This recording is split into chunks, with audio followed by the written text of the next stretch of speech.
Book I. Of the Nicomachean Ethics. Chapter 1. Every art and every method, and in like manner every action and deliberate choice, appear to aspire after a certain good. Hence it is well said, that the good is that which all things desire. Of ends, however, there appears to be a certain difference, for some of them are energies, but others of them besides these are certain works. But in those things in which there are certain ends besides the actions, in these the works are naturally adapted to be better than the energies. Since, however, there are many actions and arts and sciences, there will also be many ends. For the end of medicine is health, of the shipbuilding art a ship, of the military art victory, and of the economic art wealth. But such arts as are of this kind are arranged under one certain power, just as the bridle making art is arranged under the equestrian art, and such other arts as pertain to equestrian instruments. Both this art, however, and every warlike action, are arranged under the military art, and after the same manner other arts are arranged under other powers. But in all these, the ends of those arts which are architectonic or master arts are more eligible than all the ends of the arts which are subordinate to the master arts. For the latter are pursued for the sake of the former. It makes, however, no difference whether the energies themselves are the ends of actions or something else besides these, in the same manner as in the above mentioned sciences. Chapter 2.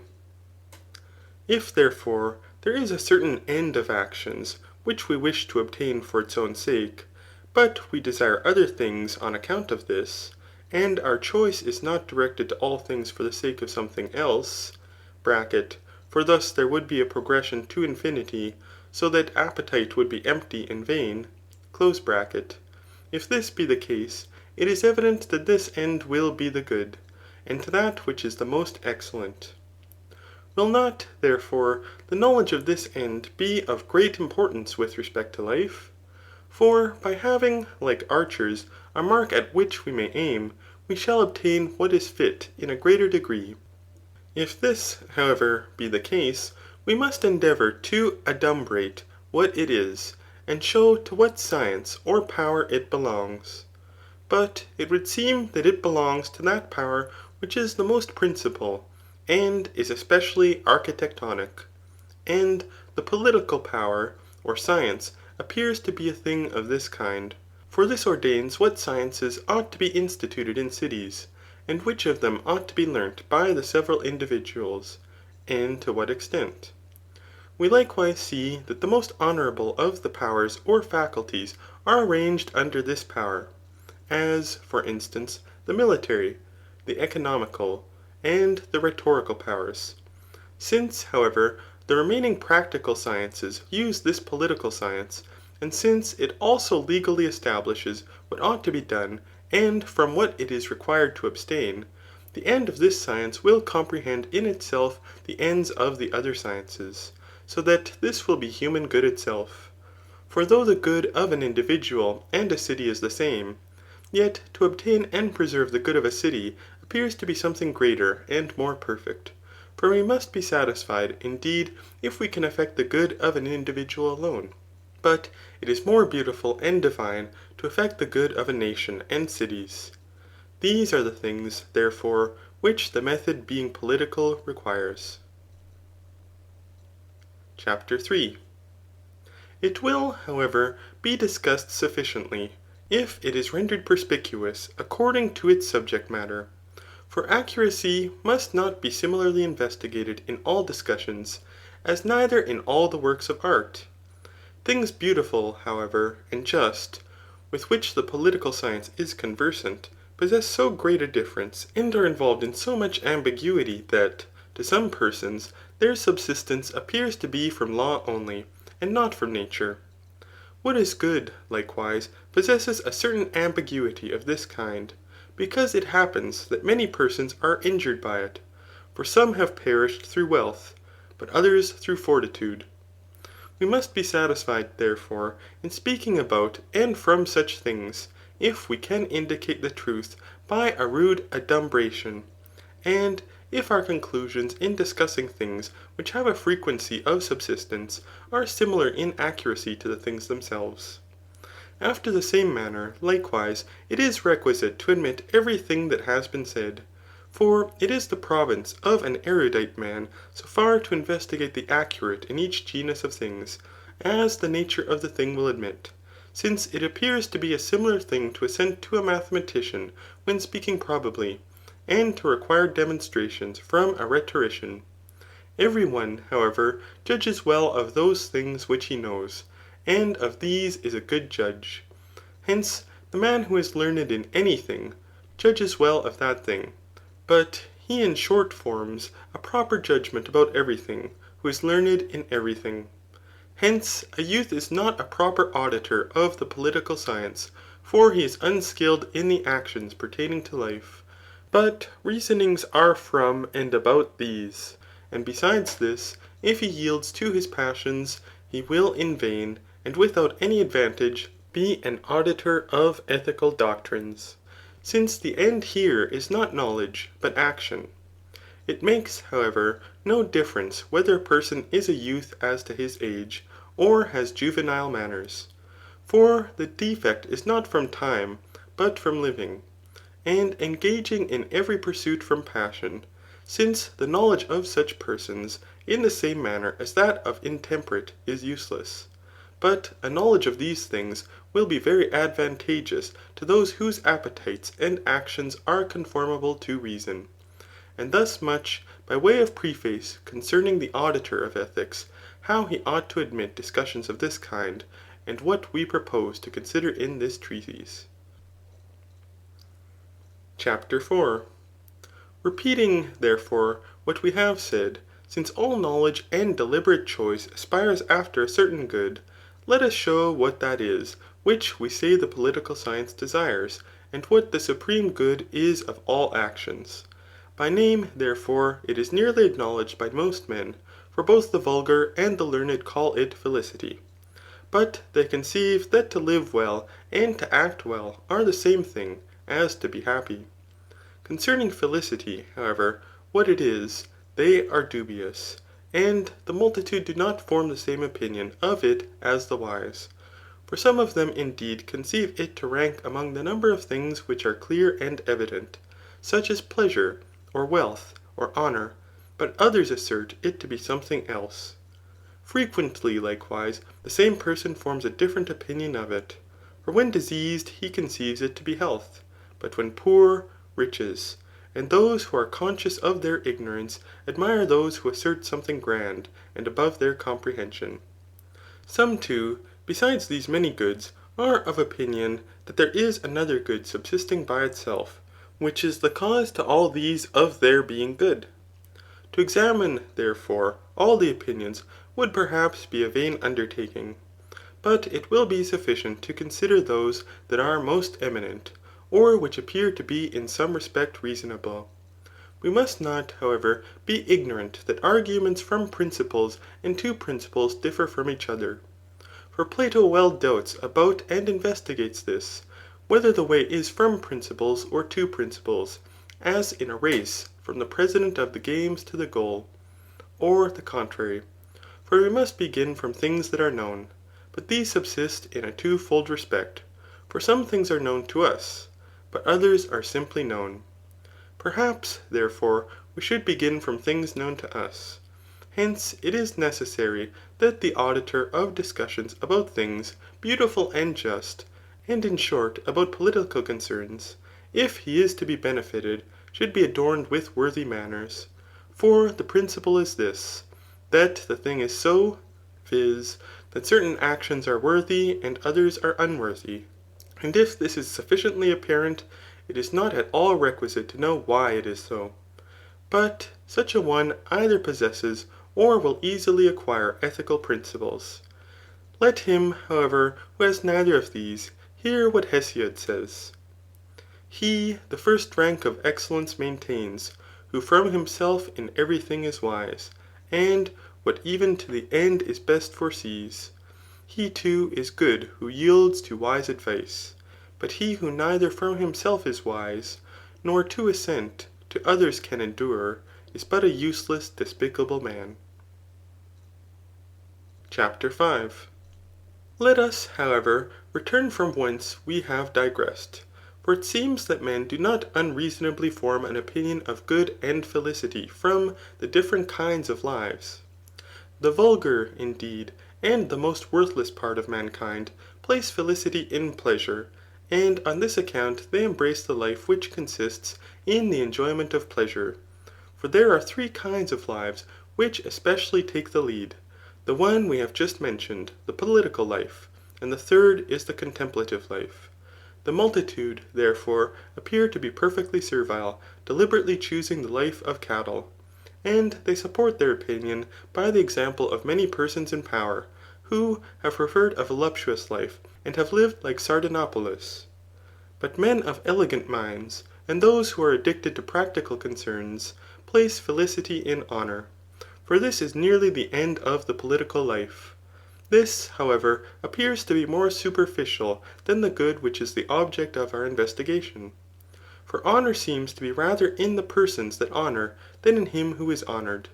But we prophesy that good is something appropriate, and of which it is difficult to deprive its possessor. Farther still, it seems that men pursue honour in order that they may believe themselves to be worthy persons. They seek, therefore, to be honoured by wise men, and by those to whom they are known, and with a view to virtue. It is evident, therefore, that according to these men, virtue is more excellent than honour. Perhaps, however, some one may apprehend that this virtue is rather the end of the political life. But even this appears to be more imperfect than the chief good ought to be. For it appears to be possible that he who possesses virtue may sleep, or be unemployed through the whole of his life, and besides this may be afflicted with evils, and experience the greatest misfortunes. But no one would proclaim a man thus living to be happy, unless for the purpose of defending his position. And concerning these things indeed enough, for we have spoken sufficiently about them in our miscellaneous writings. But the third life is the contemplative, which we shall make the object of our consideration hereafter. The life, however, which is engaged in the acquisition of riches is a certain violent life, and it is evident that wealth is not the good which we investigate. For wealth is useful, and for the sake of something else. Hence, the things which have been before mentioned may be considered as ends rather than wealth, for they are loved on their own account. It appears, however, that neither does felicity consist in these, though many arguments are adduced to prove that it does. These things, therefore, we shall dismiss. CHAPTER VI. Perhaps, however, it is better to consider universal good, and inquire how it is said to subsist, though such an inquiry as this will be arduous, because the men who have introduced ideas are our friends. But it may perhaps seem to be better, and indeed necessary to the salvation of truth, to subvert the opinions even of our friends. For both being our friends, i.e. Plato and truth, it is wholly to give the preference to truth.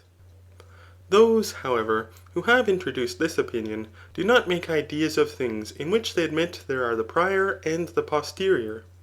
Hence, neither do they establish an idea of numbers, but good is predicated of essence, of quality, and of relation. That, however, which has a subsistence per se, and essence, are naturally prior to that which subsists as a relative. For this, i.e. a relative, resembles the branch of a tree, and an accident of being, so that there will not be a common idea in these.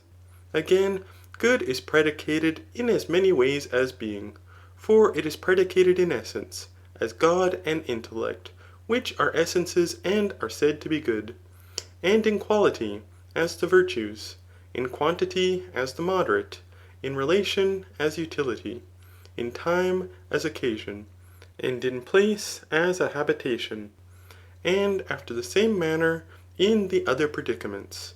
It is evident, therefore, that there will not be a certain common, universal, and one good, for it would not be predicated in all the categories, but in one alone. Farther still, since of all things which subsist according to one idea, there is also one science, of all goods there would be one certain science. But now there are many sciences of things which are under one category. Thus, for instance, with occasion the art of commanding an army is conversant in war, but the medical art in disease. And with the moderate indeed, the medical art is conversant in food, but the gymnastic art in labour. It may, however, be doubted what their intention is in denominating every idea itself, since in man itself, and in man, there is one and the same definition of man. For so far as man, there is no difference between them. But if this be the case, neither so far as good will be good itself, and goods differ, nor will it be in a greater degree good from being eternal, since neither is that which is white for a long time more white than that which is white only for one day. The Pythagoreans, however, appear to speak more probably concerning the good, for they place the one in the coordination of things good, whom Speusippus also seems to have followed. But the discussion of these things pertains to another treatise. A certain doubt, however, presents itself concerning the particulars we have just mentioned, because reasons are not assigned concerning every good, but things which are of themselves the objects of pursuit and love are predicated according to one species, and those things which are effective of these or in a certain respect preserve them, or impede their contraries, are predicated on account of these, and after another manner. It is evident, therefore, that goods may be predicated in two ways, and that some things indeed are good per se, but others are good on account of these. Separating, therefore, goods per se from things useful, let us consider whether they are predicated according to one idea. But what kind of goods can be said to be good per se? Are they such as are pursued alone, apart from other things, such as to be wise, to see, and some pleasures and honours? For these, though we pursue them on account of something else, yet at the same time may be ranked by some one among goods which are good per se. Or is the good per se nothing else except idea? Form, therefore, or idea will be vain. But if these also rank among goods which are good per se, it will be requisite that the same definition of the good should be conspicuous in all of them, just as there is the same definition of whiteness in snow and cerus. But of honour, and prudence, and pleasure, there will be other and different definitions, so far as they are goods. The good, therefore, is not something common according to one idea. In what manner, however, is it said that there is one idea of the good? For it does not resemble things which are fortuitously homonymous. Is it because all goods are from one and are referred to one good? Or is it rather according to analogy?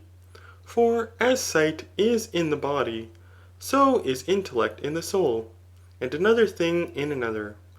Perhaps, however, these things must be omitted at present, for the accurate discussion of them will be better adapted to another philosophy, and in a similar manner concerning idea.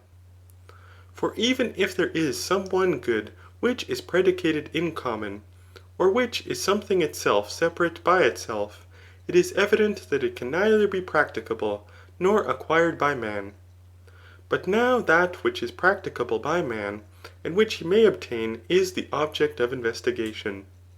Perhaps, however, the knowledge of this separate good may to some one appear to be better with respect to those goods which may be acquired, and which are practicable. For having this as an exemplar, we may in a greater degree know those things which are good for us, and by knowing may more easily obtain them. This assertion, therefore, has indeed a certain probability, but it seems to be dissonant to the sciences. For all the sciences aspire after a certain good, and investigate that which is wanting, omitting the knowledge of it, though it is not reasonable to suppose that all artists are ignorant of, and do not search for an aid of such great importance. It is likewise dubious what advantage a weaver or a carpenter would derive to their arts from the knowledge of the good itself, or how he who surveys the idea of the good will become more skilled in medicine, or in commanding an army. For it appears that the physician does not in this way consider health, but that he considers the health of man, and perhaps rather the health of this particular man. For he restores to health an individual, and thus much concerning these things. Chapter 7. Now, however, let us return to the investigated good, and show what it is. For it appears that there is a different good in a different action and art, since there is one good in the medical art, another in the art of commanding an army, and in a similar manner in the remaining arts. What therefore is the good of each? Is it not that for the sake of which other things are affected by that art? But this in the medical art indeed is health, in the art of commanding an army is victory, in the art of building a house is a house, and something else in another art. And in every action and deliberate choice it is the end, since all of them perform other things for the sake of this. Hence, if there is one certain end of all actions, this will be the practical good. But if there are many ends, these will be practical goods. The reasoning, however, in its transition arrives at the same thing, as was asserted by us in the beginning. But we must endeavour to render this still more clear. Because, therefore, it appears that there are many ends, and of these we choose some on account of others, such as wealth, flutes, and in short instruments, it is evident that all ends are not perfect. That, however, which is most excellent, appears to be something perfect. So that if there is only one certain perfect end, this will be what we investigate. But if there are many, it will be the most perfect of these. We denominate, however, that which is pursuable for its own sake, more perfect than that which is pursuable for the sake of something else, and that which is never eligible on account of another thing, than things which are eligible both on their own account and for the sake of something else. In short, the completely perfect is that which is always eligible on its own account, and never on account of something else. Felicity, however, especially appears to be a thing of this kind, for we always choose this on its own account, and never on account of anything else. But we choose honour, and pleasure, intellect, and every virtue on their own account. Indeed, for though we should derive no farther advantage than what the possession of them affords, yet each of them would be the object of our choice. Yet we also choose them for the sake of felicity. No one, however, chooses felicity for the sake of these, nor, in short, for the sake of anything else. The same thing also appears to happen from that which enables a man to be sufficient to himself. For perfect good appears to be self-sufficient. But we call the self-sufficient that which is not only sufficient to him who lives a solitary life, but which is also sufficient to parents and children, to a wife, and in short, to friends and fellow citizens, since man is naturally a political animal. A certain boundary, however, must be assumed of these things. For if good is to be extended to parents and their offspring, and to the friends of friends, there will be a procession to infinity. But this, indeed, we shall consider hereafter. We call, however, the self-sufficient that which, subsisting by itself, alone makes life eligible, and in want of nothing. But we think that felicity is a thing of this kind, and besides this, we think that it is the most eligible of all things, and is not conumerated with any other good. For if it were conumerated with even the smallest good, it is evident that it would be more eligible, since that which is added would become an excess of good. But a greater good is always more eligible. Felicity, therefore, appears to be something perfect and sufficient to itself, being the end of actions. Perhaps, however, to say that felicity is the best of things is to assert that which is acknowledged by all men. But it is requisite that we should yet more clearly say what it is. Perhaps, therefore, this will be effected, if the work of man is assumed. For as to the player on the flute, to the statuary, and to every artist, and in short, to those who have a certain work and action, the good and the excellent appear to be in the work. This also may appear to be the case with man, if he has a certain work. Whether, therefore, are there certain works and actions indeed of a carpenter and a shoemaker, but of man is there no work, and is he naturally indolent? Or shall we say that as of the eye, the hand, and the foot, and in short of each of the parts of the body, there appears to be a certain work, so likewise of man shall we admit that besides all these there is a certain work? What then will this work be? For to live appears to be common also to plants, as well as to men. But the peculiar work of man is now investigated. The nutritive and augmentative life therefore must be rejected. And a certain sensitive life will be consequent to this. It appears, however, that this also is common to a horse, and an ox, and to every animal. A certain practic life, therefore, accompanied with reason remains. But of this, one kind is obedient to reason, but the other possesses reason, and energizes discursively. Since this life, however, is predicated in a twofold respect, i.e. according to energy and according to habit, it must be admitted to subsist according to energy. For this appears to be predicated according to a more principal mode of subsistence. But if the work of man is the energy of soul, according to reason, or not without reason, and we say that the same thing is the work of the human species, and of a worthy man, just as the same thing is the work of a harper, and of a good harper, and in short, this is the case in all things, excellence according to virtue being added to the work. For the work of a harper is to play on the harp, and of a good harper to play well on it. If this be the case, and we admit the work of man to be a certain life, and this to be the energy of the soul, and actions in conjunction with reason, but by a worthy man, these things are well and beautifully performed, and every thing is well accomplished according to its proper virtue.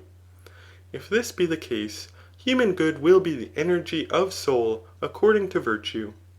But if there are many virtues, it will be the energy of soul according to the best and most perfect virtue, and besides this, in a perfect life. For as one swallow does not make spring, nor one day, so neither does one day, nor a little time, make a man blessed and happy. Let this, therefore, be a description of the good. For it is necessary, perhaps, as in a picture, first to delineate and afterwards add the colours. But it would seem that any one may be able to adduce and distinctly arrange things which are well delineated, and that time is the inventor of, or a good co-operator with, things of this kind. Whence, also, accessions are made to the arts, for any one may add to what is wanting. It is also requisite to call to mind what has been before said, and not to search for accuracy similarly in all things, but investigate it in each according to the subject matter, and so far as is appropriate to the method, pertaining to the inquiry. For a carpenter and a geometrician investigate a right angle differently. The former, indeed, so far as is useful to his work, but the latter explores what it is, or what the quality is which it possesses, for he is a contemplator of truth. After the same manner, therefore, we must proceed in other things, lest what is superfluous should become more abundant than the works themselves. Neither must the cause be required similarly in all things, but in some, as, for instance, concerning principles, it is sufficient to have shown properly that they are. But the subsistence of a thing is the first thing and the principle. Of principles, however, some are surveyed by induction, others by sense, others from a certain custom, and others in a different way. but we should endeavour to discuss every thing so far as its nature permits, and should earnestly apply ourselves to define well, for this is of great importance with respect to what is consequent. The principle, therefore, appears to be more than half of the whole, and many of the things which are objects of inquiry become manifest through it. CHAPTER 8. Felicity, therefore, must be considered by us, not only from the conclusion and the particulars from which its definition consists, but also from the assertions of others concerning it. For every thing which is inherent in a thing accords with the truth, but what is true is rapidly dissonant with what is false. Since goods, therefore, have a twofold distribution, and some of them are said to be external, but others pertain to the soul and the body, we call those pertaining to the soul the most proper and principal goods, but we place the physical actions and energies about the soul. Hence it is well said, according to this opinion, which is ancient, and assented to by those who philosophize, that felicity is the energy of the soul according to virtue. It is also rightly said, that certain actions and energies constitute the end, i.e. felicity. For thus felicity will consist in the goods pertaining to the soul, and not in external goods. With this reasoning, likewise, the assertions accord that the happy man lives well, and acts well, for nearly felicity will be a certain living well, and acting well. It appears, moreover, that every thing which is sought for in felicity is inherent in the definition we have given it. For to some, indeed, felicity appears to be virtue, to others prudence, and to others a certain wisdom. But to others it appears to be these things, or some one of them, accompanied with pleasure, or not without pleasure. Others also comprehend in the definition of felicity external affluence. But of these opinions, some are supported by the authority of many and ancient men, and others by a few and renowned men. It is not, however, reasonable to suppose that either of these have wholly erred, but that they have erred in some one particular, and are right in most things. With those, therefore, who say that felicity is every virtue, or a certain virtue, our assertion accords, for it is the energy of the soul according to virtue. Perhaps, however, it differs in no small degree to conceive that what is most excellent consists in possession, or to conceive that it consists in use, and that it consists in habit, or in energy. For it is possible that habit, when inherent, may be effective of no good, as in him who is asleep, or who in some other way is inactive. But this cannot be the case with energy. For he who possesses virtue and energy necessarily acts, and acts well. But, as in the Olympic games, not the most beautiful and the strongest are crowned, but those who contend, for some of these are victorious. So those who act rightly obtain those things in life which are beautiful and good. The life also of these is in itself delectable, independent of external pleasure. For to be delighted is among the number of things pertaining to the soul. But to every one that is delightful of which he is said to be a lover, as a horse to a lover of horses, and a spectacle to a lover of spectacles. After the same manner, also, just things are delightful to a lover of justice, and in short what pertains to virtue to a lover of virtue. Things, therefore, delectable to the multitude are hostile to each other, because they are not naturally delightful.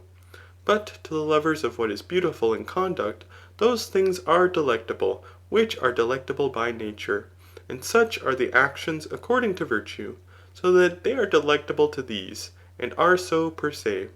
The life also of these is not at all in want of pleasure, as a certain appendage, but contains pleasure in itself. For in addition to what has been said, he is not a good man who does not rejoice in beautiful actions. For neither would any one call him just, who does not rejoice in acting justly, nor him liberal, who does not rejoice in liberal actions, and in a similar manner in the other virtues. If this, however, be the case, actions according to virtue will be of themselves delectable, but they are also good and beautiful, and especially each of these if the worthy man judges well concerning them, but he judges in the way we have said. Felicity, therefore, is a thing most excellent, most beautiful, and most delectable. Nor are these to be separated from each other according to the Delian inscription. That which is most just is most beautiful, but to be well is the best of things, and for a man to obtain the object of his love is the most delectable of things. For all these are inherent in the best energies, but we say that felicity is all these, or one of them, and that the most excellent. At the same time, however, it appears, as we have said, that external goods are requisite to felicity. For it is impossible, or not easy to perform beautiful actions without the assistance of externals, since many things are indeed performed as it were through instruments, by means of friends, and wealth, and political power. The privation also of some things, such as nobility, a good offspring, and beauty, defile a blessed condition of being. For he cannot be entirely happy who is very deformed in his body, or of ignoble birth, or who leads a solitary life, and is deprived of children. And perhaps he can in a still less degree be entirely happy, if his children are very vicious, or being good, die. As we have said, therefore, a completely happy life requires such a prosperity as this, whence also some arrange prosperity, but others virtue, in the same place with felicity. Chapter 9. Hence also it is doubted whether felicity is a thing which may be acquired by discipline, or custom, or in some other way by exercise, or whether it accedes by a certain divine allotment, or from fortune. If, therefore, any other thing is the gift of the gods to men, it is reasonable to suppose that felicity also is the gift of divinity, and especially because it is the best of human concerns. This, however, will perhaps be more adapted to another discussion. But it appears that though it should not be sent by divinity to men, but is procured through virtue, and a certain discipline, or exercise, it belongs to the most divine of things. For the reward and end of virtue appears to be most excellent, and something divine and blessed. Felicity also will be a thing very common, for it is able to be present, through a certain discipline and attention to all men who are not mutilated with respect to virtue. But if it is better that felicity should be acquired after this manner, rather than from fortune, it is reasonable that it should be so acquired, since natural productions subsist in such a way as it is most beautiful for them to subsist. And in a similar manner, things which are produced by art, or by any other cause, and especially such as are produced by the most excellent cause. To commit, however, the greatest and most beautiful of things to fortune, would be very lawless and reprehensible. The object of investigation, likewise, is apparent from the definition of felicity. For we have said that it is a certain energy of the soul, according to virtue. But of the remaining goods, some indeed are present from necessity, but others co-operate and are naturally adapted to be useful organically. These things also will accord with what we have said in the beginning. For we established the end of the political science as the best end. But this pays the greatest attention to the citizens, in order to render them characters of a certain description, and that they may be good men and practisers of beautiful actions. Reasonably, therefore, do we neither call an ox, nor a horse, nor any other irrational animal happy. For it is not possible that any one of them can partake of such energy as this. Through this cause, likewise, neither is a child happy, for he is not yet, on account of his age, a practiser of things of this kind. But those children who are said to be happy are proclaimed to be blessed, through hope, that when they become men they will obtain the rational energy in perfection. For felicity, as we have said, requires perfect virtue, and a perfect life. For many mutations and all various fortunes happen in life. And it is possible that he whose affairs are in the most prosperous condition may in old age fall into the greatest calamities, as in heroic poems it is fabled concerning Priam. But no one would call him happy who experiences such misfortunes, and who dies miserably. Chapter 10. Shall we say, therefore, that no other man is to be proclaimed happy as long as he lives, but that according to Solon, it is requisite to look at the end of life? If, however, we admit this, is a man, therefore, then happy when he dies? Or is this perfectly absurd? Especially to those who say, as we do, that felicity is a certain energy. But if neither we call him who is dead happy, nor was this the intention of Solon, but his meaning is, that a man may be securely proclaimed blessed, as being now out of the reach of evils and misfortunes, even this also is attended with a certain doubt. For there appears to be a certain good and evil to him who is dead, if there is also to him who is alive, but without sensation, such as honour and ignominy, and in short, the prosperity and adversity of his descendants. This, however, also presents us with a difficulty. For it is possible that to the offspring of him who has lived to old age blessedly, and has died rationally, many mutations may happen, and that some of them may be good, and may obtain a life according to their desert, but that the contrary may take place with others. It is likewise evident that there may be an all various apostasy in them from the manners of their parents. It would, therefore, be absurd if he who is dead should also be changed together with them, and should at one time become happy, and again miserable. It is likewise absurd that the affairs of descendants should not for a certain time be of any consequence whatever to parents. Let us, however, return to the former subject of doubt, for perhaps that which is now investigated may be surveyed from it. If, therefore, it is necessary to look to the end of life, and then to proclaim each man blessed, not as being now blessed, but because he was so before, is it not absurd when he is happy, i.e. while he is living, that what is present with him, i.e. felicity, should not be asserted of him with truth, because we are unwilling to proclaim the living happy on account of the mutations of life, and because we apprehend felicity to be something stable, and by no means easily to be changed? But fortunes frequently circulate about the same persons. For it is evident, if we should follow fortune, we must frequently call the same man happy, and again miserable, thus evincing the happy man to be like the chameleon, and possessing an infirm stability. Or shall we say that it is indeed by no means right to follow fortune? For living well or ill is not among the gifts of fortune, but human life, as we have said, requires the goods of fortune. The energies, however, according to virtue, are the mistresses of felicity, but the contrary energies are the mistresses of the contrary. That also which is now the subject of doubt bears testimony to our assertion. For in no human affair is there so much stability as in the energies according to virtue, since they appear to be more stable than even the sciences themselves. And of these very energies, those that are most honourable are also most stable, because blessed men principally and most assiduously live in these. For this appears to be the cause that oblivion does not happen concerning them. The object of investigation, therefore, is present with the happy man, and he will be such through life.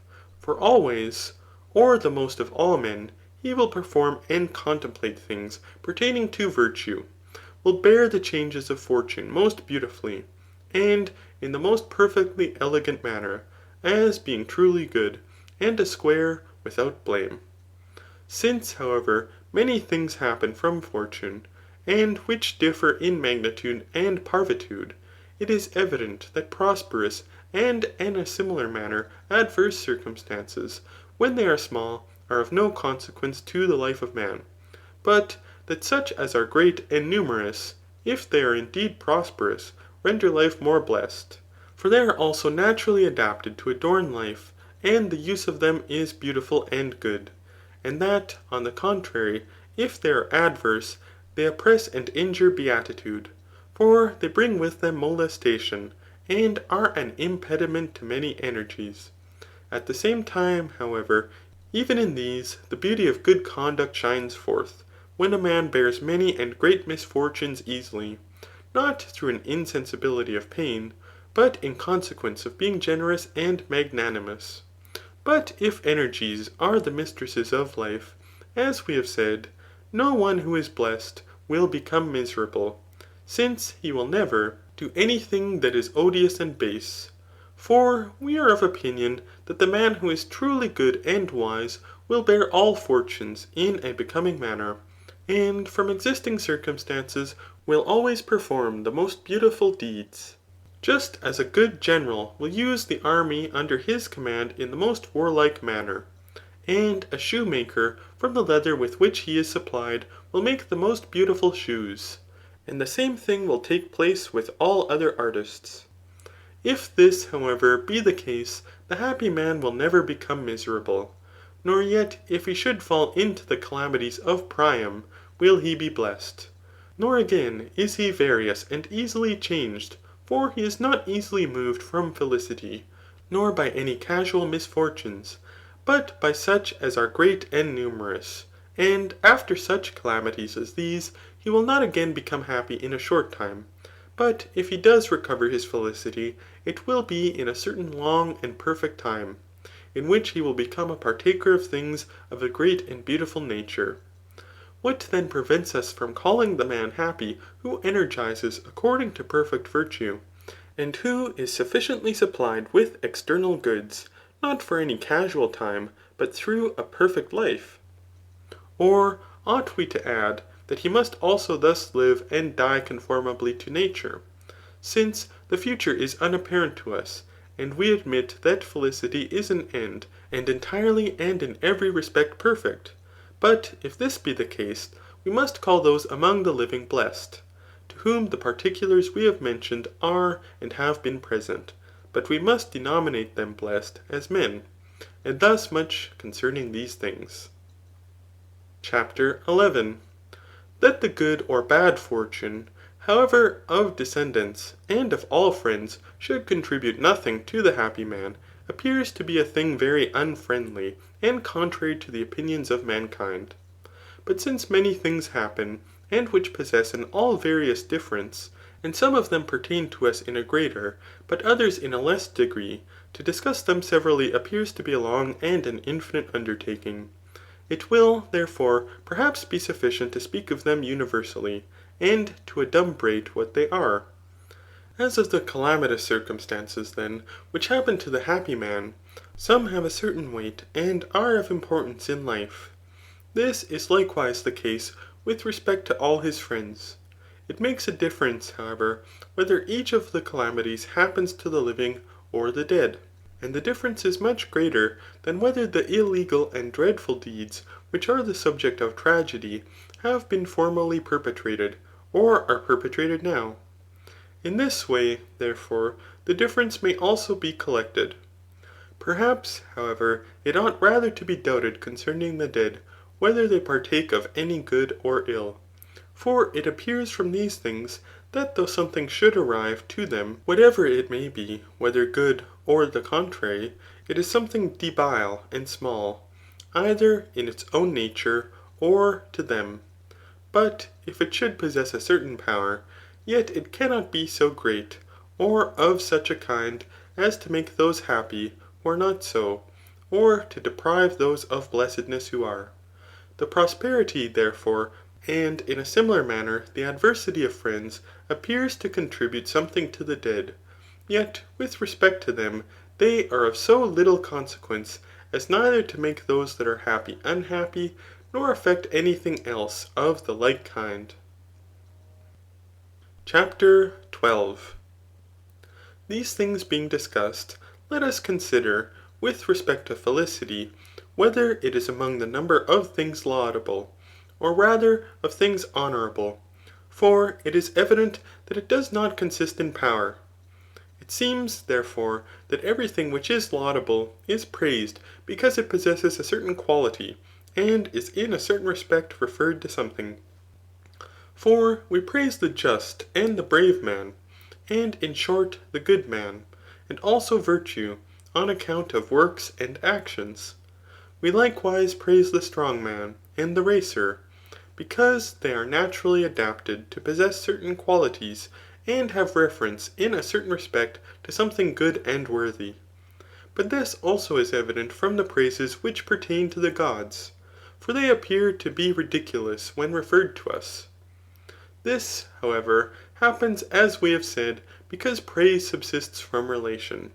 But if praise is given to things of this kind, it is evident that no praise can be given to the most excellent things, but something greater and better pertains to them, as also appears to be the case. For we proclaim the gods to be blessed and happy, and we also proclaim the most divine of men to be blessed, and in a similar manner we celebrate what is good. For no one praises felicity in the same way as he does justice, but he proclaims it to be blessed, as something more divine and excellent than justice. Eudoxus, likewise, in his defence of pleasure, appears to have given it the palm of victory in a proper manner. For, in consequence of its not being praised, as being among the number of good things, he considers this an indication that it was more excellent than things that are laudable. But God and the good are things of this kind. For other things also are referred to these. For praise, indeed, is given to virtue, since from this we are enabled to perform beautiful deeds. Encomiums, however, pertain to deeds, and in a similar manner to bodies and souls. The accurate discussion, however, of these things is perhaps more adapted to a treatise on encomiums. But to us it is evident, from what has been said, that felicity is among the number of things honourable and perfect. It seems, likewise, that it is so, because it is a principle. For we all of us do everything else for the sake of this. But we admit that the principle and the cause of what is good is something honourable and divine. Chapter 13. Since, however, felicity is a certain energy of the soul, according to perfect virtue, we must direct our attentions to virtue. For perhaps we shall thus also speculate better concerning felicity. But it seems that he who is skilled in the administration of public affairs, labours especially about this. For he wishes to make the citizens worthy persons, and obedient to the laws. And as an example of these, we have the legislators of the Cretans and the Lacedaemonians, and any others there may have been of this kind. If, however, the speculation itself is of the political science, it is evident that the inquiry will be conformable to our intention from the beginning. But our discussion must be concerning virtue, viz. Human virtue. For we investigate human good and human felicity, and we call human virtue not the virtue of the body, but of the soul. And we say that felicity is the energy of the soul. If, however, this be the case, it is evident that he who is skilled in the administration of public affairs ought to know whatever pertains to the soul, just as he who intends to cure the eyes ought to have a knowledge of the whole body, and this in a greater degree, by how much more honourable and excellent the political is than the medical science. Of physicians, likewise, the more elegant are busily employed about their knowledge of the body. He, therefore, who is skilled in the administration of public affairs must direct his attention to the soul, but he must direct his attention to it for the sake of these things, and so far as is sufficient to the objects of inquiry. For to consider the soul still more accurately is perhaps more laborious and difficult than the present discussion requires. We have also said some things sufficiently concerning it in our popular writings, and those who must be consulted, such as that one part of the soul is irrational, but another rational, but whether these parts are separated in the same manner as the parts of the body, and everything which is partible, or they are two parts in definition alone, and are naturally inseparable, as in the periphery of a circle, the convex and the concave, is of no consequence in the present discussion. Of the irrational part, however, one part resembles the common and vegetative power, I mean the power which is the cause of nutrition and increase. For such a power as this may be admitted to exist in every thing that is nourished, in embryos, and also in perfect animals, since it is more reasonable that this power should exist in them than any other. The virtue, therefore, of this power appears to be common and not human. For this part seems especially to energize in sleep.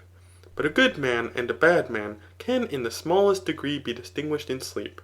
Whence it is said that the happy differ in no respect from the miserable during the half of life. But this happens reasonably, for sleep is an inactivity both of the worthy and the depraved soul, except so far as certain motions gradually arrive at the soul. And on this account the phantasms of worthy are better than those of worthless men. But of these things enough.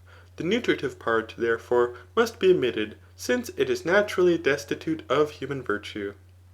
There appears, however, to be another certain irrational nature of the soul, which nevertheless participates in a certain respect of reason. For we praise the reason of the continent, and also of the incontinent man, and that part of the soul which possesses reason, for it rightly excites to the most excellent deeds. There appears, however, to be in them, i.e. both in the continent and incontinent, something else naturally contrary to reason, which wars against and resists reason. For, indeed, as the paralyzed parts of the body, if we wish to move them to the right hand, are on the contrary moved to the left, thus also it is in the soul. For the impulses of the incontinent are in a direction contrary to the dictates of reason. In bodies, however, we see that which is moved contrary to the intention of the will, but in the soul we do not see that which is moved contrary to reason. Though perhaps we ought nevertheless to think that in the soul also there is something opposite to reason, which is adverse and proceeds in a direction contrary to it. But it is of no consequence in what manner it is different from reason. This part, however, appears, as we have said, to participate of reason. It is obedient, therefore, to the reason of the continent man. And perhaps it is still more obedient to the reason of the temperate and brave man, for all things are in concord with his reason. It appears, therefore, that the irrational part is twofold. For the vegetable part in no respect participates of reason, but the part which desires, and, in short, the orectic part, participates in a certain respect of reason, so far as they are attentive and obedient to it. In this way, therefore, we say that a man has a regard for, or pays attention to his father and his friends, and not after the same manner as he has a regard for the mathematical sciences, but that the irrational part is in a certain respect obedient to reason, admonition and all reproof and exhortation indicate. If, however, it be requisite to say that this part also possesses reason, that which possesses reason will be twofold, the one indeed properly and in itself, but the other resembling a child attentive to his father. Virtue, likewise, is distributed according to this difference. For we say that of the virtues, some are dianoetic, or belong to the power which reasons scientifically, but others ethical.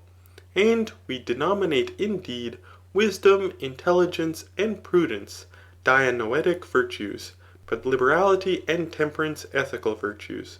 For when we speak concerning the manners of man, we do not say that he is wise or intelligent, but that he is mild or temperate. We likewise praise a wise man according to habit, but we call the laudable habits virtues. End of Book 1. Book 2. Chapter 1. Since, however, virtue is twofold, one kind being dianoetic, but the other ethic, the dianoetic, indeed, for the most part receives both its generation and increase from doctrine, on which account it requires experience and time. But the ethic is produced from custom, from whence also it derives the name, which declines but a little from ethos, custom. From which, likewise, it is evident that no one of the ethical virtues is ingenerated in us by nature. For nothing that has a natural subsistence can by custom be brought to act differently from its natural tendency. Thus a stone, which naturally tends downward, cannot be accustomed to tend upward, though some one should hurl it upward 10,000 times. Nor can fire be accustomed to tend downward. Nor can anything else among the things which have natural tendencies different from these, be accustomed to any other tendency than that which it has from nature. The virtues, therefore, are neither from nature, nor are ingenerated in us preternaturally, but they are produced in us in consequence of our being naturally adapted to receive them, and becoming perfect through habit. Again, with respect to such things as are ingenerated in us by nature, of these we first receive the powers, but afterwards employ the energies of those powers, which is evident in the senses. For it is not from frequently seeing, or frequently hearing, that we receive these senses, but on the contrary, having these senses, we use them, and we do not have them by using them. With respect to the virtues, however, we receive them by first energizing according to them, in the same manner as in the other arts. For those things which it is necessary to do, in consequence of having learnt how to do them, these by doing we learn how to do. Thus, by building we become builders, and by playing on the harp we become harpers. Thus too, by acting justly we become just, prudent by acting prudently, and brave by acting bravely. But what happens in cities bears testimony to the truth of this. For the legislators, by accustoming the citizens to virtue, render them worthy characters, and this indeed is the intention of every legislator. But such as do not effect this well, err. And in this one polity differs from another, the good from the bad. Farther still, from the same things, and through the same things, every virtue is generated and corrupted. And in a similar manner every art. For from playing on the harp both good and bad harpers are produced, and analogously builders of houses, and all other artists. For from building well they will be good builders, but bad from building ill, since if it were not so, there would be no occasion for a preceptor, but all men would be naturally good or bad artists. The like also takes place in the virtues. For by acting in our compacts with men, we become some of us indeed just, but others unjust. And by acting in things of a dreadful nature, and by being accustomed either to be terrified or to be confident in danger, some of us become brave, but others timid. The reasoning, likewise, is similar with respect to desire and anger. For some men, indeed, become temperate and mild, but others intemperate and irascible. These from being in this way conversant with these things, but those from being conversant with them in that way. And in one word, habits are produced from similar energies. Hence it is necessary to render energies endued with a certain quality, for habits follow from the differences of these. It is of no small consequence, therefore, to be thus or thus accustomed immediately from our youth, but it is of very great consequence, or rather it is everything. Chapter 2. Since, therefore, the present treatise is not for the sake of theory, like other discussions, for our attention is not directed to this business, that we may know what virtue is, but that we may become good men, since otherwise no advantage would be derived from it. This being the case, it is necessary to consider with respect to actions how they are to be performed, for, as we have said, they are the mistresses of the qualities which habits possess. To act, therefore, according to right reason is common, and is now assumed to be so. We shall, however, hereafter speak concerning this, and show what right reason is, and how it subsists with reference to the other virtues. But this must be previously granted, that every treatise of practical affairs ought only to be an adumbration, and not an accurate discussion, as also we observed in the beginning, because reasonings are required conformable to the subject matter, and in practical affairs, and things contributing to them, there is nothing stable, as neither is there in things which are salubrious. Such, therefore, being the universal reason, in a still greater degree will the discussion of particulars be deficient in accuracy, for it neither falls under art nor under any precept. It is, however, necessary that those who are engaged in practical affairs should always direct their attention to an opportune time, in the same manner as in medicine, and in the pilot's art. But, though the present discussion is of this nature, we must endeavour to give it assistance. In the first place, therefore, this must be observed, that things of this kind, viz. Actions which produce in us the habits of the virtues, are naturally adapted to be corrupted by excess and defect, as we see in strength and health, which are the virtues of the body. For it is necessary to use things apparent as testimonies, in things which are unapparent. Since exercises which are excessive, and also those which are deficient, corrupt the strength of the body, in like manner meat and drink, when taken in too great or too small a quantity, corrupt the health. But these, when commensurate, produce increase and preserve it. This, therefore, is also the case in temperance and fortitude, and the other virtues. For he who flies from and is afraid of all things, and endures nothing, becomes timid. And he who in short is afraid of nothing, but marches up to all things, becomes audacious. In a similar manner, he indeed who gives himself up to the enjoyment of every pleasure, and abstains from none, is intemperate. But he who flies from all pleasures, like rustic men, is an insensate person. For temperance and fortitude are corrupted by excess and defect, but are preserved by mediocrity. Not only, however, generations, increments, and corruptions are produced from and by the same things, but the energies also of the virtues will subsist after the same manner, since this likewise is the case in other things which are more apparent, as for instance in strength. For strength is produced by taking much food, and enduring many labours, and the strong man is especially able to do both these. Thus too it is in the virtues, for by abstaining from pleasures we become temperate, and having become temperate, we are especially able to abstain from them. The like also takes place in fortitude. For by being accustomed to despise things of a terrible nature, and to endure them, we become brave, and having become brave, we are especially able to endure terrible things. Chapter 3.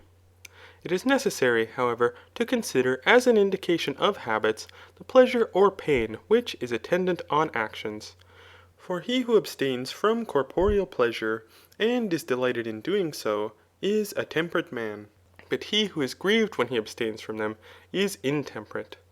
And he indeed who endures dreadful things, and is delighted with his endurance, or feels no pain from it, is a brave man. But he who feels pain from the endurance of them, is a timid man.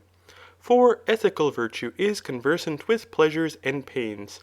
For we act basely through the influence of pleasure, but we abstain from beautiful conduct through the influence of pain. Hence it is necessary, as Plato says, to be so educated in a certain respect immediately after our youth, that we may be delighted and pained with things from which it is requisite to feel pleasure or pain. For this is right education. Farther still, if the virtues are conversant with actions and passions, but pleasure and pain are consequent to every passion and action, on this account also virtue will be conversant with pleasures and pains. The punishments likewise, which are inflicted through these, indicate the truth of this. For they are certain remedies, but remedies are naturally adapted to operate through contraries. Again, as we have also before observed, the nature of every habit of the soul is referred to and conversant with those things, by which it is adapted to become better and worse.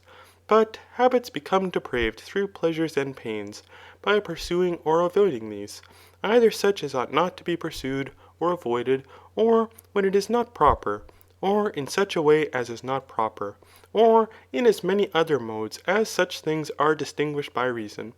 Hence, some persons define the virtues to be certain apathies and tranquillities, but they do not define them well, because they speak simply, and do not add in such a way as is proper, and when it is proper, and such other additions as are usually made. It is admitted, therefore, that virtue is a thing of this kind, which is conversant with pleasures and pains, and practices things of the most excellent nature. But vice is the contrary. From what has been said, likewise, we may obtain still greater evidence about these things. For as there are three things which pertain to choice, and also three which pertain to aversion, viz. The beautiful in conduct, the advantageous, and the delightful, and three the contraries to these, the base, the disadvantageous, and the painful, the good man indeed acts rightly in all these, but the bad man erroneously, and especially in what pertains to pleasure. For pleasure is common to all animals, and is consequent to every thing which is the object of choice. For the beautiful and the advantageous appear to be delightful. Again, pleasure is co-nourished with all of us from our infancy, on which account also it is difficult to wipe away this passion, with which our life is imbued. We likewise direct our actions by pleasure and pain, as by a rule, some of us in a greater and others in a less degree. On this account, therefore, it is necessary that the whole of this discussion should be conversant with these things. For to rejoice or be pained properly or improperly is of no small consequence in actions. Farther still, it is more difficult to fight with pleasure than with anger, as Heraclitus says. But both art and virtue are always conversant with that which is more difficult. For that which is well done is better when it is effected with greater difficulty. Hence, on this account also, the whole business, both of ethics and politics, is conversant with pleasures and pains. For he who employs these well will be a good man, and he will be a bad man who employs them badly. We have shown, therefore, that virtue is conversant with pleasures and pains, and that it is increased and corrupted by the same things by which it is produced, when they do not exist after the same manner, and that it likewise energizes about the things from which it originated. Chapter 4.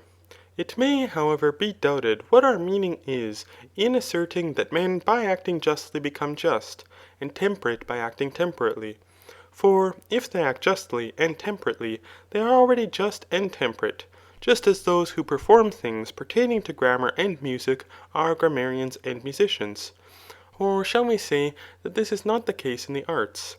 For it is possible that a man may do something grammatical both from chance and the suggestion of another person. He will, therefore, then be a grammarian if he both does something grammatical and grammatically, that is, according to the grammatical art which he possesses. Again, neither is the thing similar in the arts and the virtues, for things produced by the arts contain in themselves efficient excellence. It is sufficient, therefore, to these to be effected with a certain mode of subsistence. But things which are performed according to the virtues are not done justly or temperately, if they subsist in a certain way, but if he who does them in consequence of being disposed in a certain way. And in the first place, indeed, if he does them knowingly. In the next place, if with deliberate choice, and also deliberately choosing to do them on their own account. And in the third place, if he does them with a firm and immutable disposition of mind. These things, however, are not co-numerated as requisites to the possession of the other arts, except the knowledge of them alone. But to the acquisition of the virtues, the knowledge of them is of little or no efficacy, while the other particulars pertaining to them are capable of effecting no small thing, but are all powerful. And these are obtained from frequently acting justly and temperately. Things, therefore, are said to be just and temperate when they are just as a just or temperate man would perform. But he is a just and temperate man, not who merely does these things, but who does them so as just and temperate men do them. It is well said, therefore, that a man becomes just from acting justly, and temperate from acting temperately, but that from not doing these things, no one will ever become a good man. The multitude, however, do not thus act, but flying to words they fancy they shall philosophize, and thus become worthy characters, acting similarly to sick persons, who attentively indeed hear what the physicians say, but do nothing which they order them to do. As, therefore, these by such a method of cure never have their body in a healthy condition, so neither is the soul of those ever well who thus philosophize. Chapter 5. In the next place, we must consider what virtue is. Since, therefore, three things are produced in the soul, viz. Passions, powers, and habits, virtue will be some one of these. But I call passions, indeed, desire, anger, audacity, envy, joy, love, hatred, cupidity, emulation, pity, and, in short, those things to which pleasure or pain are consequent. And I denominate powers those things according to which we are said to be susceptible of the passions, viz. According to which we are able to be angry, or pained, or are inclined to pity. But I call habits those things according to which we are well or ill disposed towards the passions. Thus, for instance, with respect to being angry, if we are vehemently or remissly disposed towards it, we are badly affected. But if moderately, we are well affected. And in a similar manner with respect to the other passions, neither the virtues, therefore, nor the vices are passions, because we are not said to be worthy or depraved according to the passions, but we are said to be so according to the virtues or vices. And because according to the passions, we are neither praised nor blamed. For neither he who is afraid, nor he who is angry is praised, nor is he who is simply angry blamed, but he who is angry after a certain manner. But we are praised or blamed according to the virtues and vices. Further still, we may be angry and afraid without any deliberate intention of being so. But the virtues are certain deliberate elections, or are not without deliberate choice. In addition to this also, we are said to be moved according to the passions, but we are not said to be moved according to the virtues and vices, but to be disposed in a certain way. On this account, neither are the virtues powers, for we are neither said to be good nor bad from being able simply to suffer, nor are we through this either praised or blamed. And again, we possess powers indeed from nature, but from nature we do not become either good or bad. We have, however, spoken concerning this before. If, therefore, the virtues are neither passions nor powers, it remains that they are habits, and thus we have shown what virtue is generically. Chapter 6.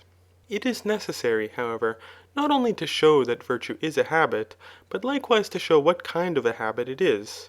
We must say, therefore, that every virtue renders that of which it is the virtue well disposed, and causes its work to be well accomplished. Thus, for instance, the virtue of the eye causes both the eye and the work of it to be good. For by the virtue of the eye we see well. In a similar manner, the virtue of a horse causes the horse to be good for the race, for carrying his rider, and sustaining the enemy in battle. But if this be the case in all things, the virtue of man will also be a habit from which man becomes good, and from which he accomplishes his own work. And how this indeed will be effected, we have already shown.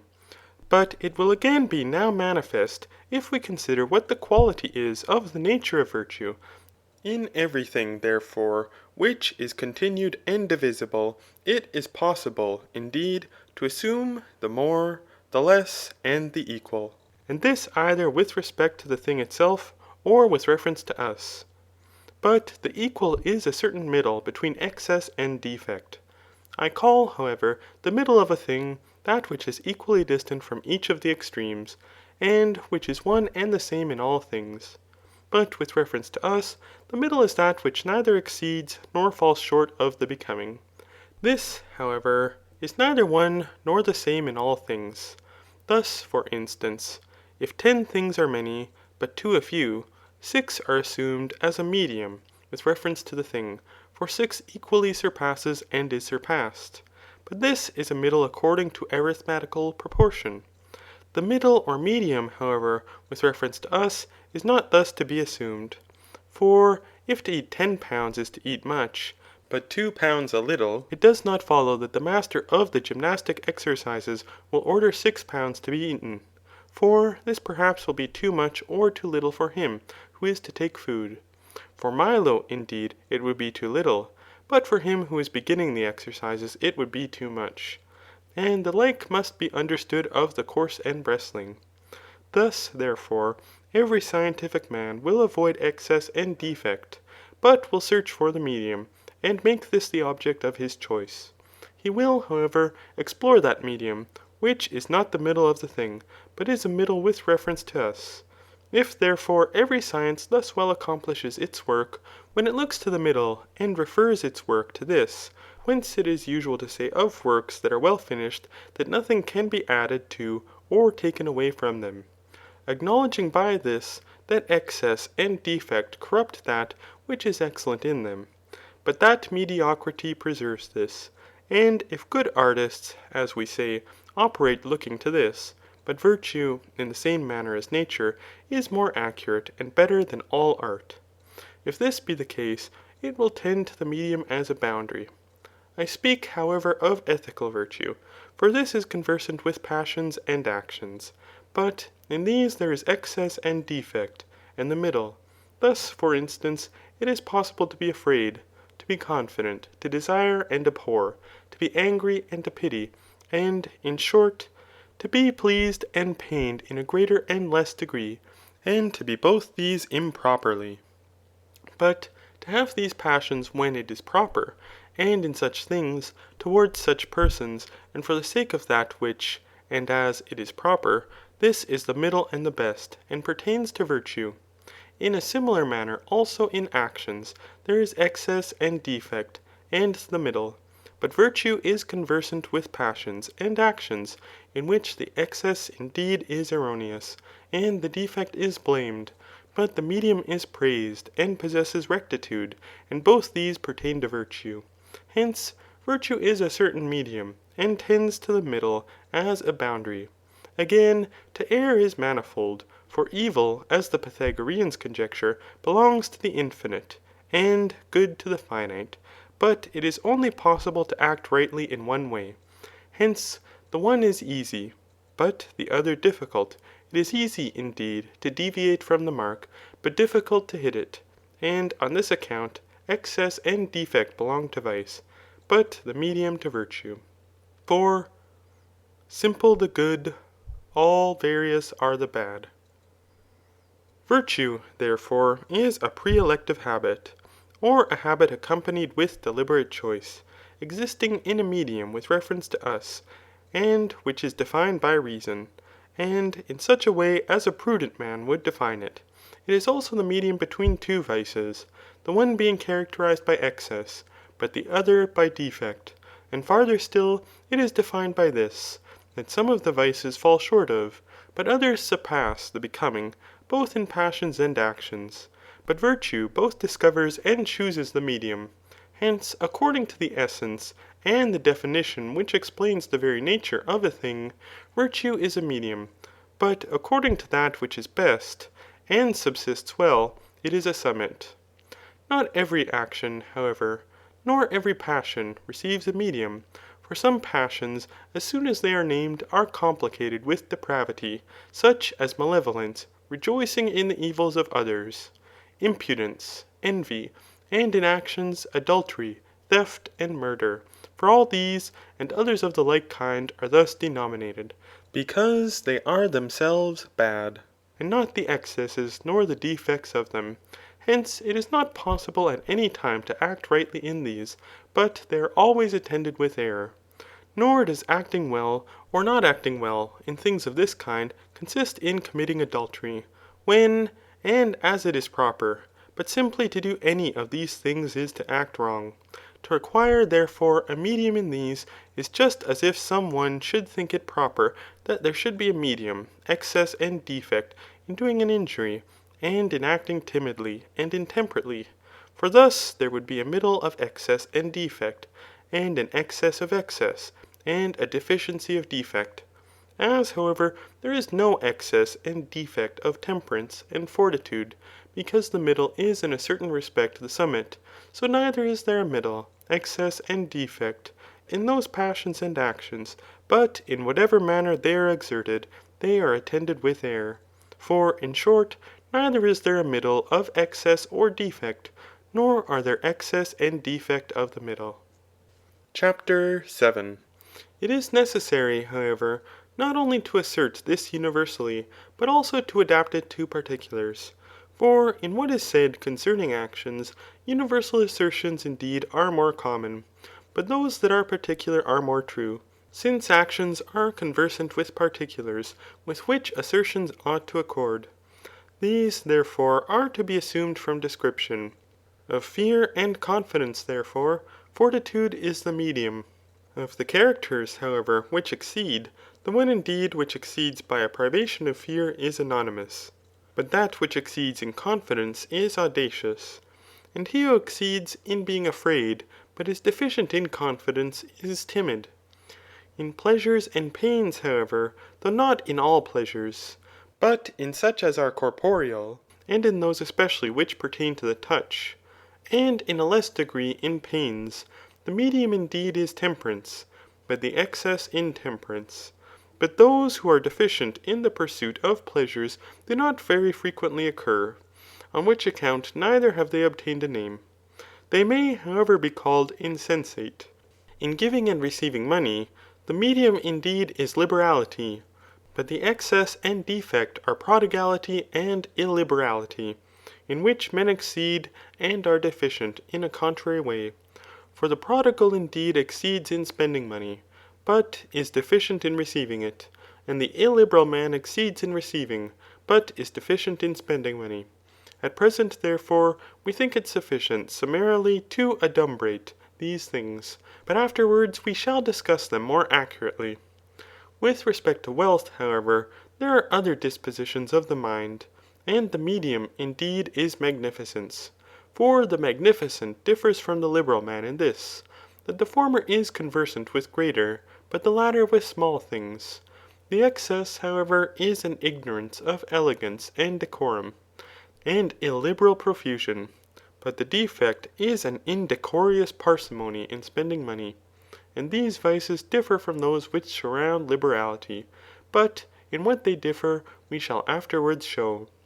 With respect to honour and ignominy, the medium indeed is magnanimity, but the excess is called a certain inflation of the mind, and the defect pusillanimity.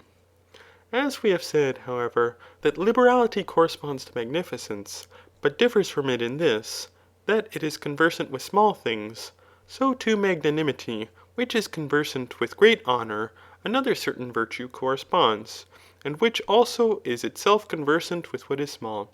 For it is possible to aspire after honour in such manner as is proper, and more and less than is proper. But he who exceeds in his desires of honour is said to be ambitious, but he who is deficient is unambitious, and the middle character between both is anonymous. The dispositions also are anonymous, except the disposition of the ambitious man, which is denominated ambition. Hence, the extremes contend for the middle place, and we indeed sometimes call the middle character ambitious, and sometimes unambitious, and sometimes we praise the ambitious, and sometimes the unambitious man. But from what cause we do this will be shown hereafter. Now, however, conformably to the manner in which we begun, let us speak about the rest. With respect to anger, therefore, there is likewise excess, defect, and a medium. But since these are nearly anonymous, we call the middle character a mild man, and the medium mildness. But of the extremes, let him who exceeds be wrathful, and the vice be wrathfulness, and let him who is deficient be a man void of anger, and the defect a privation of anger. There are likewise three other media, which have indeed a certain similitude to each other, but differ from each other. For all of them are conversant with the communion of words and actions, but they differ because one of them is conversant with the truth, which is in them, but the others are conversant with the delectable, and of this, viz. The delectable, one kind consists in jest, but another in all the concerns of life. We must, therefore, also speak concerning these, in order that we may in a greater degree perceive that in every thing the medium is laudable, but the extremes are neither right nor laudable, but reprehensible. Of these, therefore, the greater part also are anonymous, but we must endeavour in the same manner as in the rest to give names to them for the sake of perspicuity, and the facility of understanding what follows. With respect to truth, therefore, the middle character may be called veracious, and the medium truth, but of dissimulation That kind which exaggerates may be called arrogance, and he who possesses it an arrogant man. And that which extenuates may be called irony, and he who employs it may be denominated ironical, or a dissembler. With respect however to the delectable, and that kind which consists in jest, the middle character, indeed, may be called facetious, and the disposition itself facetiousness. But the excess may be denominated scurrility, and he who possesses it a scurrilous man. And he who is deficient may be called a rustic man, and the habit itself rusticity. In the other species of the delectable, which pertains to the concerns of life, he who delights in such a way as is proper, is a friend, and the medium is friendship. But he who exceeds, if it is not with a view to any advantage, is studious of pleasing, but if for the sake of advantage, is a flatterer. And he who is deficient, and in all things unpleasant, is contentious, and difficult to be pleased. There are, likewise, media in the passions, and in things pertaining to the passions. For bashfulness is not a virtue, and yet the modest man is praised. For in these things, one indeed is called the middle character, another is said to exceed, and another to be deficient. And he indeed who exceeds and is bashful in all things, is as it were astounded. But he who is deficient, and is not ashamed of any thing, is impudent. And the middle character is the modest man. Indignation is a medium between envy and joy for the calamities of others. But these habits are conversant with the pain and pleasure arising from what happens to others. For he who is propense to indignation is indeed pained from those that do well undeservedly. But he who is envious, surpassing the indignant man, is pained from all that do well. And he who rejoices in the calamities of others is so much deficient in feeling pain from the prosperity of bad men, that he is delighted with it. These things, however, are discussed by us elsewhere, i.e. in the second book of the Rhetoric. With respect to justice, however, since it is not predicated simply, we shall make it the subject of discussion hereafter, viz. The fifth book, and show how each of its parts is a medium. In a similar manner also, we shall speak concerning the rational or intellectual virtues in the sixth book. Chapter 8.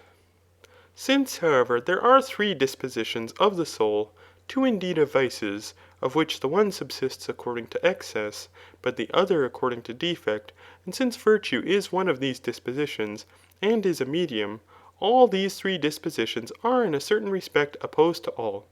For the extremes are contrary to the middle, and to each other, but the middle is contrary to the extremes. For as the equal is, with reference to the less, greater, but with reference to the greater, less. Thus the middle habits exceed with reference to the deficiencies, but are defective with reference to the excesses, both in passions and actions. For the brave with reference to the timid man appears to be audacious, but with reference to the audacious man, timid. In a similar manner also, the temperate man with reference to him who is insensate appears to be intemperate, but with reference to the intemperate man, insensate. But the liberal, when contrasted with the illiberal man, appears to be a prodigal, but when compared with the prodigal, illiberal. Hence, the extremes propel the medium each to the other, and the timid calls indeed the brave man audacious, but the audacious man calls him timid, and analogously in the other extremes. These, however, being thus opposed to each other, there is a greater contrariety in the extremes to each other than to the medium. For these are more remote from each other than from the medium, just as the great is more remote from the small, and the small from the great, than both of them from the equal. Farther still, in some extremes there appears to be a certain similitude to the medium, as in audacity to fortitude, and in prodigality to liberality, but in the extremes there is the greatest dissimilitude to each other. Things, however, which are very distant from each other are defined to be contraries, so that those things which are more distant are more contrary to each other. But to the medium, in some things indeed, the deficiency is more opposed, and in others the excess. Thus to fortitude, audacity, indeed, which is an excess, is not opposed, but timidity, which is a defect. And to temperance, the want of sensibility, which is an indigence, is not opposed, but intemperate, which is an excess. This, however, happens from two causes, one indeed from the thing itself. For one of the extremes being nearer to, and more similar to the medium than the other, hence not this, but the contrary is more opposed to it. Thus, for instance, since audacity appears to be more similar and nearer to fortitude, but timidity appears to be more dissimilar, on this account we oppose the latter to fortitude rather than the former. For things which are more distant from the medium appear to be more contrary. This, therefore, is one cause from the thing itself, but another cause is from ourselves. For those vices, to which we are naturally more adapted, appear to be more contrary to the medium. Thus, because we are naturally more adapted to pleasures, we are more easily impelled to intemperance, than to moderation in the pursuit of pleasure. Those things, therefore, are said to be in a greater degree contraries to which a greater accession is made. And on this account, intemperance, which is an excess, is more contrary to temperance, than the other extreme. CHAPTER 9. That ethical virtue, therefore, is a medium, and how it is so, and that it is a medium between two vices, the one existing according to excess, but the other according to defect, and that it is such in consequence of looking to the medium in passions and actions as to a mark, has been sufficiently shown. Hence, also, it is laborious to be worthy. For in every thing it is laborious to obtain the middle. Thus the middle of a circle cannot be discovered by every one, but by him who is skilled in geometry. In like manner to be angry, and to give and spend money, is in the power of every one, and is easy. But to be angry, and to give and spend money to whom, and as much, and when, and on what account, and as it is proper, cannot be accomplished by every one, nor is it easy. For this is to act rightly, and is rare, and laudable, and beautiful. Hence it is necessary that he whose attention is directed to the medium as to a mark should first recede from that which is more contrary, as Calypso also admonishes. Far from the smoke and waves direct the helm. For of the extremes, the one indeed is more erroneous, but the other less.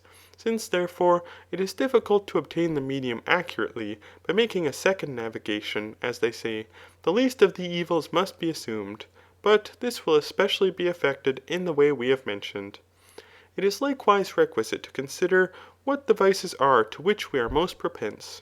For different men are naturally prone to different vices, but this will be known from the pleasure and pain with which we are affected. We ought, however, to draw ourselves to the contrary part. For by removing ourselves very far from error, we shall arrive at the medium, which those do who straighten distorted pieces of wood. But in every thing we should especially avoid the delectable and pleasure, for we are not uncorrupted judges of it. In the same manner, therefore, as the Trojan nobles were affected towards Helen, we ought to be affected towards pleasure, and in every thing, where pleasure is concerned, to employ their decision. For thus, by dismissing it, we shall err in a less degree. By thus acting, therefore, in short, we shall be especially able to obtain the medium. Perhaps, however, this is difficult, and principally in particulars. For it is not easy to determine how, and with whom, and on what account, and for how long a time it is requisite to be angry.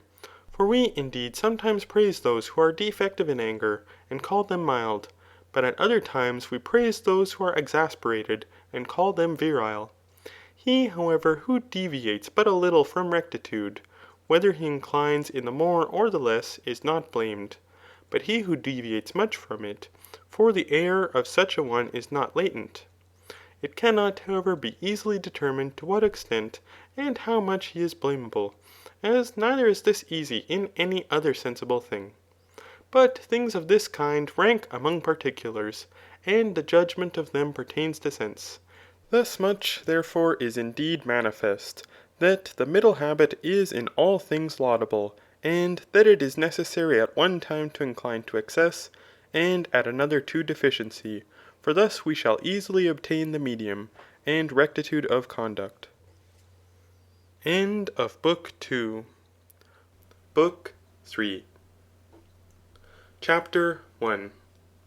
Since, therefore, virtue is conversant with passions and actions, and praise and blame accompany things of a voluntary nature, but pardon and sometimes pity, such as are involuntary, it is perhaps necessary that those who speculate concerning virtue should define the voluntary and involuntary.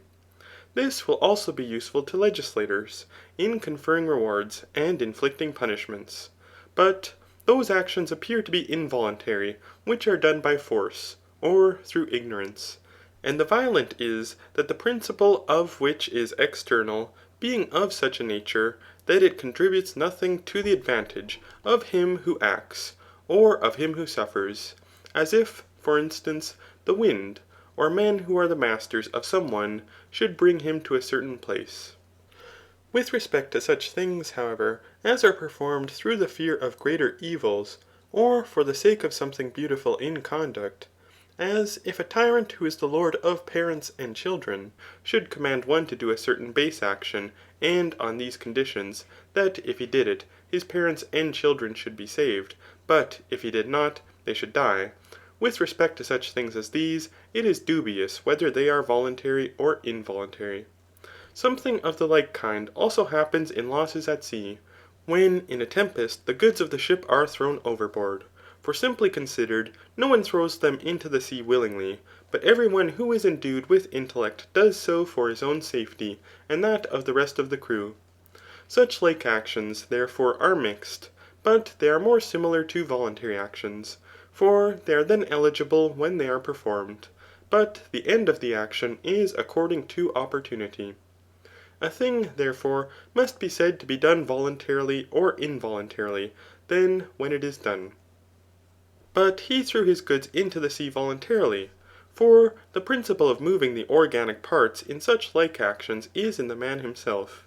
But those things of which the principle is in himself, he has the power to perform or not.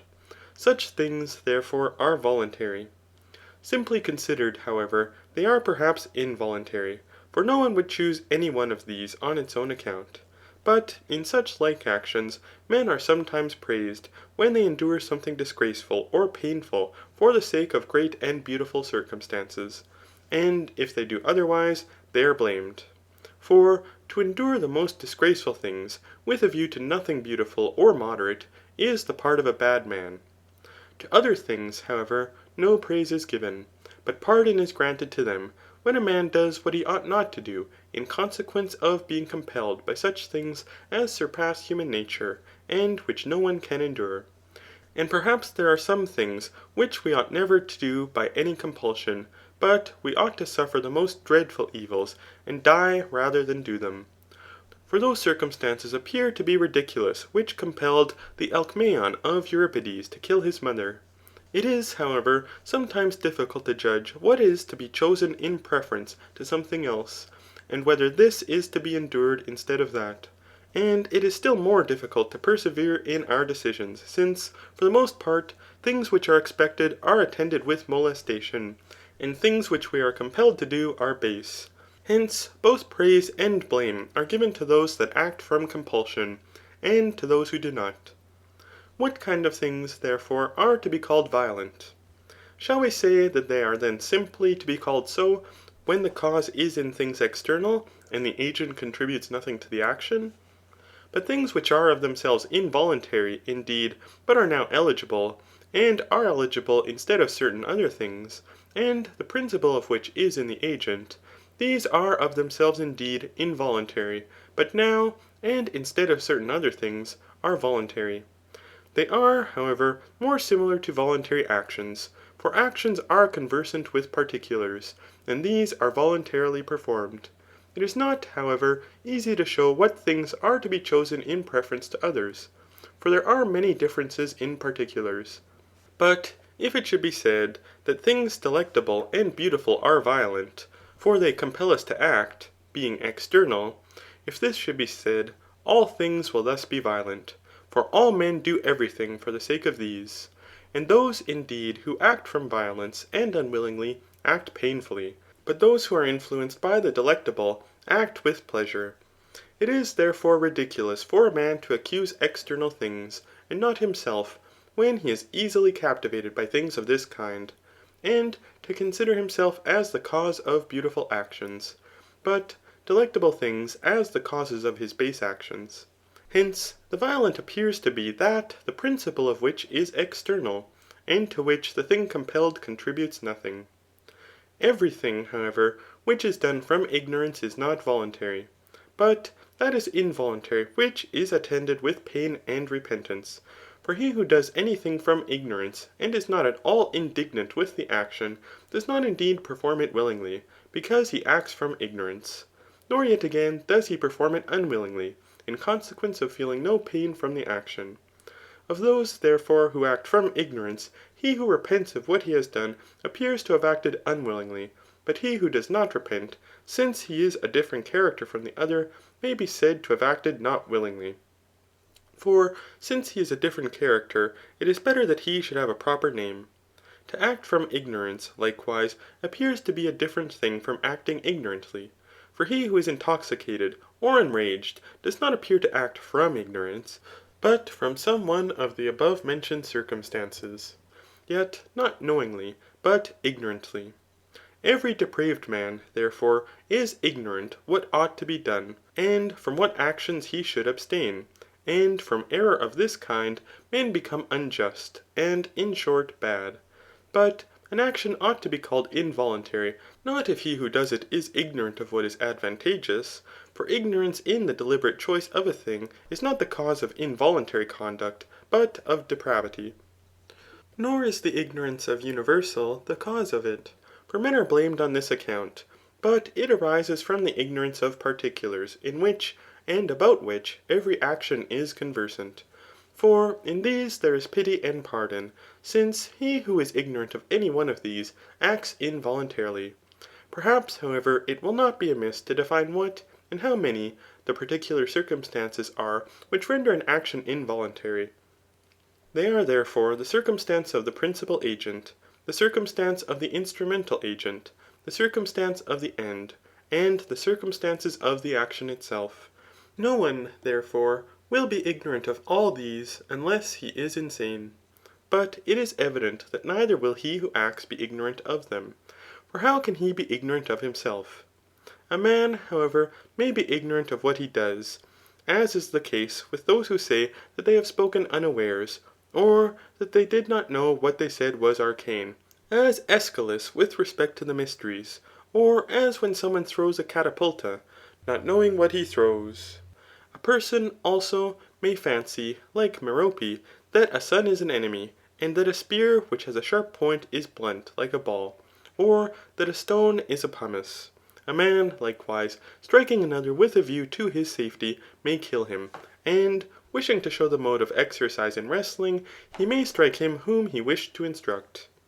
As there is ignorance, therefore, in all these particulars in which there is action, he who is ignorant of some one of them appears to have acted involuntarily, and especially in those things which are of principal importance.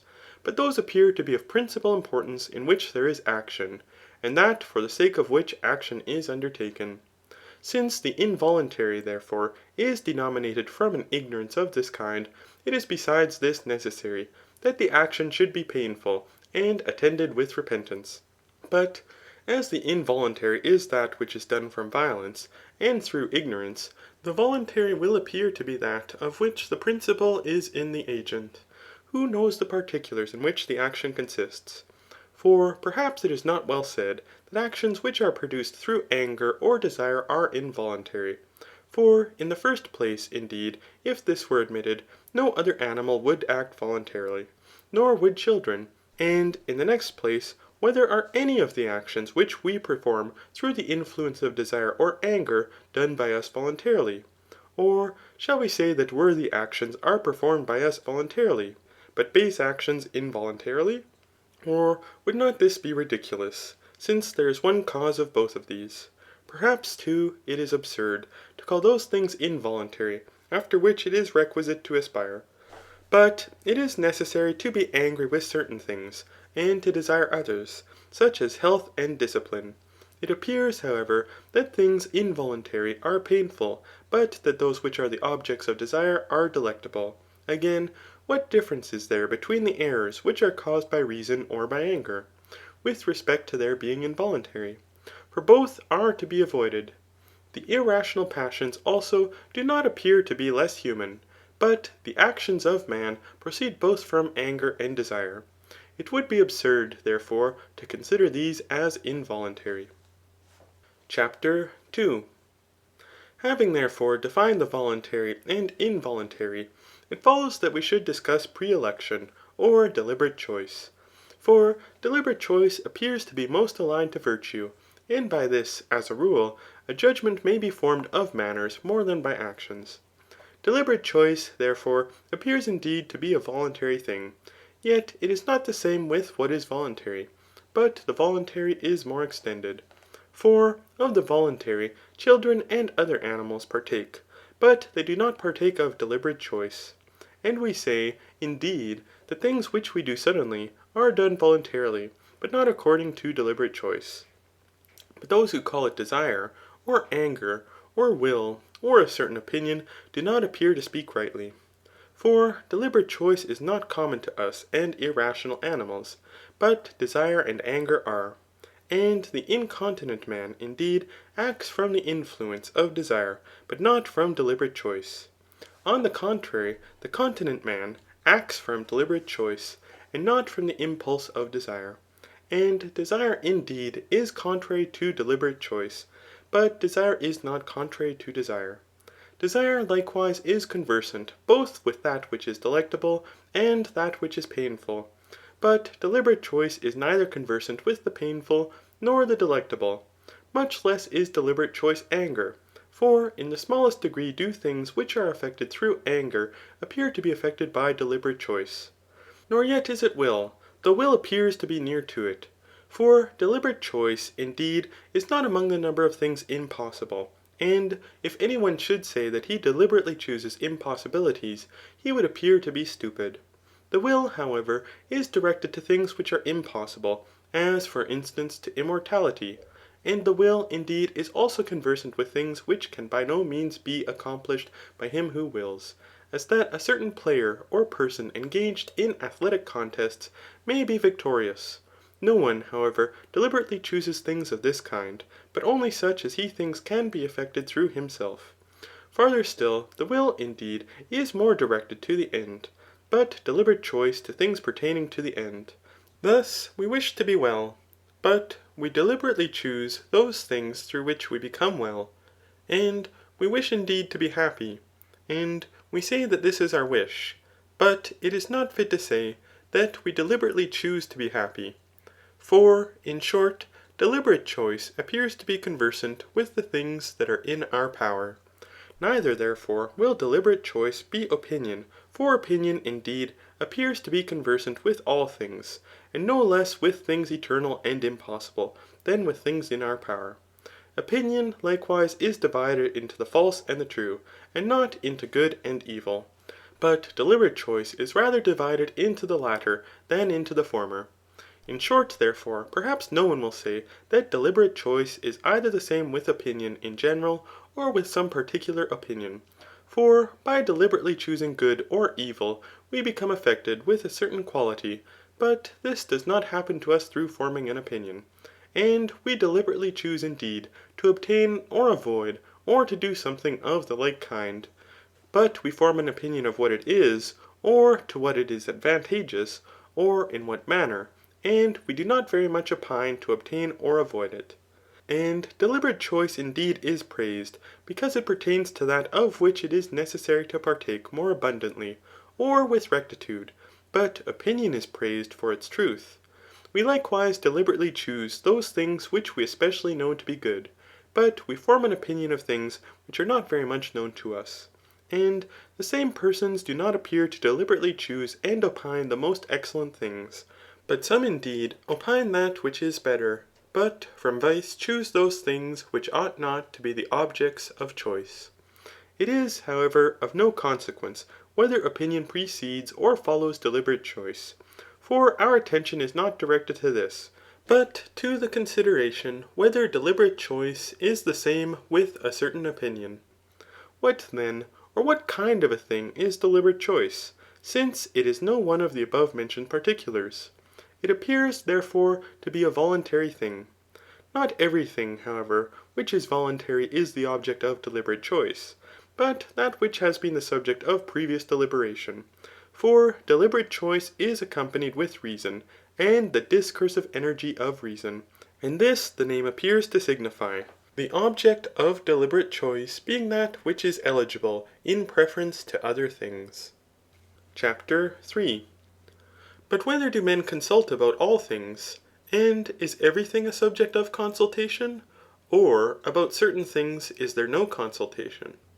Perhaps, however, that must be called a subject of consultation, not about which some stupid or insane person consults, but which is an object of consultation to a man endued with intellect. Concerning eternal things, however, no one consults, such as concerning the world, or the diagonal and side of a square, because they are incommensurable. Nor does any one consult about things which are in motion, but which are always passing into existence, after the same manner, whether from necessity, or naturally, or from some other cause, such as conversions and risings. Nor does any one consult about things which subsist differently at different times, such as about drought and rain, nor about fortuitous events, such as the discovery of a treasure, nor yet about all human concerns. For no Lacedaemonian consults how the polity of the Scythians may be governed in the best manner, since none of these things can be effected by us. But we consult about things which can be performed by us. And these are the rest of things which we have not mentioned. For nature, necessity, and fortune appear to be causes, and besides these intellect, and everything which energizes through man. The individuals, however, of the human species consult about things which may be performed by them. And indeed, in those sciences which are accurate and sufficient to themselves, there is no consultation. As, for instance, there is no consultation about letters, for there is no contention how we should write, but such things as are effected by us. Yet, not always after the same manner. About these we consult, as about things pertaining to medicine, and the art of procuring money, and about the art of the pilot, more than about the gymnastic art, because the former is much less accurate than the latter. In a similar manner also, we consult about the rest, but we consult more in the arts than in the sciences, for we dissent more about them. Consultation, however, takes place in things which have a frequency of subsistence, but of which the event is immanifest, and in things in which there is the indefinite.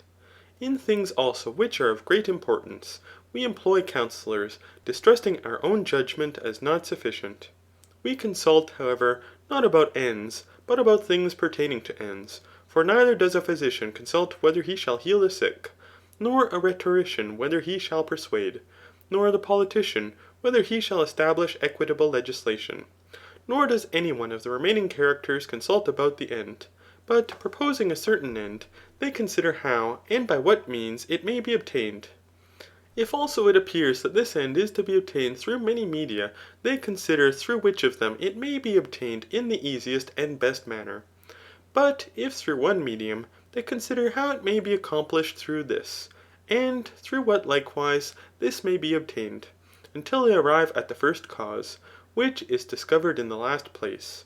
For he who consults appears to investigate and analyze in the above mentioned manner, as if he were investigating and analyzing a diagram.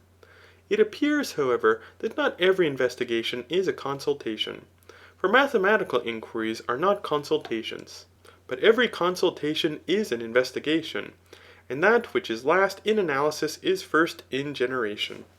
And if, indeed, in consulting, we meet with an impossibility, we desist from consultation, as if there should be occasion for money, and this cannot be procured.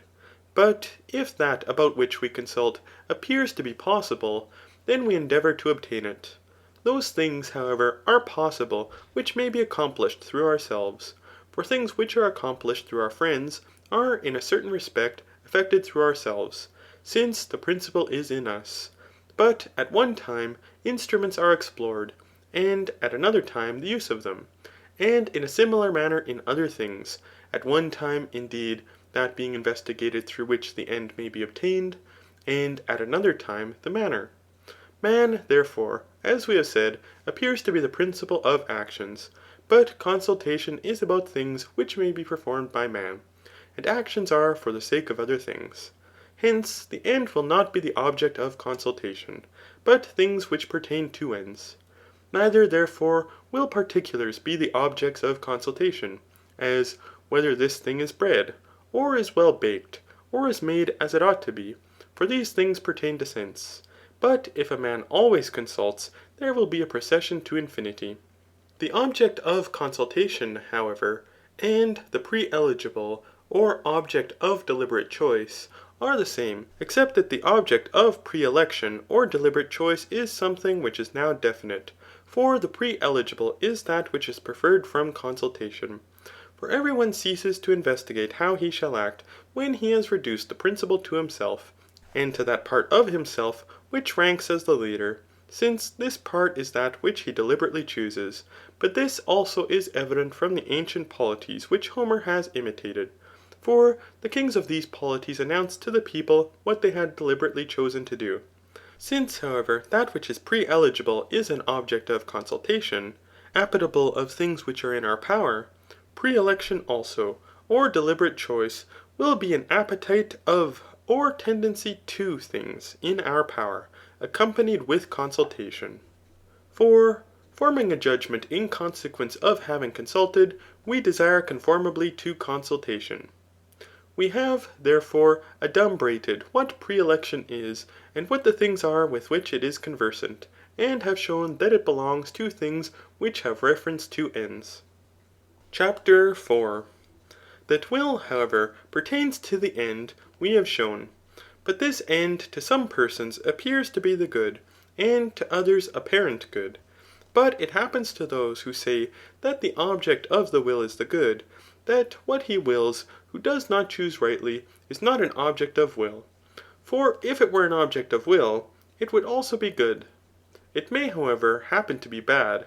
And it happens to those who say that the object of the will is apparent good, that the object of the will has not a natural subsistence, but is what appears to any one to be eligible. A different thing, however, appears to be eligible to a different person. And if it should so happen, contraries appear to be eligible. If, therefore, these things are not approved, we must say that simply and in reality the good is indeed the object of the will, but that apparent good is the object of the will to every one. To the worthy man, therefore, real good is the object of the will, but to the bad man, casual good, just as in bodies, to such as are well disposed. Those things are salubrious which are in reality so, but other things to such as are diseased. And the like takes place in things that are bitter, sweet, hot, heavy, and each of the rest. For the worthy man judges of every thing, rightly, and in every thing the truth presents itself to his view. For according to every habit, there are things beautiful and delectable which are peculiar to that habit. And perhaps the worthy man very much excels others in this, that he sees the truth in every thing, being as it were the rule and measure of things. But with the multitude, deception is present on account of pleasure. For pleasure, though not good, appears to be so. The multitude, therefore, choose the delectable as good, but fly from pain as an evil. CHAPTER 5. Since the end, therefore, is the object of the will, but things pertaining to the end are the objects of consultation and deliberate choice, the actions which are conversant with these will be actions of deliberate choice and voluntary. But with these the energies of the virtues are conversant. Virtue, therefore, also is in our power, and in a similar manner vice. For in those things in which to act is in our power, not to act is also in our power. And in those things in which we have the power not to act, we have likewise the power to act. Hence, if to act worthily is in our power, not to act basely will likewise be in our power. And if we have the power of not acting worthily, we have also the power of acting basely. But if to act, and in a similar manner, not to act worthily and basely are in our power, and this is to be good or bad, it will be in our power to be worthy or depraved characters. And to say, with a certain tragic poet, that no one is willingly depraved, nor unwillingly blessed, seems to be partly false and partly true. For no one is unwillingly blessed, but depravity is voluntary. Or unless this is admitted, what we have just now asserted must be controverted, and it must not be said that man is the principle and generator of actions in the same manner as he is of children. But if these things are admitted, and we cannot refer them to any other principles than those which are in our power, it follows that those things are in our power, and are voluntary, of which also the principles are in our power. The truth of this appears to be attested both privately by individuals and publicly by legislators themselves. For they castigate and punish those who act depravely, if they do not act from compulsion or from ignorance of which they were not the causes. But they honour those who act well, in order that they may excite these, and impede those. No one, however, exhorts others to the performance of such actions as are neither in our power nor are voluntary, because no advantage can be derived from persuading us not to be hot, or be in pain, or be hungry, or any thing else of the like kind. For, notwithstanding the persuasion, we shall no less suffer these things. For legislators also punish a man for his ignorance, if he appears to be the cause of his ignorance. Thus double punishments are ordained for those that are intoxicated. For the principle is in themselves, because they have the power of not becoming intoxicated, and this, i.e. intoxication, is the cause of their ignorance. They likewise punish those who are ignorant of any thing which is legally established, which ought to be known, and which it is not difficult to know.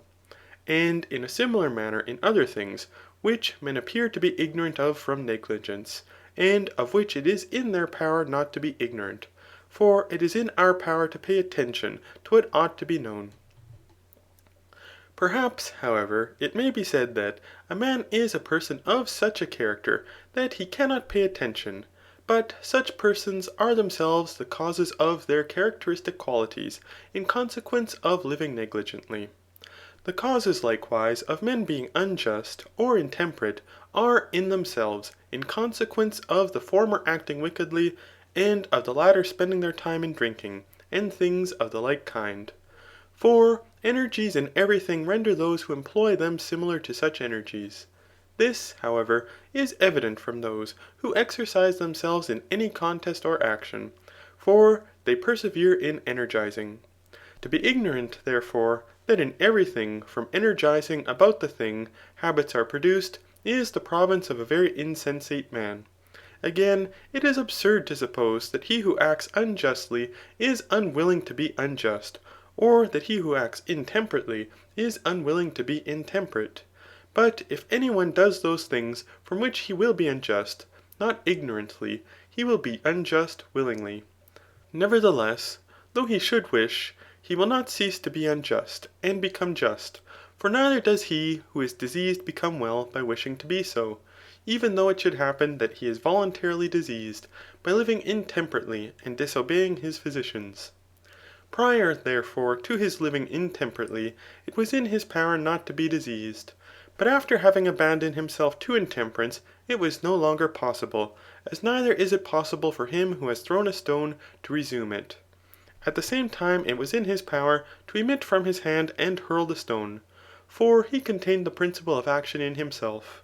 Thus, also, to the unjust and intemperate man, it was possible from the beginning not to be unjust and intemperate, on which account they are voluntarily so, but when they are become such characters, it is no longer possible for them not to be so. Not only, however, the vices of the soul are voluntary, but in some persons also the vices of the body, which likewise we reprehended. For no one reprehends those who are naturally deformed, but we blame those who are so through the want of exercise, and from negligence. The like also takes place in imbecility and mutilation. For no one would reproach a man who is blind from nature, or disease, or a blow, but would rather pity him. But every one would reprove him who is blind from drinking wine to excess, or from any other species of intemperance. Of the vices, therefore, pertaining to the body, those indeed that are in our power are blamed, but those which are not reprehended. But if this be the case, in other things also the vices which are reprehended will be in our power. If, however, some one should say that all men aspire after apparent good, but that we have no authority over the phantasy, and that such as every one is, such also does the end appear to him to be; if, indeed, every one is to himself in a certain respect the cause of habit, he will also be in a certain respect the cause to himself of the phantasy, i.e. of the conception which he forms of a thing in his imagination. But if no one is the cause to himself of bad conduct, but he acts evilly from an ignorance of the end, fancying that by so acting he shall obtain the greatest good, and if the desire of the end is not spontaneous, but it is requisite that every one should be born endued as it were with sight, by which he may judge rightly, and may choose real good, and if, also, he is naturally of a good disposition, in whom this is well implanted by nature, for that which is greatest and most beautiful, and which can neither be obtained nor learned from another person, but which such as a man is naturally, such he possesses, and to be naturally inclined to this well and beautifully, will be a perfect and true natural goodness of disposition. If these things are true, why will virtue more than vice be voluntary? For the end appears, and is similarly posited both to the good and the bad man, either by nature or in some other way. But referring other things to this, they act in any manner whatever. Whether, therefore, the end, whatever it may be, is not apparent to every one from nature, but there is also something with him who acts, or whether the end is natural, yet, because a worthy man performs other things voluntarily, and therefore virtue is voluntary, vice also will be no less voluntary. For in a bad as well as in a good man, there is similarly a power of acting from himself in what he does, though the intention of the end is not in our power. If, therefore, as we have said, the virtues are voluntary, for we ourselves in a certain respect are the concauses of habits, and in consequence of being disposed in a certain way, we propose to ourselves a certain end. If this be the case, the vices also will be voluntary, for a similar reason. We have, therefore, spoken in common concerning the virtues, have adumbrated the genus of them, and have shown that they are media and habits. We have likewise unfolded what the things are from which they are produced, and have shown that they are caused by energies, and are the principles of energies, similar to those by which they are generated. That they are likewise in our power, and are voluntary things, and this in such a way as right reason shall ordain. Actions, however, and habits are not similarly voluntary. For of actions we are the lords from the beginning to the end, since we have a knowledge of particulars, but of habits we are only lords of the principle. The accession, however, of particulars is not known as it is in diseases, but because it is in our power thus to use, or not to use particulars. On this account our habits are voluntary. Resuming, therefore, the discussion of each of the virtues, let us show what they are, what the quality of the things is with which they are conversant, and how they subsist. But at the same time it will be manifest how many there are. And, in the first place, let us consider fortitude. CHAPTER 6.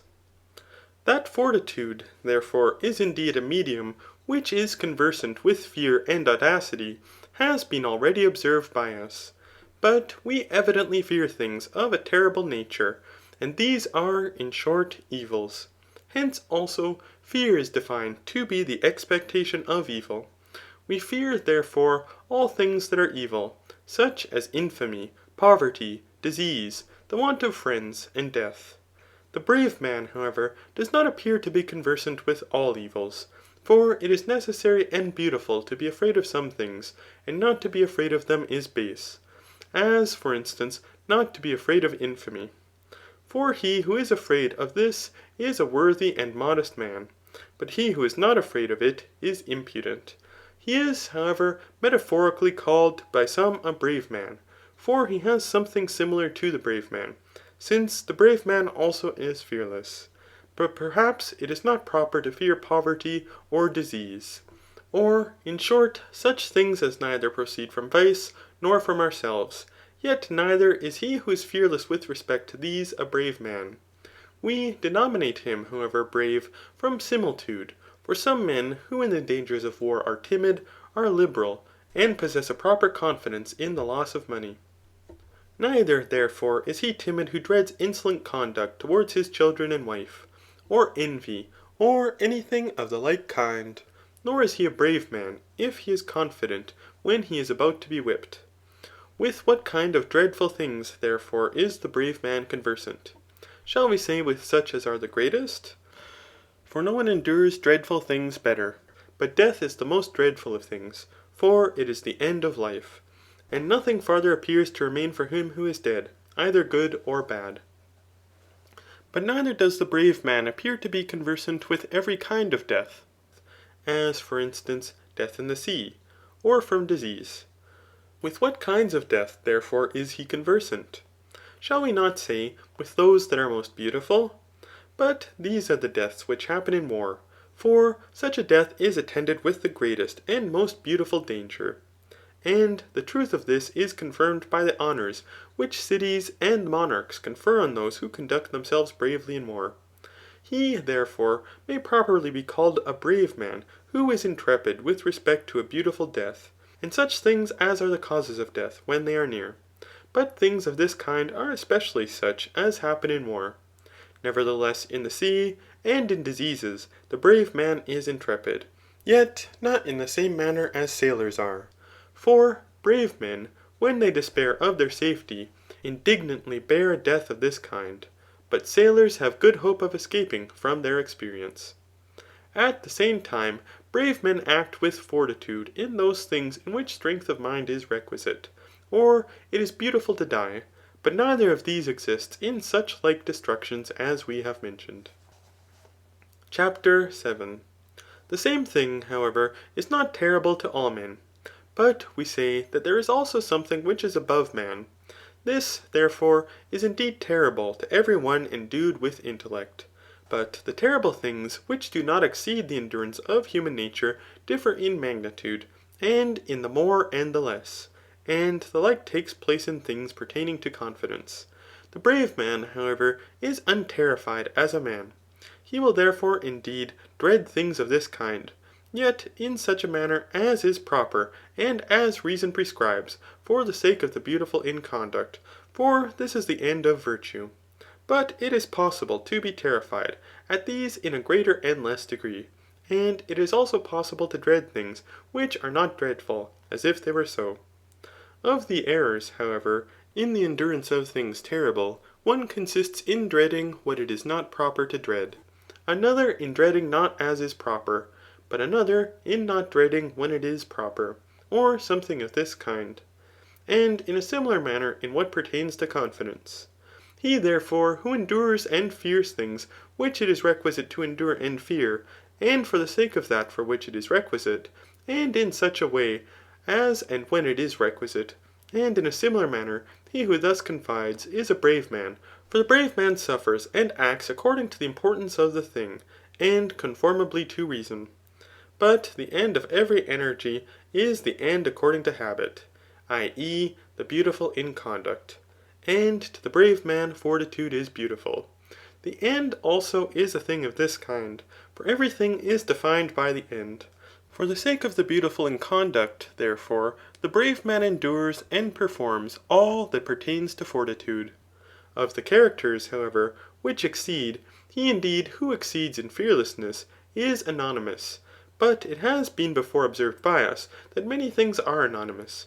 He, however, who fears nothing, neither earthquakes nor inundations, as it is said of the Celtae, will be an insane person, or one who has no sense of pain. But he who exceeds in confidence respecting things of a terrible nature will be audacious. The audacious man also appears to be arrogant, and a pretender to fortitude. Such, therefore, as the brave man is with respect to things of a terrible nature, such does the audacious man wish to appear, and hence in those things in which he is able, he imitates him. On this account also, many audacious persons have timidity united with audacity. For in consequence of their audacity when danger is not imminent, they do not endure things of a dreadful nature when they occur. But he who exceeds in fearing is timid, for he fears what he ought not, and in such a manner as he ought not to fear. And all such things are consequent to him. But he is deficient in confiding. As he exceeds, however, in pains he is more apparent.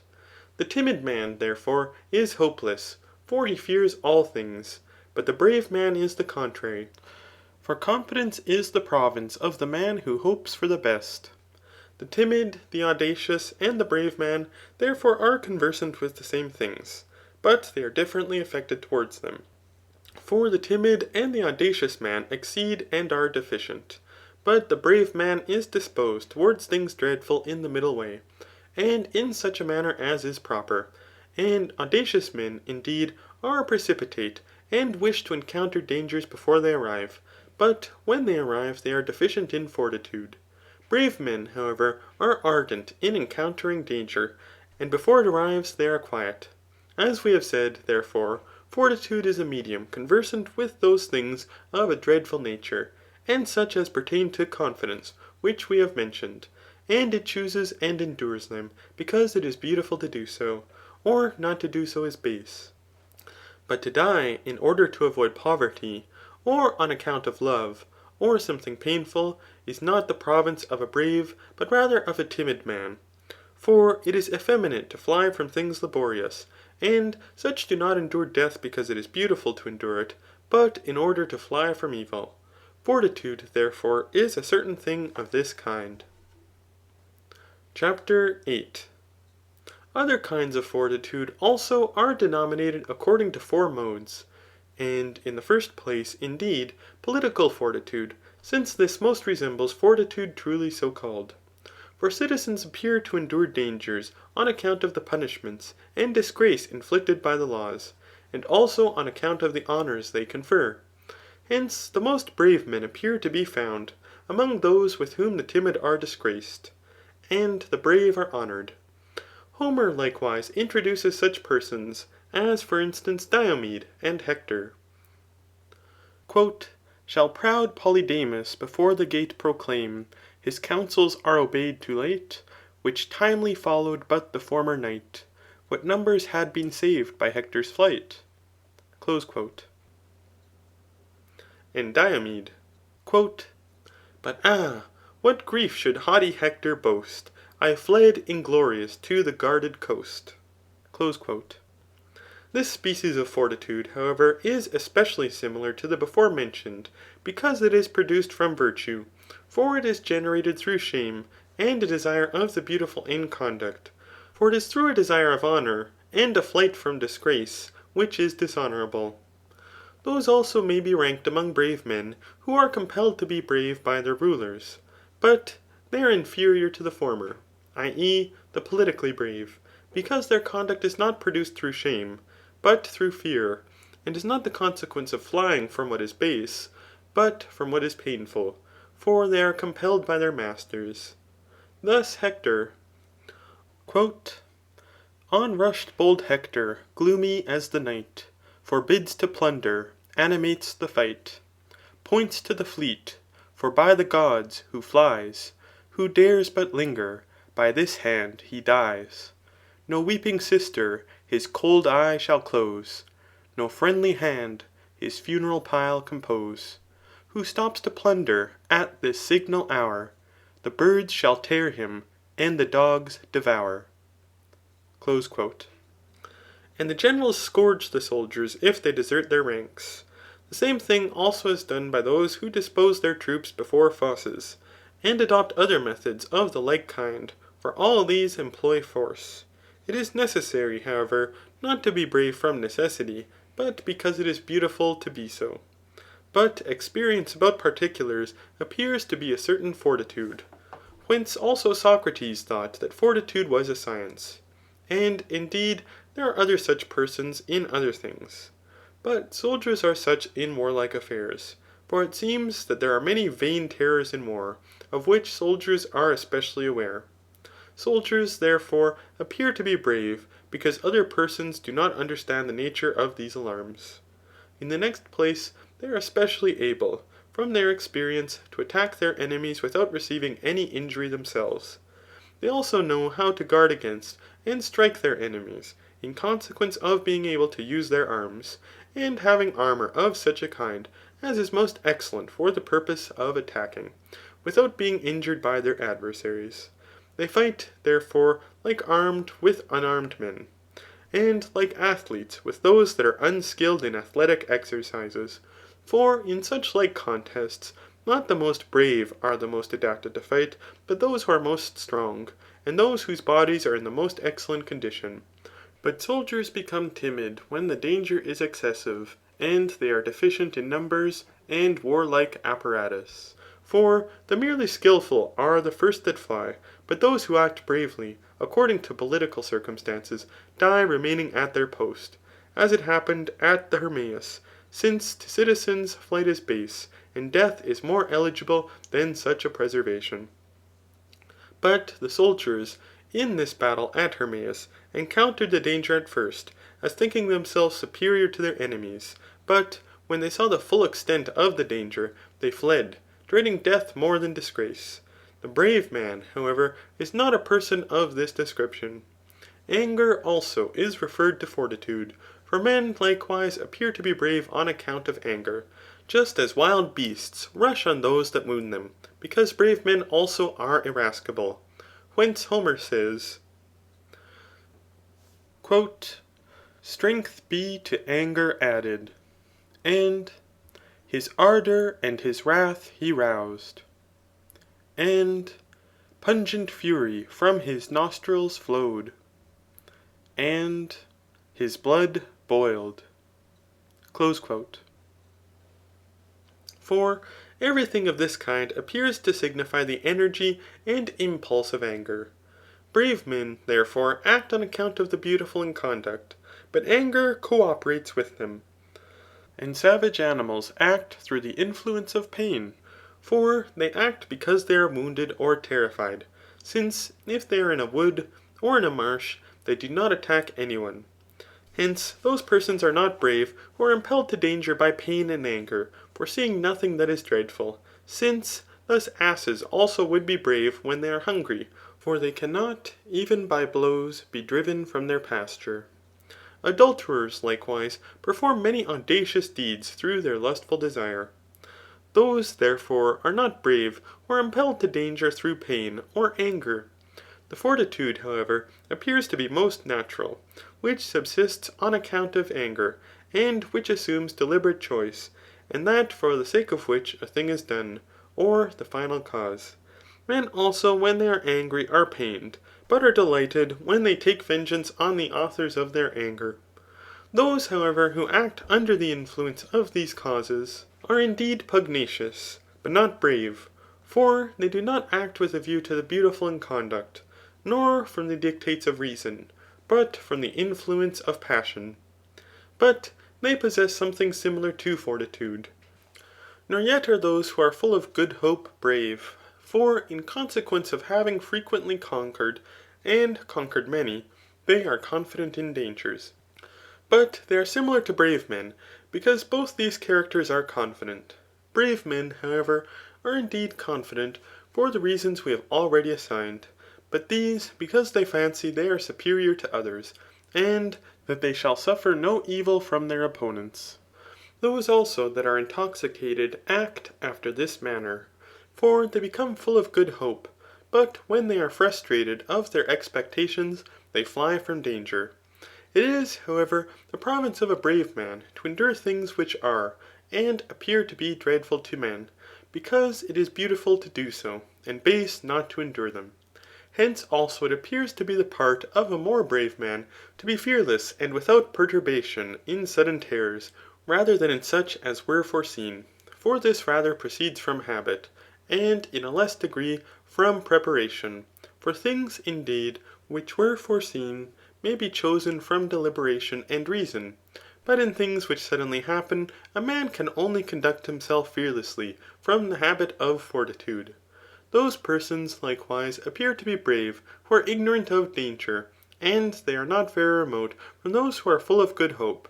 They are, however, inferior to them, because they have no preconceived opinion of vanquishing the evil, but the former have.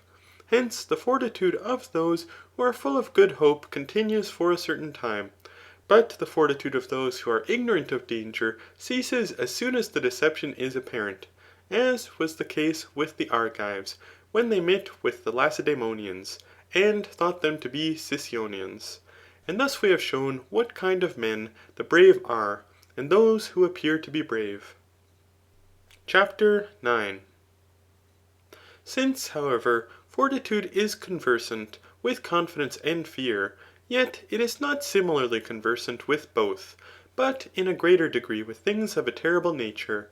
For he who is without perturbation in these, and who conducts himself in them as he ought, is more brave than he who does so in things pertaining to confidence. Brave men, therefore, as we have before observed, are called brave, from enduring things of a painful nature. Hence also fortitude is unaccompanied with pain, and is justly praised. For it is more difficult to endure pain than to abstain from pleasure. Nevertheless, the end, according to fortitude, may appear to be pleasant, but to be obscured and obliterated by surrounding circumstances, just as it happens in gymnastic contests. For to pugilists, indeed, the end for the sake of which they contend is pleasing, viz. A crown and honours. But to be beat, since this pertains to the flesh, is painful, as is likewise every labour. Because, however the circumstances which produce pain are many, and that for the sake of which they contend is small, it appears to possess nothing delectable. If, therefore, a thing of this kind also pertains to fortitude, death, indeed, and wounds will be painful to a brave man, and to one who is unwilling to endure them. The brave man, however, endures them because it is beautiful so to do, or because it is base not to endure them. And by how much the more he possesses every virtue, and is more happy, by so much the more will he be pained by death. For such a man most eminently deserves to live, and he is knowingly deprived by death of the greatest goods. But this is painful. He is, however, no less brave, and perhaps he is more brave, because he chooses that conduct in battle which is beautiful, in preference to these goods. To energize, therefore, delectably, does not pertain to all the virtues, except so far as they come into contact with the end. But perhaps nothing prevents not only those from being most excellent soldiers, who are most brave, but also those who are less brave, and possess no other good. For these are prepared for danger, and to lose their life for a small gain. And thus much concerning fortitude, and it is not difficult from what has been said to adumbrate what it is. CHAPTER 10. In the next place, let us speak concerning temperance. For these, i.e. fortitude and temperance, appear to be the virtues of the irrational parts. The temperance, therefore, is a medium, conversant with pleasures, has been already observed by us. For it is conversant in a less degree, and not similarly with pains, but about pleasures and pains intemperance also is employed. What the pleasures, therefore, are, with which temperance is conversant, we must now explain. Let pleasures, however, be divided into those pertaining to the soul, and those pertaining to the body. Thus, for instance, the pleasures pertaining to the soul are ambition and the love of learning, for each of these is delighted with that which is the object of its desire. The body not being at all affected, but rather the rational part. And those who are conversant with such like pleasures are neither denominated temperate, nor intemperate. Thus too, with respect to such other pleasures as are not corporeal. For we call those who are lovers of fables and narrations, and who consume the day in such casual circumstances as present themselves, triflers, but not intemperate. Nor do we call those intemperate who are pained by the loss of riches or friends. Temperance, however, will be conversant with corporeal pleasures, yet neither will it be conversant with all such pleasures. For those persons are not called either temperate or intemperate, who are delighted with objects of sight, such as colours, and figures, and pictures, though it would seem that there is also a proper manner of being delighted with these, and that it is possible to be pleased with them according to excess and defect. Thus too in things pertaining to the hearing, for no one calls those intemperate who are excessively delighted with melodies, or players, nor those temperate who are delighted with them in a proper manner, nor are those denominated temperate or intemperate who are delighted with odours, except from accident. For we do not call those persons intemperate who are delighted with the smell of apples, or roses, or odoriferous fumigations, but we rather denominate those persons so who are delighted with the smell of ointments and food. For intemperate persons are pleased with these, because through these the recollection of the objects of their desires is produced. Others also may be seen, who when they are hungry are delighted with the smell of food. But to be delighted with things of this kind is the province of an intemperate man. For to such a one these things are objects of desire. Nor do other animals receive pleasure from these senses, except by accidents. For neither are dogs delighted with the smell, but with the eating of hares, the smell producing the sense, i.e. causing them to perceive food present. Nor is the lion delighted with the voice of the ox, but with eating him. But he perceives through the voice of the ox that he is near, and is seen to be delighted with this perception. In like manner, neither is the lion delighted with seeing or finding a stag, or a wild goat, but he is pleased on seeing that from which he shall obtain food. Temperance and intemperance, therefore, are conversant with pleasures of this kind, of which also irrational animals partake. Hence, these pleasures appear to be servile and savage, and they are the pleasures pertaining to the touch and the taste. Temperance and intemperance, however, appear to use the taste, but in a small degree, or not at all. For the judgment of sapiers is the province of the taste, which those persons employ who make trial of wines and season food. The intemperate, however, are not very much delighted with these sapiers, but with the enjoyment of the food, the whole of which is effected through the touch, in meats and drinks, and in what are called venereal concerns. Hence, a certain person named Philoxenus, the son of Eryx, who was most voracious in eating, wished that he had a neck longer than that of a crane, as being one who was delighted with the touch. The touch, therefore, with which intemperance is conversant is the most common of all the senses, and will appear to be justly disgraceful, because it exists in us not so far as we are men, but so far as we are animals. To be delighted, therefore, with, and especially enamoured of such pleasures is beastly. For the most liberal of the pleasures which are perceived through the touch are not to be numerated with these. Such, for instance, as the pleasures in gymnastic exercises produced through friction and heat, since the touch of the intemperate man does not pertain to the whole body, but to certain parts of it. Chapter 11. Of desires, however, some appear to be common, but others peculiar and advantageous. Thus, for instance, the desire of food is indeed natural, for every one, when in want, desires either dry or moist nutriment, and sometimes both. And, as Homer says, both the young man and he who is in the vigour of his age desire the joys of love. But every one does not desire this or that food, nor the same food. Hence, this desire appears to be properly ours, and it possesses also something natural, for different things are pleasing to different persons, and the same thing is more agreeable to some persons than to others. Few, therefore, err in natural desires, and they err in these in one way, viz. In excess. For to eat or drink, what casually presents itself, till an excessive fullness is produced, is to surpass, in multitude, what is conformable to nature, since natural desire is the replenishing of indigence. Hence, such persons are called gluttons, as replenishing the indigence of nature beyond what is becoming. And those who are very servile become men of this description. But in those pleasures which are peculiar or proper, many persons err, and in many ways. For they are denominated lovers of things of this kind, either from being delighted with things which are not proper, or being pleased with them more than is proper, as is the case with the multitude, or not in such a way as is proper, or not in that respect in which it is proper. The intemperate, however, exceed in all things, for they are delighted with some things with which it is not proper to be delighted, since they are odious. And if it is requisite to be delighted with some of such things, they are delighted with them more than is proper, and after the manner of the multitude.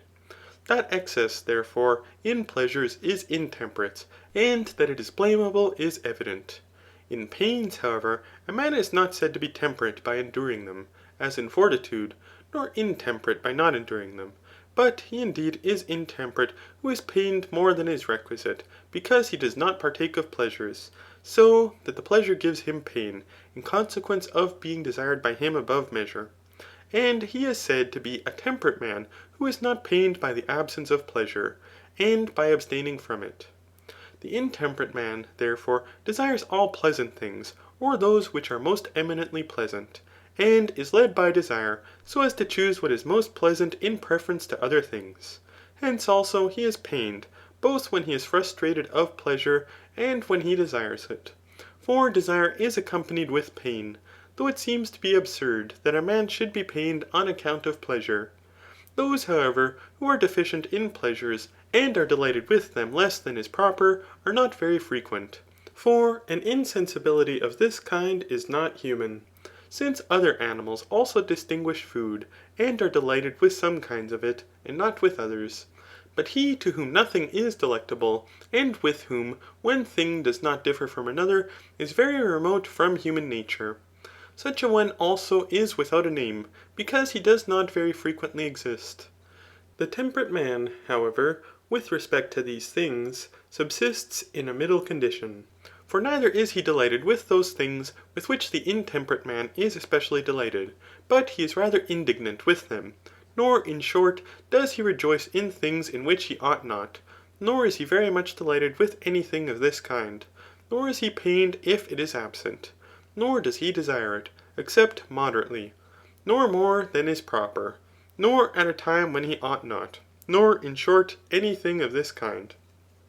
But such things as, being delectable, contribute to health, or to a good habit of body, these he desires moderately, and in such a way as is proper. He also desires other delectable things, which are not an impediment to these, or which are not adverse to the beautiful in conduct, or above his income. For he who is thus affected loves such pleasures beyond their desert. The temperate man, however, is not a person of this description, but is one who acts conformably to right reason. Chapter 12. Intemperance, however, appears to be more similar to the voluntary than timidity. For the former subsists on account of pleasure, but the latter on account of pain, of which the one indeed is eligible, but the other is to be avoided. And pain indeed astounds and disturbs the nature of its possessor, but pleasure produces nothing of this kind. It is, therefore, more voluntary, and on this account also it is more disgraceful. For it is more easy to be accustomed to these things, since there are many such in life, and the being accustomed to them is unattended with danger. But the contrary takes place in things of a dreadful nature. Timidity, likewise, may appear not to be similarly voluntary with particulars. For timidity, indeed, is without pain, but particulars so astound men through pain, that they throw away their arms, and act in other things indecorously. And on this account they appear to be violent. The contrary, however, takes place with the intemperate man. For particulars with him are voluntary, since he desires them, and his appetite is directed to them. But the whole of an intemperate life is less voluntary, for no one desires to be intemperate. We transfer also the name of intemperance to puerile errors, for they possess a certain similitude, but which of these is denominated from the other is of no consequence to the present discussion. It is, however, evident that the latter is denominated from the former, nor does the transition appear to be badly made. For that which desires what is base is to be punished, and which has an abundant increase. But desires in a child are especially a thing of this kind, for children live according to desire, and in these the appetite of the delectable especially flourishes. If, therefore, this appetite is not obedient and subject to the governor reason, it increases abundantly. For the appetite of the delectable is insatiable, and in the stupid man is every way diffused. And the energy of desire increases that which is allied to it, so that if the desires are great and vehement, they expel the reasoning power. Hence it is necessary that they should be moderate and few, and in no respect adverse to reason. But we call a thing of this kind obedient, and reformed by correction.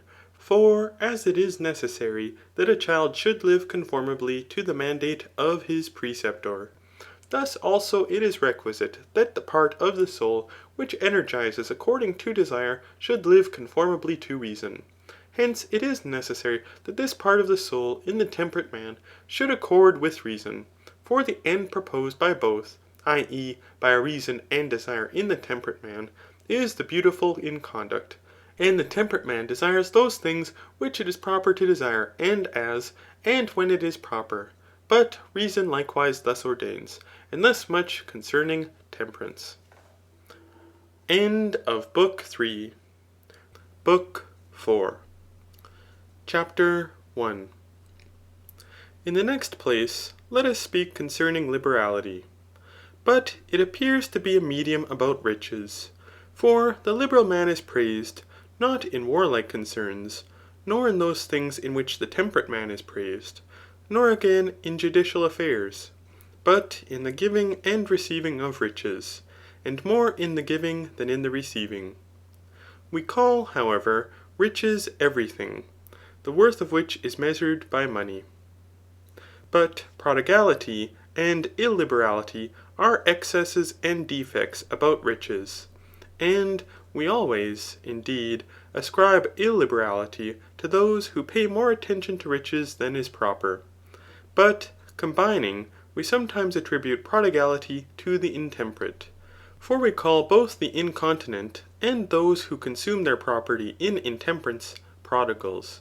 Hence, men of this description appear to be most depraved, for at one and the same time they have many vices.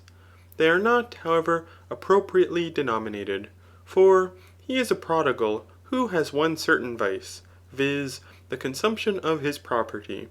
For he is a prodigal who is destroyed through himself, since the consumption of his property appears to be a certain destruction of himself, as through this the means of living are obtained.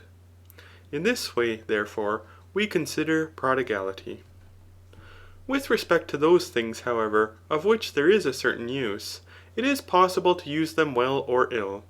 But wealth is among the number of things useful, and he uses everything in the best manner who possesses the virtue pertaining to each thing. He, therefore, will use wealth in the best manner who has the virtue pertaining to riches, and he is the liberal man.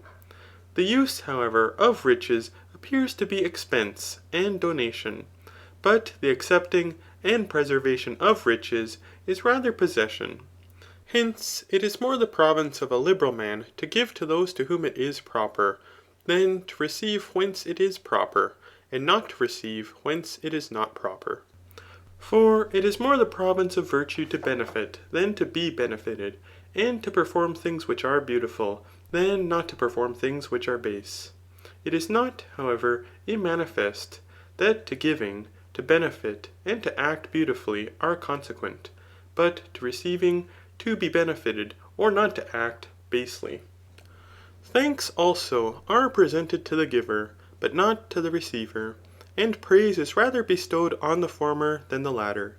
It is, likewise, more easy not to receive than to give, for men are less willing to bestow what is their own, than not to receive what belongs to another. Those also who bestow are called liberal, but those who do not receive are not praised for liberality, but are no less praised for justice. Those, however, who receive are not very much praised. But of all those who are loved on account of virtue, the liberal are nearly beloved the most, for they benefit others, and this consists in giving. The actions, however, according to virtue are beautiful, and are for the sake of the beautiful. The liberal man, therefore, gives for the sake of the beautiful, and gives rightly, for he gives to those to whom it is proper, and such things as are proper, and when it is proper, and whatever other particulars are consequent to giving rightly. And this he does either delectably or without pain. For that which is conformable to virtue is delectable, or without pain, but is in the smallest degree painful. But he who gives to those to whom it is not proper, or not for the sake of the beautiful, but from some other cause, is not liberal, but must be called by some other name. Nor is he liberal who gives with pain, for such a one would prefer riches to a beautiful action. But this is not the province of a liberal man. Nor does the liberal man receive from whence it is not proper to receive. For neither is such a kind of receiving the province of one who does not honour riches. Neither will the liberal man be readily disposed to ask a favour, for it is not the province of him who benefits to be benefited easily. But he will take whence it is proper, as, for instance, from his own possessions, not as a thing beautiful, but as necessary, in order that he may have the means of giving. Nor will he neglect his own affairs, because he wishes through these to supply the wants of certain persons.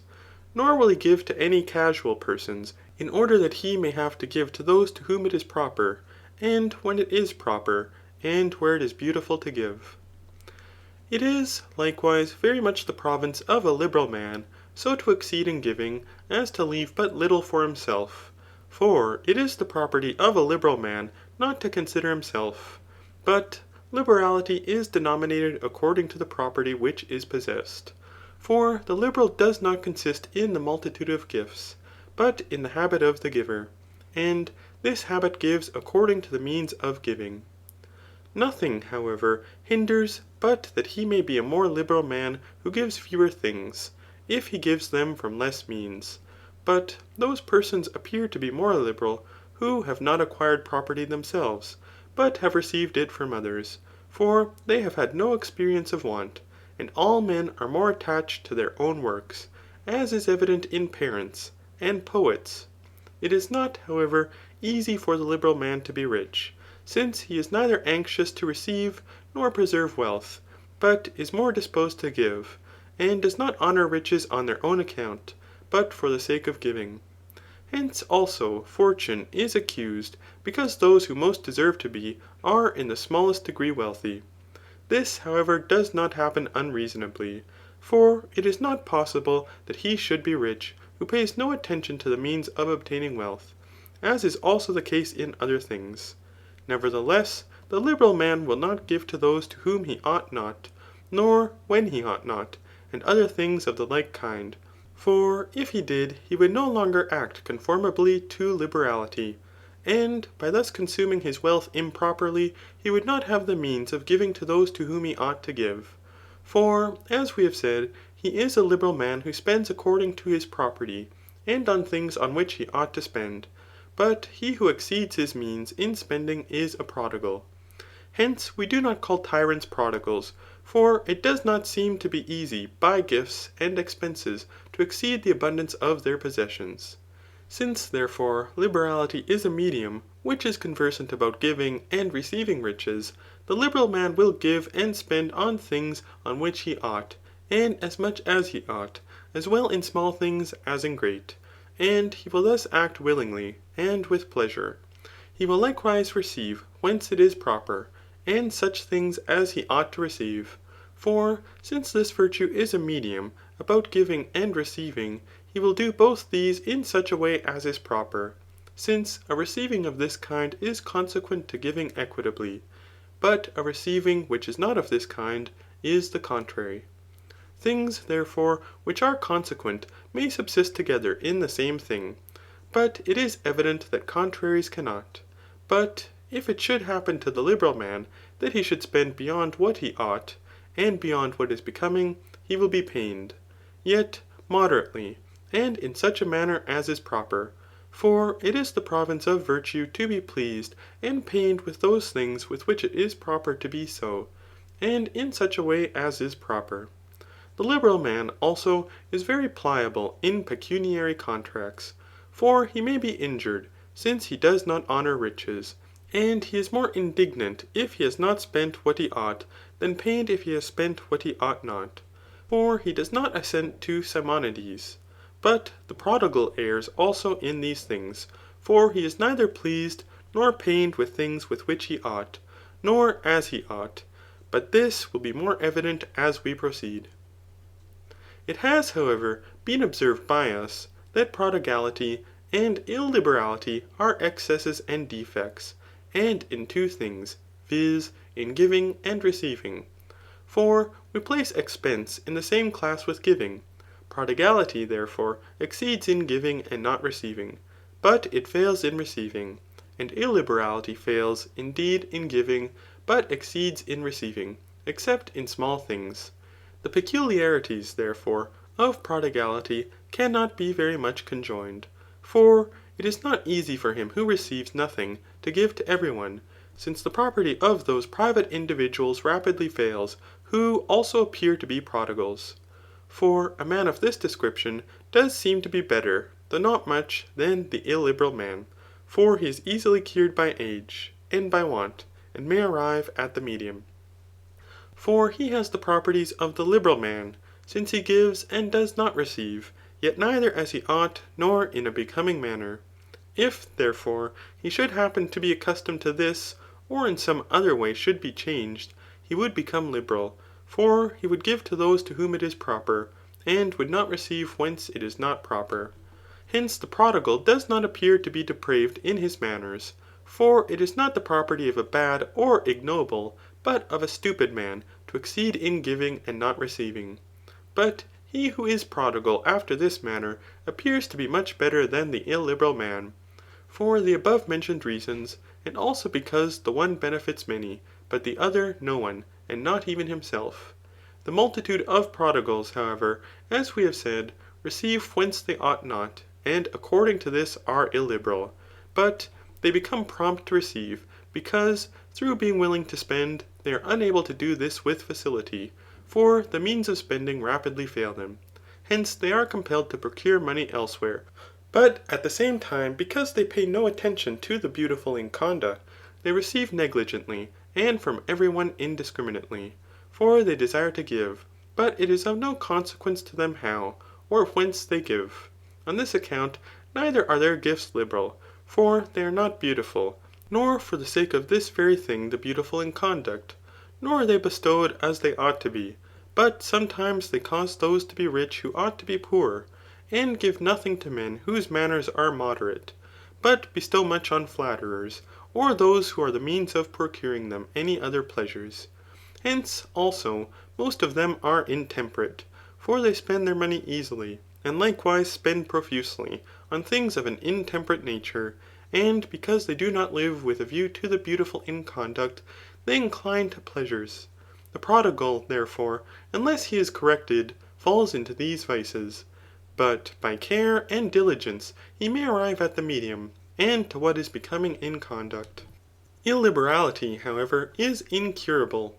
For old age and every infirmity appear to render men illiberal, and it is more congenial to them than prodigality.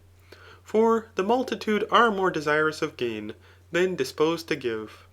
Illiberality, likewise, extends widely and is multiform, since there appears to be many modes of it. For consisting in two things, a deficiency in giving, and excess in receiving, it is not wholly and entirely present with all illiberal men, but sometimes it is divided, and some indeed exceed in receiving, but others are deficient in giving. For all those to whom such appellations apply, as niggardly, tenacious, and sordid, are deficient in giving, but they do not desire the property of others, nor do they wish to receive, some, indeed, through a certain probity, and an avoidance of base conduct. For some of them seem to take care of their own property, or at least say that they do so, in order that they may not at any time be compelled to do any thing base. Of these characters, however, the skinflint, and every one of the like kind, is so denominated from giving to no one in excess. But others of these abstain from property which is not their own, through fear, because it is not easy for him who takes what belongs to others to preserve his own property unviolated. Hence, they are disposed neither to receive nor give. Others, again, exceed in receiving, in consequence of receiving on all sides and every thing, such as those who perform illiberal works, together with panders, usurers, gamesters, sharpers, and other depredators, and those who for the sake of a little subject themselves to great infamy. For all these receive whence they ought not, and what they ought not. The acquisition, however, of base gain appears to be common to these. For all of them endure disgrace for the sake of gain, and this small. For we do not call those illiberal, who receive great things whence they ought not, and such as they ought not, as for instance tyrants, the subverters of cities, and the plunderers of temples, but we rather call them depraved, and impious, and unjust. The gamester, indeed, the highwayman, and the sharper are among the number of illiberal characters, for they are addicted to base gain, since for the sake of gain they devote themselves to these employments, and endure disgraces, and some indeed expose themselves to the greatest dangers for the sake of what they may get, but others gain something from their friends to whom they ought to give. Both these, therefore, since they wish to enrich themselves whence they ought not, are addicted to base gain, and all such receivings are illiberal. Reasonably, also, is illiberality said to be contrary to liberality, for it is a greater evil than prodigality, and men err more in this than in prodigality, of which we have spoken above. And thus much concerning liberality and the opposite vices. CHAPTER 2. It would seem to follow that we should in the next place discuss magnificence, for it also appears to be a certain virtue which is conversant with riches. It does not, however, in the same manner as liberality, extend to all pecuniary actions, but only to those that are sumptuous. For in these it surpasses liberality in magnitude, for, as its name signifies, it is a becoming costliness in great things.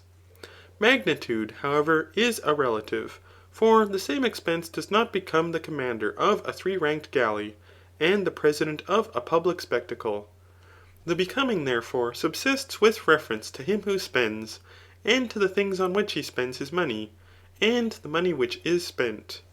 He, however, who spends with decorum in small or in moderate things, is not called magnificent, such as, quote, to vagrant mendicants I oft have given, close quote.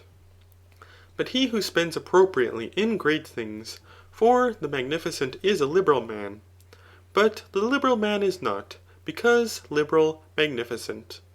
Of a habit, however, of this kind, the deficiency indeed is called parsimony, but the excess, vulgar ostentation, and ignorance of what is elegant, and such other appellations as belong to habits which do not exceed in magnitude about things in which great expense is becoming, but exhibit a splendid profusion in things in which such profusion is not proper. Concerning these, however, we shall speak hereafter.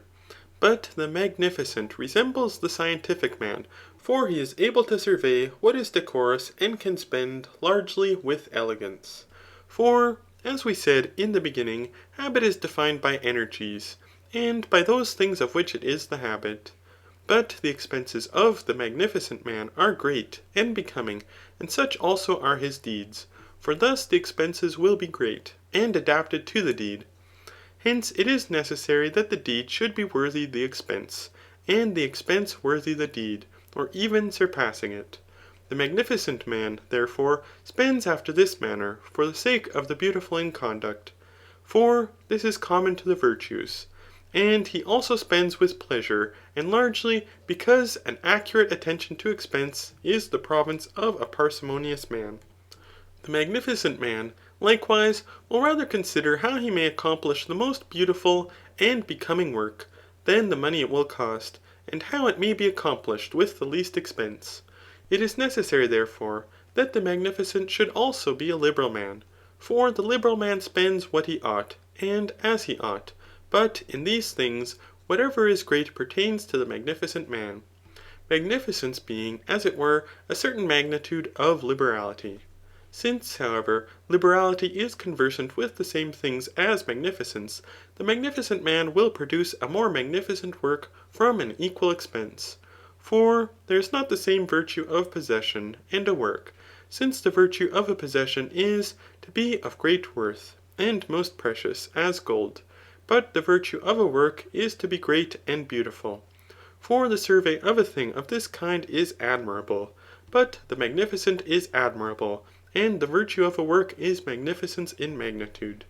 Among expenses, however, which we call honourable, are such as pertain to the worship of the gods, gifts dedicated to divinity, the building of temples and sacrifices, and in a similar manner such things as pertain to every demoniacal nature, and such as are bestowed on the community at large from a laudable ambition. Thus the expenses of the magnificent man will be of this kind, if he should think it requisite to furnish public spectacles splendidly, or 3-rank galleys, or to feast the city. But in all things, as we have said, it must be considered who the agent is, and what the means are which he possesses. For the expense ought to be such as is worthy of the means, and not only adapted to the work, but also to him by whom it is effected. Hence, a poor cannot be a magnificent man, for he has not the means of spending much in a becoming manner. The poor man, therefore, who endeavours to do so is stupid, for such an endeavour is repugnant to his means and to the becoming. But that which is done rightly is done according to virtue. Such expense, however, becomes those who possess hereditary wealth, or have procured it themselves, or have derived it from their ancestors, or by legacy.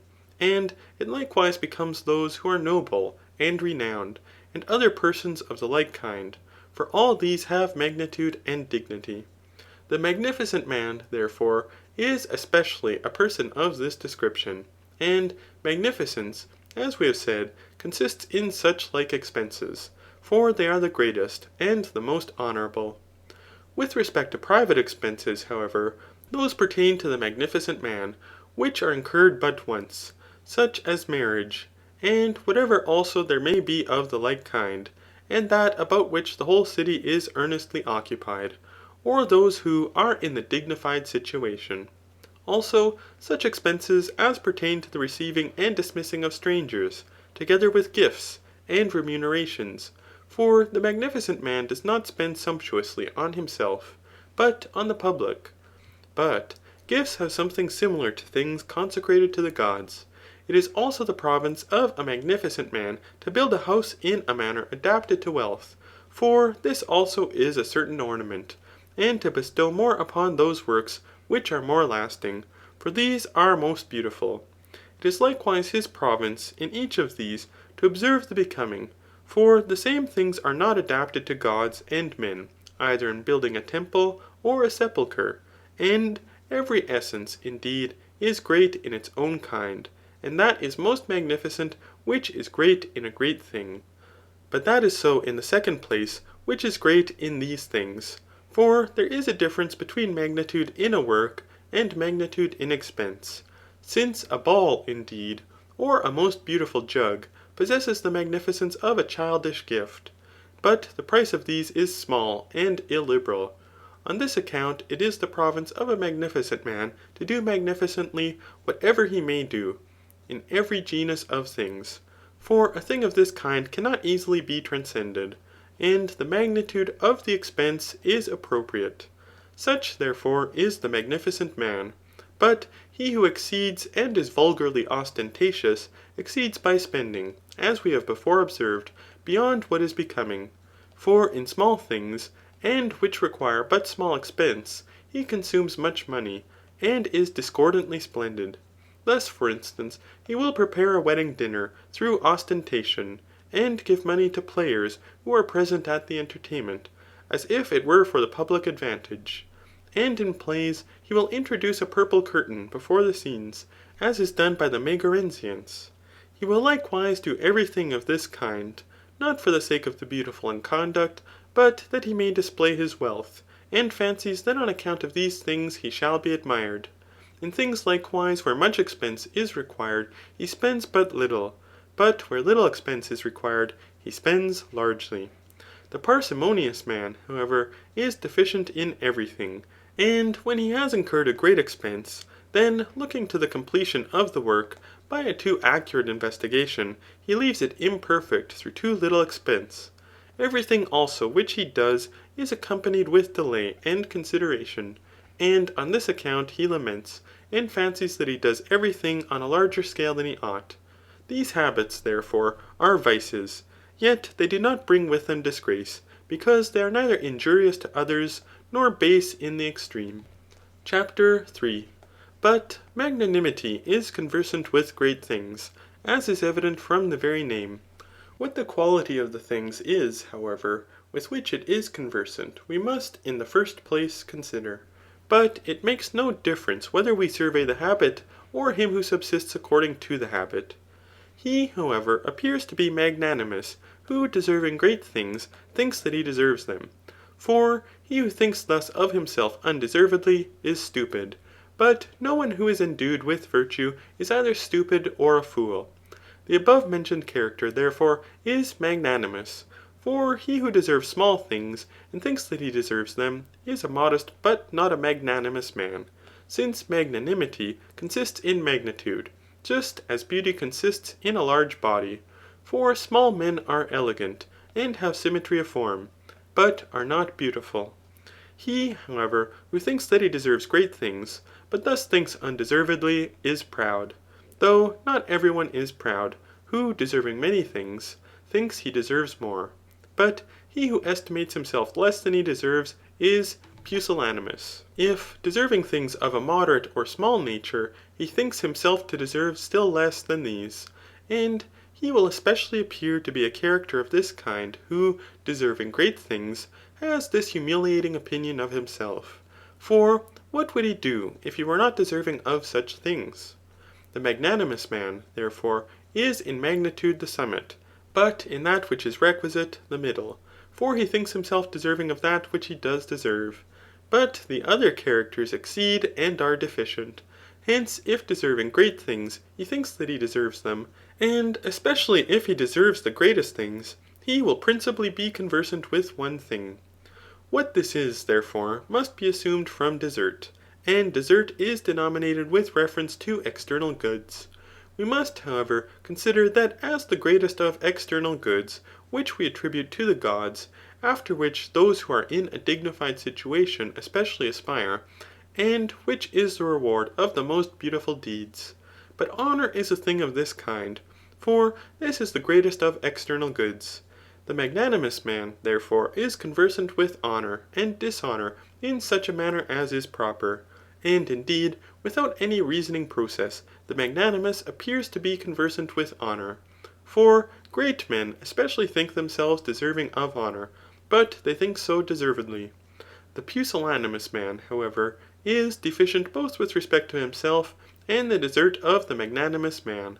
But the proud man exceeds, indeed, with respect to himself, yet not with respect to the magnanimous man. The magnanimous man, however, if he is deserving of the greatest things, will be the best of men. For a better character always deserves something greater, and the best of characters deserves the greatest of things. Hence it is necessary that the truly magnanimous man should be a good man, and that which is great in every virtue will appear to belong to the magnanimous man. Nor does it by any means accord with the character of the magnanimous man to fly agitated with fear, or to injure any one. For on what account will he act basely, to whom nothing is great? But from a survey of particulars, the magnanimous man will appear to be ridiculous, if he is not a good man. Nor indeed will he be worthy of honour, if he is a bad man. For honour is the reward of virtue, and is conferred on good men. Magnanimity, therefore, appears to be, as it were, a certain ornament of the virtues, for it causes them to be greater, and does not exist without them. On this account it is truly difficult to be magnanimous, for it is not possible to be so without integrity and worth. The magnanimous man, therefore, is especially conversant with honour and dishonour, and with great honours indeed, and those which are conferred by worthy men, he is moderately pleased, as being things familiar and adapted to him, or rather less than he deserves. For there can be no honour equal to the desert of all perfect virtue. Nevertheless, he will admit these honours, because they have not any thing greater to confer upon him. But he will entirely despise the honour which is paid him by casual persons, and for things of a trifling nature, for these do not accord with his desert. And in a similar manner he will despise dishonour, for it will not justly befall him.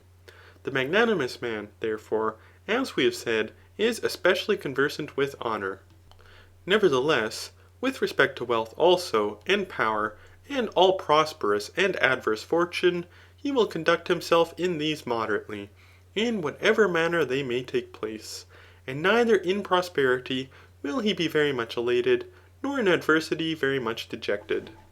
For neither is he affected with respect to honour, as if it were the greatest of things, since dominion and wealth are eligible on account of honour. Those therefore who possess these, wish through them to be honoured. To him, however, to whom honour is a small thing, other things also will be small. Hence, likewise, magnanimous men appear to be supercilious. Prosperity, however, seems to contribute to magnanimity. For those that are nobly born are thought worthy of honour, and also men in authority, and those that are rich, for they surpass others, but every thing which excels in good is more honourable. Hence also things of this kind cause men to be more magnanimous, for they are honoured by certain persons on account of them. In reality, however, the good man alone is to be honoured, but he who possesses both these, i.e. good fortune and virtue, is reckoned more deserving of honour. Those, however, who possess such like goods without virtue, neither justly think themselves worthy of great things, nor are rightly called magnanimous men. For magnanimity cannot exist without all perfect virtue. But those who possess things of this kind become supercilious and insolent, and bad men, for without virtue it is not easy to bear prosperity elegantly. But not being able to bear prosperity, and fancying that they surpass other men, they despise them, and act in a casual manner, for they imitate the magnanimous man without resembling him, and they do this in those things in which they are able. They do not therefore act conformably to virtue, but they despise other men. The magnanimous man, however, justly despises others, for he forms a true opinion of men and things, but the opinion of the multitude is casually formed. The magnanimous man also neither exposes himself to small dangers, nor is a lover of danger, because there are but few things which he considers to be of great importance. But he exposes himself to great dangers, and when he is in danger, is not sparing of his life, because he does not consider life as a thing of great importance. He is, likewise, disposed to benefit others, but is ashamed to be benefited. For the former is the province of one who surpasses, but the latter of one who is surpassed. And the benefit which he returns exceeds what he received. For thus it will come to pass that he who first bestowed the benefit will be his debtor, and will be benefited by him. Magnanimous men also appear to remember those whom they have benefited, but not those from whom they have derived any advantage. For he who receives is inferior to him who confers the benefit. But the magnanimous man wishes to excel.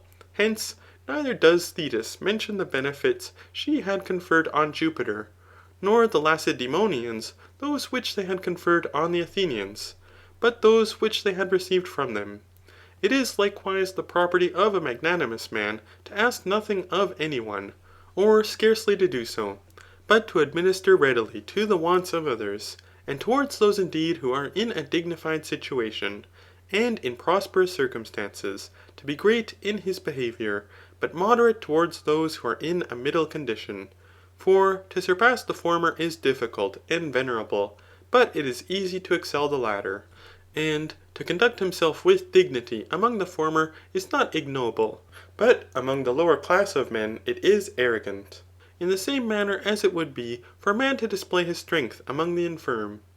It is also the property of the magnanimous man not to betake himself to things which are held in honourable estimation, or where others possess the principal place. Likewise to be at leisure and given to delay, except where great honour is to be obtained, or some great work is to be accomplished, and to perform a few things, indeed, but these great and celebrated. it is also necessary that he should openly hate and openly love. For to conceal love or hatred is the province of one who is afraid. It is likewise the property of the magnanimous man to regard truth more than opinion, and also to speak and act openly, for this is the province of the man who despises others. Hence, he uses the greatest freedom of speech, for this pertains to him who speaks freely. Hence, too, he is a despiser of others, and a lover of truth, unless when he speaks ironically. But his language is ironical to the vulgar. The magnanimous man, likewise, is unable to live with any other person than a friend, for it is servile. Hence, all flatterers are mercenary, and all humble men are flatterers. Nor is he given to admiration, for to him nothing is great in human affairs. Nor is he mindful of injuries, for it is not the province of a magnanimous man to be mindful, and especially of evils, but rather to overlook them. Nor does he speak about men, for neither does he speak about himself, nor about another person. For he is not concerned either that he himself may be praised, or that others may be blamed. Nor again is he addicted to praise. Hence, neither does he defame any one, not even his enemies, unless in order to remove contumely from himself. And in necessary or small affairs he is by no means querulous and suppliant. For to be so is the province of a man who considers such affairs as of great consequence. He is likewise so disposed as to prefer the possession of things beautiful and unattended with advantage, to such as are advantageous and useful. For this is more the province of one who is sufficient to himself. The motion, also, of the magnanimous man is slow, his voice is grave, and his diction stable.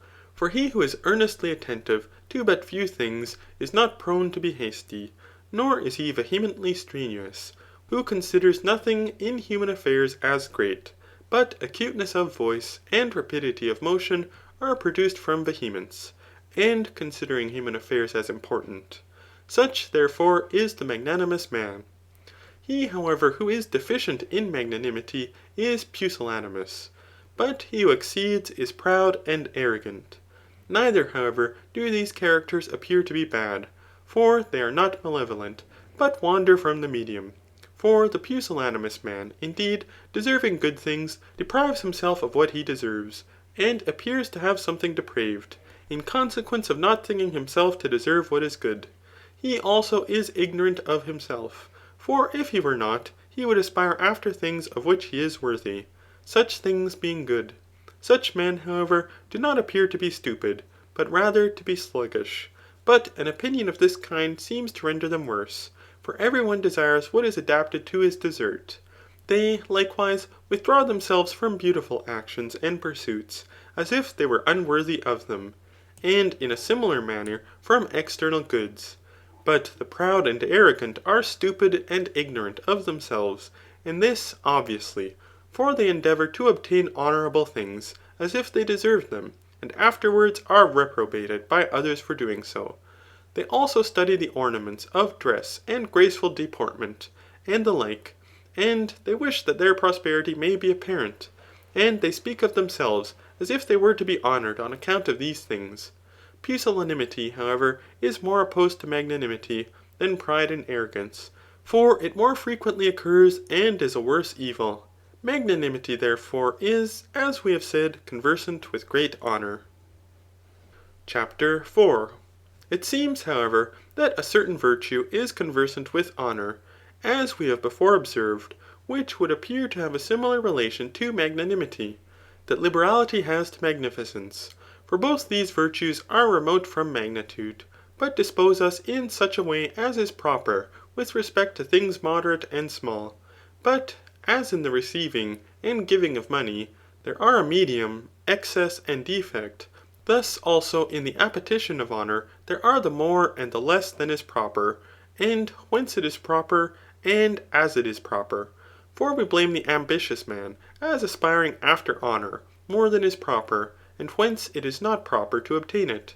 And we blame the unambitious man as not deliberately choosing to be honoured, even for actions that are beautiful.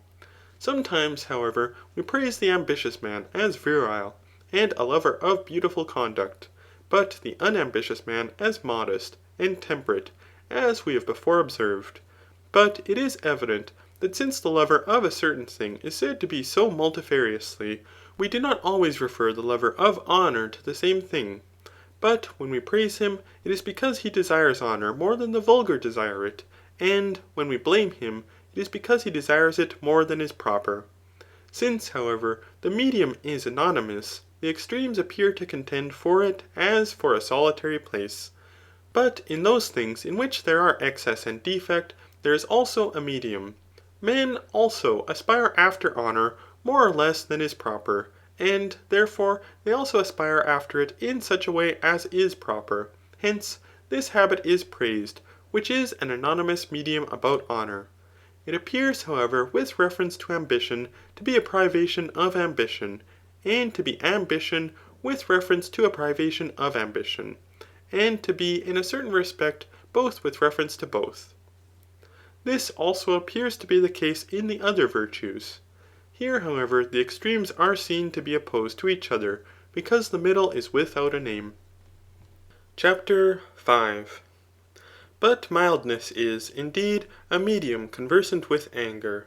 Since, however, the virtue which conducts itself moderately with respect to anger is anonymous, and this is also, nearly, the case with the extremes, we refer mildness to the medium, though it appears to incline rather to the deficiency in anger, which deficiency is anonymous.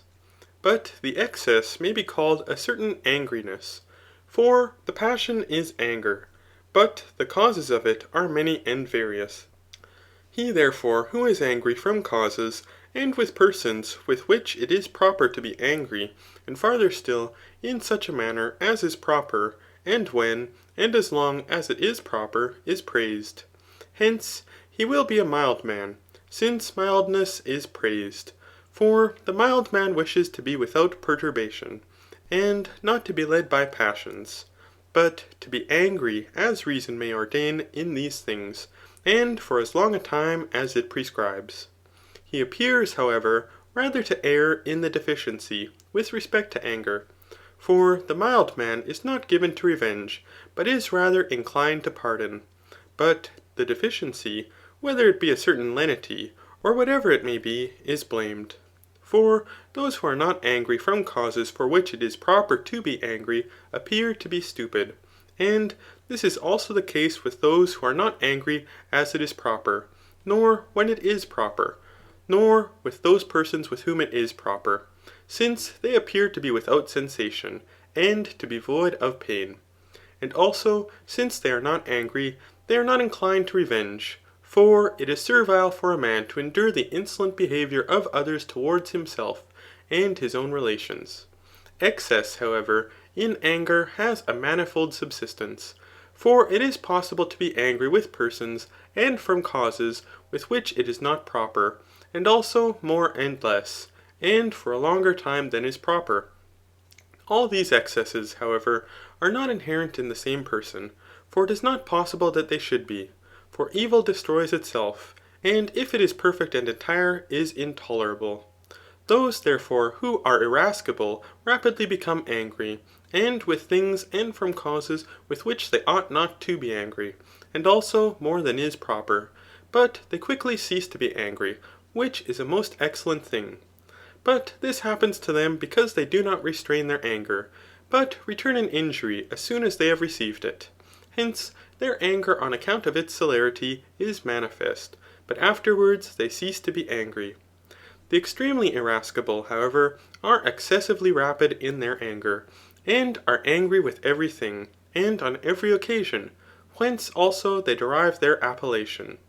But the bitterly angry are with difficulty liberated from anger, and are angry for a long time, for they detain their anger from bursting forth. They cease, however, to be angry when they have taken vengeance on those that angered them. For vengeance appeases anger, producing pleasure instead of pain. But if vengeance does not take place, they are oppressed with a heavy burden. For because the manner in which they are affected is not apparent, neither does any one persuade them to be appeased. Time, however, is requisite for them to concoct their anger. But men of this description are most troublesome to themselves, and to those who are especially their friends.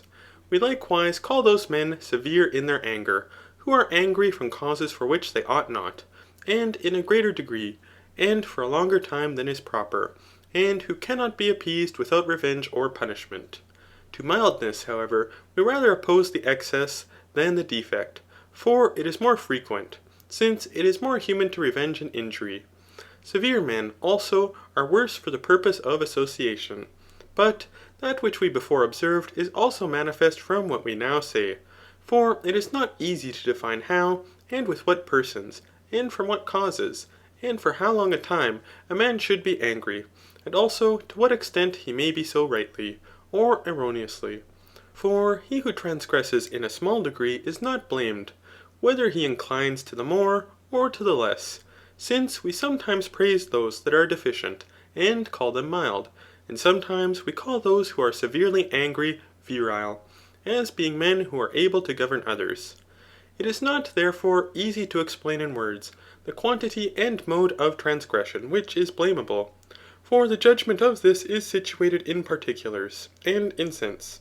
Thus much, however, is evident, that the middle habit indeed is laudable, according to which we are angry with those persons, and from those causes, that it is proper to be so, and in such a manner as is proper, and everything else of the like kind. But the excesses and defects are blamable, and these, indeed, if they deviate but a little from the medium, are blamable in a small degree, if more, in a greater degree, and if much, they are very blamable. It is evident, therefore, that the middle habit must be retained, and thus we have discussed the habits pertaining to anger. Chapter 6. In the associations, however, of men with each other, and in the communication of words and deeds, some persons appear to be placid and obsequious, who praise everything with a view to pleasure of those with whom they associate, and are not their opponents in anything, in consequence of fancying that they ought not by any means to offend them. Others, on the contrary, are adverse to their associates in everything, and are not at all concerned about whom they may offend, and these are called morose and litigious. That the above-mentioned habits, therefore, are blamable, is not immanifest, and also that the medium between these is laudable, according to which a man admits what he ought, and as he ought, and is in a similar manner indignant. No name, however, is given to this medium, but it seems especially to resemble friendship. For he who subsists according to the middle habit is such a one as we wish a worthy friend to be, if he also assumes, in conjunction with it, a love resembling filial love. But it differs from friendship, because it is without passion, and a love resembling filial love towards those upon whom it is exercised. For it does not admit everything in such a manner as is fit, in consequence of loving or hating, but from a habit of approving or reprehending properly. For he who possesses this habit will be similarly affable to those whom he does not, and to those whom he does know, to his associates, and to those with whom he does not associate, except that to each of these his affability will be appropriate. For it is not fit similarly to pay attention or give pain to familiars and strangers. We have, therefore, universally shown that he will conduct himself in his associations in such a manner as is proper, but referring his actions to the beautiful in conduct and the useful, his aim will be neither to give pain to, nor delight others by obsequiousness. For this virtue appears to be conversant with the pains and pleasures which take place in associations. But when the possessor of this virtue cannot delight his associates worthily, or without injuring them, he is indignant, and deliberately chooses to give them pain, rather than to injure them by obsequiousness. He, also, will not permit another person to be obsequious to him in those things which are attended with no small disgrace or injury, and the contrary, to which produces but little pain, but he will rather be indignant. He will, likewise, associate differently with those who are in a dignified situation, and any casual persons, and with those who are more or less known to him. In a similar manner also in other differences he will attribute to every one what it is fit for each person to receive, and he will, indeed, choose to give delight to others as a thing of itself eligible, but will cautiously avoid giving them pain. And with respect to events, if they are greater, he will follow them. I mean, he will follow the beautiful in conduct, and the advantageous, and for the sake of great pleasure afterwards, he will give pain in a small degree. Such, therefore, is the middle character, but he is without a name. With respect, however, to those who delight others, he who aims at pleasing, and nothing else, may be called accommodating. But he who does this in order that he may derive some pecuniary advantage, or such things as are procured through money, is a flatterer. And he who is indignant with every thing, we have already said is morose and litigious. The extremes, however, appear to be opposed to each other, because the medium is anonymous. Chapter 7. The medium of arrogance also is nearly conversant with the same things, but this medium, likewise, is anonymous. It will not, however, be foreign from the purpose to discuss such like habits. For by discussing each particular, we shall know more of what pertains to manners, and shall be persuaded that the virtues are media, when we understand what takes place in all of them. With respect, therefore, to the associations of men with each other, we have already spoken concerning those who associate with a view to pleasure and pain. But let us now consider those who are men of veracity or falsehood, alike in words and deeds, and dissimulation. The arrogant man, therefore, appears to be one who pretends to things of a splendid nature which he does not possess, or to such as are more splendid than he possesses. The dissembler, on the contrary, denies what he possesses, or makes it to be less than it is. But the middle character, forming a just opinion of himself, is a man of veracity in his life, and in his words, acknowledging that he possesses what he does possess, and neither more nor less. Each of these, however, may be done for the sake of something, or for the sake of nothing.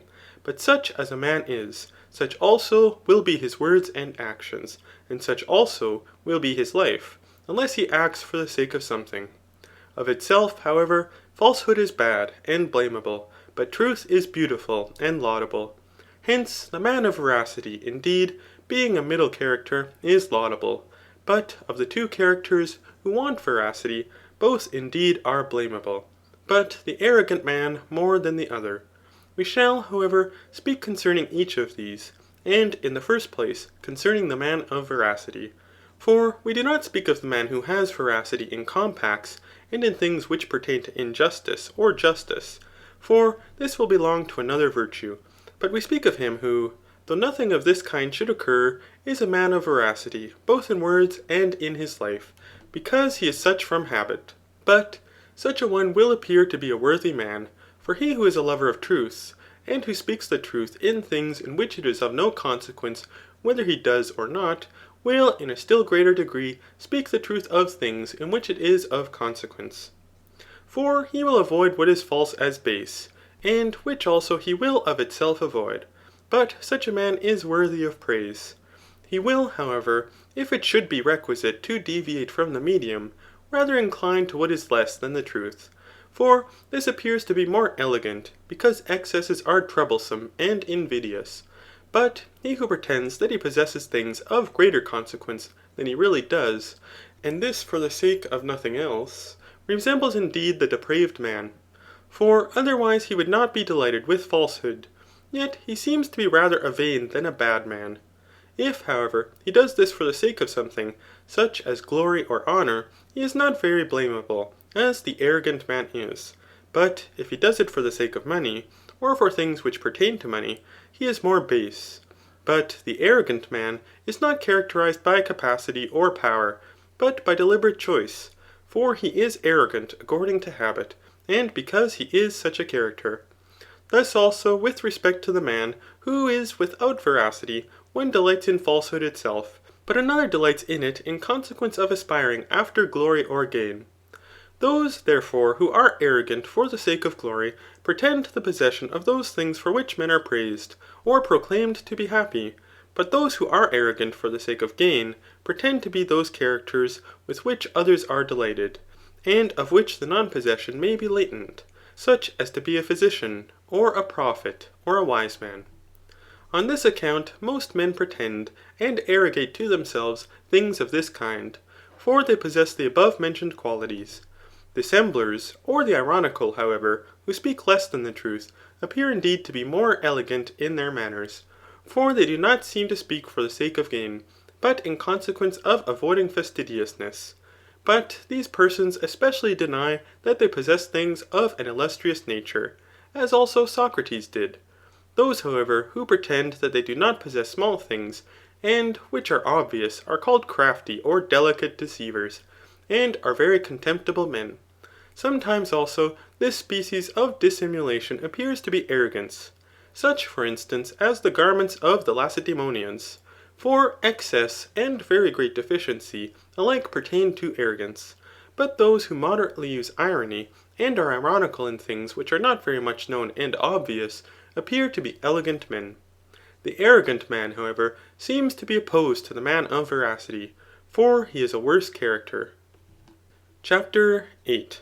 Since, however, there is a certain relaxation in life, and rest from labour, and since this remission is accompanied with jesting, it appears that here also there is a certain elegant method of conversation, in which such things are said as are proper, and are delivered in a proper manner, and similarly with respect to hearing what it is proper to hear, and hearing it in such a way as is fit.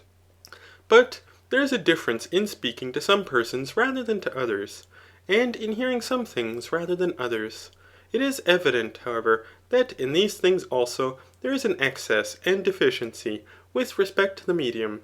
Those therefore who exceed in the ridiculous appear to be scurrilous and troublesome, for they entirely affect the ridiculous, and aim more at exciting laughter, than at speaking in a becoming manner, and not giving pain to the object of their ridicule. But those who do not say themselves anything ridiculous, and are indignant with those who do, appear to be rustic and rigorous.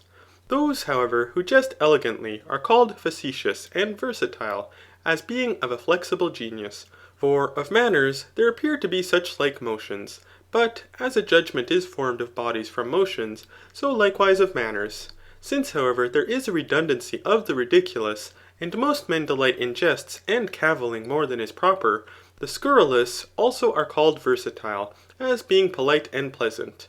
But that they differ, and in no small degree, is evident from what has been said. To the middle habit, also, dexterity is appropriate, but it is the province of a dexterous man to say and hear such things as are adapted to a worthy and liberal man. For there are certain things which it becomes such a one to say and hear in jest, and the jesting of a liberal differs from that of a servile man, and again, the jesting of an erudite differs from that of an inerudite man. But the truth of this may be seen, both from ancient and modern comedies. For in the former, the ridiculous consisted in obscenity, but in the latter, the suspicion of obscenity rather excited laughter. These things, however, differ in no small degree with respect to the decorous and elegant. Whether, therefore, is he who ridicules well to be defined by this, that he says what it becomes a liberal man to say? Or by this, that he does not pain, or that he delights the hearer? Or shall we say that a thing of this kind is indefinite? For a different thing is odious and pleasing to a different person. He will also hear things of this kind, viz. Things that are adapted to a worthy and liberal man. For such things as a man endures to hear, such also he appears to do. He will not, therefore, do or say everything, for cavilling is a certain invective. Legislators, however, forbid certain invectives, and perhaps it would be proper that they should also forbid cavilling. The elegant and liberal man, therefore, will so conduct himself, as if he were a law to himself. Hence, the middle character is a man of this description, whether he is to be denominated dexterous or versatile. But the scurrilous man is vanquished by the ridiculous, and neither spares himself nor others if he can excite laughter. He likewise says such things as the elegant man would never say, and some things that he says the elegant man would not even endure to hear. The rustic man, however, is useless with respect to such conversations, for, contributing nothing, he is indignant with all of them, but relaxation and jesting appear to be necessary to the life of man. There are, therefore, the above mentioned three media in life, but all of them are conversant with the communion of certain words and actions. They differ, however, because one of them is conversant with truth, but the others are conversant with the delectable. But of the media which pertain to pleasure, one indeed is conversant with jests, but the other with the associations which belong to the rest of life. Chapter 9. With respect to shame, it is not fit to speak of it as of a certain virtue, for it resembles passion more than habit. It is defined, therefore, to be a certain dread of infamy, and, similar to fear, it is exercised about dreadful things. For those who are under the influence of shame become red, or blush, but those who have the fear of death upon them are pale. Hence, both these appear to be in a certain respect corporeal, which seems rather to belong to passion than to habit. This passion, however, is not adapted to every age, but to youth. For we think it requisite that young persons should be bashful, because they commit many errors in consequence of living from passion, but are restrained from the commission of them by shame. And we praise indeed bashful young men, but no one praises a bashful old man, for we think that he ought not to do anything for which he should be ashamed. For neither does shame pertain to a worthy man, since it is produced by bad conduct. For the things which cause shame are not to be done. But it makes no difference whether some things are in reality base, but others only base according to opinion. For neither of these are to be done, so that shame is not to be admitted. A thing of this kind also, viz. To do something base, is the province of a bad man. But for a man to be so disposed as to be ashamed, if he should do any thing that is base, and to fancy himself on this account to be a worthy character, is absurd. For shame pertains to voluntary actions, but a worthy man never voluntarily acts basely. Shame, however, from hypothesis, may seem to be good. For if a worthy man should act basely, he would be ashamed. But this does not pertain to the virtues. Nor, if impudence is a bad thing, and not to be ashamed when acting basely, will it be at all a more worthy thing to be ashamed when performing base deeds? Neither is continence a virtue, but a certain mixed thing. This, however, we shall discuss hereafter, but let us now speak concerning justice. End of Book 4. Book 5. Now therefore, let us direct our attention to justice and injustice, and consider with what kind of actions they are conversant, what kind of medium justice is, and of what things the just is the medium. But let our survey be made according to the same method as the preceding discussions. We see, therefore, that all men are willing to call that kind of habit justice, through which we practice just things, or are inclined to the works of justice, and through which we act justly, and wish what is just.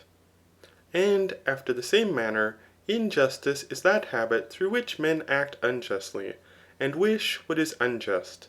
Hence, these things must first be adumbrated by us, since there is not the same mode of subsistence in the sciences, in powers, and in habits. For there is the same power, indeed, and the same science of contraries, but there is not the same habit of contraries. Thus, for instance, contrary operations are not performed by health, but those only which are salubrious.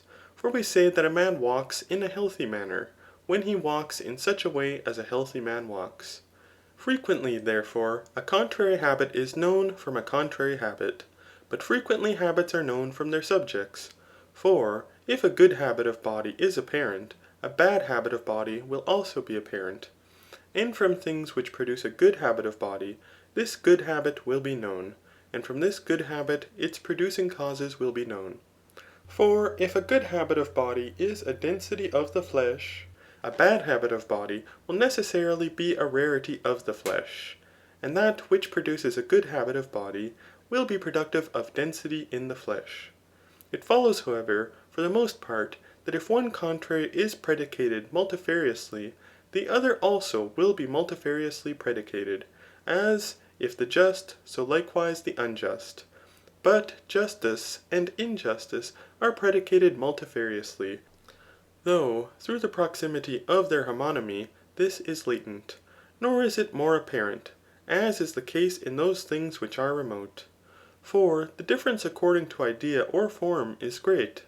Thus, for instance, clavis is predicated homonymously, for it signifies both that part which is under the neck of animals, and that by which gates are shut, viz. A key.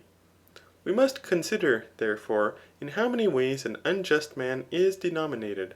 But it appears that he is an unjust man who acts illegally, and he who takes to himself more of external goods than he ought, or who is avaricious, and also he who is unequal, i.e. who takes to himself less of evils than is equitable. So that it is evident that he will be a just man who acts legally, and he who is equal or equitable. The just, therefore, will be both the legal and the equal, but the unjust will be the illegal and the unequal. Since, however, the unjust man is avaricious, he will be conversant with good, yet not with every kind of good, but with that in which there is prosperous and adverse fortune, and which is indeed simply always good, but to a certain person not always. But men pray for and pursue this good, though they ought not. For they should pray, indeed, that things which are simply good, such as riches, may also be good to them. But they should choose such things as are good to their possessor, such as virtue and wisdom. The unjust man, however, does not always choose that which is more, but in things which are simply evil, he chooses the less. But because the less evil appears in a certain respect to be good, and of what is good, there is a desire of possessing more of it than is equitable. On this account the unjust man appears to be avaricious. He is also unequal, and acts illegally. For this very thing the acting illegally, or in equality, comprehends all injustice, and is common to all injustice. Since, however, he who acts illegally is unjust, but he who acts legally is just, it is evident that every thing which is legal is in a certain respect just. For the things which are defined by the legislative science are legal, and we say that each of these is just. But the laws speak about everything, looking either to that which is advantageous and common to all men, or to the best of men, or to those in authority, and this either according to virtue, or some other mode. Hence, after one manner, we call those things just which are capable of producing and preserving felicity, and the parts of it by political communion. The law, however, ordains that the works of the brave man should be done, such as that a soldier shall not leave his rank, nor fly from the enemy, nor throw away his arms, and likewise that the works of the temperate man shall be done, such as not to commit adultery, nor behave with insolent wantonness, and also those of the mild man, such as not to strike another person, nor defame any one. And the law ordains similarly with respect to the other virtues and vices, partly commanding and partly forbidding. The law indeed, doing this rightly which is rightly framed, but that which is rashly framed erroneously. This justice, therefore, i.e. legal justice, is indeed a perfect virtue, yet not simply, but with reference to another thing. And on this account justice frequently appears to be the best of the virtues. Nor is either the evening or the morning star so admirable. We likewise say proverbially, every virtue is comprehended in justice. And legal justice is especially a perfect virtue, because it is the use of perfect virtue. But it is perfect because he who possesses it is also able to employ virtue towards another person, and not only towards himself. For many persons are indeed able to employ virtue in their own affairs, but not in the affairs of others. And on this account it appears to have been well said by Bias, that dominion shows the man. For he who governs has relation to another person, and is now conversant with the communion of life. For the very same reason also, justice alone, of all the virtues, appears to be a foreign good, because it has reference to another person. Since it performs what is advantageous to another, viz. Either to a ruler, or to the community at large. He, therefore, is the worst of characters, who acts depravedly both towards himself and towards his friends. But he is the best of men, not who acts virtuously towards himself, but towards another person. For this is a difficult work. This justice, therefore, is not a part of virtue, but is universal virtue.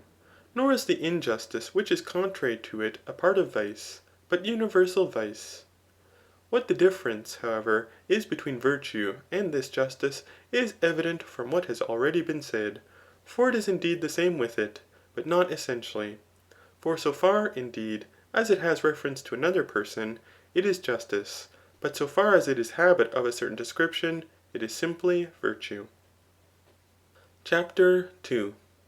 We investigate, however, the justice which is a part of virtue, for there is, as we say, such a justice, and in a similar manner we investigate the injustice which is a part of vice.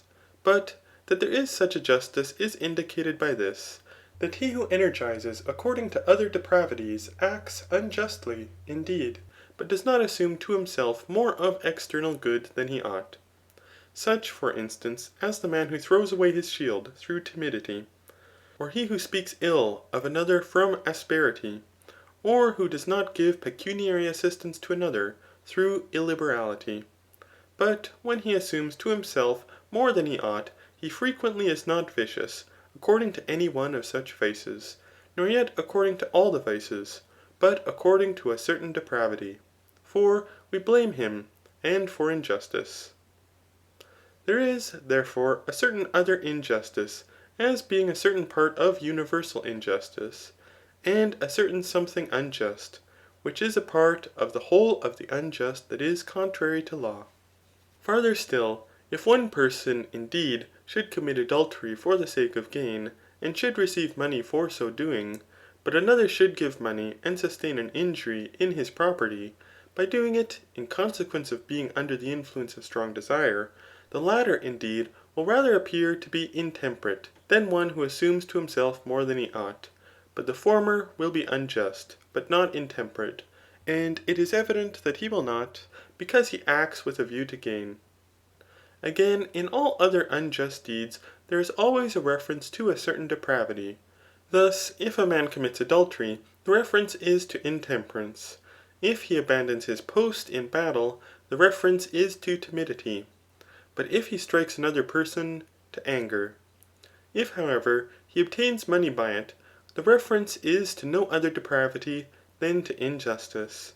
Hence it is evident that there is a certain other injustice, which ranks as a part, besides universal injustice, and which is synonymous with it, because the definition of each is in the same genus. For both possess their power in a reference to another person. But the injustice which ranks as a part is conversant with honour, or riches, or safety, or if all these could be comprehended in one name, it is conversant with them, and this on account of the pleasure which results from gain. Universal injustice, however, is conversant with all such things, as a worthy man is conversant with in the exercise of justice. That there are many kinds of justice, therefore, and that there is a certain justice which is different from universal virtue, is evident. What it is, however, and what kind of thing it is, must be explained. The unjust, therefore, has been distinguished by us into the illegal and the unequal, and the just into the legal and the equal. But the prior injustice of which we have spoken subsists according to the illegal. Since, however, the illegal and the unequal are not the same, but different, as a part with reference to a whole, for everything unequal is illegal, but not everything which is illegal is unequal, hence the unjust and injustice are not the same with these, but different from them in the same manner as parts and wholes. For this injustice is a part of the whole of injustice, and in a similar manner this justice is a part of the whole of justice. We must, therefore, speak concerning the justice and injustice which ranks as parts, and after the same manner concerning the partially just and unjust. The justice, therefore, and injustice which are arranged according to universal virtue, and of which the former is the use of the whole of virtue, and the latter of the whole of vice, with reference to another person, we shall omit. It is, likewise, evident how the just and the unjust which are arranged conformably to these are to be distinguished. For nearly most of those things which are legal are ordained from universal virtue. For the law orders men to live conformably to every virtue, and forbids them from acting conformably to any one of the vices. But the efficient causes of the whole of virtue are those legal actions which are established by the laws for the purposes of public discipline. Concerning the discipline, however, of an individual, according to which he is simply a good man, whether it pertains to the political or another science will be determined hereafter. For perhaps it is not the same thing to be a good man, and a good citizen, but there is one species of the justice which subsists according to a part, and of the just pertaining to it, and which consists in the distributions either of honour, or riches, or such other things as may be divided among those who partake of the same polity. For in these it is possible that one person may share unequally and equally with another. But another species of justice is that which possesses a corrective power in contracts. Of this, however, there are two parts. For of contracts some are voluntary, but others are involuntary. The voluntary, indeed, are buying, selling, putting out money at interest, suretyship, lending any thing on hire, pledging and hiring a slave or an artificer. But these contracts are said to be voluntary, because the principle of them is voluntary. And of involuntary contracts, some are clandestine, such as theft, adultery, witchcraft, prostitution, deceiving the slave of another person, insidious murder, and bearing false witness. But the violent are such as blows, bonds, death, plunder, mutilation, slander, and contumely. Chapter 3. Since, however, the unjust man is unequal, and also the unjust belongs to the unequal, it is evident that there is a certain medium of the unequal, but this is the equal.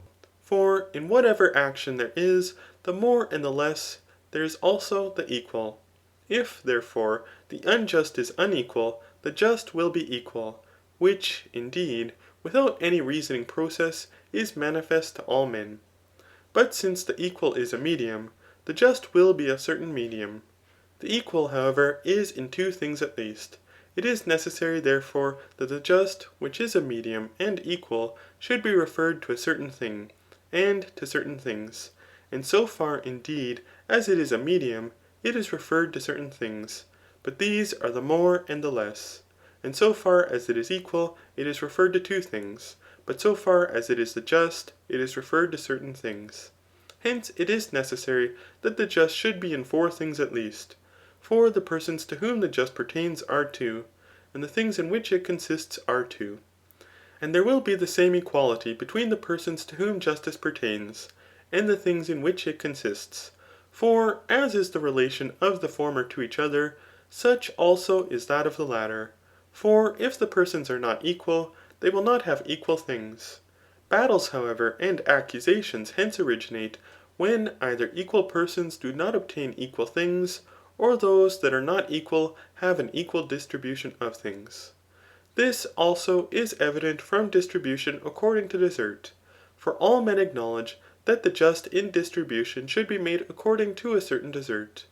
All men, however, do not say that there is the same desert. But democratic men, indeed, say that desert is liberty. And of the oligarchists, some say that it is wealth, but others that it is nobility. But the aristocrats say that it is virtue. The just, therefore, is something analogous. For the analogous is not only the peculiarity of monadic number, or number consisting of units, but of number universally.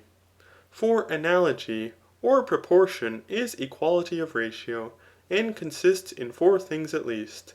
That disjunct proportion, therefore, consists in four terms is evident, and this is also the case with continued proportion.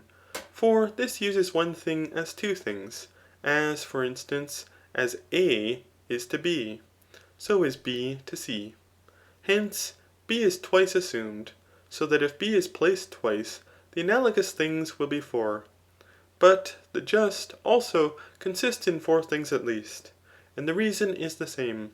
For the persons to whom justice is distributed, and the things which are distributed, are similarly divided. As the term A, therefore, is to B, so will C be to D.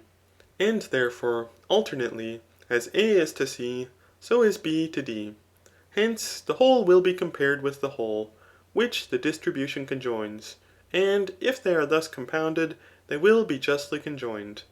The conjunction, therefore, of the term A with C, and of B with D, forms the justice which is in distribution, and the just is the medium of that which is foreign from the analogous. For the analogous is a medium, and the just is analogous. Mathematicians, however, call such an analogy or proportion as this geometrical. For in geometrical proportion it happens that the whole is to the whole as all the parts to all. But this proportion is not continued. For the same thing is not assumed as the person to whom a distribution is made, and as the thing distributed. This justice, therefore, consists in proportion, but the unjust is foreign from proportion, and hence one person has more, but another less than he ought, which also happens to be the case in actions. For he, indeed, who does an injury has more, but he who is injured has less of good than he ought. The contrary, however, takes place in evil. For a less evil has the relation of good with respect to a greater evil. For a less is more eligible than a greater evil. But the eligible is good, and that which is more eligible is a greater good. This, therefore, is one species of the just. Chapter 4. The other remaining species of justice is corrective, which is conversant both with voluntary and involuntary contracts. But the form of this justice is different from the former. For the justice which is distributive of common things, or things of a public nature, always subsists according to the above mentioned proportion. For if the distribution is made from common property, it will be according to the same ratio as the things introduced have to each other. And the unjust, which is opposed to this justice, is foreign from proportion.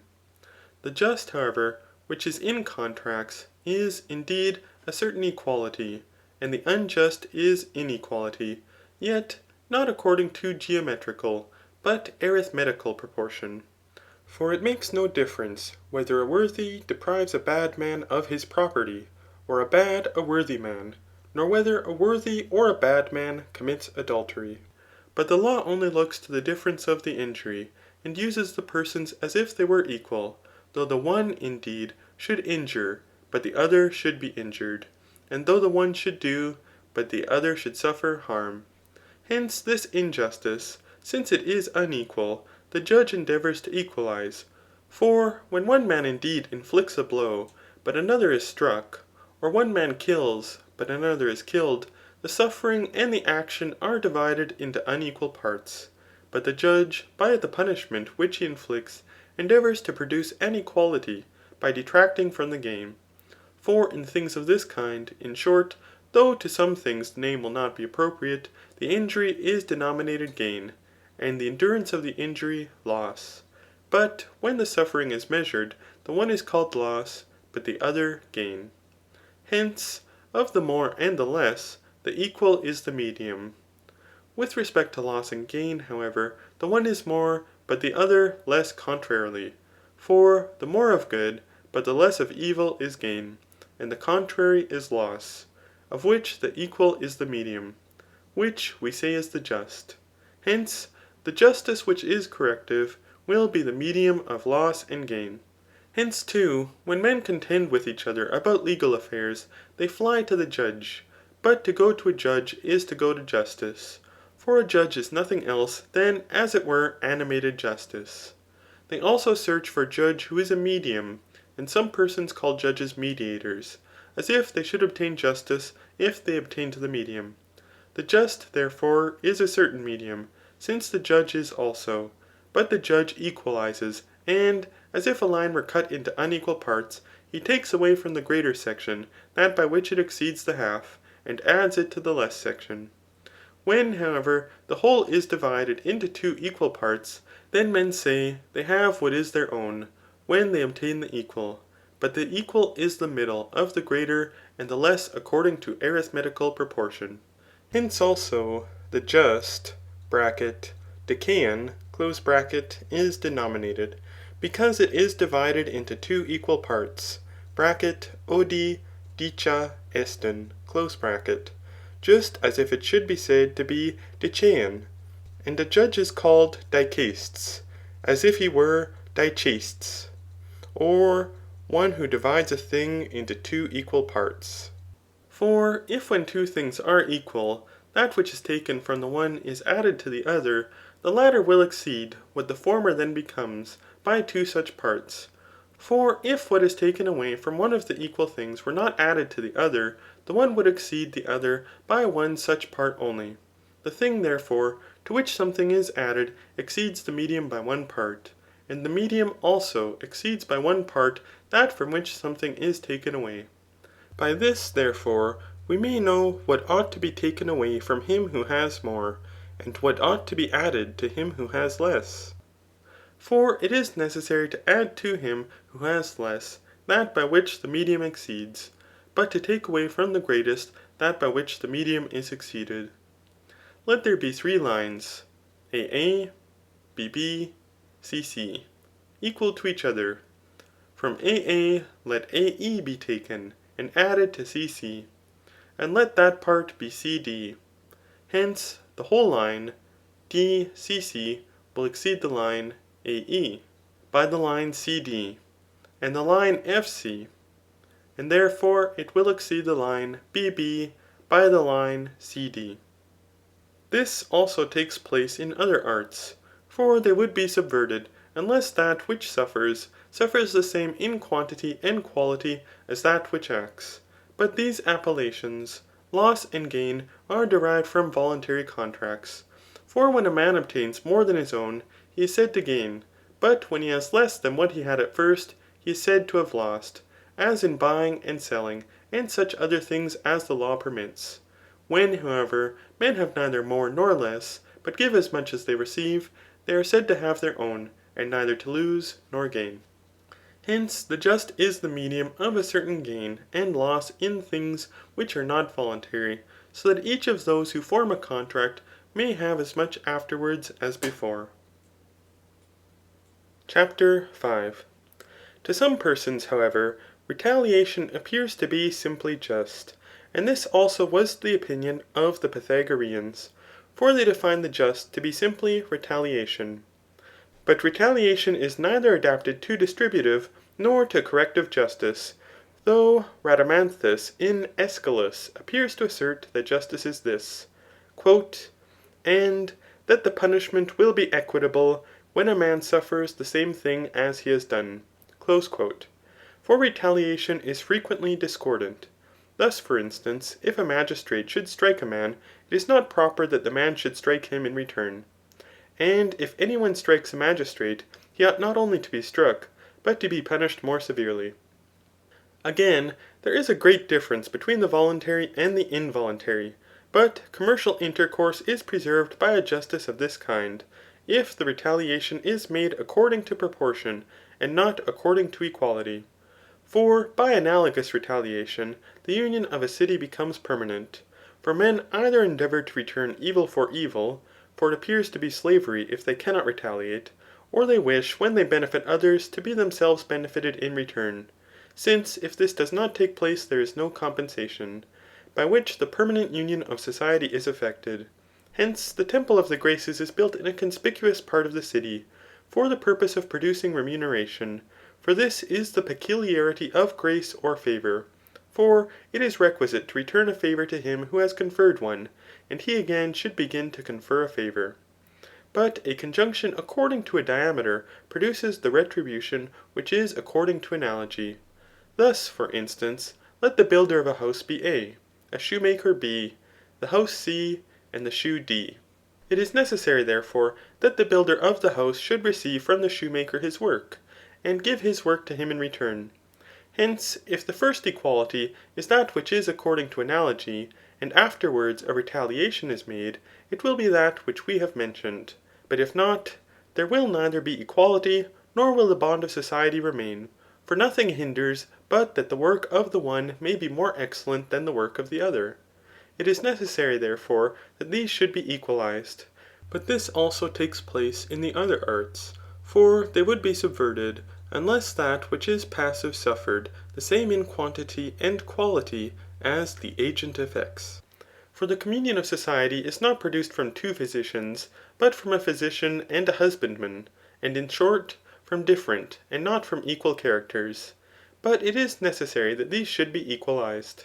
Hence it is requisite that all things should be capable of being compared with each other of which there is an exchange. And for this purpose money was adopted, and becomes, in a certain respect, a measure. For it measures all things, so that it likewise measures excess and defect, and therefore determines how many shoes are equal to a house, or to nutriment.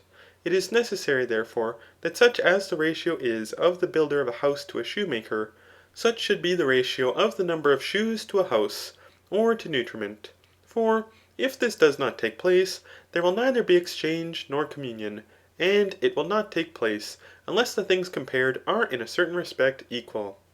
Hence it is necessary, as has been before observed, that all things should be measured by one certain thing, and this is, in reality, indigence, which connects all things. For if mankind were not in want of any thing, or if they were not similarly in want, either there would be no exchange, or not the same. But money was adopted by compact as a subsidiary exchange for indigence, and on this account money was called (nomisma), because it is not established by nature, but by law. And it is in our power to change it, and render it useless. Retaliation, therefore, will then take place, when there is an equalization.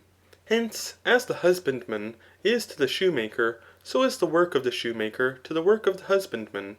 But it is necessary to bring them to the form of proportion, when an exchange takes place. For without this, one of the extremes will have both the excesses.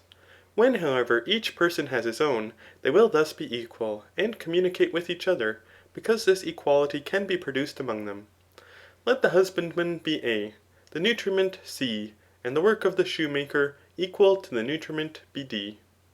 But without this retaliation, there would be no communion of society.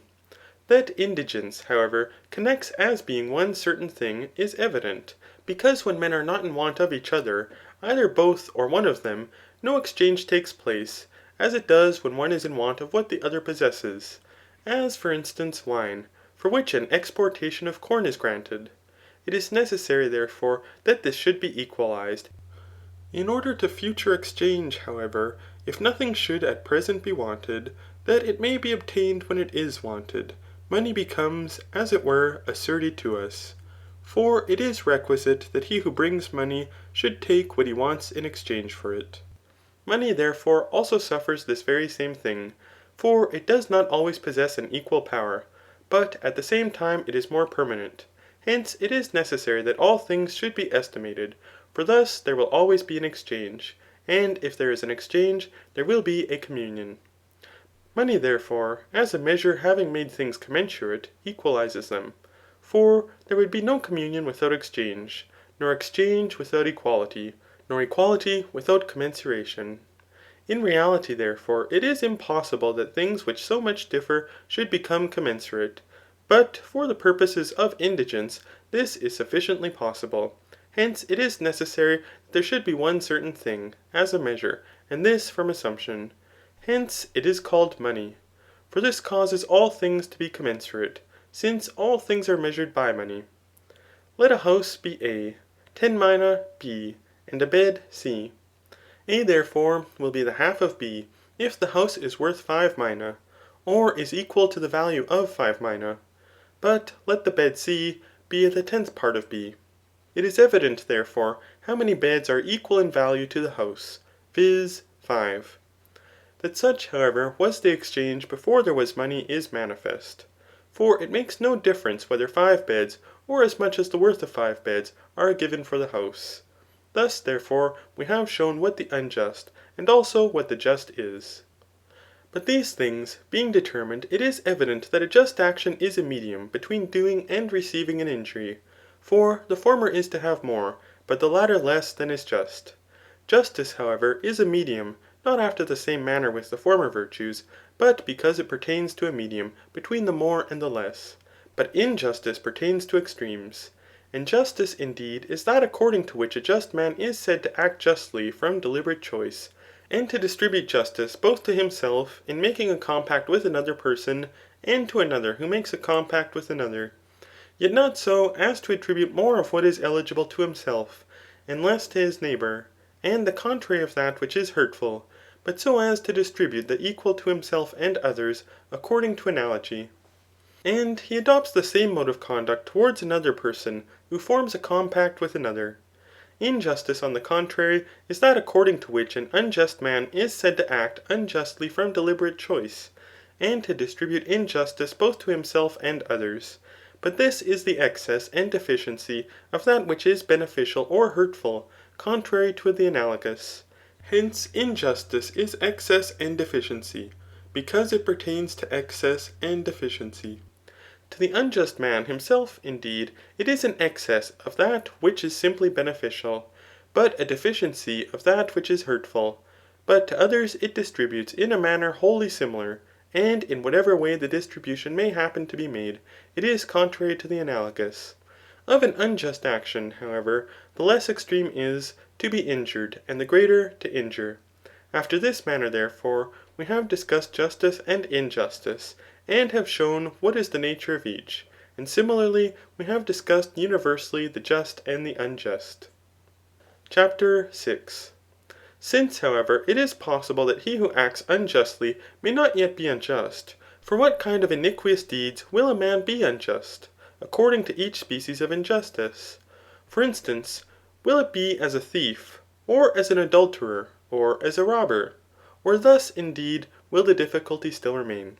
For a man may have connexion with a woman knowing who she is, yet not from a principle of deliberate choice, but from passion. Hence, in this case he acts unjustly, but is not unjust, as neither is a thief, though he may have committed theft, nor an adulterer, though he may have committed adultery, and in a similar manner in other things. In what manner, therefore, retaliation subsists, with reference to justice, has been shown by us before. It is necessary, however, not to be ignorant that what we at present investigate is the simply just, and the politically just. But this justice takes place among men connected together in society, and these liberal and equal men, either according to analogy, or according to number, with a view to a sufficiency of the necessaries of life. Hence, those among whom this is not found have no political justice towards each other, but a certain justice, and which subsists according to a similitude to political justice. For there is justice among those with whom there is also law, but there is law among those with whom there is injustice. For justice is the judgment of the just and the unjust, but with those with whom there is injustice, there is also acting unjustly. But with all those with whom there is acting unjustly, there is not injustice. But injustice consists in a man distributing to himself more of what is simply good, and less of what is simply evil, than he ought. Hence we do not suffer a man to govern, but to reason, because he does this to himself, i.e. distributes to himself more of what is good, and less of what is evil, and becomes a tyrant. He, however, who governs is the guardian of justice, but if of justice, he is also the guardian of the equal. But since if he is a just man, it does not appear that he possesses more of external good than others, for he does not distribute more of what is simply good to himself, unless it belongs to him by analogy. Hence he distributes the simply good to another, and on this account it is said that justice is a foreign good, as we have before observed. A certain reward therefore must be given to him, but this is honour and a gift. Those persons, however, to whom these are not sufficient become tyrants. But despotic and paternal justice, or the justice of a master towards his servants, and of a father towards his children, are not the same with this, but similar to it. For there is no injustice simply of a man towards his own property, but a possession, or a slave, and a child, while he is little and not yet separated from his parents, are as it were a part of the man, and no one deliberately chooses to injure himself. Hence, there is no injustice of a man towards himself, and consequently, neither is there injustice, nor political justice. For justice is conformable to law, and subsists among those with whom law is naturally adapted to exist. But these are persons with whom there is an equality of governing, and being governed. Hence, there is more of political justice between a man and his wife, than between a father and his children, or a master and his servants. For this latter is economical justice, but this is different from political justice. CHAPTER VII. With respect, however, to political justice, one kind is natural, but the other legal. And the natural, indeed, is that which has every where the same power, and this is not because it appears or does not appear to be justice. But the legal is that respecting which from the first it is of no consequence whether it is established in this or in that way, but when it is established is of consequence. Such, for instance, as that captives shall be redeemed for a mina, or that a goat shall be sacrificed and not two sheep. And farther still, such laws as are promulgated about particulars, such as that sacrifices shall be offered to Brasidas, and whatever is established by public decrees. To some persons, however, all political justice appears to be of this kind, because that which has a natural subsistence is not mutable, and everywhere possesses the same power, just as fire burns both here and in Persia, but just things are seen to be mutable. This, however, is not entirely, but only partially the case, though perhaps with the gods it is by no means to be admitted that justice is mutable. But with us there is something which is naturally mutable, though not everything. But at the same time, justice is partly from nature and partly not.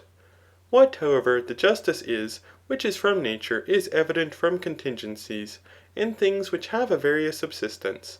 And also, what the justice is, which is not from nature, but is legal, and established by compact, since both are similarly mutable. The same distinction, likewise, will be adapted to other things. For the right hand is naturally more excellent, i.e. is more adapted to motion, than the left, though it is possible that some persons may be ambidexter. The justice, however, which is from compact and utility, resembles measures. For the measures of wine and corn are not everywhere equal, but with those who buy wine and corn they are greater, and with those who sell them less. In a similar manner justice, which is not natural, but human, is not everywhere the same, since neither are polities, but everywhere one polity alone is conformable to nature, viz. That which is the most excellent. Everything just, however, and everything legal are as universals to particulars. For actions are many, but each of them is one thing, for it is a universal. But an unjust action and the unjust differ, and also a just action and the just. For the unjust subsists either by nature or by order. But the very same thing, which when done is an unjust action, is not so before it is done, but is unjust, and in a similar manner with respect to a just action. But that which is common is rather called a deed justly done, but the correction of an unjust deed, a just deed. With respect to each of these, however, what the quality and number of their species are, and what the particulars are with which they are conversant, we shall hereafter consider. CHAPTER VIII. Since, therefore, things just and unjust are those which we have enumerated, a man then indeed does an injury, or acts justly, when he thus acts voluntarily. But when involuntarily, he neither does an injury nor acts justly, except from accident. For it happens that the things which he does are either just or unjust, but a deed unjustly done, and a just action are defined by the voluntary and the involuntary. For when an action is voluntary, it is blamed, but at the same time it is then a deed unjustly done. Hence there will be something unjust, which is not yet a deed unjustly done, unless the voluntary is added to it. But I call a voluntary indeed, as has been before observed, that which a man does of things which it is in his power to do knowingly, and not ignorantly, viz. Not being ignorant of the circumstances of the action. As for instance, who it is he strikes, and with what he strikes, and on what account, and when he does this, neither from accident nor by compulsion, as would be the case if some one taking his hand should strike another person with it. For he would then not strike willingly, because it was not in his power to avoid giving the blow. It may happen, however, that he who is struck is a father, but he who strikes him may merely know that he is a man, or some one of those who are present, but may be ignorant that it is his father. A similar distinction also must be made in that for the sake of which a thing is done, and concerning the whole action. Hence, that which is not known, or which is known indeed, but is not in the power of him who acts, or which he is compelled to do, is done involuntarily. For we both do and suffer many things which have a natural subsistence knowingly, no one of which is either voluntary or involuntary, such as to grow old, or to die. That which is accidental, however, similarly takes place in things unjust and just. For if a man returns a deposit unwillingly, and from fear, he cannot be said either to perform a just deed, or to act justly, except from accident. In a similar manner, he who, from compulsion and unwillingly, does not return a deposit, must be said to be unjust, and to do an unjust deed from accident. But of voluntary actions, some indeed we perform with previous choice, and others without previous choice. With previous choice, such as have been the subjects of previous deliberation, but without it, such as have not been deliberated on previously. Since therefore there are three kinds of harm in social communion, those which are accompanied with ignorance are errors, when a man neither apprehends who the person that is injured is, nor the mode, nor the instrument, nor that for the sake of which the harm is done. For in this case he will think either that he has not struck the person, or not with this instrument, or not this person, or not on this account, but something else happened different from what he expected. Thus one man may strike another, not for the purpose of wounding, but of stimulating him, and in so doing may accidentally wound him. Or he may not strike the person whom he intended to strike, or not in the way he intended. When therefore harm is done unintentionally, it is a misfortune, but when it is done not unintentionally, yet without vice, it is an error. For a man then errs, when the principle of the cause is in himself, but he is unfortunate when the principle is external to him. When, however, harm is done knowingly, but without previous deliberation, it is a deed unjustly done. As for instance, whatever happens to men through anger, or other passions, which are necessary or natural. For those who injure others, and err through the influence of these passions, act indeed unjustly, and their deeds are unjustly done. Nevertheless, they are not yet unjust on account of these actions, nor depraved, for the harm which they did was not through depravity. But when a man injures another from deliberate choice, he is unjust and depraved. Hence, those deeds which are the effect of anger are well judged not to be the result of previous design.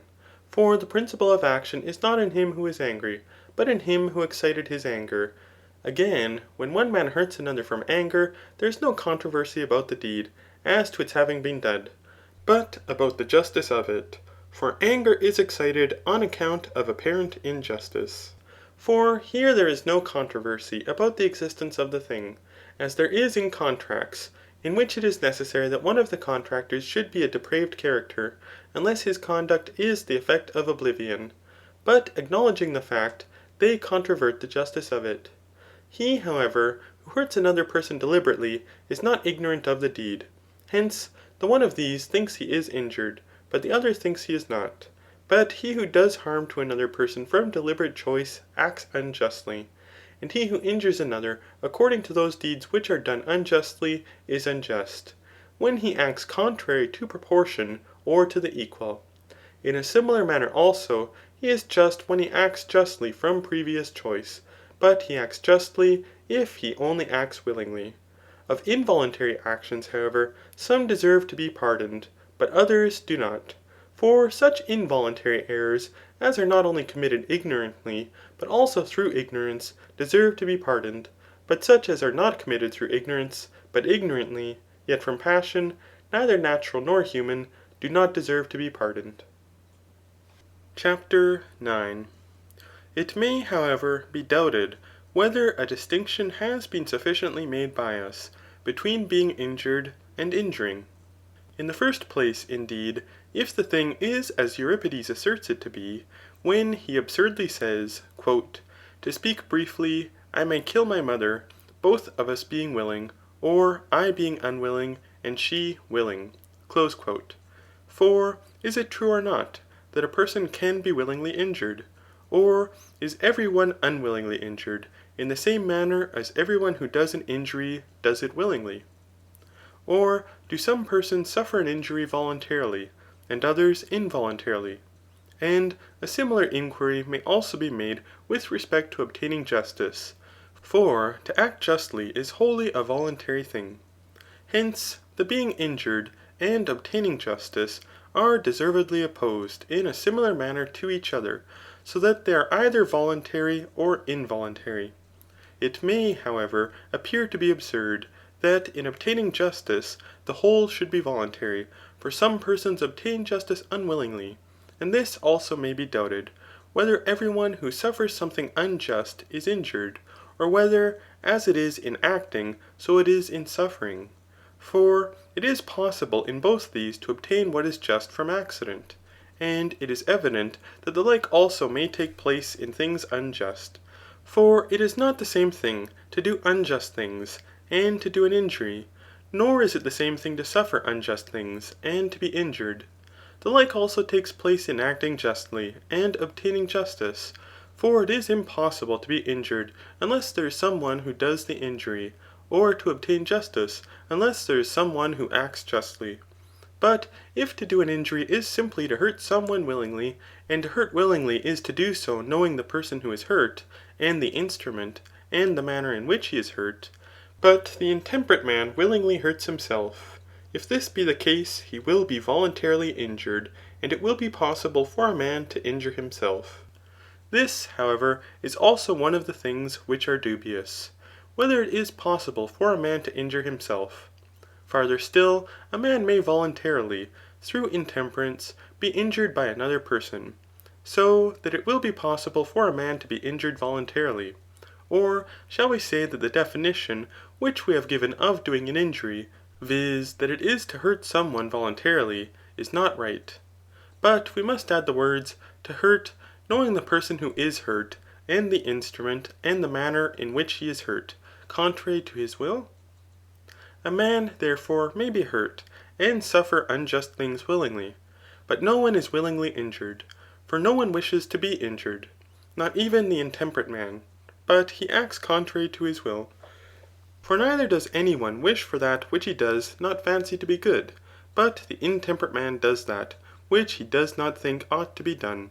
But he who gives what is his own, as Homer says Glaucus gave to Diomed, quote, For Diomed's brass arms of mean device, for which 9 oxen paid a vulgar price, he gave his own of gold divinely wrought, 100 beeves the shining purchase bought, close quote, is not injured, for it is in his power to give, or not to give. But to be injured is not in his power, but it is necessary that the person should exist by whom the injury is done. Concerning the being injured, therefore, it is evident that it is not voluntary. Of those things, however, which we propose to discuss, 2 particulars remain to be explained. Whether he does an injury who distributes to another person more than he deserves, or the person who receives the distribution. For if what we before observed is possible, and he who distributes, but not he who possesses more, does the injury, if any one distributes to another more than to himself, knowingly and willingly, he will himself injure himself, which modest men appear to do. For a worthy man distributes less to himself than to others. Or shall we say that neither is this thing simple? For he who distributes less to himself than to others of certain good things, will vindicate to himself more of some other good, if it should so happen, as for instance of renown, or of that which is simply beautiful in conduct. Again, the doubt is also dissolved from the definition of doing an injury. For he who does it suffers nothing contrary to his will, hence he is not on this account injured, but even admitting that he is only hurt. It is also evident that he who distributes more than the receiver deserves, does an injury, but not the receiver. For it is not the person in whom injustice is inherent who does the injury, but he to whom to do this is voluntary. But this is the man from whom the principle of the action proceeds, which is in the distributor, but not in the receiver.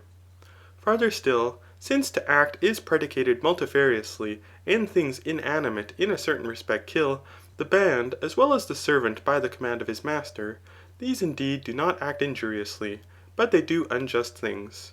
Again, if a man being indeed ignorant judges, he does not do an injury according to the legally just, nor is his judgment unjust, yet in a certain respect it is unjust. For the legally just differs from the first justice, or that which has a natural subsistence. But if he should judge unjustly knowingly, he will vindicate to himself more either of favour or of vengeance. As, therefore, if some one should partake of a deed unjustly done, thus also he who on account of these things judges unjustly will possess more. For in those things, he who adjudges a field to another person receives in return not a field but money. Men, however, are of opinion that it is in their power to do an injury, and that on this account it is easy to be just. But it is not so. For to have connexion with the wife of a neighbour, to strike another person, and to give money with the hand, are things easy, and in the power of those who do them. But to do these things with a certain disposition of mind is neither easy, nor in the power of those who do them. In a similar manner, also, the multitude fancy that there is no portion of wisdom in knowing what is just, and what is unjust, because it is not difficult to understand those things about which the laws speak. These things, however, are not just, except from accident, but they are then just, when they are performed after a certain manner, and distributed after a certain manner. But this is a greater work than to know things that are salubrious. For there, indeed, it is easy to know honey and wine, and hellebore, and burning and cutting, but how it is necessary to distribute these in order to produce health, and to whom, and when they are to be distributed, is as great a work as to be a physician. On this very account the multitude fancy that it is no less the province of a just man than of an unjust man to do an injury, because the just man is no less, but is even more able to do each of these than the unjust man. For, according to them, a just man may have connexion with the wife of another man, and may strike another person, and a brave man may throw away his shield, and betaking himself to flight, may run where he pleases. To act cowardly, however, and to do an injury, is not merely to do these things, except from accident, but it consists in doing them with a certain disposition of mind, i.e. with promptitude and delight, just as to perform the office of a physician, and to restore to health, does not merely consist in cutting, or not cutting, in giving or not giving medicine, but in doing these after a certain manner. But just things subsist among those with whom there is a participation of things which are simply good. And in these there is also excess and defect. For to some beings, as perhaps to the gods, justice is not a good, because in them there is no excess or deficiency. But to others, as to men incurable and vicious, no part of things simply good is beneficial, but all of them are noxious, and to others they are useful to a certain extent, and on this account justice is a human good. Chapter 10. It now follows that we should speak concerning equity, and the equitable, and show how equity, indeed, subsists with reference to justice, and the equitable with reference to the just. For to those who consider rightly, the equitable appears to be neither simply the same, nor yet different in genus from the just. And at one time indeed, we praise the equitable, and the man of equity, so that, also, transferring this name to other things, we praise a man by calling him a more equitable, instead of a good man, manifesting by this that it is a better appellation. But at another time, to those who follow reason, it appears to be absurd, that the equitable, if it is something different from the just, should be laudable. For either the just is not a worthy thing, or the equitable is not just, if it is different from the just, or if they are both worthy things, both are the same. The doubt, therefore, concerning the equitable nearly happens through these particulars. All these, however, are after a certain manner right, and there is nothing in them which is contrary and adverse to itself. For the equitable, being something that is just, is a better just thing, and is not better than the just, as if it were some other genus. The just, therefore, and the equitable are the same thing, and both of them being worthy things, the equitable is the more excellent of the two. A doubt, however, still remains that though the equitable is indeed just, yet it is not the legally just, but is a correction of it. But the cause of this is, that every law indeed is universal, but it cannot speak universally with rectitude about certain particulars. In those things, therefore, in which it is necessary to speak universally, but in which this cannot be done rightly, the law assumes that which happens for the most part, not being ignorant of the fault which has been committed. And in thus doing it acts no less rightly, for the fault is not in the law, nor in the legislator, but in the nature of the thing. For such directly is the manner of the thing which pertains to action.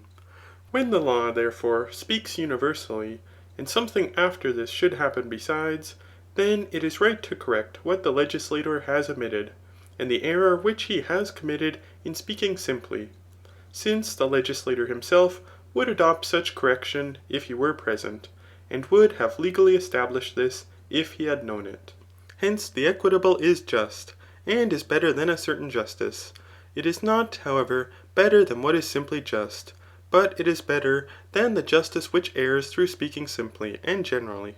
And this is the nature of the equitable, that it is a correction of law, where law is deficient on account of speaking universally. For this is the cause why all things are not according to law, that concerning certain things it is impossible to establish a law. Hence a decree is necessary, for of the indefinite the rule also is indefinite. Just as of a lesbian building, the rule is leaden, since the rule is bent conformable to the figure of the stone, and does not remain the same. Thus also a decree is adapted to things themselves. It is evident, therefore, what the equitable and the just are, and what the justice is which the equitable excels. It is likewise manifest from this who is an equitable man.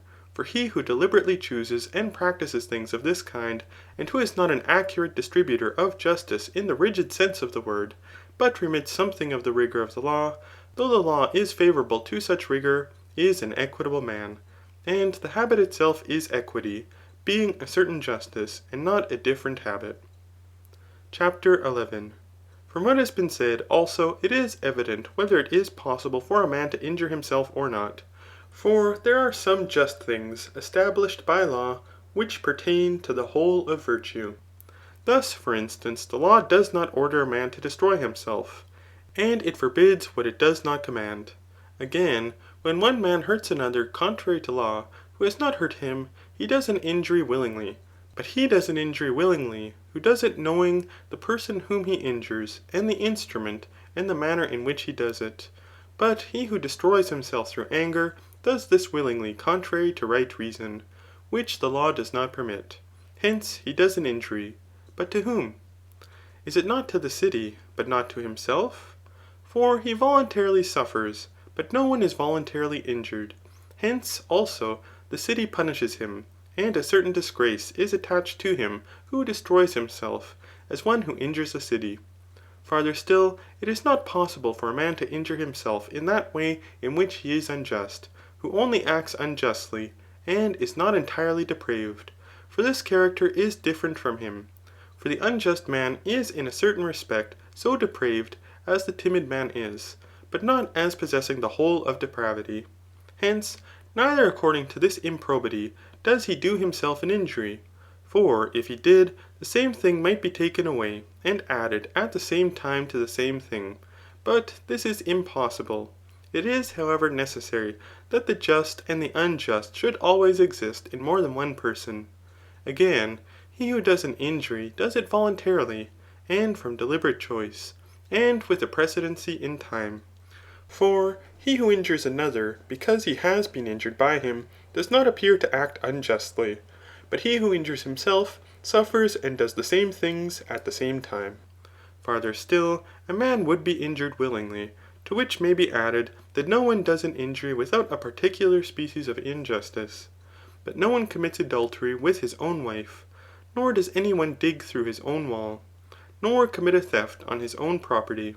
In short, the impossibility that a man should injure himself is evident from the conclusions made by us respecting the being voluntarily injured.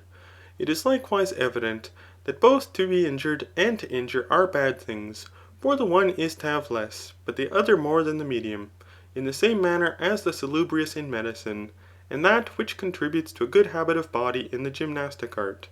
At the same time, however, it is worse to injure than to be injured.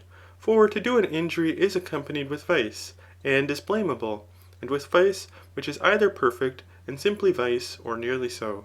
For not everything which is voluntary is accompanied with injustice, but to be injured is without vice and injustice. Essentially, therefore, it is less bad to be injured than to do an injury, but from accident nothing prevents it from being a greater evil. Art, however, pays no attention to this, but it says that the pleurisy is a greater disease than a lame foot. Though it may happen that the latter may be a greater evil than the former, if a man, in consequence of being lame, should fall, and thus be taken by enemies, and put to death. Metaphorically speaking, however, and from similitude, the whole man is not just to the whole of himself, but one part of him towards another part, yet not according to every kind of justice, but according to the despotic or economic. For in these discussions it must be admitted that the rational differs from the irrational part of the soul. And if we look to these, it appears that there is a certain injustice of a man towards himself, because it is possible in these parts for a man to suffer something adverse to his own appetites. As therefore, between a governor and him who is governed, there is a certain justice towards each other. This is also the case between these parts of the soul. After this manner, therefore, we have discussed justice and the other ethical virtues. End of Book 5. Book 6. Chapter 1. Since, however, we have before observed that it is necessary the medium in conduct should be chosen, and neither excess nor deficiency, but the medium is to act as right reason prescribes, let us now consider what right reason is. For in all the above mentioned habits, as in other things, there is a certain scope, to which he who possesses reason, looking, acts with intention and remission. And there is a certain boundary of media, which we say are situated between excess and defect, and which exist conformably to right reason. Thus to speak, however, is indeed true, but is not at all clear. For in other pursuits also, with which science is conversant, it is indeed true to say that it is not proper to labour either more or less, nor to be indolent, but to labour moderately, and as right reason prescribes. He, however, who alone knows this will know nothing more, as if on inquiring what kind of things are to be administered to the body, it should be said, they are such as medicine and he who possesses the medical art prescribe. Hence, it is necessary with respect to the habits of the soul, that this should not only be truly said, but that it should also be definitely shown, what right reason is, and what is the definition of it. But we have distributed the virtues of the soul, and have said that some of them are ethical, and others dianoetical, or belonging to the discursive power of the soul. With respect to the ethical virtues, therefore, we have indeed discussed them. But with respect to the remaining virtues, these we shall discuss after we have first spoken concerning the soul. It has, therefore, been before observed by us that there are two parts of the soul, that which possesses reason, and that which is irrational. But now we shall make a division after the same manner of the part which possesses reason. And it must be admitted that there are two parts possessing reason. One, indeed, by which we survey those kinds of beings, the principles of which cannot subsist otherwise than they do. And the other, by which we survey things of a contingent nature. For since the objects of knowledge are specifically different, it follows that there are, also, different species of knowledge. For it is necessary that knowledge should be similar to the thing known, and that the knowledge of that which is necessary should be necessary, but contingent of that which is contingent. For all knowledge subsists according to similitude and affinity, since it is a certain adaptation and contact of that which is known, and that which knows. But of these parts of the soul, the one is called scientific, but the other ratiocinative. For to consult and reason are the same thing. No one, however, consults about things which cannot subsist otherwise than they do. So that the ratiocinative power is one certain part of the rational part of the soul. It must, therefore, be shown what is the best habit of each of these. for this is the virtue of each. But virtue is referred to its proper work. CHAPTER 2. There are, however, three things in the soul which have dominion over action and truth, viz. Sense, intellect, and appetite. But of these, sense is the principle of no one action, which is evident from this, that brutes have, indeed, sense, but have no communion with action, so as to have dominion over it. What, however, affirmation and negation are in the discursive energy of the rational part, that pursuit and avoidance are in appetite.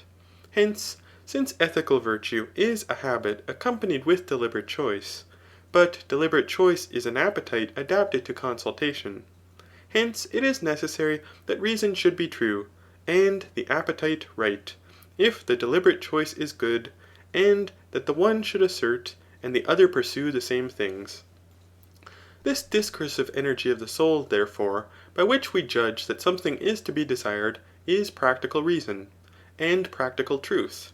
But of the discursive energy of reason, which is contemplative, and neither practical nor effective, the good and the evil are truth and falsehood. For this is the work of the whole of the discursive power. The work, however, of the practical, and at the same time discursive energy of reason, is truth subsisting in concord with right appetite. The principle, therefore, of action, whence motion is derived, is deliberate choice, though this principle is not the final cause of action. But appetite, and that reason which is for the sake of something, or which is directed to the final cause, are the principles of deliberate choice. Hence, deliberate choice is not without intellect, and the discursive energy of reason, nor is it without the ethical habit. For good conduct, and the contrary to it in action, are not without the discursive energy of reason and manners.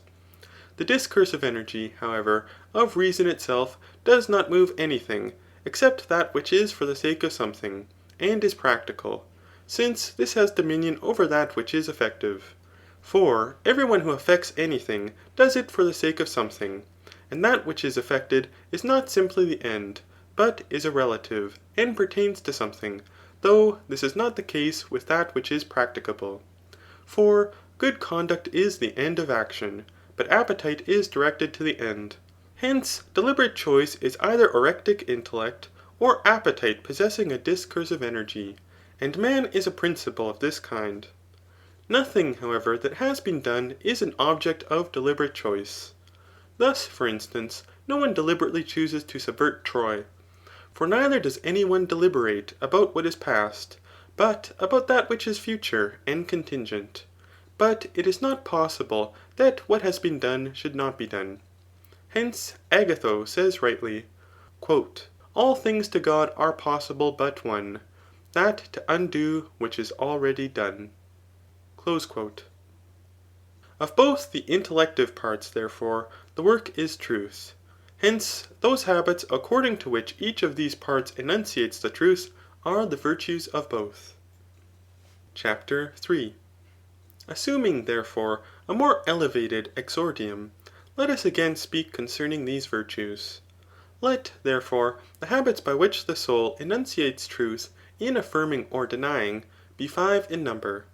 But these are art, science, prudence, wisdom, and intellect. For it is possible that both hypolepsis and opinion may assert what is false. What science therefore is, will be from hence evident, if it is necessary to investigate accurately, and not to follow similitudes. For all of us are of opinion that it is not possible for that which we know scientifically to subsist otherwise than it does. But with respect to things which may subsist otherwise, of these, when they are out of our view, we are ignorant whether they exist or not. The object of scientific knowledge, therefore, is from necessity. Hence it is eternal. For all beings which are simply from necessity are eternal. But things eternal are without generation and incorruptible. Again, all science appears to be capable of being taught, and the object of scientific knowledge may be obtained by discipline. But all doctrine is produced from things previously known, as we have said in the Analytics. For it partly subsists through induction, and partly from syllogism. Induction, therefore, is indeed a principle, and the principle of universal, but syllogism is from universal. The principles, therefore, from which syllogism consists, are things of which there is no syllogism. Hence they are obtained by induction. Science, therefore, is indeed a demonstrative habit, and such other things as we have added to the definition of it in the Analytics. For when a man believes that a thing is after a certain manner, and the principles of it are known to him, he has a scientific knowledge of that thing. For if the principles are not more known to him than the conclusion, he will have a scientific knowledge from accident. Let these things, therefore, be admitted concerning science. CHAPTER 4. Of that, however, which may subsist otherwise than it does, or which has a various subsistence, and is contingent, there is something which is effective, and something which is practicable. But production and action differ. Credibility, however, may be obtained concerning these things from exoteric discussions, so that the practic habit, in conjunction with reason, is different from the effective, or productive habit in conjunction with reason. And neither are they contained by each other, for neither is action affection, nor is affection action. But since the building art is a habit effective in conjunction with reason, and neither is there any art which is not a habit effective in conjunction with reason, nor any such habit which is not art, art and habit effective in conjunction with true reason will be the same. All art, however, is conversant with generation, and machinates and contemplates in order that something may be produced which is capable either of existing or not existing, and of which the principle is in the maker, but not in the thing made. For art neither belongs to things which necessarily are, or are necessarily generated, nor to things which have a natural subsistence, for these contain in themselves the principle. Since, however, production and action are different, it is necessary that art should pertain to production, but not to action. And after a certain manner, fortune and art are conversant with the same things, as also Agatho says, quote, art fortune loves, and fortune art. Close quote. Art, therefore, as we have said, is a certain habit effective in conjunction with true reason. But the privation of art, on the contrary, or the inartificial habit, is a habit effective in conjunction with false reason, about that which may have a various subsistence. CHAPTER 5. With respect to prudence, we shall apprehend what it is, if we survey who those are whom we denominate prudent persons. It appears, therefore, to be the province of a prudent man to be able to consult well about things which are good and advantageous to him, not partially, as about what contributes to health or strength, but about what universally contributes to a happy life. But this is indicated by our calling men prudent about anything, when they reason well, with a view to some worthy end, in things in which there is no art, so that, in short, he who is adapted to consultation will be a prudent man. No one, however, consults about things which cannot subsist otherwise than they do, nor about things which it is impossible for him to perform. Hence, if science indeed subsists in conjunction with demonstration, but of those things of which the principles may have a various subsistence, of these there is no demonstration, for all these are contingent. And if it is not possible to consult about things which subsist from necessity, prudence will neither be science nor art. It will not be science, because that which is practicable may have a various subsistence. And it will not be art, because the genus of action is different from the genus of production. It remains, therefore, that it is a true habit in conjunction with reason, practical about human good and evil. For the end of production indeed is different from the production. But the end of action is not always different from action. Hence we are of opinion that Pericles and such like persons are prudent men, because they are able to survey what is good for themselves and for mankind. And we also think that economists and politicians are persons of this description. Hence also we call temperance by this name, as preserving prudence. but it preserves an opinion of this kind. For the delectable and the painful do not corrupt or distort every opinion, such as that a triangle has, or has not, angles equal to 2 right, but those opinions which pertain to what is practicable. For the principles indeed of practicable things are those things for the sake of which they are performed. But to him who is corrupted through pleasure or pain, the principle is not immediately apparent, nor does he perceive, that for the sake of this, and through this, it is necessary to choose and perform all things. For vice is destructive of the principle. Hence it is necessary that prudence should be a habit in conjunction with true reason, practical about human good. Moreover, of art indeed there is a virtue, but of prudence there is not. And in art, indeed, he who voluntarily errs is to be preferred to him who errs involuntarily. But in prudence, he who voluntarily errs is a subordinate character, in the same manner as in the virtues. It is evident, therefore, that prudence is a certain virtue, and not art. But since there are 2 parts of the rational soul, prudence will be the virtue of the doxastic part, or that part which forms opinions of things. For both opinion and prudence are conversant with that which may have a various subsistence. Nor yet is prudence a habit alone in conjunction with reason, of which this is an indication, that there may be an oblivion of such a habit, i.e. it may be lost through oblivion, but there cannot be of prudence. CHAPTER 6. Since, however, science is an assent to universals, and things which have a necessary subsistence, but there are principles of things demonstrable, and of every science. For science is accompanied with reason.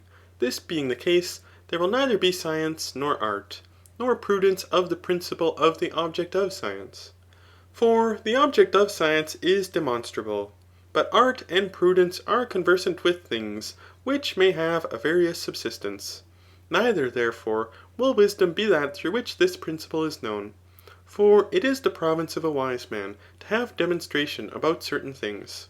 Hence, if the habits by which we enunciate the truth, and are never deceived about things which cannot, or which can have a various subsistence, are science and prudence, wisdom and intellect, but no one of these 3 can be the habit by which we know principles, but by the 3, I mean prudence, wisdom, and science, it remains that intellect is the habit by which principles are known.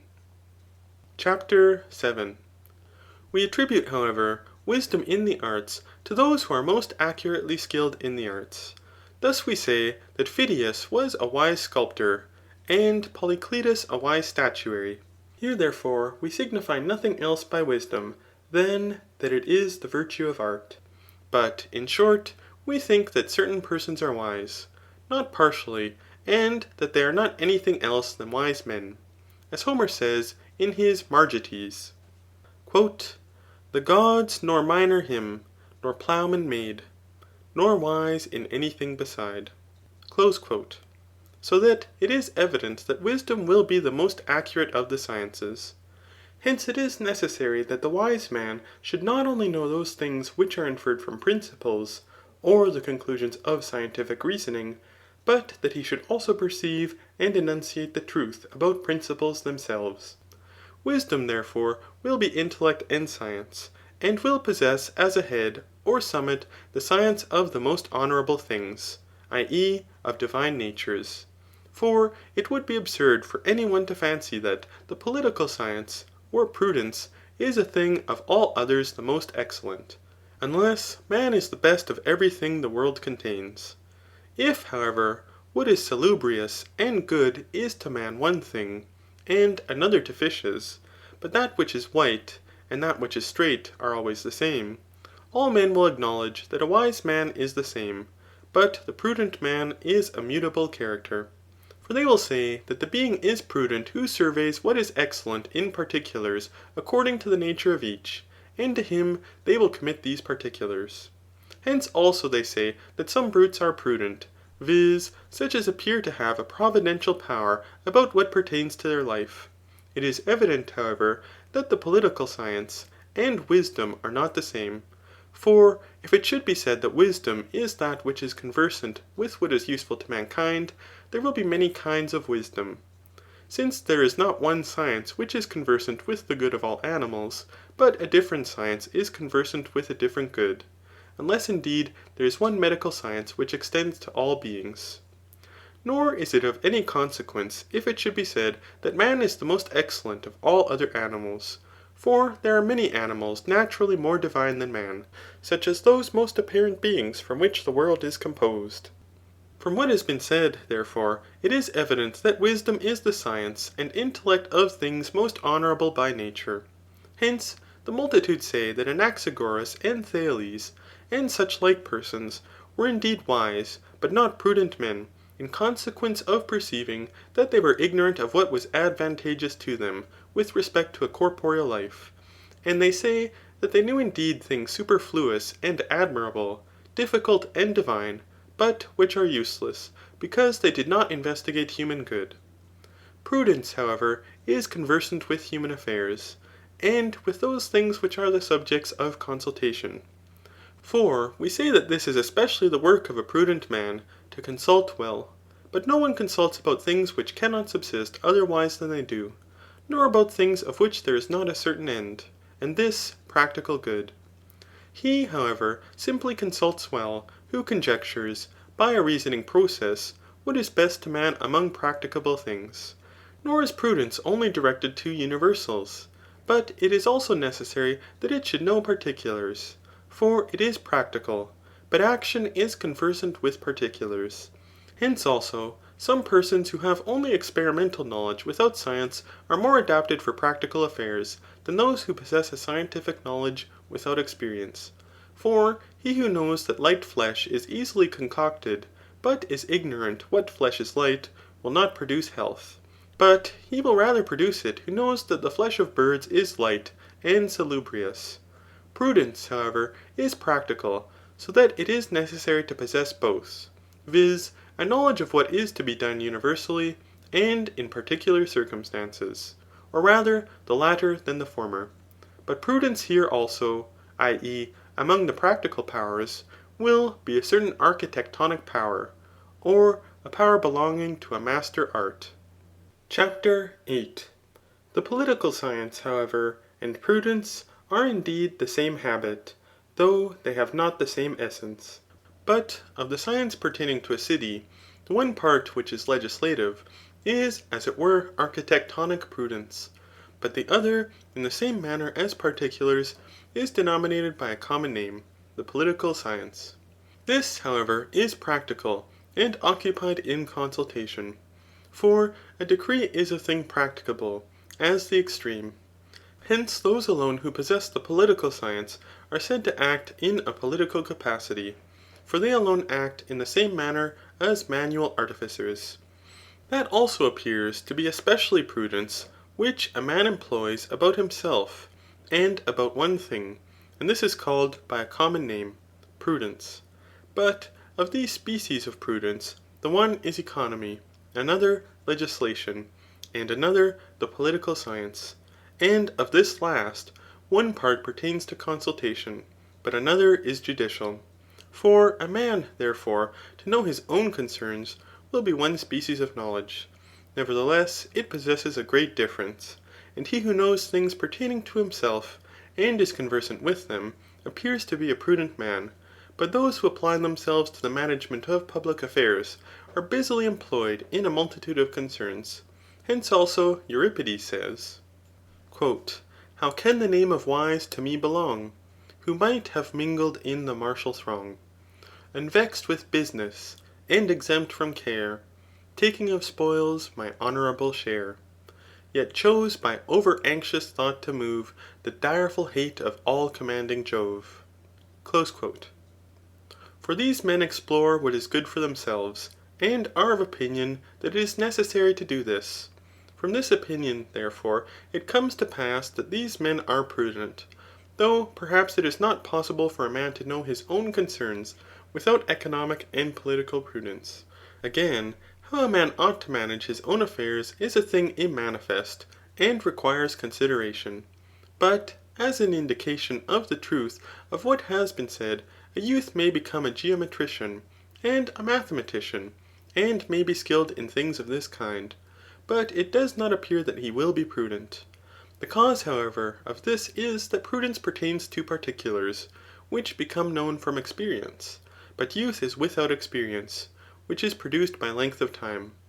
Since this also deserves to be considered, why a boy may become a mathematician, but cannot be wise, or a physiologist, shall we say it is because mathematical objects subsist by an oblation from matter, but the principles of the objects of wisdom and physiology are derived from experience? And with respect to metaphysical principles indeed, youth do not believe in, but admit them. But with respect to mathematical principles, it is not immanifest what they are. Farther still, error in consultation either pertains to universals or particulars. For in order that a man may not drink heavy, and therefore bad water, it is requisite that he should know, either that all heavy water is bad, or that this particular water is heavy.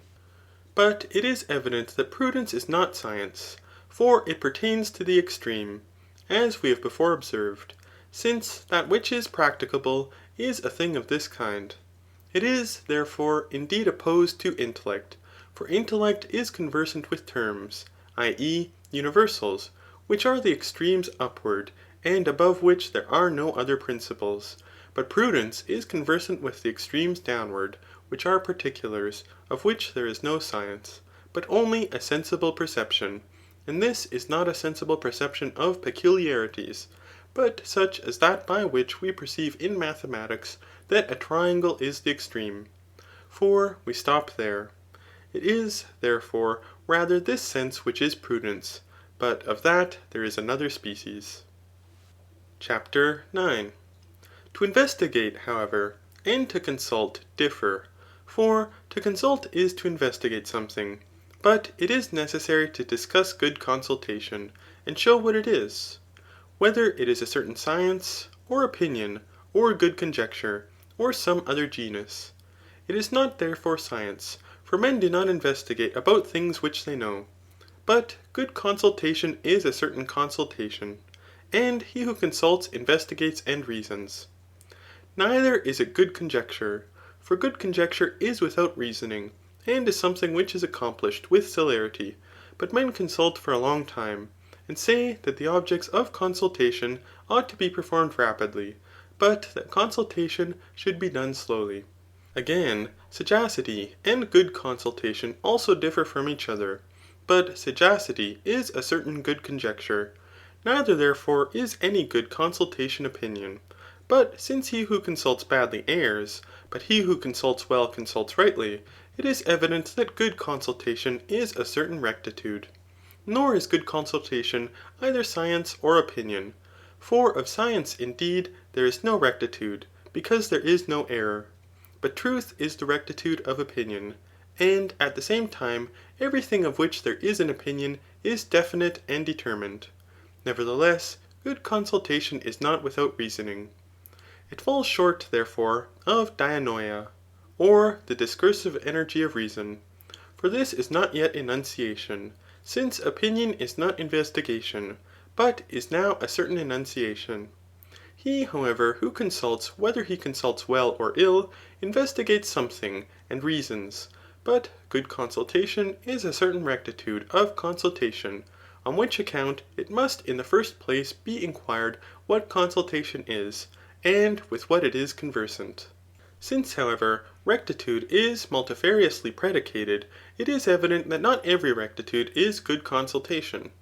For the incontinent and the bad man obtain from reasoning that which they propose to see, so that they will have consulted rightly, but have procured for themselves a great evil. But to have consulted well appears to be a certain good.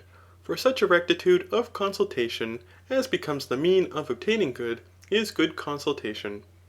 Good, however, may be obtained by false reasoning, and a man indeed may obtain that which ought to be done, yet not through a proper medium, but the middle term may be false. Hence, neither will that be good consultation according to which that is obtained which ought to be obtained, yet not through a proper medium. Farther still, it is possible that one man may obtain the object of his wishes by consulting for a long time, but another by consulting rapidly. Hence, neither is that yet good consultation, but the rectitude which subsists according to utility, and to what is proper, and as and when it is proper. Again, it is possible simply to consult well, and also with a view to a certain end. Good consultation, therefore, simply is that which proceeds with rectitude to an end simply. But a certain good consultation is that which proceeds with rectitude to a certain end. Hence, if to consult well is the province of prudent men, good consultation will be a rectitude according to utility, with a view to a certain end, of which prudence is the true hypothesis. Chapter 10. Intelligence, however, and the privation of intelligence, according to which we denominate men intelligent or unintelligent, is neither wholly the same with science or opinion. For if it were, all men would be intelligent. Nor is intelligence some one of the particular sciences, such as medicine, for it would be conversant with health, or geometry, for it would be conversant with magnitudes. For neither is intelligence conversant with things which always are, and are immovable, nor with things which are passing into existence, but with those which may be the subject of doubt and consultation. Hence it is conversant with the same things as prudence. Yet intelligence and prudence are not the same. For prudence, indeed, is of a commanding nature. For the end of it is what ought or what ought not to be done. But intelligence is alone of a judiciary nature. For intelligence is the same as right intelligence, since intelligent men are also rightly intelligent. Intelligence, however, is neither the possession nor the acquisition of prudence, but as he who learns is said to understand what he learns when he uses science. The like also takes place in the use of opinion in forming a judgment of those things with which prudence is conversant, and judging of them well, when another person is speaking. For what is well is the same with what is beautifully done. And hence the name intelligence was derived, according to which men are said to be rightly intelligent, viz. From intelligence in learning. For we frequently use the verb to learn as equivalent to the verb to understand. Chapter 11. But what is called upright decision, according to which we say that men decide rightly, is the right judgment of the equitable man. As an indication of this, however, we say that the equitable man is especially inclined to pardon others, and that it is equitable to pardon certain things. But pardon is an upright judiciary decision of the equitable man. And the decision is upright, which is made by a man observant of truth. All these habits, however, reasonably tend to the same thing. For we speak of upright decision, intelligence, prudence, and intellect with reference to the same persons, when we say that they are men of upright decision, are endued with intellect, are prudent and intelligent.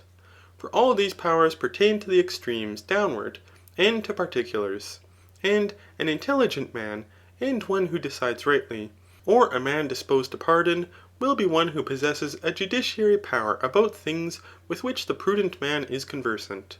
For things of an equitable nature are common to all good men, in their intercourse with others.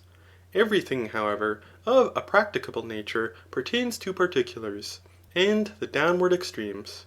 For it is necessary that a prudent man should have a knowledge of these, and intelligence and equitable decision are conversant with things of a practicable nature, but these are extremes. And intellect pertains both to the upward and downward extremes. For intellect, and not the discursive energy of reason, is conversant with both first and last terms, i.e. with universal principles. The one indeed, i.e. the intellect, which is the principle of the demonstrative sciences, is conversant with immutable and first terms. But the intellect, which is occupied in practical affairs, or which is the principle of prudence, is conversant with the extreme, and with that which is contingent, and the other proposition. For these are the principles of that for the sake of which a thing is done, or the final cause. For universal is from particulars. Of these, therefore, it is necessary to have a sensible perception, but this is the practical intellect. Hence, these habits appear to be natural, and no one indeed is wise by nature, but every one possesses naturally the power of deciding rightly, together with intelligence and intellect. But as an indication of this, we are of opinion that these habits are attendants on the ages of the life of men, and we say that this age, i.e. old age, possesses intellect and upright decision, as if nature were the cause of this. Hence, also, intellect is both the principle and the end. For from these demonstrations are framed, and with these they are conversant. Hence, in practical affairs, it is no less necessary to attend to the undemonstrated assertions and opinions of elderly or prudent men, than to demonstrations. For, in consequence of possessing an eye from experience, they perceive the principles of things of a practicable nature. And thus we have shown what wisdom and prudence are, and with what particulars each is conversant, and that each is the virtue of a different part of the soul. Chapter 12. Some one, however, may doubt concerning these, in what their utility consists. For wisdom, indeed, contemplates none of those things from which men will obtain felicity, since it is not conversant with any thing which is in generation, or which is becoming to be, or passing into existence. But prudence, indeed, does consider those things from which human felicity is derived.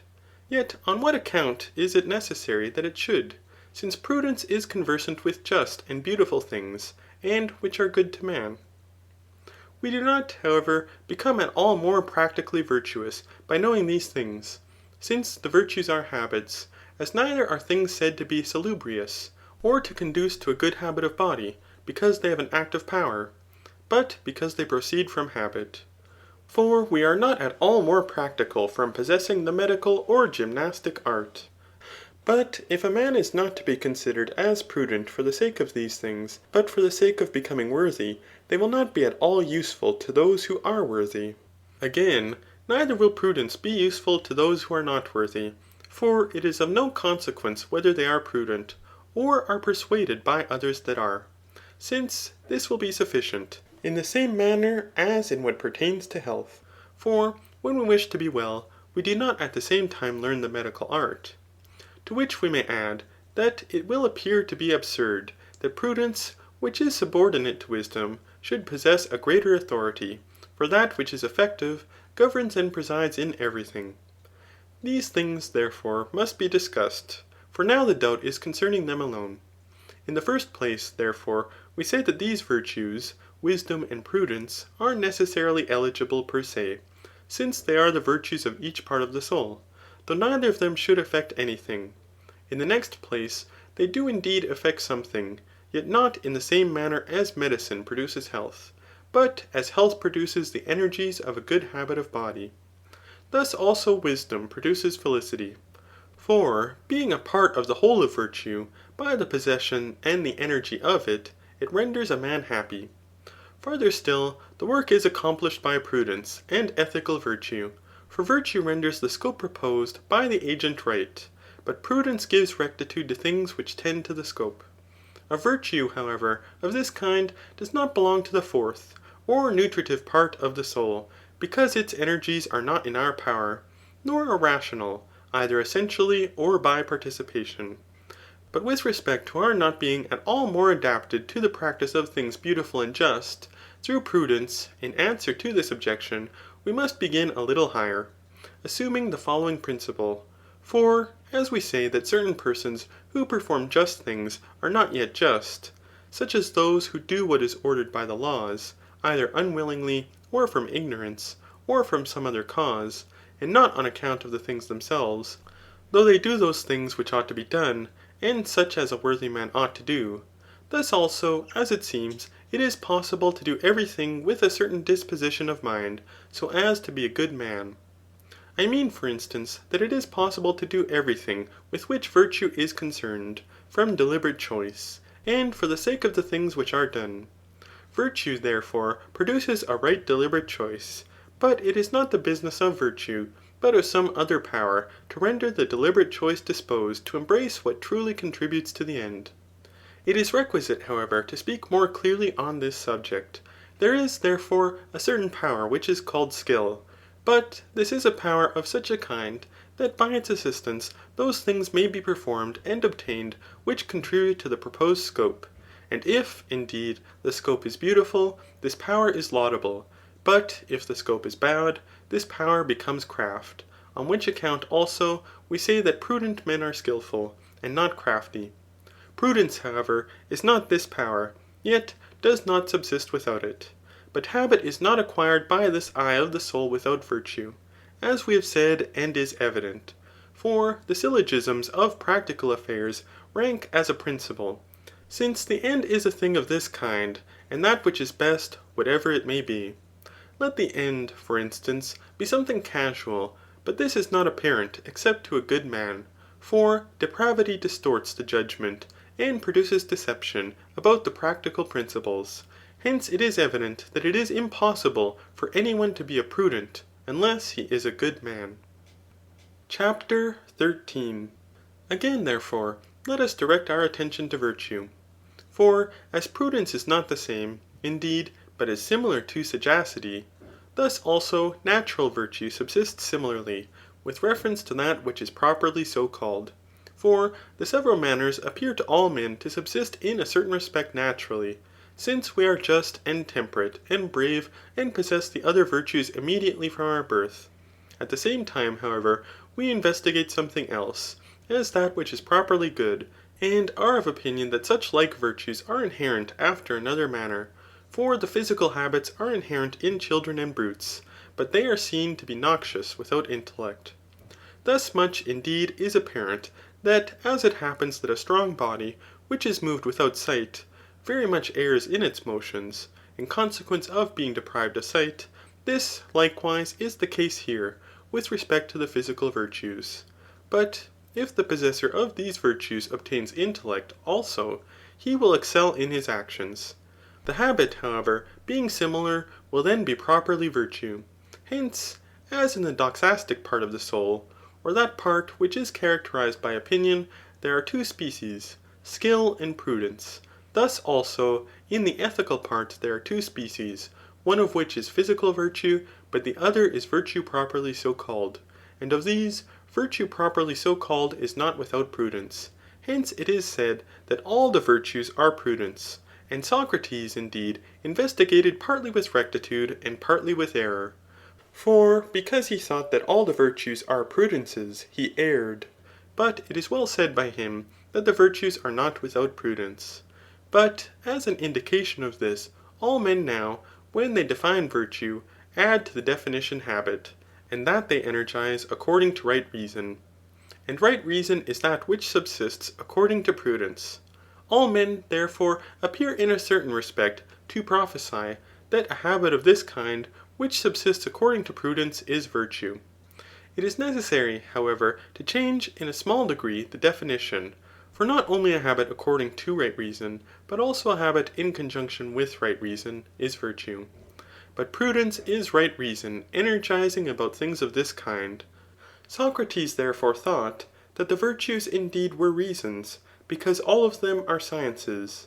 But we think that they subsist in conjunction with reason. Hence it is evident from what has been said that it is not possible to be a good man properly without prudence, nor a prudent man without ethical virtue. After this manner also the reasoning may be dissolved, by which some one may contend that the virtues are separated from each other. For the same person is not naturally well adapted to all the virtues.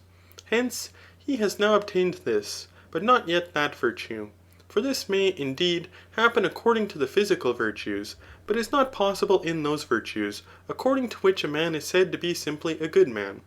For all the virtues are present at the same time that prudence, which is one virtue, is present.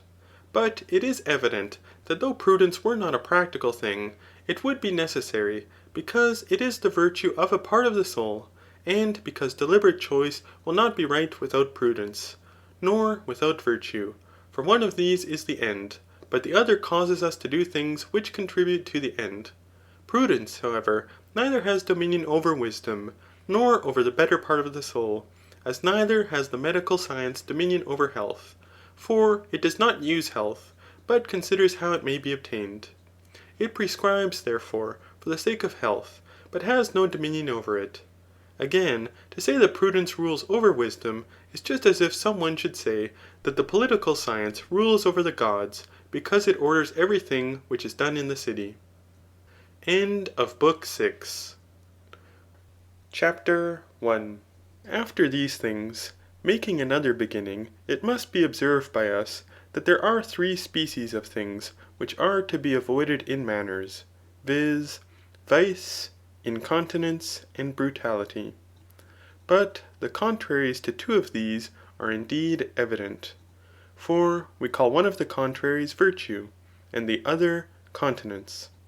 To brutality, however, it will be most appropriate to say that the virtue is opposed, which is a certain heroical and divine virtue, as Homer represents Priam saying of Hector that he was a very good man. Wretch that I am, my bravest offspring slain, you the disgrace of Priam's house remain. Mestor the brave, renowned in ranks of war, with Troilus, dreadful in his rushing car. And last, great Hector, more than man divine, for sure he seemed not of terrestrial line. Hence, if, as it is said, men from being men become gods through excess of virtue, the habit which is opposed to a brutal habit will indeed be such as this. For as there is neither the vice nor virtue of a brute, so neither is there of a god. But the one habit, indeed, is more honourable than virtue, and the other is of a different genus from vice. Since, however, the existence of a divine man is rare, just as the Lacedaemonians, when they very much admire a man, are accustomed to say, O divine man. Thus, also, the brutal nature is rare among men. But when it does exist, it is principally found among the barbarians. Some men, however, become brutalized through diseases and mutilations of the body. And we thus denominate, by a defamatory appellation, those who surpass other men in vice. But of such a disposition of the soul as this, we shall hereafter make mention. And we have before spoken concerning vice. Let us now, therefore, speak concerning incontinence, and effeminacy, and luxury, and concerning their opposites, continence and endurance. For each of these must not be considered as if they were the same habits with virtue and vice, nor yet as if they were of a genus different from them.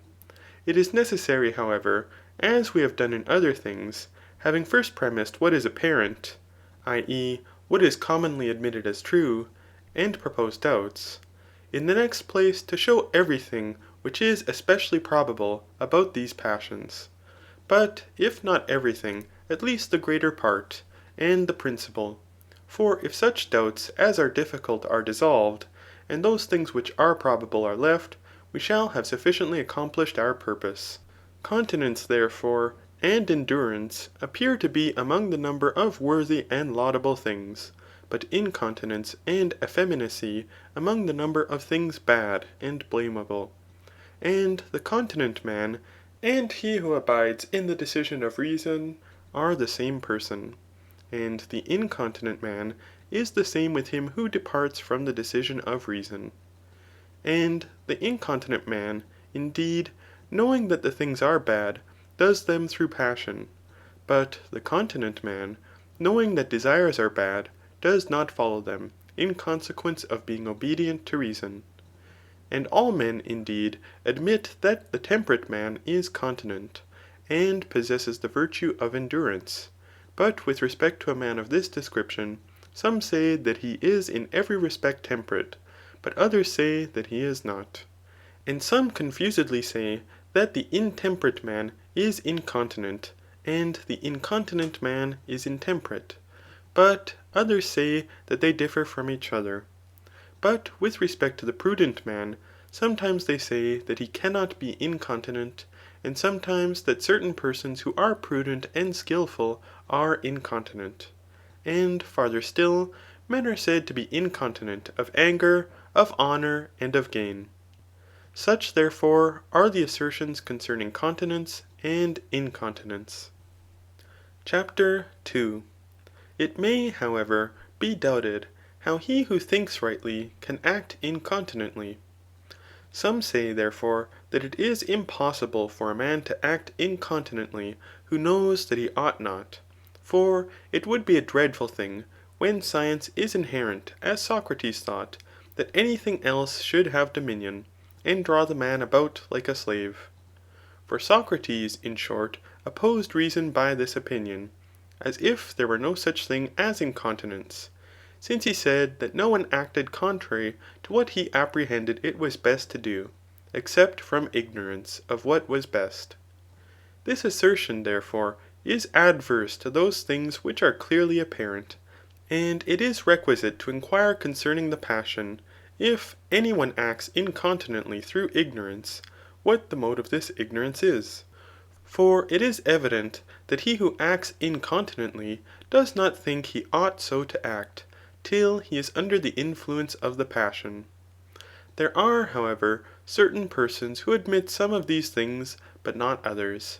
For they grant, indeed, that nothing is better than science, but they do not admit that no one acts contrary to what appears to him to be better. And on this account they say, that the incontinent man, not having science, but opinion, is vanquished by pleasures. If, however, it is opinion, and neither science, nor a strong, but a weak hypolepsis which resists, as it is in those who are dubious, pardon is to be granted to him who yields to strong desires. But improbity is not to be pardoned, nor anything else which is blamable. The incontinent man, therefore, is vanquished by desire, prudence at the same time resisting, for this is most strong. But this is absurd, for the same person will be, at the same time, prudent and incontinent. No one, however, will say that it is the province of a prudent man to perform voluntarily the most base actions. To which may be added, what we have before shown, that the prudent is a practical man, for he is conversant with particulars, and possesses the other virtues. Again, if the continent man consists in having strong and base desires, the temperate man will not be a continent man, nor the continent a temperate man. For it is not the province of the temperate man to have too much desire, or to have base desires, but it would be requisite that he should, if this were admitted. For if, indeed, the desires are good, the habit which prevents a man from following them is bad, so that not all continence will be good. If, however, the desires are weak, but not bad, there is nothing venerable in continence, and if they are bad and weak, there is nothing great in it. Farther still, if continence gives permanency to every opinion, and even to false opinion, it is a bad thing. And if incontinence produces a departure from every opinion, there will be a certain incontinence which is good, such as that of Neoptolemus in the Philoctetes of Sophocles. For he is to be praised for not persevering in what he was persuaded to do by Ulysses, because it was painful to him to lie. Again, that reasoning of the sophists, which is denominated lying, or dissembling, is perplexed with doubt. For with these men, in consequence of wishing to produce an assent to paradoxes, in order that, when they obtain their end, they may appear to be skilful persons, the syllogism formed by their reasoning becomes very dubious. For the discursive energy of reason is bound, when the person whose assent they wish to procure is unwilling to persist, because the conclusion does not please him, but is unable to proceed because he cannot dissolve the argument. From a certain reason, however, it may happen that imprudence, together with incontinence, is a virtue. For a man, through incontinence, may do the contrary to what he apprehends ought to be done. But he apprehends that good things are evil, and that they ought not to be done. Hence, he will do what is good, and not what is evil.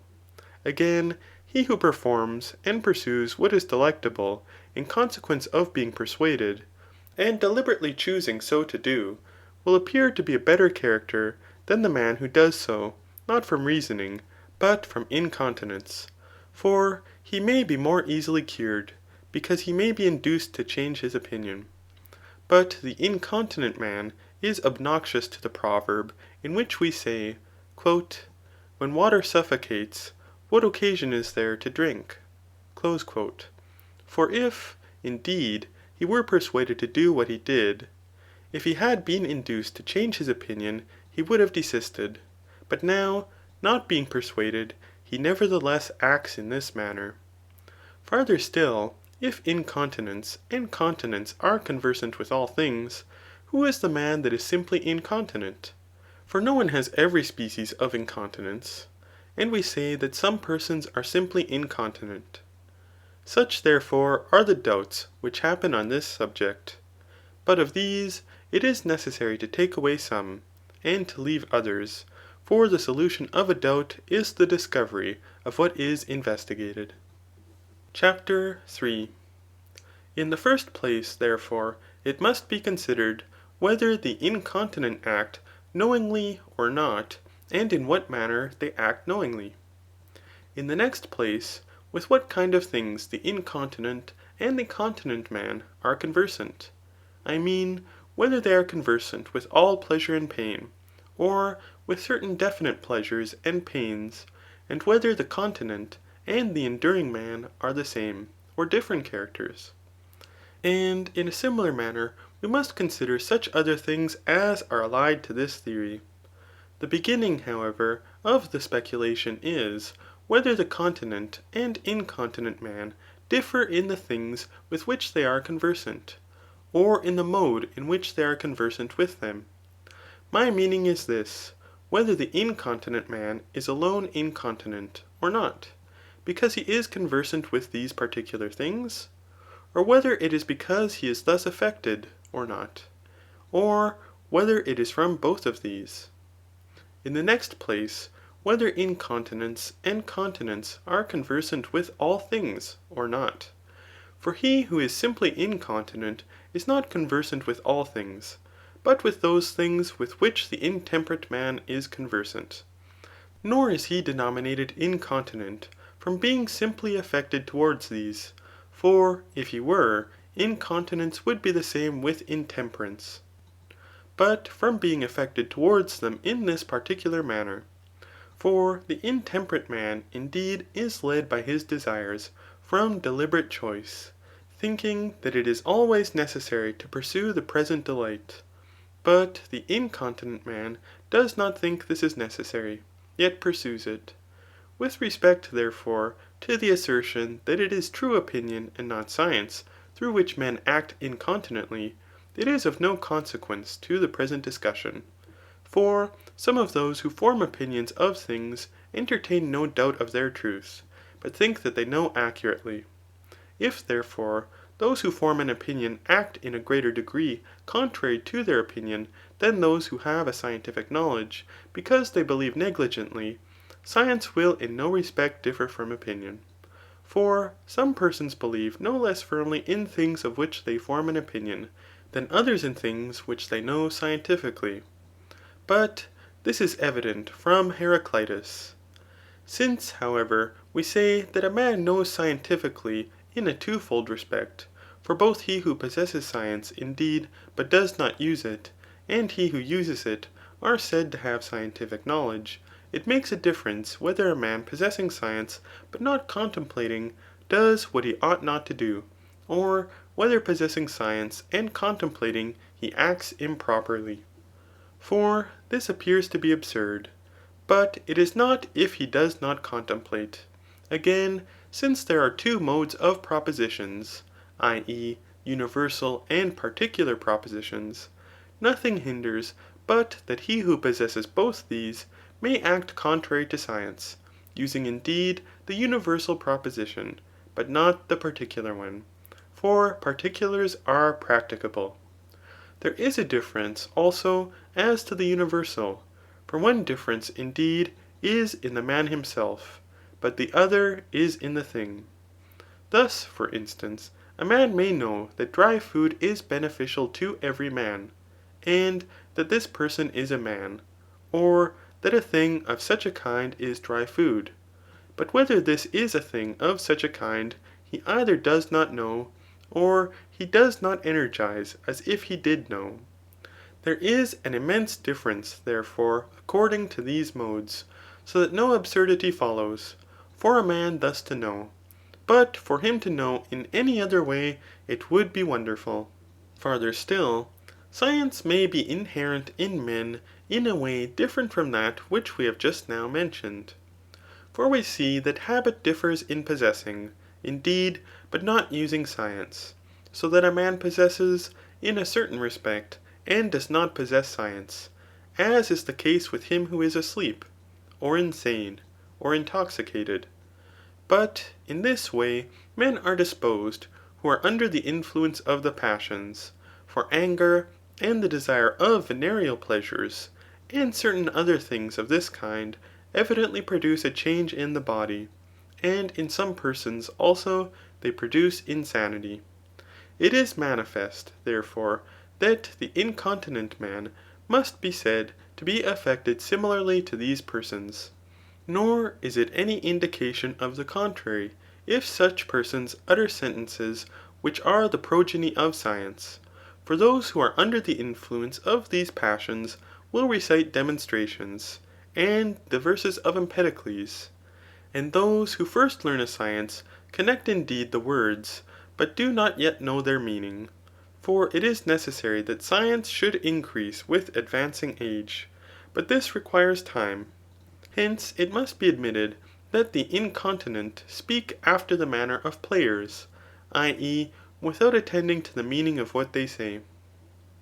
Again, the cause of this may also be physically surveyed as follows. Opinion, indeed, is either universal or particular, of which latter, sense is now the mistress. But when one reason is produced from both these, it is necessary that, so far as pertains to theory, the soul should enunciate the conclusion, but so far as pertains to practice, should immediately act. Thus, for instance, if every sweet thing ought to be tasted, but this thing is sweet, as being some one of particulars, it necessarily follows that he who is able, and is not impeded, must at the same time that he says this, act, i.e. taste the sweet thing. When, therefore, the universal proposition is indeed inherent, which prohibits a thing from being tasted, but another proposition says that every thing which is sweet is delectable, and another that this particular thing is sweet, and this causes the man to energize, and when, also, desire happens to be inherent, then the universal proposition, indeed, says this thing is to be avoided, but desire leads to the fruition of it. For each of the parts of the soul is able to move, or excite. Hence it happens that a man acts incontinently, both from reason, in a certain respect, and opinion. Though opinion is not essentially, but from accident, contrary to reason. For desire, but not opinion, is contrary to right reason. Hence, on this account, also, brutes are not incontinent, because they have not a perception of universal, but an imagination and memory of particulars. With respect to the manner, however, in which ignorance is dissolved, and the incontinent man again becomes in possession of scientific knowledge, the reasoning is the same as concerning him who is intoxicated or asleep, and is not peculiar to this passion, but the explanation of it must be obtained from physiologists. Because, however, the last proposition is the opinion of the sensible object, and is the mistress of actions. He who is under the influence of passion either has not this proposition, or he has it in such a way that from possessing he has not a scientific knowledge of it, but merely enunciates it, just as he who is intoxicated recites the verses of Empedocles. And likewise, because the last proposition is not universal, and does not appear to be similarly scientific, with the proposition which is universal. That also which Socrates investigated appears in this case to happen. For the passion is not produced when that which is science, properly so called, is seen to be present. Nor is this science drawn about, so as to co-operate with passion. But this must be asserted of the sensitive power. And thus much concerning the knowledge and ignorance of the incontinent man, and how he may act incontinently, accompanied with knowledge. CHAPTER 4. But whether any one is simply incontinent, or all that are incontinent are partially so, and if there is any one who is simply incontinent, what the things are with which he is conversant, must in the next place be shown by us. That the continent therefore and men of endurance, and the incontinent and effeminate, are conversant with pleasures and pains, is evident. Of those things, however, which produce pleasure, some indeed are necessary, but others, though they are eligible of themselves, yet have excess. But necessaries, indeed, are things which have reference to the body. I mean such things as pertain to food, and the use of venereal pleasures, and such like corporeal concerns, about which we place intemperance and temperance. Other things, however, are not indeed necessary, yet are eligible of themselves. I mean such as victory, honour, wealth, and such like good and delectable things. Those therefore who exceed in these contrary to the right reason which is in them, we do not indeed denominate simply incontinent, but with an addition we call them incontinent of riches, of gain, of honour, and of anger, but we do not call them simply incontinent, as being different from those that are so, and denominated from similitude, just as the name of a certain person who was victorious in the Olympic games was Anthropos, i.e. man, for he had as a proper the common name of man, and yet at the same time he was different from man universal, or the species man, as being an individual. As an indication of this, incontinence indeed is blamed not only as an error, but also as a certain vice, either simply or partially. But no one blames those who are incontinent of honour, or gain, etc., as simply bad.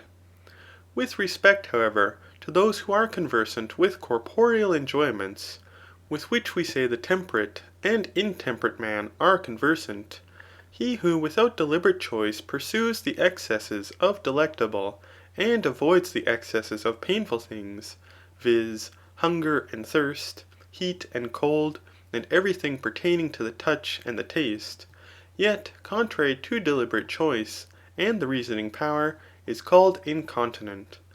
Not with an addition of this or that thing, as of anger, but he is only simply called incontinent. But as an indication of this, those who are conversant with the one are called effeminate, but not those who are conversant with the other. Hence, we arrange the incontinent and intemperate, and also the continent and temperate man, in the same class, but not those who are incontinent of honour, or gain, etc. Because they are, in a certain respect, conversant with the same pleasures and pains. Though, however, they are conversant with the same things, yet not after the same manner. For the intemperate, indeed, pursue depraved pleasures, from deliberate choice, but the incontinent do not. Hence, we rather call him intemperate, who either not at all desiring, or desiring slightly, pursues excessive pleasures, and avoids moderate pains, than him who pursues the one, and avoids the other in consequence of being influenced by vehement desire. For what would the former character do if he were impelled by robust desire, and suffered violent pain from the want of necessary things? Since, however, of desires and pleasures, some rank in the genus of things beautiful and worthy, for of things delectable, some are naturally eligible, others are contrary to these, and others have an intermediate subsistence, agreeably to the division we have before made, and these last are, such as riches, gain, victory, and honour. In all these, therefore, and things of the like kind, And in those that have an intermediate subsistence, men are not blamed for being merely influenced by the passions, and for desiring and loving, but for the manner in which they are influenced by them, and for indulging them to excess. Hence, with respect to those who are vanquished by the passions, or pursue anything naturally beautiful and good, contrary to reason, such as those who pursue honour more than is proper, or are irrationally attached to their parents and children, for these also rank among the number of things that are good, and those who pay attention to these are praised, yet there is at the same time a certain excess even in these things. If any one, like Niobe, contends about them even with the gods, or like Satyrus, who for his attachment to his father was called Philopator, for he appeared through this attachment to be very infatuated. There is, therefore, no depravity, indeed, in these things, for the reason already assigned, because each of these things is naturally eligible of itself, but the excesses of them are bad, and are to be avoided. This, however, is not the case with incontinence, for incontinence is not only to be avoided, but is also among the number of blamable things. But from the similitude of the passion, in speaking about each of these, it is usual to add the term incontinence, just as we say that a man is a bad physician, or a bad player, whom we should not simply call a bad man. As, therefore, we do not here call these simply bad men, because each of these is not a vice, but similar to vice from analogy, so likewise there, viz. In the immoderate pursuit of honour, gain, etc., those things only are to be considered as incontinence and continence, which are conversant with the same things as temperance and intemperance. But with respect to incontinence in anger, we speak of it from similitude. Hence also, by making an addition, we say that a man is incontinent of anger, just as we say that he is incontinent of honour or gain. Chapter 5. Since, however, some things are naturally delectable, and of these some are simply so, but others to the genera of animals and men, but other things are not naturally delectable, but some things are pleasing in consequence of mutilations, and others are so partly from custom, and partly from depraved natures. This being the case, similar habits may be perceived in each of these. But by savage habits, I mean such a habit as that of the woman who is said to have cut open the bellies of pregnant women, and to have devoured the fetus. Or such habits as certain savage nations about Pontus are said to possess. For of these, some are delighted to feed on raw, and others on human flesh, and others at banquets feast each other with their own children. Or such a habit as Phalaris is said to have possessed, for he is reported to have eaten his own son. These habits, therefore, are savage. Some of these habits, however, are produced in certain persons from disease and insanity, as was the case with him who immolated and ate his mother, and also with him who ate the liver of his fellow servant. But other savage habits either originate from disease, or from custom, such as evulsions of the hairs, biting the nails, and besides these, eating coals and earth, to which may be added the venereal connection of males with males. For these habits are produced in some persons by nature, but in others from custom, as being accustomed to them from childhood. No one, therefore, would call those in whom nature is the cause of these habits incontinent, as neither are women called incontinent, because in the venereal connection they are not active, but passive. And in a similar manner, those are not called incontinent who are in a diseased condition from custom. The possession, therefore, of each of these is something beyond the boundaries of vice, in the same manner as a savage nature. But when possessing these propensities to subdue or be subdued by them, is not simple continence or incontinence, but is only so from similitude, just as he who subsists after this manner with respect to anger is incontinent of this passion, but passion is not to be called incontinent. For every vice, folly, timidity, intemperance, and ferocity, when excessive, is either savage or the effect of disease. For he who is naturally so disposed as to be afraid of every thing, even though a mouse should make a noise, is timid according to a savage timidity. But he who is afraid of a cat is timid from disease. And among the number of the stupid, those who are most irrational from nature, and live only from sense, resemble savage animals, as is the case with some nations of remote barbarians. But those who are so from disease, such as epilepsy, or insanity, these are in a morbid state. It is, however, possible that some one may sometimes possess these habits, and yet not be vanquished by them. I mean as if, for instance, Phalaris, desiring to eat his son, should refrain from so doing, or should abstain from absurd venereal pleasure. And it is not only possible to have these propensities, but also to be vanquished by them. As therefore, with respect to depravity, that which pertains to a man is simply said to be depravity, but that which subsists with an addition is said to be a savage or diseased depravity, but is not simple depravity, after the same manner with respect to incontinence. It is evident that one kind is savage, but another the effect of disease, while that alone is simply incontinence which subsists according to human intemperance. It is evident, therefore, that incontinence and continence are alone conversant with those things with which intemperance and temperance are conversant, and that another species of incontinence subsists about other things, which is denominated metaphorically, and not simply. CHAPTER 6.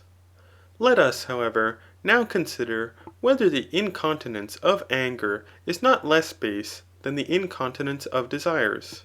For anger, indeed, seems to hear something of reason, but to hear it negligently, just like hasty servants, who run away before they have heard the whole of what is said to them, and thus err in the performance of what they are ordered to do, or like dogs who bark at a noise alone, before they perceive whether he who makes it is a friend or not.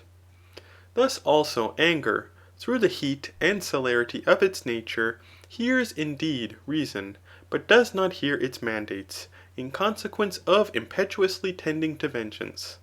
For reason, indeed, or the imagination, renders it evident that something has been done attended with insolence or contempt. But anger, as if syllogistically concluding that it is necessary to be hostile to one who has acted in this manner, is immediately enraged. Desire, however, if sense or reason corrupted by sense, only says that a thing is delectable, rushes to the enjoyment of it. Hence anger in a certain respect follows reason, but desire does not. Desire therefore is more base than anger. For he who is incontinent of anger is after a manner vanquished by reason, but he who is incontinent of desire is subdued by desire, and not by reason. Again, it is more pardonable to follow the natural appetites, since such desires as are common to all men are more pardonable, and so far as they are common. But anger and asperity are more natural than desires which are excessive, and which are not necessary. Thus one who was accused of striking his father said, as an apology for it, that his own father, and even his grandfather, committed the same fault. And pointing to his child, he likewise said, he will strike me when he becomes a man, for this is a family failing. A certain person, also, being dragged about by his son, ordered him to stop at the gates of his house, for he likewise had dragged his father as far as to that place.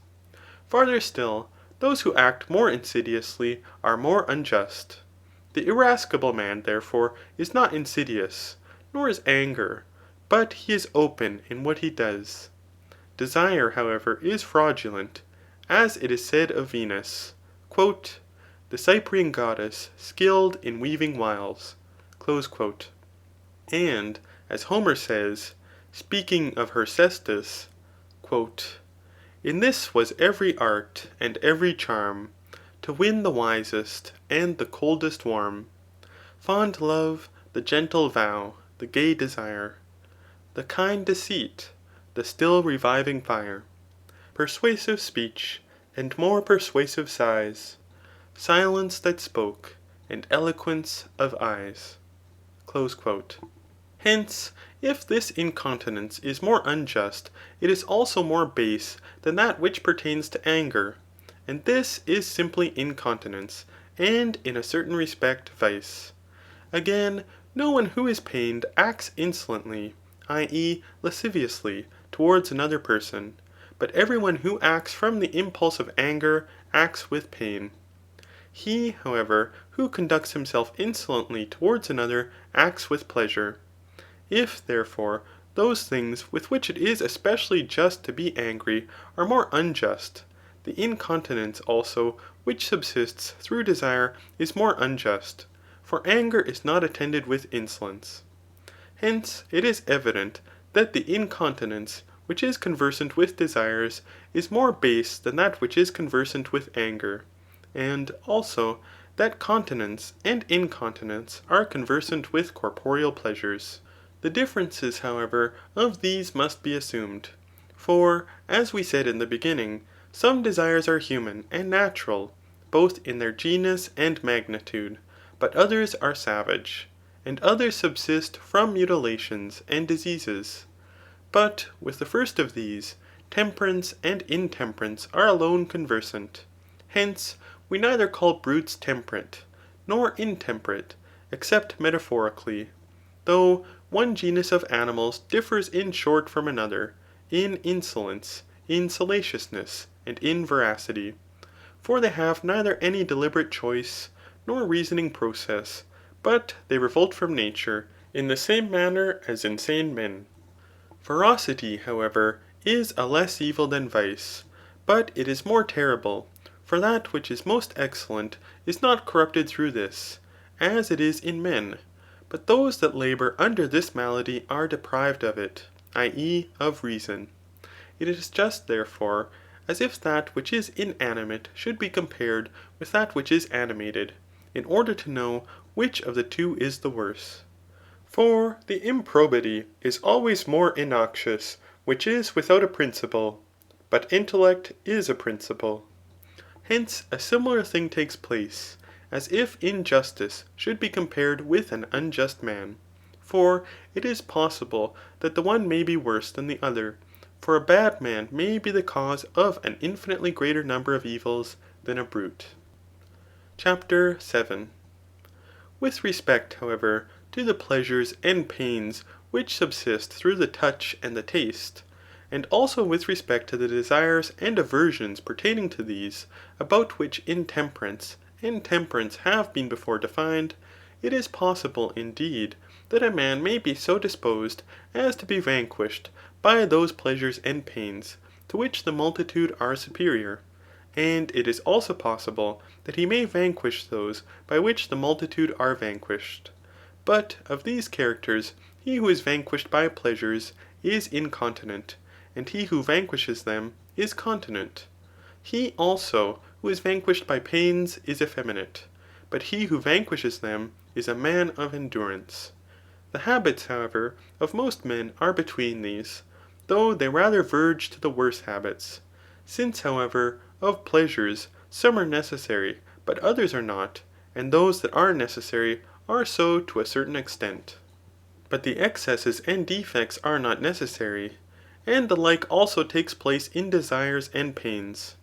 This being the case, he who pursues the excesses of pleasures, or who pursues pleasures excessively, or from deliberate choice, and on their own account, and not from anything else which may happen, is an intemperate man.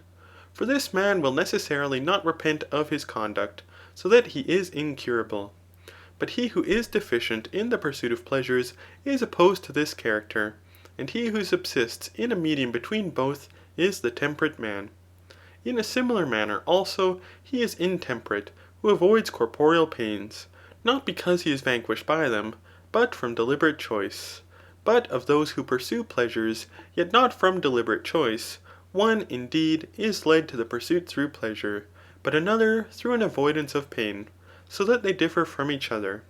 It will, however, be obvious to every one that he is a worse character, who, not desiring, or desiring but slightly, does anything which is base, than him who desires vehemently. And also that he who not being angry strikes a man, is a worse character than the man who strikes another through the impulse of anger. For what would such a one do, if he were influenced by passion? Hence the intemperate is worse than the incontinent man. Of the characters, therefore, that we have mentioned, the one has more the form of effeminacy, but the other is incontinent. But the continent is opposed to the incontinent, and the man of endurance to the effeminate man. For endurance, indeed, consists in resisting, but continence in subduing. It is one thing, however, to resist, and another to subdue, just as it is one thing not to be vanquished, and another to vanquish. Hence, continence is more eligible than endurance. But he who fails in those things in which the multitude resist, and are able to resist, is effeminate, and luxuriously delicate. For luxurious delicacy is a certain effeminacy, as when a man draws his garments on the ground, lest he should be pained by the labour of holding it up, and by his manner of living imitates one who is ill, yet does not think he is miserable, though he resembles one who is miserable. The like also takes place with respect to continence and incontinence.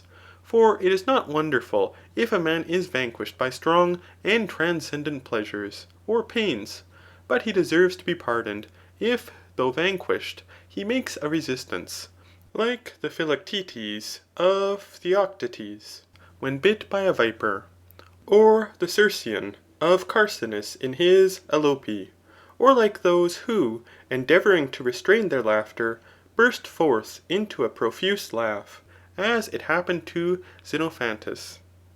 But he is very blamable who is vanquished by those pleasures which the multitude are able to resist, and is unable to oppose them, and this not through the nature of his race, or from disease, as is the case with the Persian kings, with whom effeminacy is hereditary, and who on this account are as females when compared to males.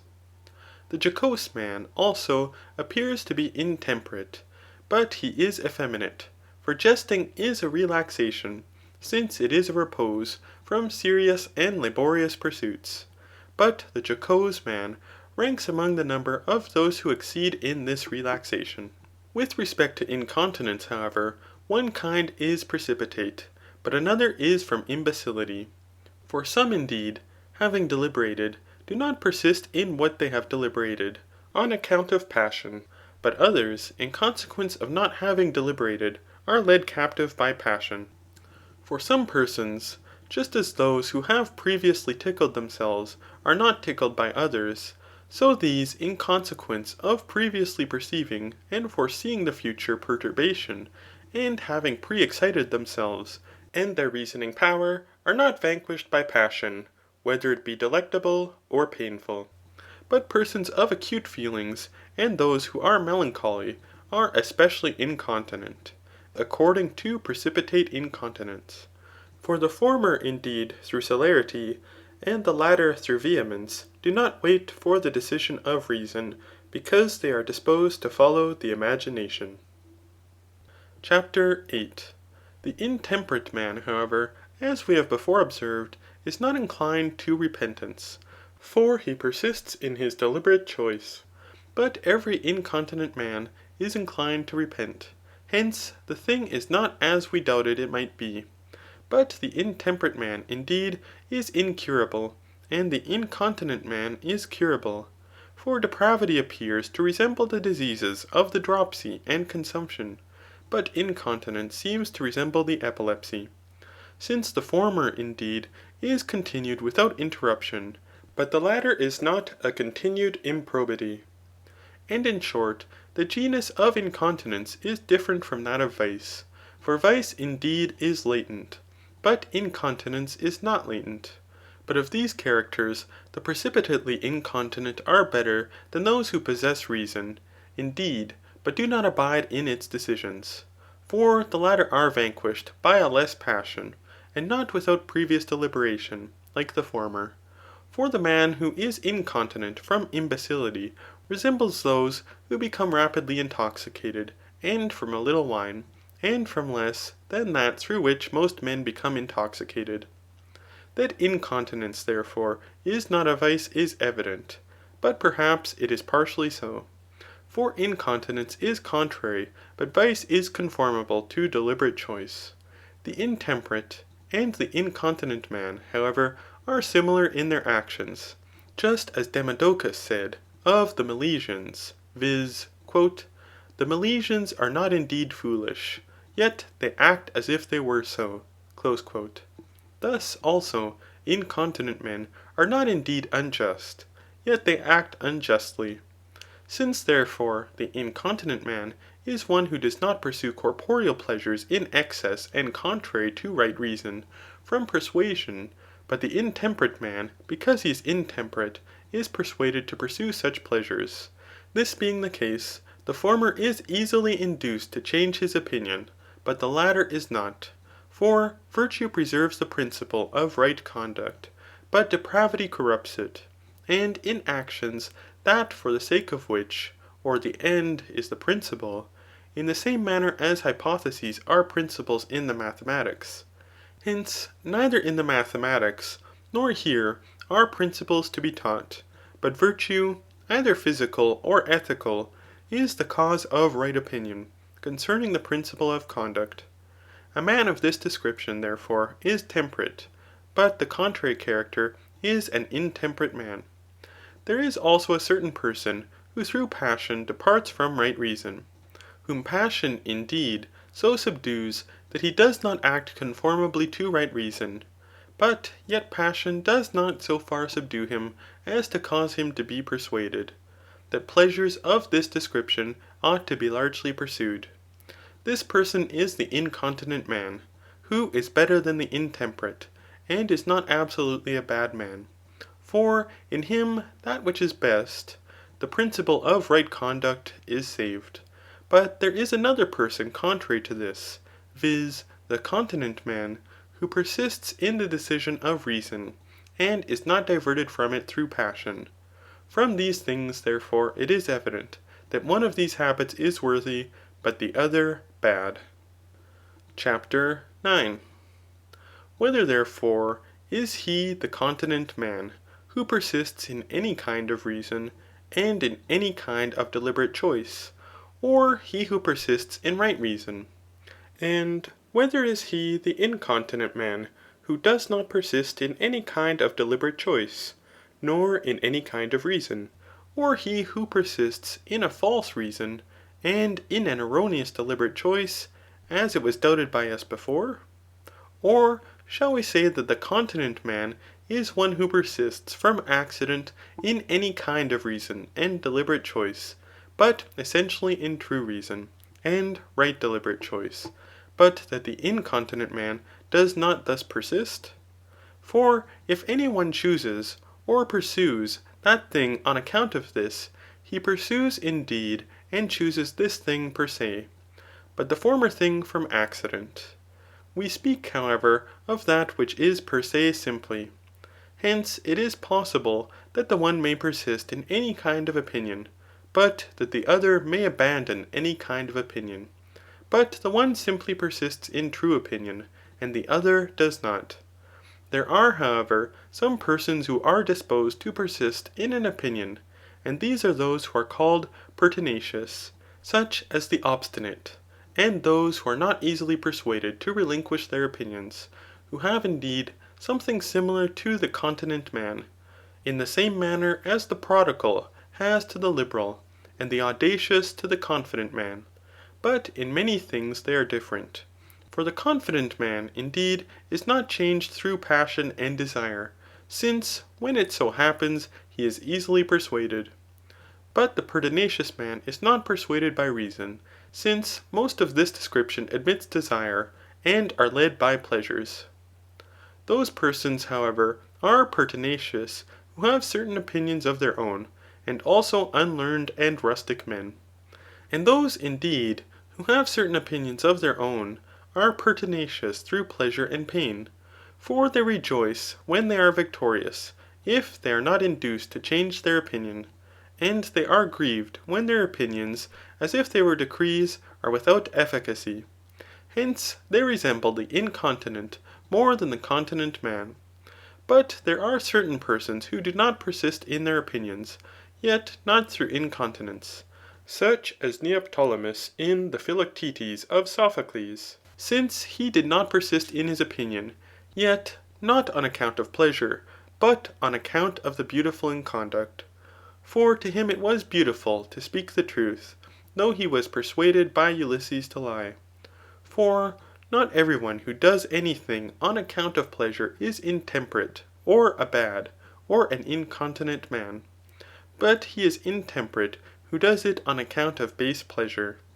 Since, however, there is a character of such a kind as to be delighted less than is proper with corporeal pleasures, and not to abide in the decisions of reason, the continent man is a medium between this character and the incontinent man.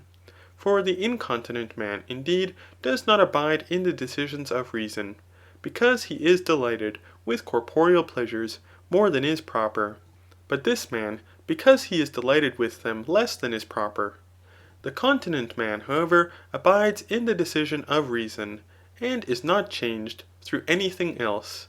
It is also necessary, if continence is a good thing, that both the contrary habits should be bad, as it appears that they are.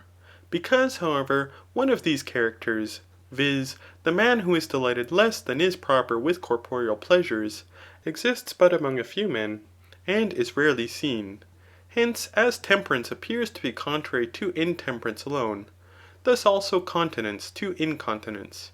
But since many things are denominated from similitude, the continence also of the temperate man follows according to similitude.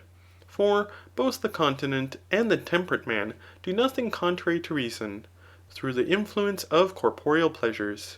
But the one indeed, viz. The continent man, possesses, but the other does not possess depraved desires. And the one indeed is a man of such a description, as not to be delighted contrary to reason, but the other is delighted, indeed, yet is not led by this delight. The incontinent and the intemperate man also resemble each other, though, indeed, they are different characters. Both, however, pursue corporeal delights, but the latter, indeed, thinking that it is proper, and the other not thinking that it is proper, to pursue them. Chapter 10. Nor is it possible that the same person can at one and the same time be prudent and incontinent. For it has been shown by us that a prudent man is at the same time a man of worthy manners. Again, a man is not only prudent from knowing what ought to be done, but also from acting properly. But the incontinent man does not act properly. Nothing, however, prevents the incontinent man from being skillful. Hence, also, sometimes certain persons appear to be prudent, but incontinent, because skillfulness differs from prudence, in the way we have before explained. And these, so far as pertains to reason, indeed, are near to each other, but they differ according to deliberate choice. Neither, therefore, does the incontinent man possess reason, as one who knows and contemplates, but as one who is asleep, or intoxicated. And he acts, indeed, voluntarily, for after a certain manner he acts knowing both what he does, and for the sake of what he acts as he does. But he is not depraved, for his deliberate choice is good, so that he is half depraved, and not unjust, because he is not insidious. For one incontinent man, indeed, i.e. the man who is incontinent from debility, does not persist in what he has deliberated. And he who is of a melancholy temperament, i.e. the man who is precipitately incontinent, is not, in short, disposed to deliberate. The incontinent man, therefore, resembles a city, which decrees, indeed, everything that is proper, and has good laws, but uses none of them. As Anaxandrides revilingly said, quote, The state consults, but its own laws neglects. But the bad man resembles a city, which uses indeed laws, but uses bad laws. Incontinence, however, and continence are conversant with that which exceeds the habit of the multitude. For the continent man persists more, but the incontinent man less, than the multitude are able to do, in the decisions of reason. The incontinence, however, of the melancholy is more easily cured, than the incontinence of those who deliberate, indeed, but do not persist in doing what they have deliberated to do. Those also who are incontinent from custom may be more easily cured than those who are naturally so. For it is more easy to change custom than nature. For on this very account it is difficult to change custom, viz. Because it resembles nature. As Evenus also says, by long attention custom is produced, and is at length as nature to mankind. We have shown, therefore, what continence and incontinence, and also what endurance and effeminacy are, and how these habits subsist with reference to each other. Chapter 11. The discussion, however, of pleasure and pain pertains to him who philosophizes about the political science. For he is the architect, as it were, of the end, looking to which we say that one thing is evil, but another is simply good. Again, it is likewise necessary that we should make these the objects of consideration. For we admit that ethical virtue and vice are conversant with pleasures and pains, and most men assert that felicity is accompanied with pleasure. Hence, also, they denominate the blessed man from especially rejoicing. To some, therefore, no pleasure appears to be good, neither essentially, nor from accident, for good and pleasure are not the same thing. But to others, some pleasures appear to be good, but many of them to be bad. Others again, in the third place, assert that though all pleasures were good, yet at the same time that which is most excellent cannot be pleasure.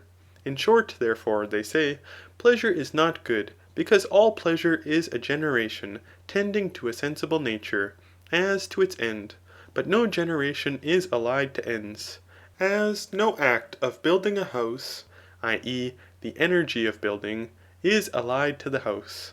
Again, the temperate man avoids pleasures. Farther still, the prudent man pursues a freedom from pain, and not the delectable. To which may be added, that pleasures are an impediment to the energy of prudence, and this in proportion to the delight which they afford, as is the case with venereal pleasures. For no one, when engaged in this pleasure, can intellectually perceive anything. Again, pleasure is not the offspring of art, though everything which is good is the work of art. Farther still, children and brutes pursue pleasures, but that all pleasures are not worthy is indicated by this, that some are base and disgraceful and pernicious, for some pleasures produce disease. It is also evident that pleasure is not the best of things, because it is not an end, but generation. Such, therefore, nearly are the assertions respecting pleasure. Chapter 12.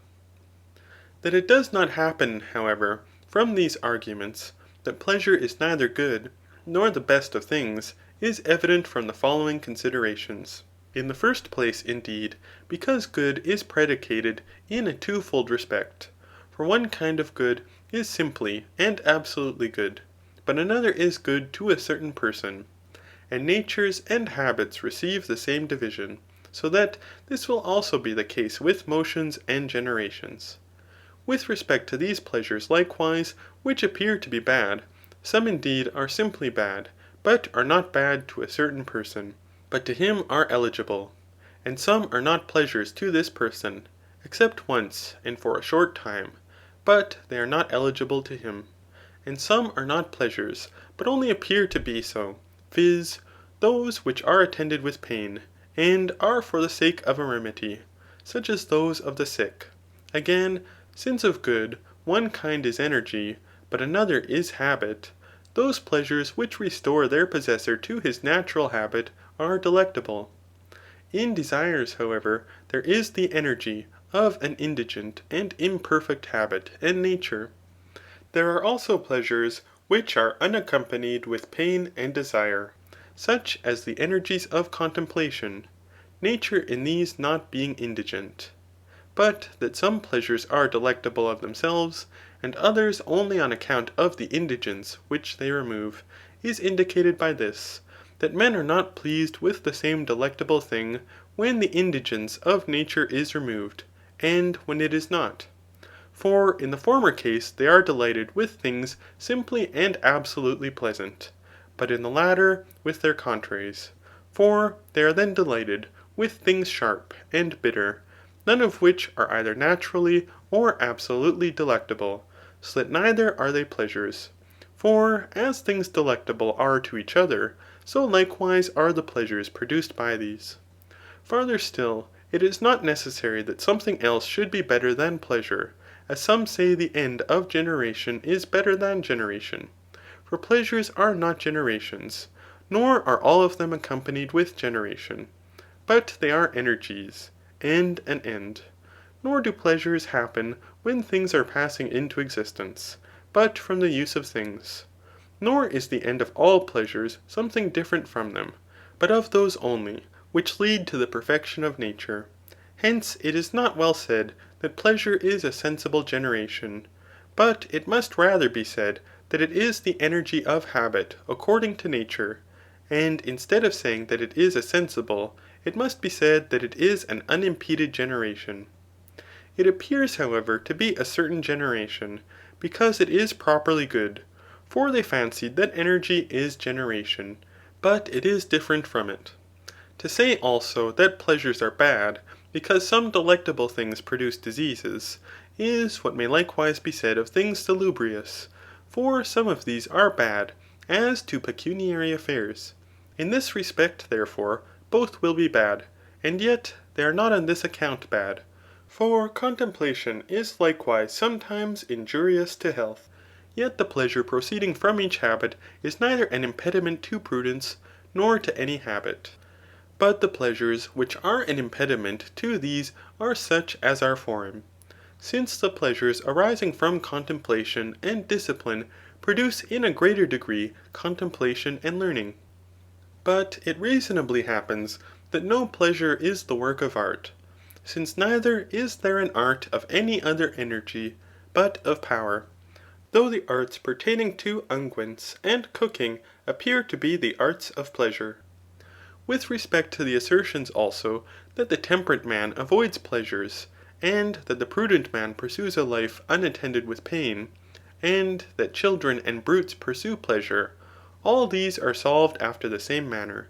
For since we have shown how all pleasures are, in a certain respect, simply good, and how they are not good, hence children and brutes pursue such pleasures as are accompanied with desire, and pain, and are corporeal, and the prudent man pursues a freedom of pain from these. For of such a kind are these pleasures, viz. They are accompanied with pain. Children and brutes, also, pursue the excesses of these according to which the intemperate man becomes intemperate. Hence the temperate man avoids these. Since there are also pleasures which belong to the temperate man. Chapter 13. It is also admitted that pain is an evil, and is to be avoided. For one kind of pain, indeed, is simply evil, but another in a certain respect, because it is an impediment. That, however, which is contrary to what is to be avoided, so far as it is something to be avoided and is evil, is good. Pleasure, therefore, is necessarily something good. For the solution of Speusippus is not appropriate, viz. That pleasure is contrary to pain, just as the greater is contrary to the less, and the equal, since no one will say that pleasure is a certain evil. But nothing prevents a certain pleasure from being the best of things, if certain pleasures are bad, just as a certain science, viz. Wisdom, is the best of sciences, though some sciences are bad. Perhaps too, it must necessarily be the case, that if of every habit there are unimpeded energies, whether felicity is the energy of all habits, or of some one of them, this energy, if it is unimpeded, is most eligible. But this is pleasure, so that a certain pleasure will be the best of things, many pleasures, if it should so happen, being simply bad. And on this account all men are of opinion that a happy is a delectable life, and they reasonably connect pleasure with felicity. For no energy is perfect when it is impeded, but felicity is among the number of perfect energies.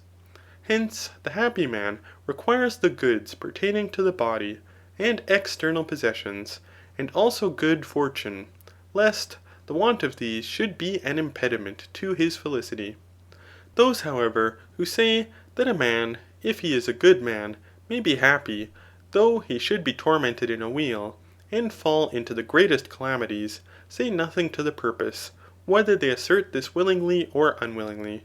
Because, however, the happy man requires good fortune, prosperity appears to some persons to be the same with felicity, though it is not the same, since prosperity, when it is excessive, is an impediment to felicity. Perhaps, likewise, it is no longer just to call prosperity, when it is excessive, good fortune. For the definition of prosperity has a reference to felicity. That all brutes too, and all men, pursue pleasure, is an indication that pleasure is in a certain respect the best of things. That fame which crowds of humankind extol will ne'er completely perish. Because, however, neither the same nature, nor the same habit, either is, or appears to be the best, neither do all men pursue the same pleasure, though pleasure is pursued by all men. Perhaps also they pursue not the pleasure which they fancy, nor that which they say they pursue, but the same pleasure, for all things naturally possess something divine. Corporeal pleasures, however, obtain the inheritance of the name, because men are for the most part occupied in them, and all animals partake of them. Because therefore these pleasures alone are generally known, these are the only pleasures which are fancied to have an existence. It is, however, evident that unless pleasure is good, and also energy, it will not be possible for the happy man to live delectably. For on what account would delight be requisite to a happy life, if it is not good? But it would also be possible for life to be happy, though attended with pain, for pain will neither be evil nor good, if pleasure is not good. Why therefore is pain to be avoided?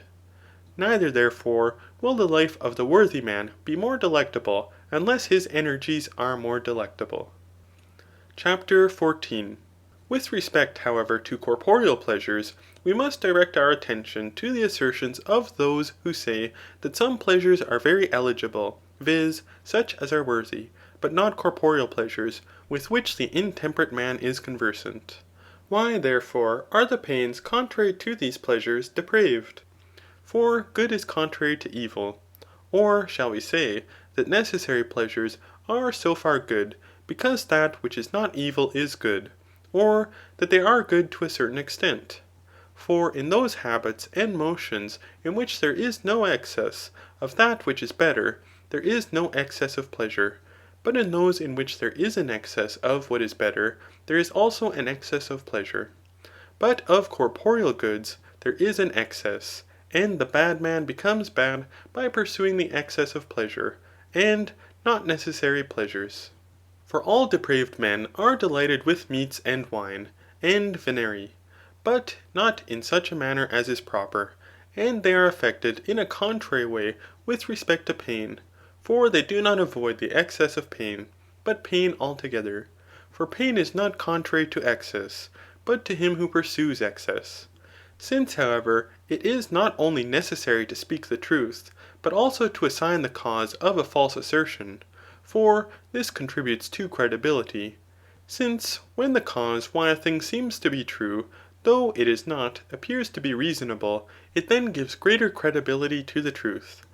This being the case, it must be shown why corporeal pleasures appear to be more eligible. In the first place, therefore, they appear to be so because they expel pain, and because excessive, and in short, corporeal pleasure is pursued on account of the excesses of pain, as a remedy.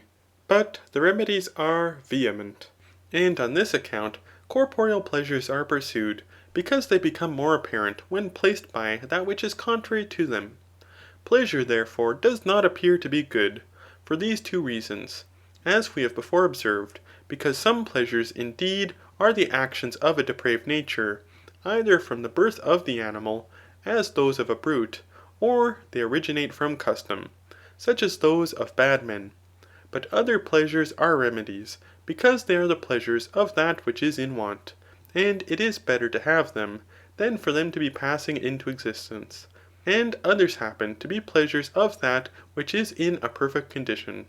From accident, therefore, they are worthy pleasures.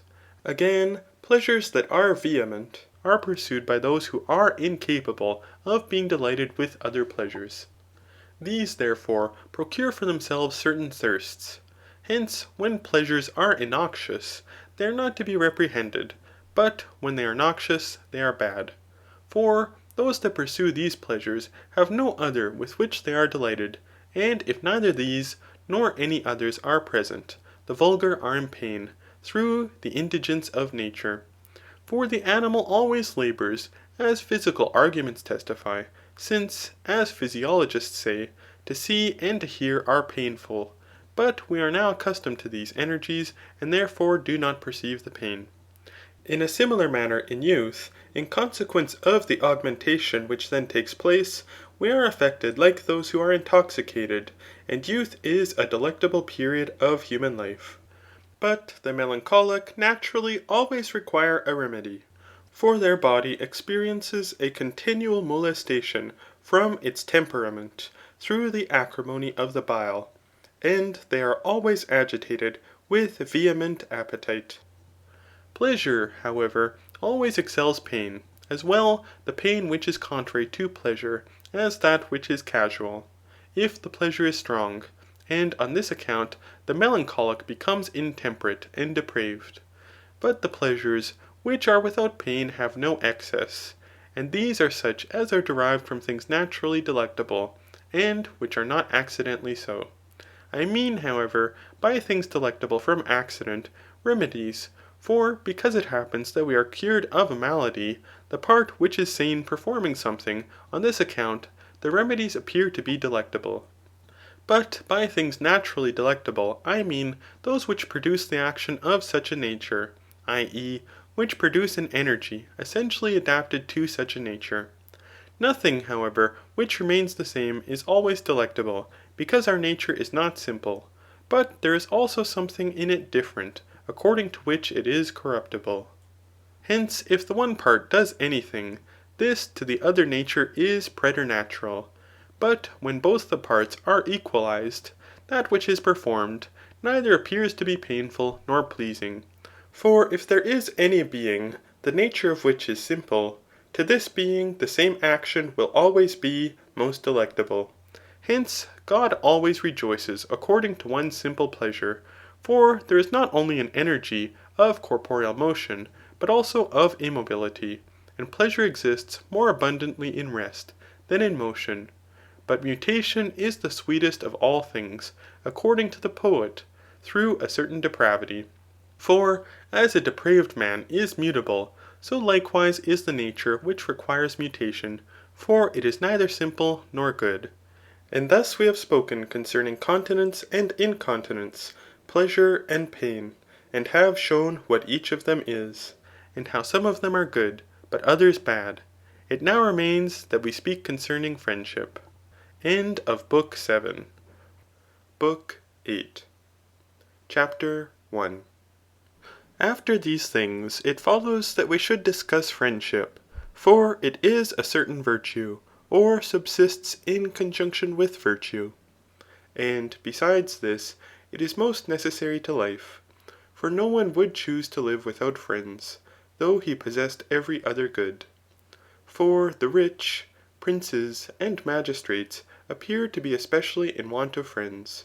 For what advantage is there in a prosperity of this kind, if beneficence is taken away, which is especially exerted towards friends, and is most praised when thus exerted? Or how can prosperity be preserved and saved without friends?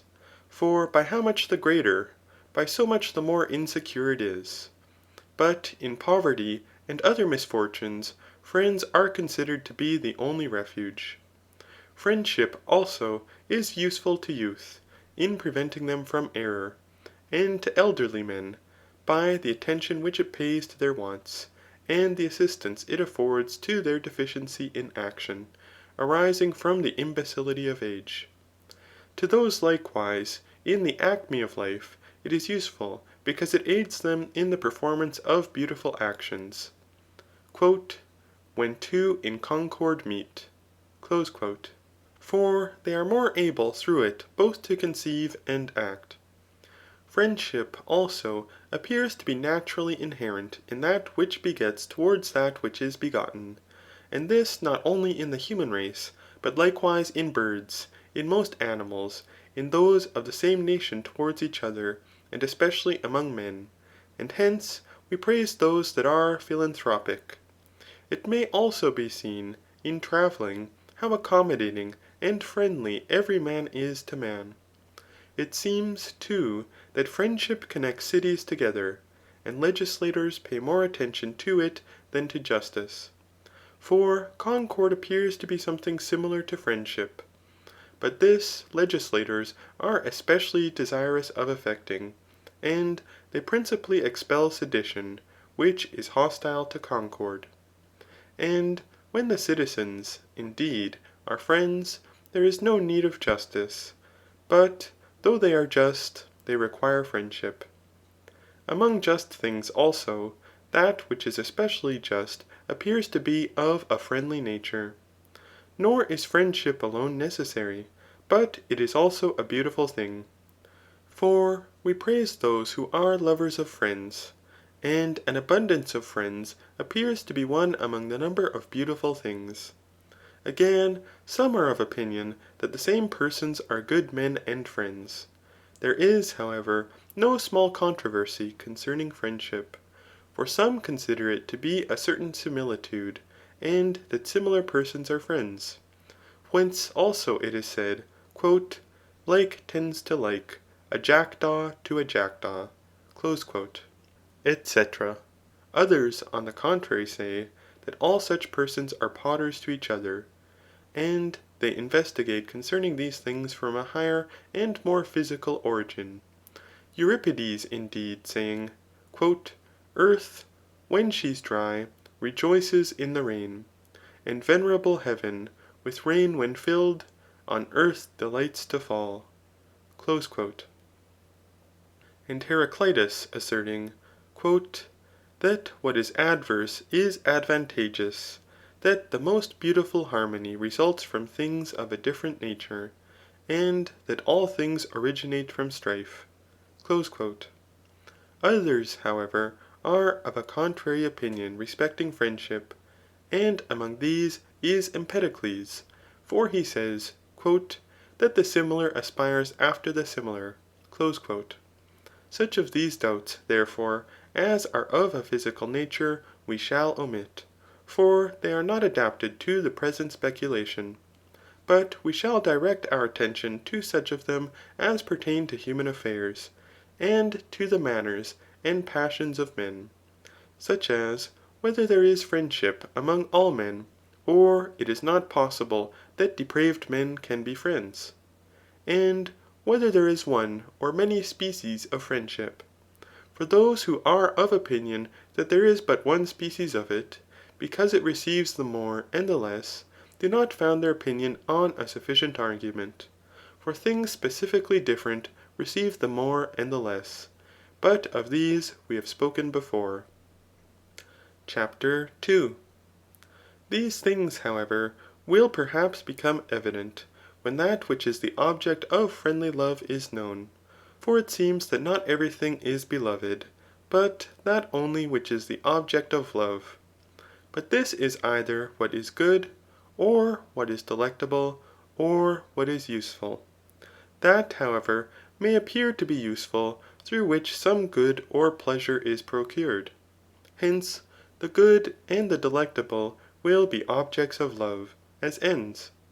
Whether, therefore, do men love that which is simply good, or that which is good to them ? For these sometimes are discordant. A similar inquiry, also, may be made concerning the delectable.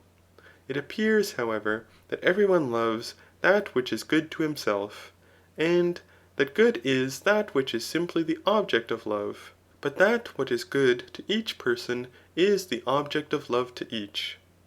Each person, however, loves not that which is really good to him, but that which appears to be so.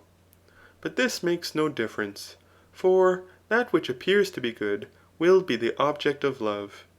Since, however, there are three things through which love is produced, viz. The good, the delectable, and the useful, in the love of things inanimate there is not said to be friendship, for there is no reciprocal love, nor a wish that any good may befall them. For it would be perhaps ridiculous to wish that some good might befall wine. But if a man does, he wishes that it may be preserved, in order that he may have it. But it is said to be requisite to wish well to a friend for his own sake. And those who entertain this wish for their friends are said to be benevolent, though the same wish should not be made by them. For it is said that benevolence, in reciprocal regard, is friendship. To which perhaps it should be added, if the benevolence is not latent. For many persons are benevolent to those whom they never saw, in consequence of believing them to be worthy or useful men. And those whom they never saw may also be benevolent to them. They appear, therefore, indeed, to be benevolent to each other. But how can it be said that they are friends, when they are ignorant of the manner in which they are mutually affected? Hence it is necessary, in order to their being friends, that they should be benevolent to, and wish well to each other, on account of one of the things we have mentioned, viz. On account of the good, the delectable, or the useful. CHAPTER 3. These, however, are specifically different from each other, and, therefore, the loves also, and the friendships differ. For there are three species of friendship, equal in number to the objects of friendly love, since in each there is a reciprocal love which is not latent. But those who love each other, wish well to each other, so far as they love. Those, therefore, who love each other on account of utility, do not mutually love for their own sake, but so far as they obtain some good from each other. This is also the case with those who love on account of pleasure. For they do not love those who are versatile, because they possess certain qualities, but because they afford them pleasure. And those who love on account of utility possess this friendly love on account of the good which they derive from it. Those, likewise, who love on account of pleasure, love on account of that which is delectable to them. And the attachment of these is not personal, but is produced so far as the object of their attachment is useful or delectable. These friendships, therefore, are accidental, for the object of their attachment is not beloved, so far as he is such a person as he is, but so far as he administers to them some good or some pleasure. Such friendships, therefore, are easily dissolved, the objects of them not remaining in a similar condition. For if they are no longer delectable or useful, they cease to be beloved. And the useful is not permanent, but at a different time becomes different. Hence, that through which they were friends being dissolved, their friendship also is dissolved, in consequence of existing for the sake of it. A friendship, however, of this kind appears especially to subsist among elderly men. For those who have arrived at this period of life do not pursue the delectable, but the useful. Nor is the delectable pursued by such young men in the acme of life, as make utility the object of their pursuit. But such persons do not very much live together. For sometimes they are not pleasing to each other. They do not, therefore, require an association of this kind, unless they are useful. For they are delectable to each other so far as they hope for some good. Among these friendships also, viz. Those of utility, hospitable friendship is ranked. But the friendship of young men appears to subsist on account of pleasure.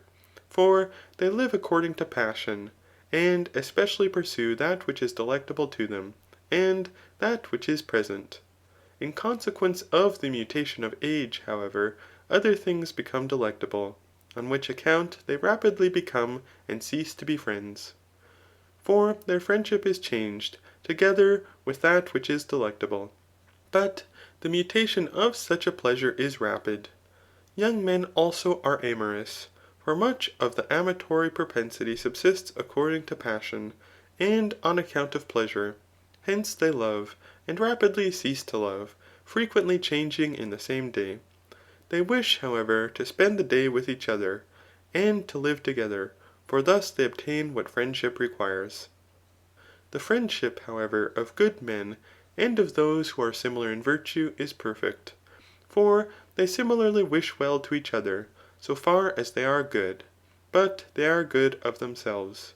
But those who wish well to their friends for their sake are especially friends, for they are thus affected towards them on their own account, i.e. personally, and not from accident. The friendship, therefore, of these remains as long as they are good men, but virtue is stable, and each of these is simply good, and good to his friend. For good men are simply good, and are useful to each other. In a similar manner, also, they are delectable to each other, for good men are simply and mutually delectable. For to each their proper actions, and such like actions, viz. Such as are similarly virtuous, are attended with pleasure. But the actions of good men are such as these, or resemble them. It reasonably follows, also, that such a friendship is stable, for all such things subsist in it connectedly as ought to be present with friends. For all friendship is on account of good, or on account of pleasure, either simply, or to him who loves, and this according to a certain similitude. But in this friendship, i.e. in the friendship founded on virtue, all the above mentioned particulars are essentially inherent, since in this all the rest are similar, and that which is simply good is also simply delectable. These things, however, are especially lovely, and in these the most excellent love and friendship principally subsist. But it is likely that such friendships are rare, for persons of this description are few. Farther still, virtuous friendship requires time and custom, for according to the proverb, it is not possible for men to know each other until they have eaten a peck of salt together. Nor is it proper for one person to become intimate with, or a friend to another, till he appears to be amiable to him, and worthy of belief. But those who rapidly perform towards each other the offices of friendship, wish indeed to be friends, but are not, unless they are amiable, and know that they are so. They rapidly, therefore, contract the wish to be friends, but they do not contract friendship. Hence, virtuous friendship is perfect according to time, as being lasting, and according to other things, and consists from all these. Each friend, likewise, is in this friendship similar to each, which is a thing necessary to friends. CHAPTER 4. The friendship, however, which subsists on account of the delectable, has a similitude to virtuous friendship. For good men also are delectable to each other. This is likewise the case with the friendship which subsists on account of utility. For good men are also such, i.e. useful to each other. But among these, viz. Those who are friends through the delectable, friendships are especially permanent, when an equality, as for instance, of pleasure subsists between them, and not only so, but likewise from the same thing, as is the case with men of versatile manners, and not as between the lover and the beloved person. For these are not delighted with the same thing, but the lover is delighted with the sight of the beloved person, and he who is beloved is delighted with the attention which is paid him by the lover. When the flower of age, however, is no more, sometimes the friendship also ends. For to the one the sight of his friend is no longer pleasing, and to the other bland attention is no longer paid. Many of these, however, continue permanent in their friendship, if each loves the manners of each from custom, in consequence of possessing similar manners. Those, however, who do not reciprocally exchange delight in amatory affairs, but utility, are friends in a less degree, and their friendship is less permanent. But the friendship of those who are friends on account of utility is dissolved together with advantage. For they were not friends of each other, but of the profitable. On account of pleasure, therefore, and on account of utility, it is possible for bad men to be friends to each other, and also for worthy with bad men, and for those who are neither good nor bad with each other, and with the good or the bad. But it is evident that the good alone can be friends through or on account of themselves. For bad men are not delighted with each other, unless each derives some advantage from the other. And the friendship of good men alone is unattended with calumny. For it is not easy to believe any thing bad of him who has been tried by us for a long time. Among these also there is mutual credibility, and a confidence that the one will not injure the other, and such other particulars as are thought worthy to be ranked in true friendship. In other friendships, however, there is nothing to prevent things of this kind from taking place. For since men denominate friends those who are connected together on account of utility, in the same manner as cities, (for to cities warlike confederacies appear to take place for the sake of advantage), and since those likewise are called friends who like boys love each other on account of pleasure, perhaps, indeed, it is necessary that we also should call such persons friends, and should admit that there are many species of friendship. And we must denominate, indeed, the friendship of good men, so far as they are good, that which is primarily and properly so called. But we must admit that the rest are called friendships from similitude. For they are friends, so far as there is something good and similar among them, since the delectable is something good to the lovers of pleasure. These friendships, however, are not very much conjoined, nor do the same persons become friends on account of the useful and the delectable. For things which are from accident are not very much united. But friendship being distributed into these species, bad men, indeed, will be friends on account of pleasure or advantage, through which they are similar, but good men will be friends on their own account, for they are friends so far as they are good. These, therefore, are simply friends, but those from accident, and from being assimilated to these. CHAPTER 5. As, however, in the virtues, some men are said to be good according to habit, but others according to energy, thus also it is in friendship. For those friends who live together are delighted with, and impart good to each other.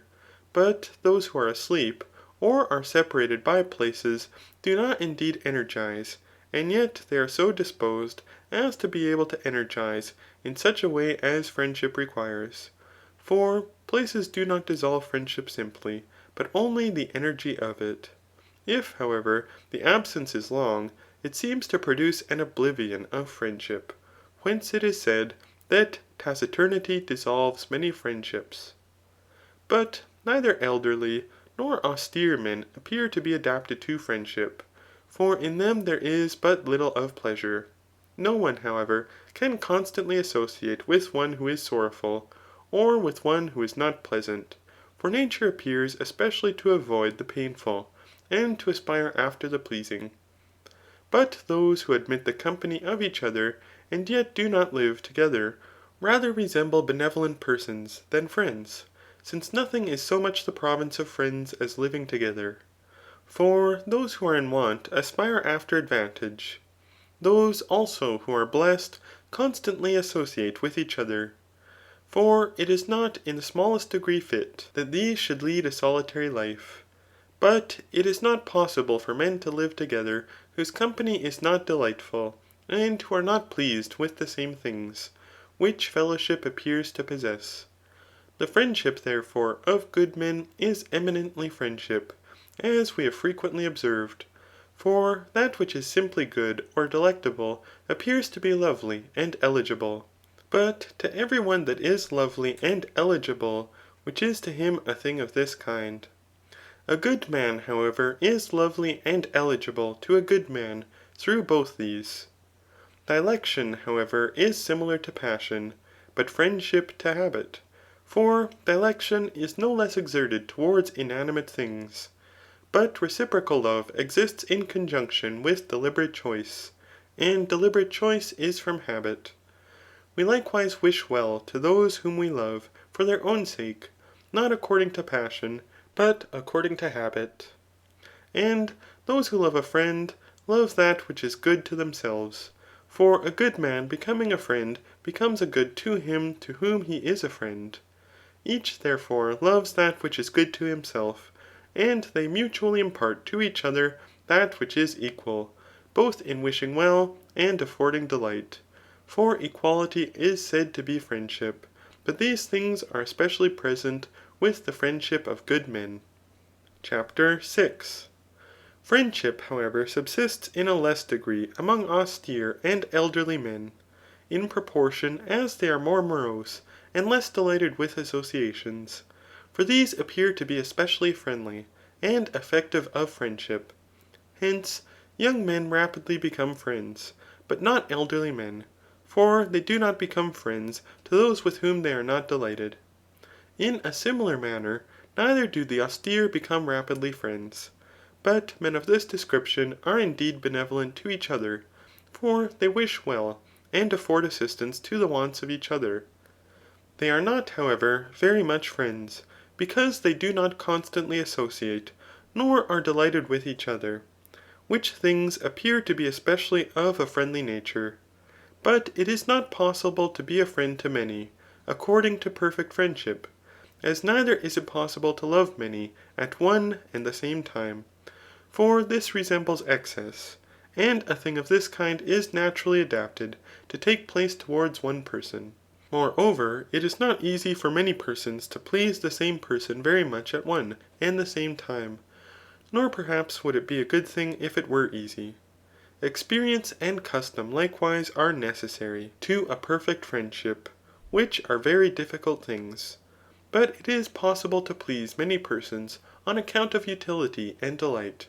For there are many of this description, viz. Who are thus to be pleased.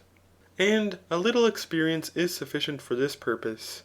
Of these two, however, the friendship which subsists through the delectable is more similar to true friendship, when the same things are affected by both persons, and they are delighted with each other, or with the same things, as is the case in the friendship of young men. For there is more of the liberal in these friendships. But the friendship which subsists on account of utility is the friendship of merchants, and of those who are occupied in sordid and illiberal pursuits. And those who are blessed, indeed, viz. Who are as happy as the condition of human nature will permit, are not in want of any thing useful or delectable, because they already possess every thing of this kind. For they wish to live with certain persons, and they endure what is painful but for a short time, since no one could endure it continually, not even good itself, if it were attended with molestation. Hence they search for friends who can procure them delight. It is, however, perhaps necessary to search for good men who are such, i.e. who are delectable, and who are also such to their friends. For thus those things will be present with them, which ought to be present with friends. But men in authority and power appear to use their friends by making a distinction between them. For some are useful, and others delectable to them. The same things, however, are not very much affected by both these. For neither do they search for those who are delectable in conjunction with virtue, nor for those who are useful for worthy purposes. But aspiring after pleasure, they search for men of versatile manners, and for those who are skilful in accomplishing what they are ordered to do. But these qualifications are not very much found in the same person. We have, however, already observed that the worthy man is at the same time pleasing and useful. But such a one will not be the friend of the man who surpasses others in power and authority, unless he also surpasses others in virtue. But if he does not, he who surpasses will not equalize according to the analogous. Men of this description, however, are rare. The above mentioned friendships, therefore, are inequality. For either the same things are affected by both, and they mutually wish the same things, or they exchange one thing for another, as for instance, pleasure for utility. But that these are friendships in a less degree, and that they are less permanent, has been already observed by us. They appear, however, through a similitude and dissimilitude of the same thing, to be and not to be friendships. For from their similitude to the friendship, which is according to virtue, they appear to be friendships, since the one of these has the delectable, but the other the useful. But both these are inherent in virtuous friendship. They differ, however, in this, that virtuous friendship is free from calumny, and is stable, but these are rapidly changed, and they also differ in many other things. And from this dissimilitude to the friendship, which is according to virtue, they do not appear to be friendships. CHAPTER 7. There is, however, another species of friendship, which subsists according to transcendency, such as that between a father and his son, and in short between a more elderly and a younger man, between a husband and his wife, and between every governor and him who is governed. But these friendships also differ from each other. For there is not the same friendship between parents and children, as there is between governors and the governed, nor between a father and a son, as between a son and his father, nor between a husband and wife, as between a wife and husband. For the virtue and also the work of each of these are different, and the things are different on account of which they love. Their loves, therefore, and their friendships are different. Hence, neither are the same things affected by each towards each, nor is it fit they should be required. But when children, indeed, bestow on their parents those things which offspring ought to bestow on those by whom they were begotten, and parents bestow on their children those things which it is proper to bestow on their offspring, then the friendship between such as these will be stable and worthy. It is, however, necessary in all the friendships which subsist according to transcendency, that the love should be analogous, as, for instance, that the better character should be beloved in a greater degree than he loves, and that this should also be the case with the more useful character, and in a similar manner with each of the rest. For when love exists according to desert, then in a certain respect equality is produced, which appears to be the peculiarity of friendship. The equal, however, does not appear to subsist similarly in just things and in friendship. For in just things, indeed, the equality which is according to desert ranks in the first place, but that which is according to quantity in the second place. But in friendship, the equality which is according to quantity ranks in the first place, and that which is according to desert in the second place. This, however, becomes evident if there is a great interval of virtue or vice, or affluence, or of some other things. For then they are no longer friends, nor do they think themselves qualified to be so. But this is most apparent in the gods, for they most abundantly transcend in every thing that is good. It is also evident in kings, for those who are much inferior to them do not think themselves worthy to be their friends. Nor do those who are of no worth aspire to be friends of the best or the wisest of men. In such as these, therefore, there is no accurate definition, as long as they are the friends of some one. For many things being taken away, the friendship may yet remain, but if they are separated by a great interval from each other, as is the case with man and divinity, friendship no longer remains. Whence also it is doubted whether friends would wish for their friends the greatest of goods, such for instance as for them to be gods, for in this case they would no longer be friends to them. Neither therefore would they be a good to them, for friends are a good to each other. Hence, if it is well said, that a friend wishes well to his friend for his sake, it is requisite that he should remain such as he is. But he wishes the greatest good may befall him, still remaining a man. And perhaps he does not wish that every good may befall him, for every one especially wishes to obtain good himself. CHAPTER 8. The multitude, however, appear from ambition to be more desirous of being beloved than of loving. Hence, the multitude love flatterers. For a flatterer is a friend who is surpassed by him whom he flatters, or pretends to be so, and also professes to love in a greater degree than he is beloved. But to be beloved appears to be proximate to the being honoured, after which the multitude aspire. It seems, however, that they do not choose honour on its own account, but from accident. For the multitude are delighted when they are honoured by those in power, through the hope of the benefits they may thence derive, for they fancy they shall obtain from them that of which they are in want. They are delighted, therefore, with honour, as an indication that they shall be benefited. But those who aspire after honour from worthy and intelligent men desire to confirm their own opinion of themselves. They rejoice, therefore, that they are worthy persons, believing in the judgment of those who say that they are worthy. But they are delighted to be beloved per se. Hence it would seem that this is a better thing than to be honoured, and that friendship is a thing eligible of itself. Friendship, however, seems to consist more in loving than in being beloved. Of which this is an indication, that mothers rejoice in loving their children. For some mothers give their children to be privately educated by others, and love them knowing them to be their own offspring, but are not anxious to be beloved in return, if both cannot be effected. But it appears to them to be sufficient if they see their children doing well.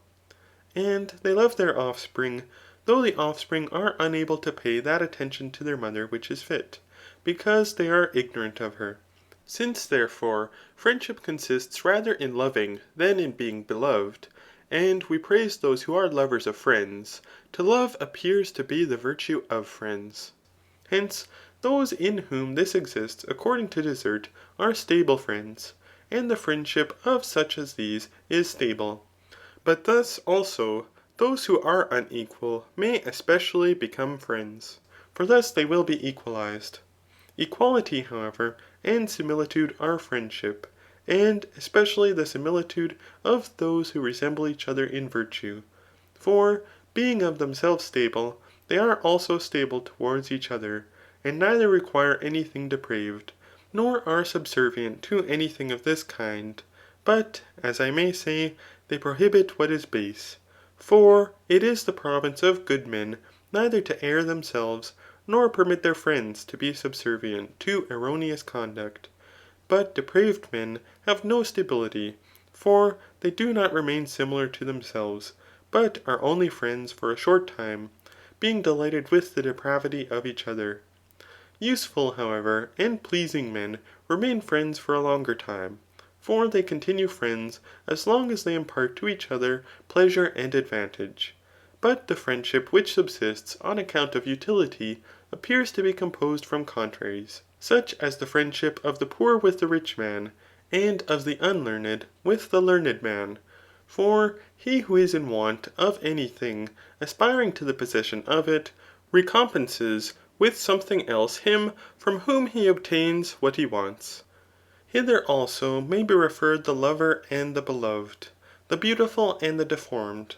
Hence, lovers sometimes appear to be ridiculous, when they think they ought to be beloved as much as they love. If, therefore, they are similarly amiable, perhaps it is fit they should thus think. But it is ridiculous if they possess nothing of this kind. Perhaps, also, neither does one contrary desire another essentially, but only from accident. But the appetite is directed to the medium, for this is good.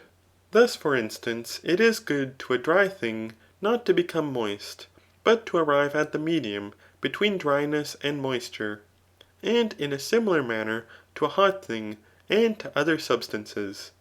These things, however, must be omitted. for they are more foreign than is proper. Chapter 9. It seems, however, as we said in the beginning, that both friendship and justice are conversant with, and exist in the same things. For in all society there appears to be a certain justice and friendship. Men, therefore, call their fellow sailors, and fellow soldiers friends, and in a similar manner those who associate with them in other employments. But such as is the extent of their associations, such also is the extent of their friendship. For such likewise is the extent of justice. The proverb too rightly says that all things are common among friends, for friendship consists in communion. Among brothers, however, and associates, all things are common. But among others, they are limited to certain bounds, and to some indeed more so, but to others less. For with respect to friendship also, some are friendships in a greater, and others in a less degree. Just things also differ, for there is not the same justice between parents and children, as between brothers towards each other, nor as between associates and fellow citizens, and the like takes place in other friendships. Injuries, therefore, are different towards each of these, and they receive an increase by how much the more the persons injured are friends. Thus, for instance, it is a more dire thing to defraud an associate of money than a fellow citizen, and not to assist a brother, than to refuse assistance to a stranger, and to strike a father, than to strike any other person.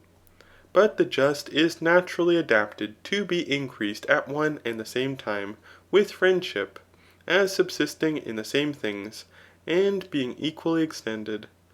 All communions or societies, however, resemble the parts of the political or civil communion.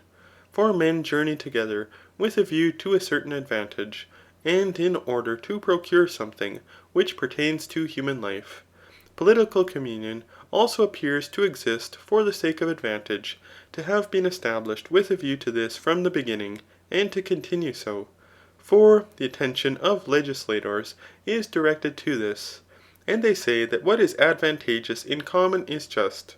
Other communions, therefore, partially aspire after utility. Thus, sailors aspire after the utility pertaining to navigation, or to the acquisition of wealth, or something of the like kind. But soldiers aspire after the utility pertaining to war, whether riches are the object of their desire, or victory, or the capture of cities. The like also takes place among tribes and the populace. Some communions, however, appear to have been formed on account of pleasure, such as the communion from the celebration of festivals, or from societies instituted to promote good fellowship. For these subsist for the sake of sacrificing and association. But all these appear to be subject to political communion. For political communion does not aspire after present advantage, but to that which pertains to the whole of life, performing sacrifices, and for this purpose forming assemblies, bestowing honours on the gods, and affording a cessation from labour in conjunction with pleasure. For ancient sacrifices and assemblies appear to have been instituted after collecting the fruits of the earth, as first fruits. All communions, therefore, appear to be parts of the political communion, but such like friendships follow such like communions. Chapter 10. There are, however, 3 species of a polity, and as many deviations from them, which are, as it were, the corruptions of these polities. But the polities indeed are a kingdom, an aristocracy, and the third is derived from the distribution of honours through the medium of wealth, which, as it seems, may be appropriately called a timocracy. Most men, however, are accustomed to call it simply a polity. But of these, a kingdom is the best, and a timocracy is the worst. The deviation, also, from a kingdom is indeed a tyranny, for both are monarchies. They differ, however, very much from each other. For the tyrant, indeed, looks to his own advantage, but the king to the advantage of those whom he governs. For he is not a king who is not sufficient to himself, and who does not surpass his subjects in every kind of good. But a man of this description is in want of nothing. Hence, his attention will not be directed to what is advantageous to himself, but to the benefit of those whom he governs. For he who is not a person of this description will be a certain elected king. A tyrant, however, is the contrary to a king, properly so called. For he pursues his own good. And from this it is more evident that he is the worst of rulers. For that which is contrary to the best is the worst. But the transition from a kingdom is into a tyranny. For a tyranny is the depravity of a monarchy, and a depraved king becomes a tyrant. The transition from an aristocracy is into an oligarchy, through the vice of the governors, who distribute civil offices in a manner contrary to desert, bestow upon themselves all, or the greater part of every thing that is good, and always appoint the same persons magistrates, paying more attention to wealth than to any thing else. Those, therefore, that govern are few, and are depraved, instead of being the most worthy men. But the transition from a timocracy is into a democracy, since these polities border on each other. For in a timocracy also the multitude have dominion, and all those that are rich are equal. A democracy, however, is in the smallest degree depraved. For it deviates but little from the form of a polity, i.e. from a timocracy. After this manner, therefore, polities are especially changed. For thus they are changed the least, and the most easily. The resemblances, however, and as it were paradigms of them, may be derived from families. For the communion, or society between a father and his children, has the form of a kingdom. For a father pays attention to his children for their own sake. Hence, also, Homer calls Jupiter father, for the intention of a kingdom is to be a paternal government. But among the Persians, the government of a father is tyrannical, for they use their children as slaves. The government, likewise, of a master towards his servants is tyrannical. For in this government, that alone which is advantageous to the master is performed. This, therefore, appears to be right. But the Persian government is erroneous. For of things that are different, the governments also are different.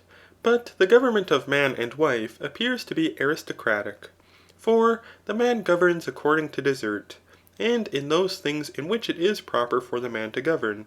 But he permits his wife to rule over such things as are adapted to be governed by a woman. If the man, however, has dominion in all things, the government is changed into an oligarchy, for he does this contrary to desert, and not so far as he is the better character. But it sometimes happens that women, in consequence of being heiresses, govern, even in things pertaining to men. The government, therefore, in this case, is not according to virtue, but is through wealth and power, in the same manner as in oligarchies. And the government of brothers resembles a timocracy, for they are equal, except so far as they differ in their ages.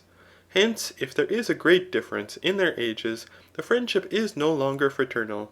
But a democratic government is especially to be seen in those families which are without a master, for here all govern equally.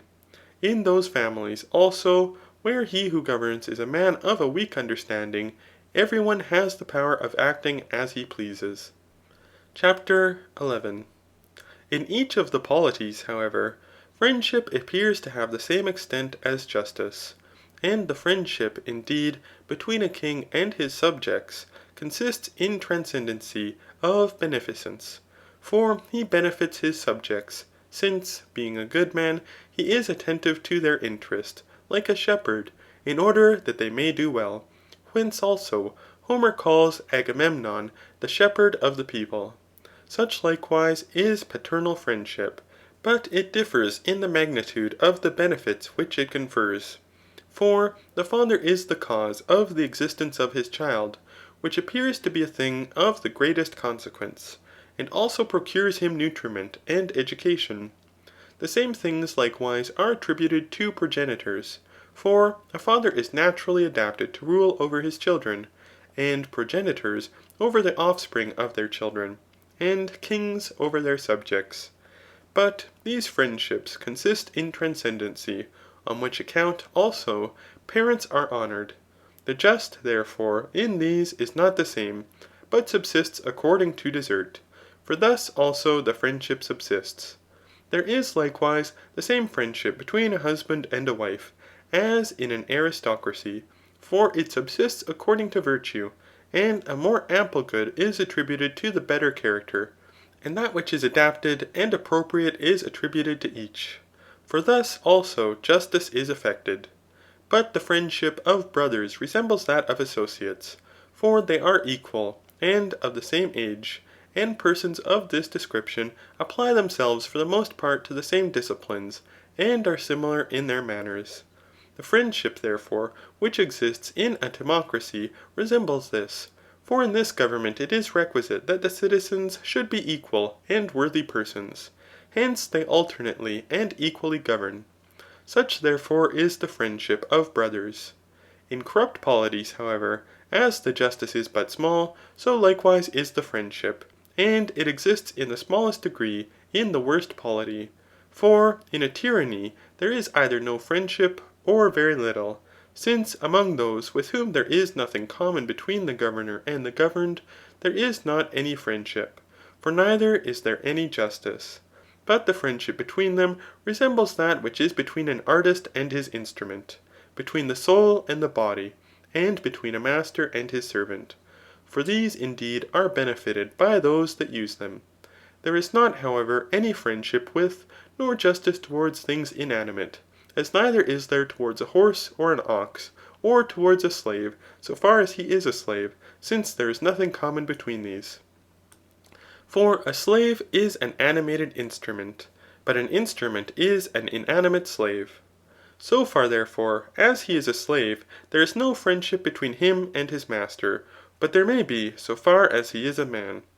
For it appears that there is a certain justice due from every man towards every man who is able to partake of law and compact, and therefore there may also be a friendship between any one man and another, so far as each is a man. In tyrannical governments, however, there is but little friendship and justice, but there is very much of each in democracies, for among those that are equal, many things are common. Chapter 12. All friendship, therefore, as we have before observed, consists in communion, but it may be divided into that which subsists between kindred, and that which subsists between associates. But political friendships, the friendships of those of the same tribe, of those who sail together, and such like, are more similar to the friendships of associates, for they appear to exist, as it were, from compact. Among these, also, hospitable friendships may be ranked. The friendship, likewise, of kindred appears to be multiform, and the whole of it depends from paternal friendship. For parents love their children, as being something of themselves, but children love their parents, as being something proceeding from them. Parents, however, have a greater knowledge of their offspring, so as to know more accurately that they are their offspring, than the offspring know that they proceeded from their parents. And that from which a thing is generated has a greater familiarity and alliance with the thing produced, than the thing produced has with its maker. For that which originates from a thing is the property of that from which it originates, as a tooth, or a hair, or anything else is the property of its possessor. But that from which a thing originates is not the property of any one of the things which originate from it, or is so in a less degree. The love also of parents to their children is superior to that of children to their parents, by length of time. For parents love their children as soon as they are born, but children their parents in process of time, when they begin to understand or perceive that they are their parents. From these things, likewise, it is evident on what account mothers love their children more than fathers love them. Parents, indeed, therefore, love their children as themselves, for those that proceed from them are, as it were, their other selves, by being separated from them. But children love their parents as proceeding from them. Brothers, however, love each other in consequence of being born from the same parents. For sameness with their parents causes them to be the same with each other. Hence it is said that they have the same blood, the same root, and such like expressions. They are, therefore, in a certain respect, one and the same in separate bodies. The being educated together also, and equality of age, greatly contribute to friendship. For according to the proverb, equal delights in equal age. And those who are accustomed to the same things are associates. Hence, also, fraternal friendship is assimilated to the friendship of associates. Cousins, likewise, and the remaining kindred become conjoined from the friendship of brothers, in consequence of mediately originating from the same persons. Some, however, become more united in friendship, and others less, in consequence of the source of their race being nearer or more remote. But the friendship of children towards their parents, and of men towards the gods, is as towards that which is good and transcendent. For parents and the gods confer the greatest benefits, for they are the causes of existence, and of being nourished, and, when they are of a proper age, of being educated. A friendship also of this kind possesses the delectable and the useful in a greater degree than the friendship of strangers, because their life is in a greater degree more common. Those things, however, are to be found in fraternal friendship, which exist in the friendship of associates, and in a greater degree in those that are worthy, and in short in those that are similar, in proportion as they are more familiar, and love each other from their birth. And in proportion as those who are born from the same parents who are nourished together, and similarly educated, are more similar in their manners. In this friendship, likewise, the proof which is obtained from time is most abundant and most firm.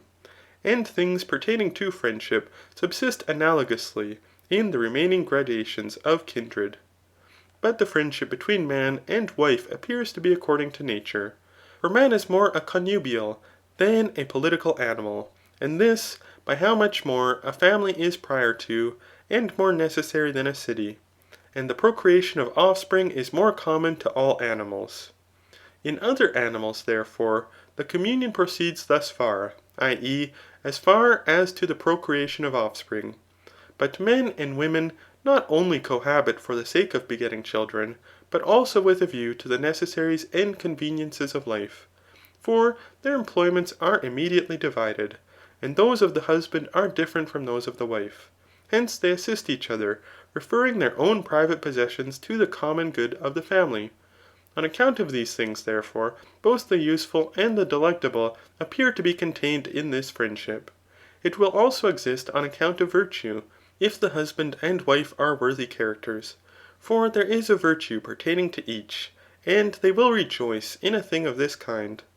Children, however, appear to be a bond, and hence those marriages that are without children are more swiftly dissolved.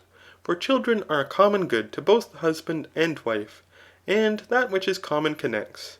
To inquire also how a husband ought to live with his wife, and in short one friend with another, appears to be nothing else than to inquire how justice subsists between them. For it does not appear that there is the same justice between one friend and another, nor between one stranger, one associate, and one disciple with another. Chapter 13. Since, therefore, there are three kinds of friendship, as was observed in the beginning, and according to each, some are friends in equality, but others according to transcendency. For similarly good men are friends, and between worthy men who are not equally worthy, the more may be the friend of the less worthy, and in a similar manner with respect to friendships, which subsist on account of delight, and on account of utility. They may be equal or unequal, and different in the advantages with which they are attended. This being the case, it is requisite that those friends who are equal should be equalized in loving and other things pertaining to friendship, but that those who are unequal should render to themselves that which is analogous in transcendencies.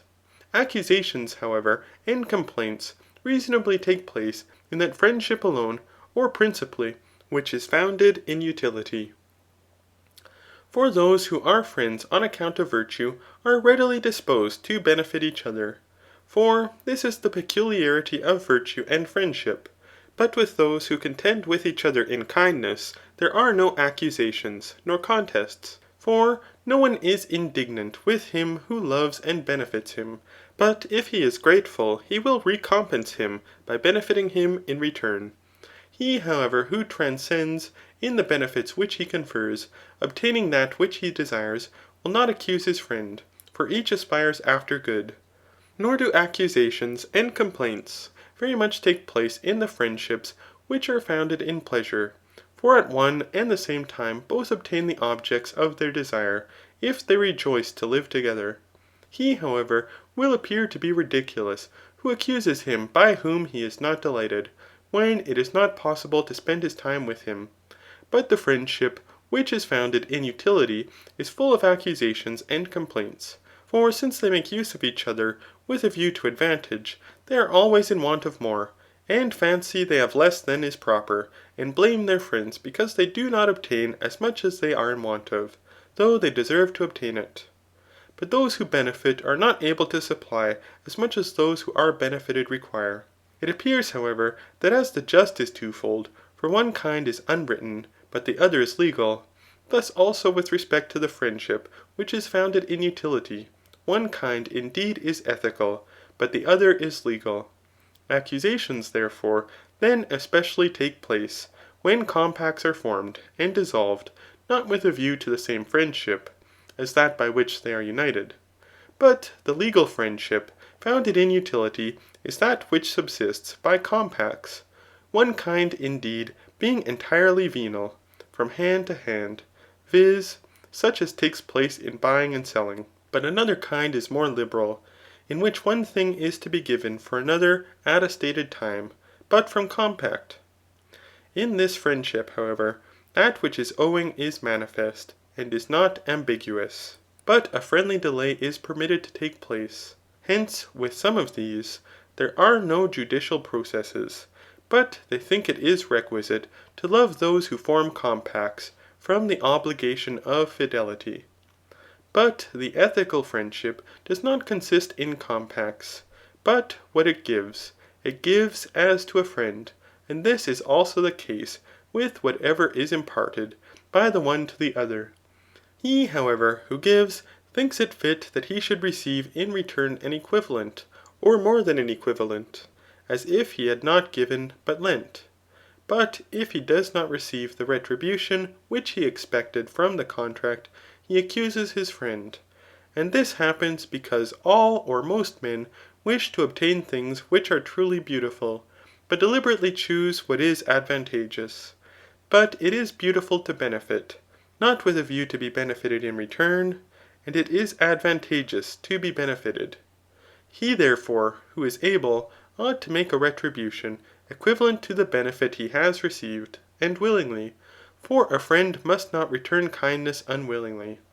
If, therefore, he has erred from the first, and has been benefited by an improper person, for he was not benefited by a friend, nor by one who did this for his sake, if this be the case, retribution must be made, as if he had been benefited by compact. Hence, he who has been benefited by such a one ought to promise that he will make a retribution if he can. But if he cannot, he who conferred the benefit ought not to think it fit that he should be recompensed, so that if possible, retribution is to be made. In the beginning, however, it is requisite, when a benefit is offered, to consider by whom it is offered, and with what view, so as either to accept or refuse it. But it may be doubted whether retribution is to be measured by the advantage of him who receives it, or by the beneficence of him who made it. For those who receive it say in extenuation that they receive such things from benefactors as are of little use to them, and which they might have received from others. But on the contrary, the benefactors say that they bestow the greatest things which it was in their power to give, and which could not be obtained from others, and that they conferred them in dangerous circumstances, or such like necessities. Since, therefore, this friendship subsists on account of utility, the measure of it is the advantage of him who is benefited. For he is the person who is in want, and his friend assists him, in order that he may receive an equal benefit in return. The assistance, therefore, afforded by him who is benefited will be as great as that which he received, and as much or even more must be given by him in return, for it is more beautiful and becoming.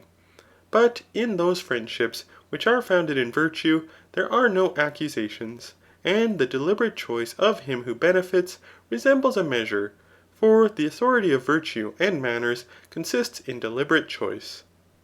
Chapter 14. Dissensions, however, take place in those friendships which subsist according to transcendency. For each thinks it fit that he should have more than the other. But when this takes place, the friendship is dissolved. For the better character of the two thinks it is proper that he should have more than the other. For more ought to be distributed to a good man. This is also the case with him who is the more useful person of the two. For they say it is not fit that he who is useless should have an equal portion with him who is useful, since ministrant offices will take place, and not friendship, unless what is done from friendship is according to the desert of the deeds. For they are of opinion that as in pecuniary negotiations, those who employ a greater sum of money receive more profit, thus also it ought to be in friendship. The contrary, however, is the opinion of him who is indigent, and who is the worse character, for these think that it is the province of a good friend to assist those that are in want. For what advantage, say they, is there in being the friend of a worthy or powerful man, if no benefit is to be derived from him? It seems, however, that each thinks rightly, and that it is requisite to distribute more to each from friendship. Yet not of the same thing, but more of honour indeed to him who transcends, but more of gain to him who is indigent. For honour, indeed, is the reward of virtue and beneficence, but gain is the auxiliary of indigence. This also appears to be the case in polities, for he is not honoured who is the cause of no good to the community, since that which is common is given to him who benefits the community. But honour is something common. For it is not possible for a man at one and the same time to be enriched and honoured by the community, since no one endures to have less in all things. Hence to him who is inferior in wealth honour is given, but money to him who is to be bribed by gifts. For distribution according to desert equalizes and preserves friendship, as we have before observed. In this manner, therefore, it is requisite to act towards those who are unequal. And he who is benefited, either in wealth or in virtue, should remunerate him by whom he is benefited with honour, thus recompensing him as far as he is able. For friendship requires that which is possible, and not that which is according to desert. For a recompense according to desert is not possible in all things, as in honours conferred on the gods and parents, since no one can bestow these according to desert. But he who pays homage to them to the utmost of his power appears to be a worthy man. Hence, though it would seem not to be lawful for a son to abandon his father, yet it is lawful for a father to abandon his son. For a return ought to be made by him who is a debtor, but a son can do nothing worthy of the benefits he has received from his father, so that he will always be his debtor. Those, however, to whom others are indebted, have the power of abandoning their debtors, and therefore a father has this power. At the same time, however, no father perhaps will abandon his son, unless the son is transcendently depraved. For, exclusive of natural friendship, it is human not to refuse giving assistance when it is wanted. But if the son is depraved, he is either to be avoided by his father, or his father must not be anxious to assist him.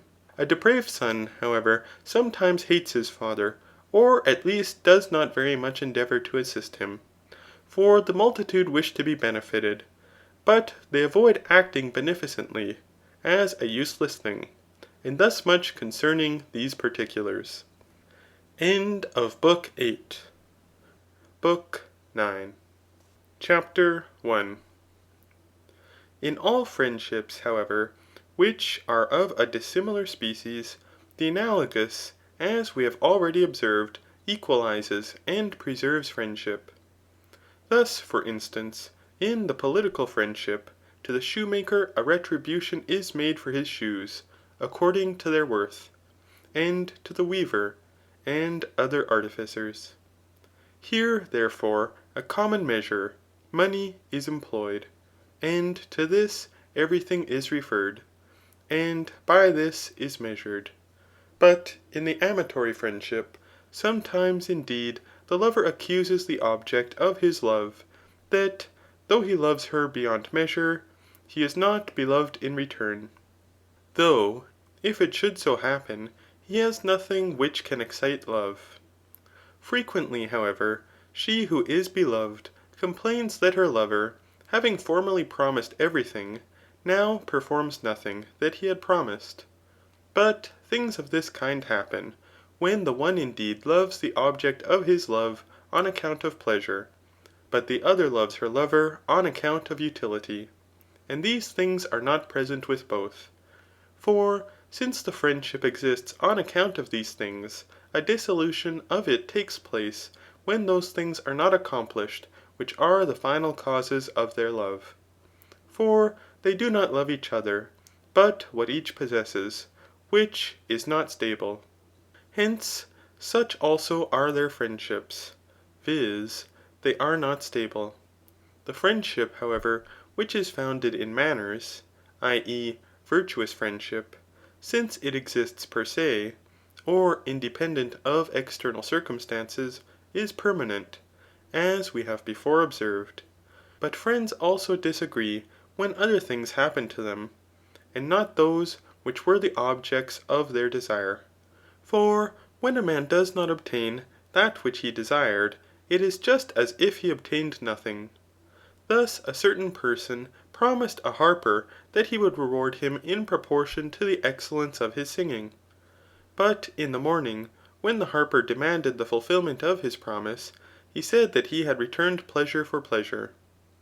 If, therefore, this, i.e. pleasure, had been the wish of each, the harper would have been sufficiently recompensed. But if the object of the one was delight, and of the other gain, and if the object of the one was accomplished, but not of the other, the compact between them was not well fulfilled. For a man will attend to those things of which he is in want, and for the sake of them will give what is requisite. With respect, however, to the recompense which ought to be made, whether ought it to be estimated by him who gives, or by him who receives? For he who gives first seems to leave to the receiver what the recompense should be, which they say Protagoras also did. For when he had taught any thing, he ordered the learned to estimate what appeared to him to be the worth of the knowledge he had gained, and he received according to his valuation. But in things of this kind, to some persons it is sufficient to say, Sufficient be the price a friend appoints. Those, however, who having first received money, afterwards perform nothing which they had promised to do, on account of the excessive magnitude of their promise, are deservedly accused, for they do not perform what they had agreed to accomplish. But the sophists perhaps are compelled to do this, because no one would give money for those things which they know. These, therefore, because they do not perform that for which they received a reward, are justly blamed. With those persons, however, among whom there is no compact for services performed, we have already observed that those who first give to others on their own account are not to be blamed. For of this kind is the friendship which is founded in virtue. Retribution, also, must be made according to deliberate choice, for this is the province of a friend, and of virtue. This conduct, likewise, as it seems, should be adopted by those who are associates in philosophy. For the worth of philosophy is not to be measured by money, nor can any honour be conferred equivalent to its dignity. But perhaps it is sufficient that a recompense as great as possible is made, in the same manner as towards the gods and parents. Where, however, the gift is not such as this, but is conferred with a view to a certain thing, i.e. with a view to some recompense, a remuneration perhaps ought especially to be made, which to both friends will appear to be according to desert. But if this should not happen to take place, it may not only appear to be necessary, but also to be just, that he who first received should determine what is an equal compensation. For if as much advantage or pleasure is returned as was received, the remuneration will be according to desert. For this also appears to take place in traffic, and in some places there are laws which forbid any judicial processes respecting voluntary contracts, as if it were fit that in communions of this kind there should be no other judge, nor any other law, but that all differences should be decided by the person in whom trust is reposed, and by whom such contracts are used. For they think that he who was instructed to estimate the retribution will judge more justly than he who reposed that trust, since for the most part those who possess, and those who wish to receive anything, do not estimate equitably. For every one thinks that his own property and what he gives are of great value. At the same time, however, the retribution should be as great as it is determined to be by those who receive the gift. Perhaps, however, a thing is not to be estimated to be worth so much as it appeared to its possessor, but to be worth as much as he would have estimated it to be before he possessed it. CHAPTER 2. Such particulars, however, as the following, are dubious, viz. Whether all things are to be assigned to a father, and he is to be obeyed in all things, or whether the sick man ought indeed to obey the physician, and he who votes for the general of an army ought to give the preference to a man skilled in warlike concerns. And in a similar manner, whether it is proper to be subservient to a friend rather than to a worthy man, and whether remuneration is rather to be made to a benefactor than to an associate, if it is impossible to make it to both.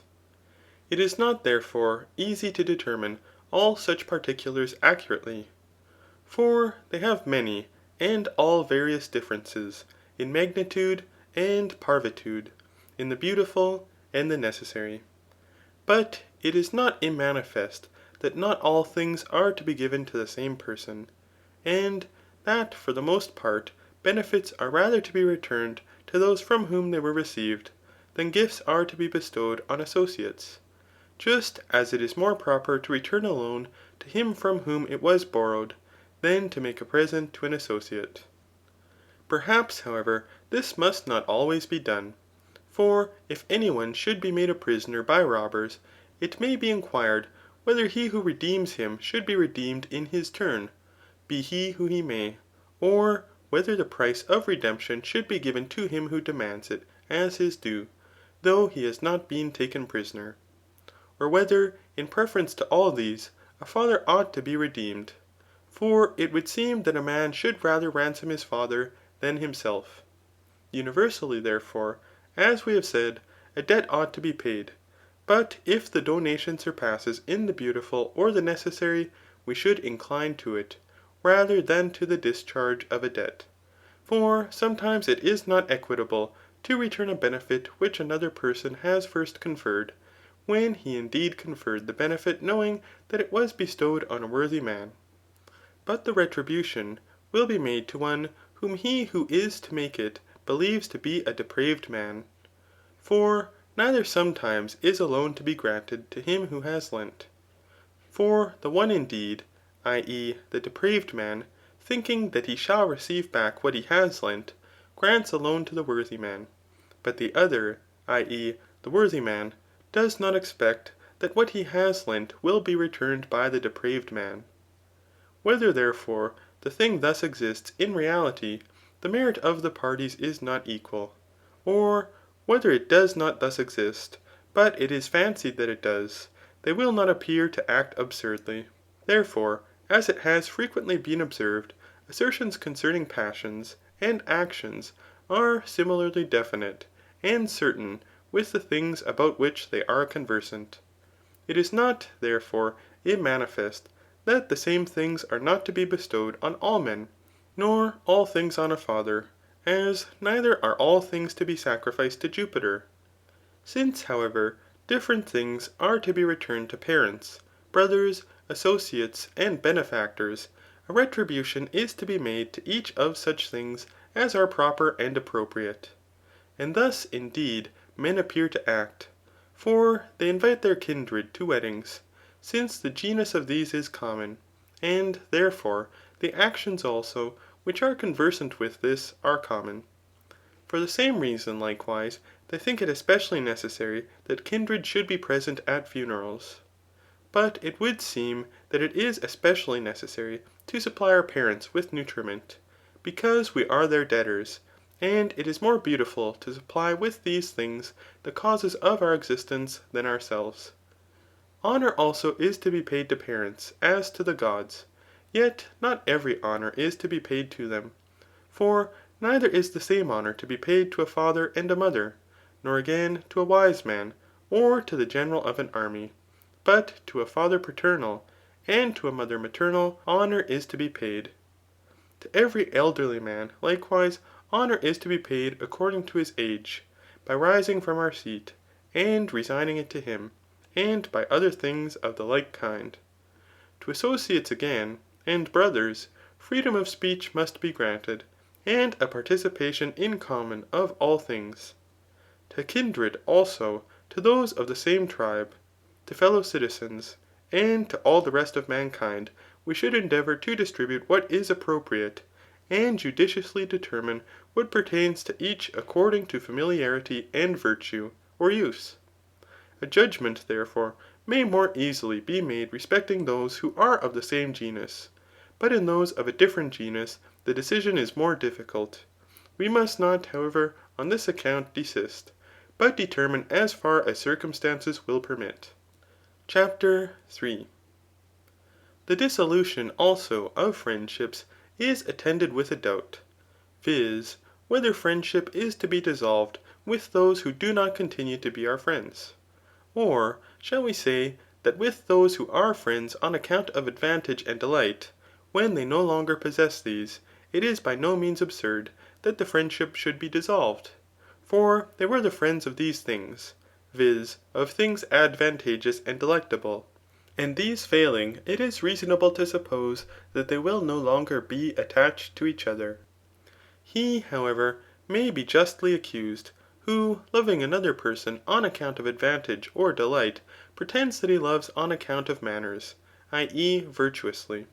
For, as we said in the beginning, numerous dissensions take place among friends, when they are not in reality such friends as they fancy they are.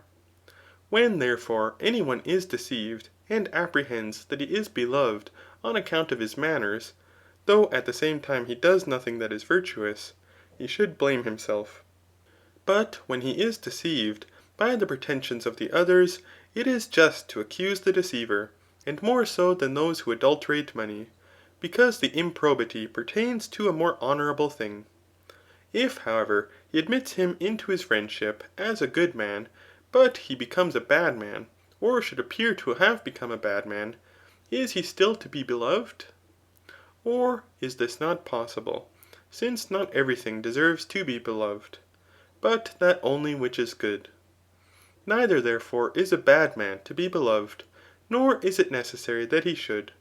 For it is not fit to be a lover of what is depraved, nor to be assimilated to a bad man. And we have already observed that the similar is a friend to the similar. Is the friendship, therefore, to be immediately dissolved? Or shall we say, not with all persons, but with those who are incurable on account of their depravity? For assistance ought rather to be given to the manners of those who are capable of being corrected, than to their worldly possessions, because this is better, and more adapted to friendship. He, however, who dissolves such a friendship will appear not to act at all absurdly. For he was not a friend to this man, or to a man of this description. Hence, as he cannot restore him, being thus changed to virtue, he abandons him. But if the one indeed continues, such as he was at first, and the other should become more worthy, so as very much to transcend in virtue, is the latter still to use the former as a friend? Or is this not possible? This, however, becomes especially evident in a great interval, as in the friendships formed from childhood.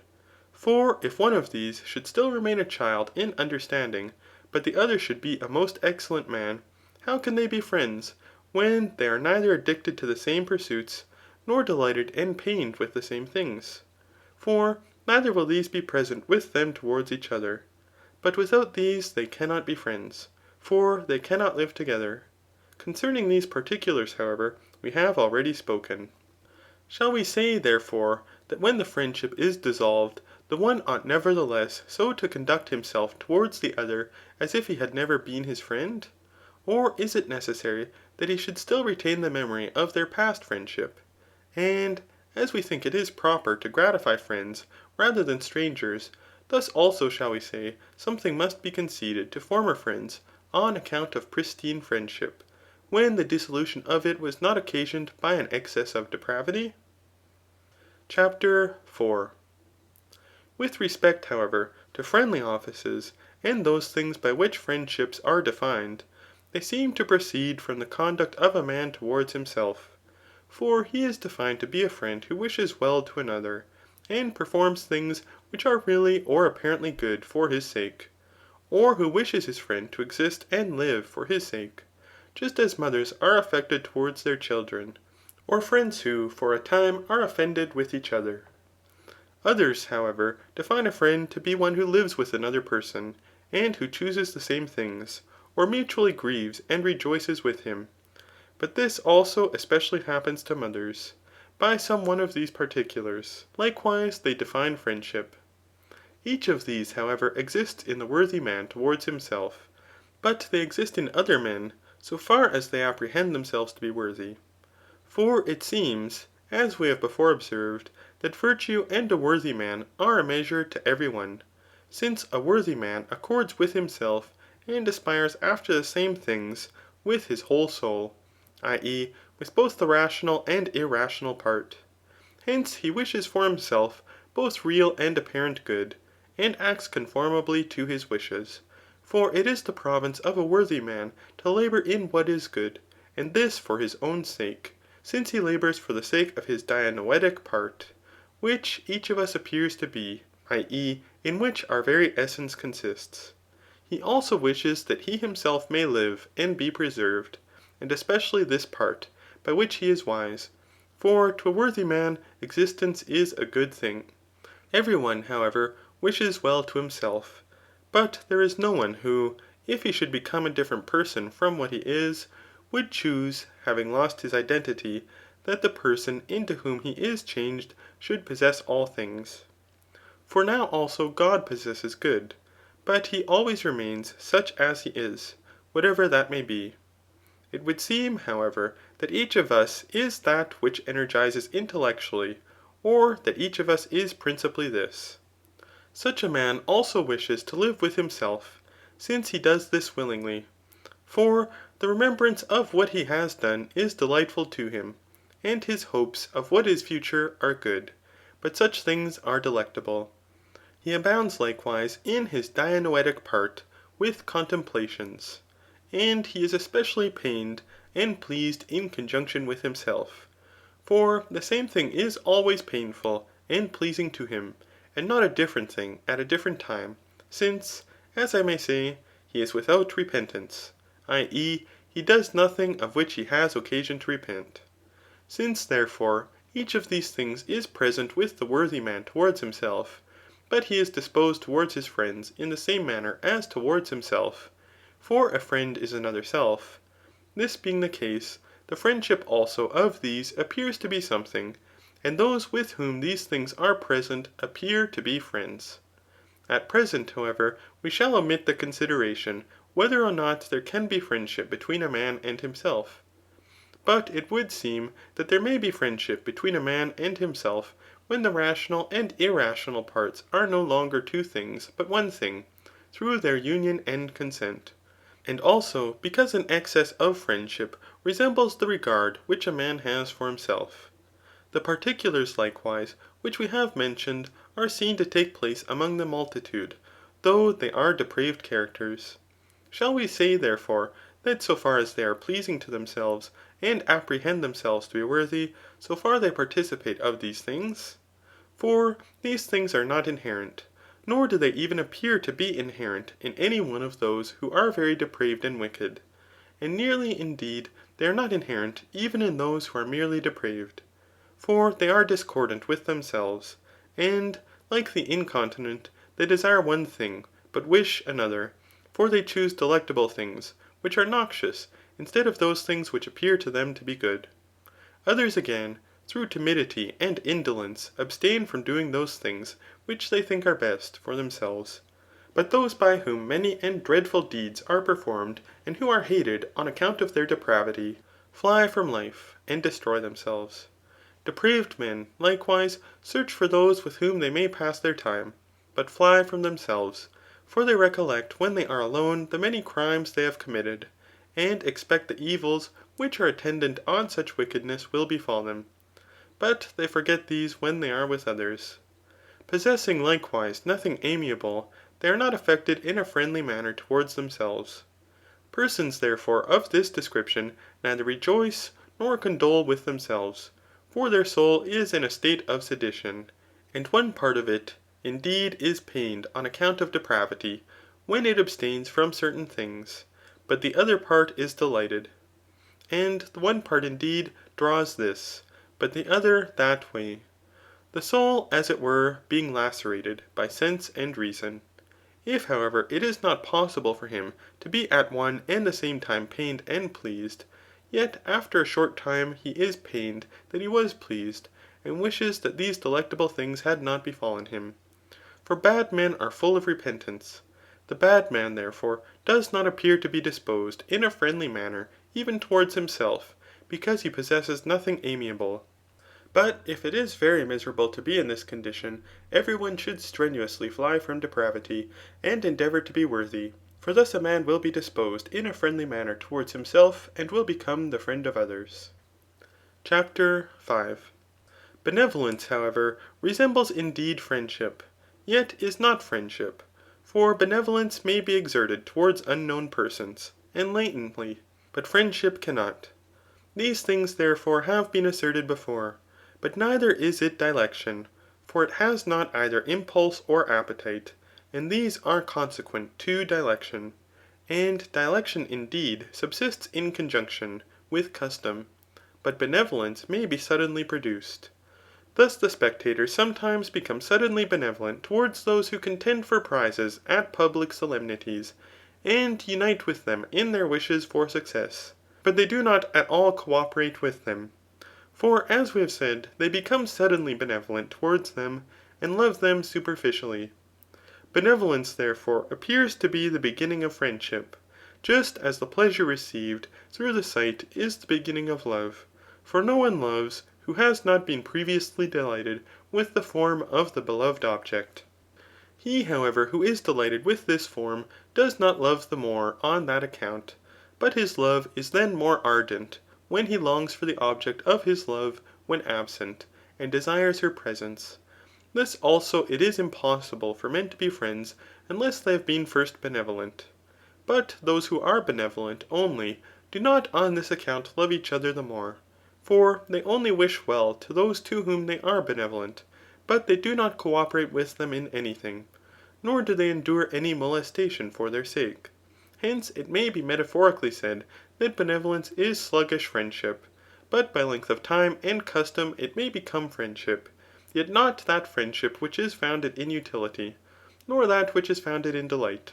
For benevolence does not subsist on account of these things. For he indeed who is benefited distributes benevolence in return for the favours he has received, in so doing acting justly. But he who wishes prosperity to the actions of any one, hoping that through him he shall be enriched, does not appear to be benevolent to him, but rather to himself, as neither is he a friend if he pays attention to him with a view to a certain advantage. In short, benevolence is produced through virtue, and a certain probity, when some one appears beautiful, or brave, or the like to another person. in the same manner as we said it was produced towards those who contend for prizes at public solemnities. CHAPTER 6. Concord likewise appears to pertain to friendship, on which account it is not an agreement in opinion. For this indeed may exist between those who are ignorant of each other. Nor are those said to be concordant who are unanimous about any thing, as about the celestial bodies ; for it does not belong to friendship to be concordant about these things. But cities are said to be concordant when they are unanimous about things which contribute to the general good, and when they deliberately choose the same things, and do what has been deemed in common fit to be done. Men are, therefore, concordant about practical affairs, and of these about such as surpass others in magnitude, and which may befall to persons or all men. Thus cities are in concord when it appears to all citizens that magistrates should be elected, or that a warlike compact should be formed with the Lacedaemonians, or that Pittacus should be the archon, because he also is willing to accept this office. But when each of the citizens wishes to be himself the archon, as was the case among the Phoenicians, then they are in a state of sedition. For concord does not consist in each person forming the same conception about a thing, whatever that thing may be, but when they agree in wishing the same thing to the same person, as when the people and worthy men agree in wishing that the most excellent men may govern, for thus all the citizens obtain what they desire. Concord, however, appears to be political friendship, as also it is said to be, for it is conversant with what is advantageous, and with those things which relate to the purposes of life. But a concord of this kind exists among worthy men, for these are in concord with themselves and with each other, since they are, as I may say, conversant with the same things. For the wishes of men of this description are permanent, and do not undergo a flux and reflux, like the Euripus. For their will is directed to things just and advantageous, and these they desire in common. But bad men cannot be concordant, except in a small degree, just as they cannot likewise be friends, since they desire in things advantageous to have the greater part themselves. But in labours and ministrant services they are deficient. Each, however, wishing that these things may befall himself, he explores how he may prevent others from obtaining that which he desires. For concord perishes when justice, which is a common good, is not preserved. It happens, therefore, that they are in a state of sedition, compelling indeed each other, but being themselves unwilling to do what is just. CHAPTER 7. Benefactors, however, appear to love in a greater degree those whom they benefit, than those who are benefited do their benefactors. And the cause of this is investigated as a thing not conformable to reason. To most men, therefore, the cause appears to be this, that these are debtors, and those the persons to whom they are indebted. Hence, as in loans, debtors wish their creditors not to be in existence, but creditors are concerned for the safety of their debtors. Thus also benefactors wish those whom they have benefited to exist, in order that they may obtain a recompense. But those who are benefited are not concerned about making a recompense. Epicharmus, therefore, perhaps would say that these things are asserted by most men in consequence of looking to the depravity of mankind. But to act in this manner seems to be conformable to human nature. For the multitude are unmindful of the benefits they have received, and are more desirous to be benefited than to benefit. It would seem, however, that the cause of this is more natural, and does not resemble that which pertains to the loan of money. For creditors do not love their debtors, but wish them to be preserved, for the sake of receiving what they have lent. But benefactors love, and are fond of those they have benefited, though at present they derive no advantage from them, nor are likely to derive any in future. And this, also, happens to be the case with artificers. For every artist loves his own work, more than he would be beloved by it, if it should become animated. Perhaps, however, this particularly happens to be the case with poets, for they love their own poems beyond measure, and have an affection for them as if they were children. Similarly, therefore, to this is that which pertains to benefactors, for he who is benefited is their work. Hence, this person is more dear to them than a work is to him by whom it is produced. The cause, however, of this is, that existence is to all beings eligible and lovely, but we exist in energy, for we exist by living and acting. He therefore who produces a work is in a certain respect in energy in the work. Hence he loves the work with a parental affection, because existence also is dear to him. But this is natural, for what the agent is in capacity is indicated by the work in energy. At the same time also, to the benefactor that which results from the action is beautiful, so that he is delighted with him in whom it is inherent. But to him who is benefited, nothing is beautiful in the benefactor, but if any thing is, it is utility, and this is in a less degree delightful and lovely. The energy, however, of present good is delectable, as is likewise the hope of future, and the memory of past good. But the good is most delectable, which subsists in energy, and in a similar manner that which is lovely. To him who benefits, therefore, the work remains, for a beautiful deed is lasting, but to him who is benefited, the advantage passes away. The memory likewise of beautiful deeds is delectable, but the memory of useful actions is not very delightful, or is so in a less degree. It appears, however, that the contrary takes place with respect to expectation, and dilection, indeed, resembles production, but to be beloved is similar to the being passive. To love, therefore, and such things as pertain to friendship, are consequent to those who excel in action. Again, all men love in a greater degree things which are laboriously obtained. Thus, for instance, men love the wealth which they have themselves procured, more than that which they have received from others. It appears, therefore, that to be benefited is a thing unattended with labour, but that to benefit is laborious. On this account, also, mothers love their children in a greater degree than fathers. For the part which they sustain in the generation of them is more laborious than that which fathers sustain, and they in a greater degree know that they are their own offspring. But it would seem that this reasoning also is adapted to benefactors. CHAPTER 8. It may, however, be doubted, whether a man ought to love himself more than some other person. For those are reprehended who love themselves transcendently, and they are called, as a thing disgraceful, lovers of themselves. And a bad man, indeed, appears to do every thing for the sake of himself, and in a greater degree the more he is depraved. Hence he is accused as doing nothing without a view to his own advantage. But the worthy man does every thing on account of the beautiful in conduct. And he acts in a greater degree in this manner, and for the sake of his friend, the more worthy he is. But he neglects to act for his own sake. The deeds, however, of men are discordant with these assertions not unreasonably.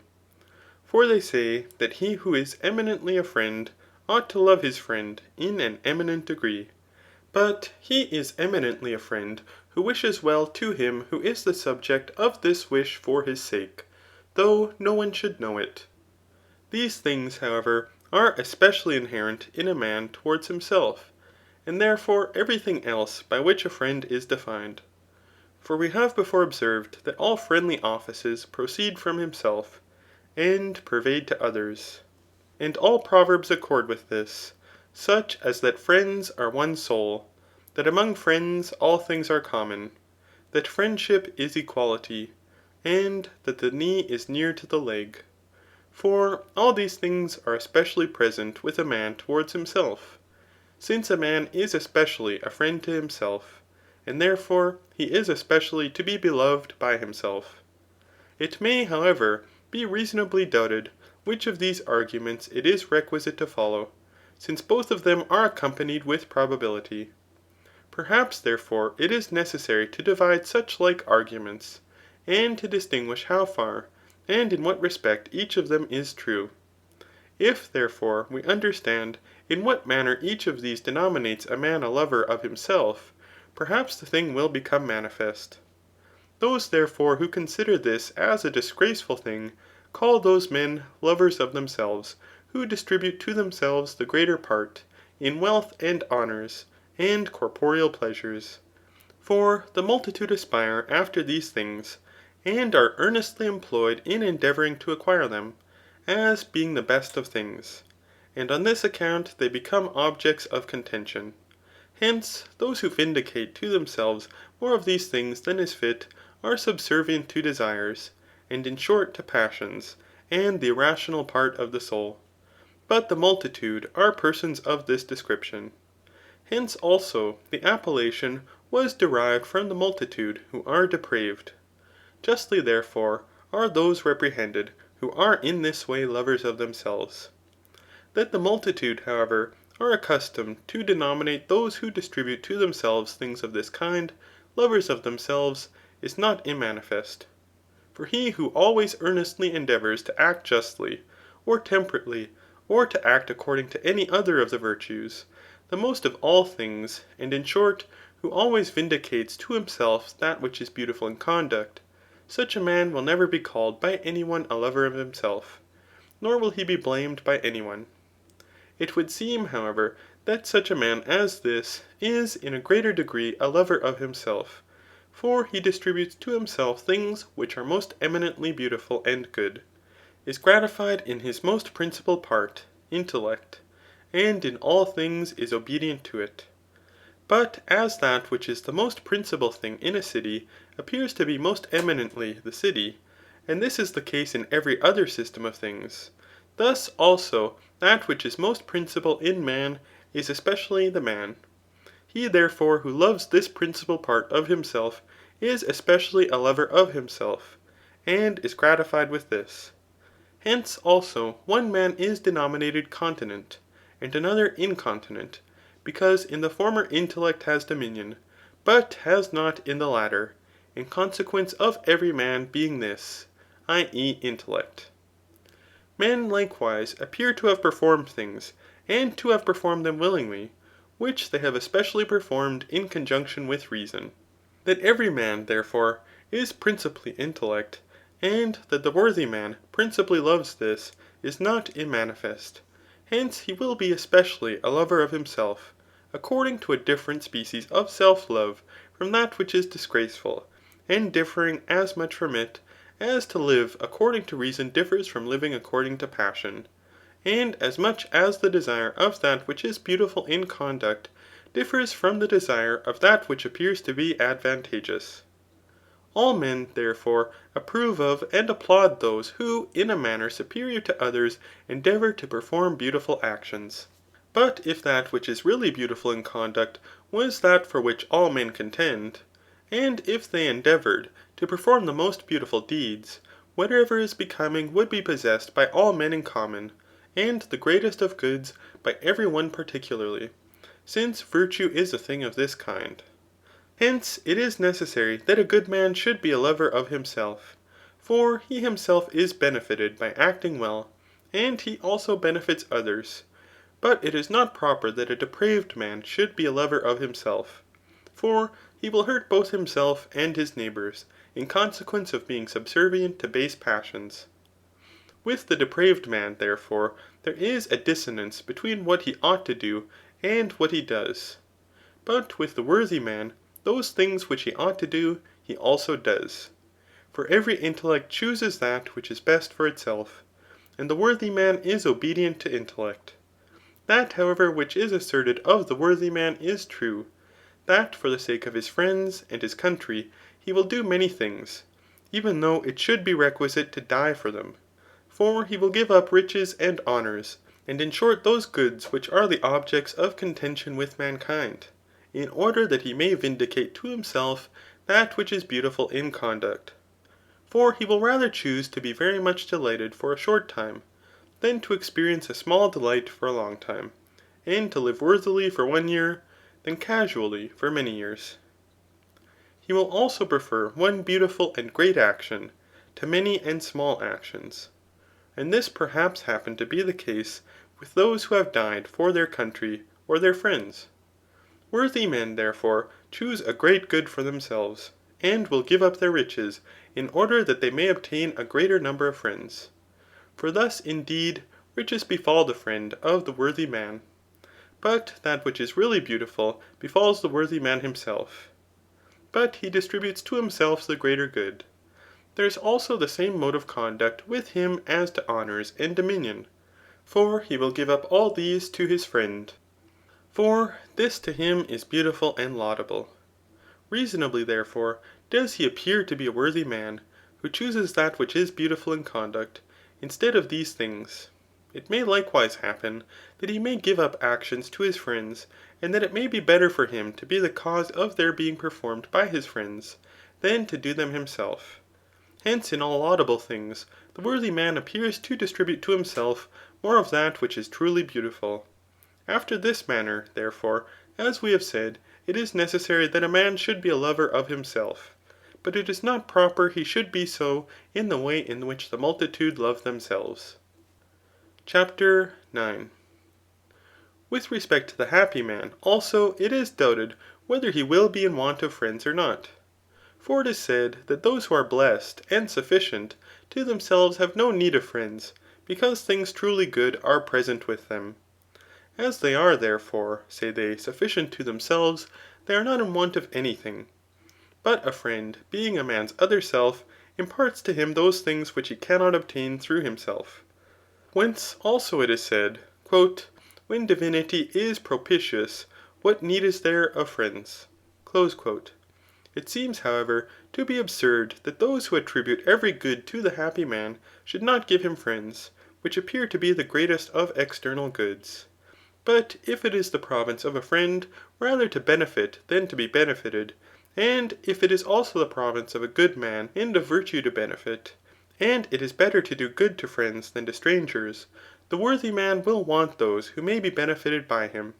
Hence, likewise, it is inquired whether there is more need of friends in adversity than in prosperity, because he who is unfortunate is in want of those by whom he may be benefited, and the fortunate are in want of those whom they may benefit. Perhaps, however, it is also absurd to make the blessed man a solitary being, for no one would choose to possess every good by himself, since man is a social animal, and is naturally adapted to live with others.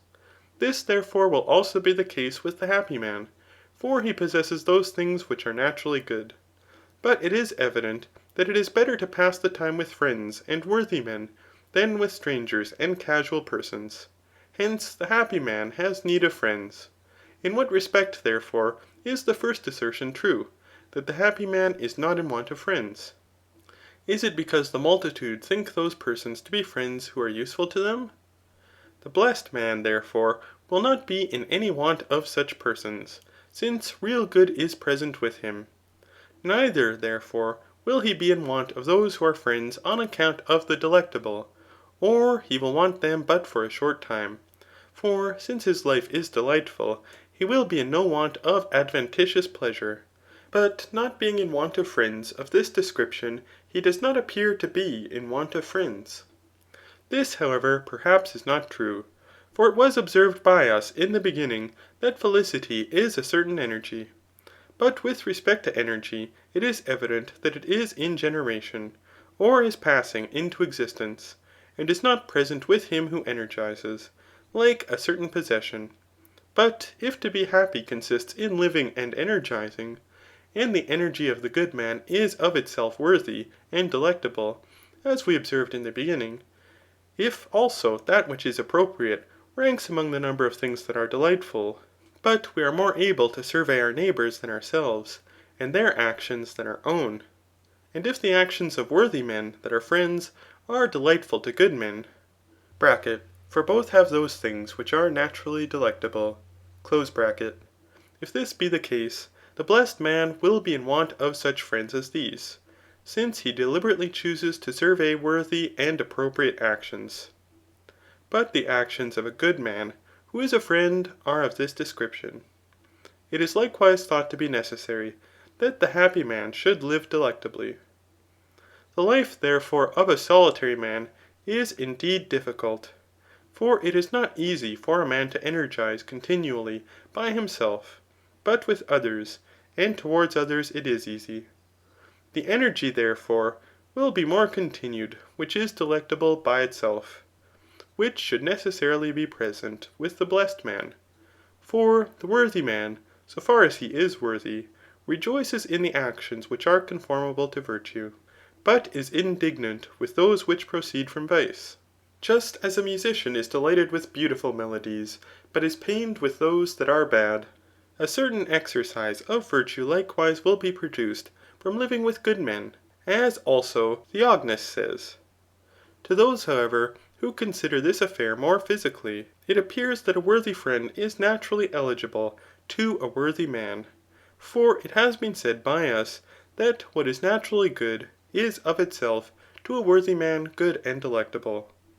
To live, however, is in animals defined by the power of sense, but in men by the power of sense or intellection.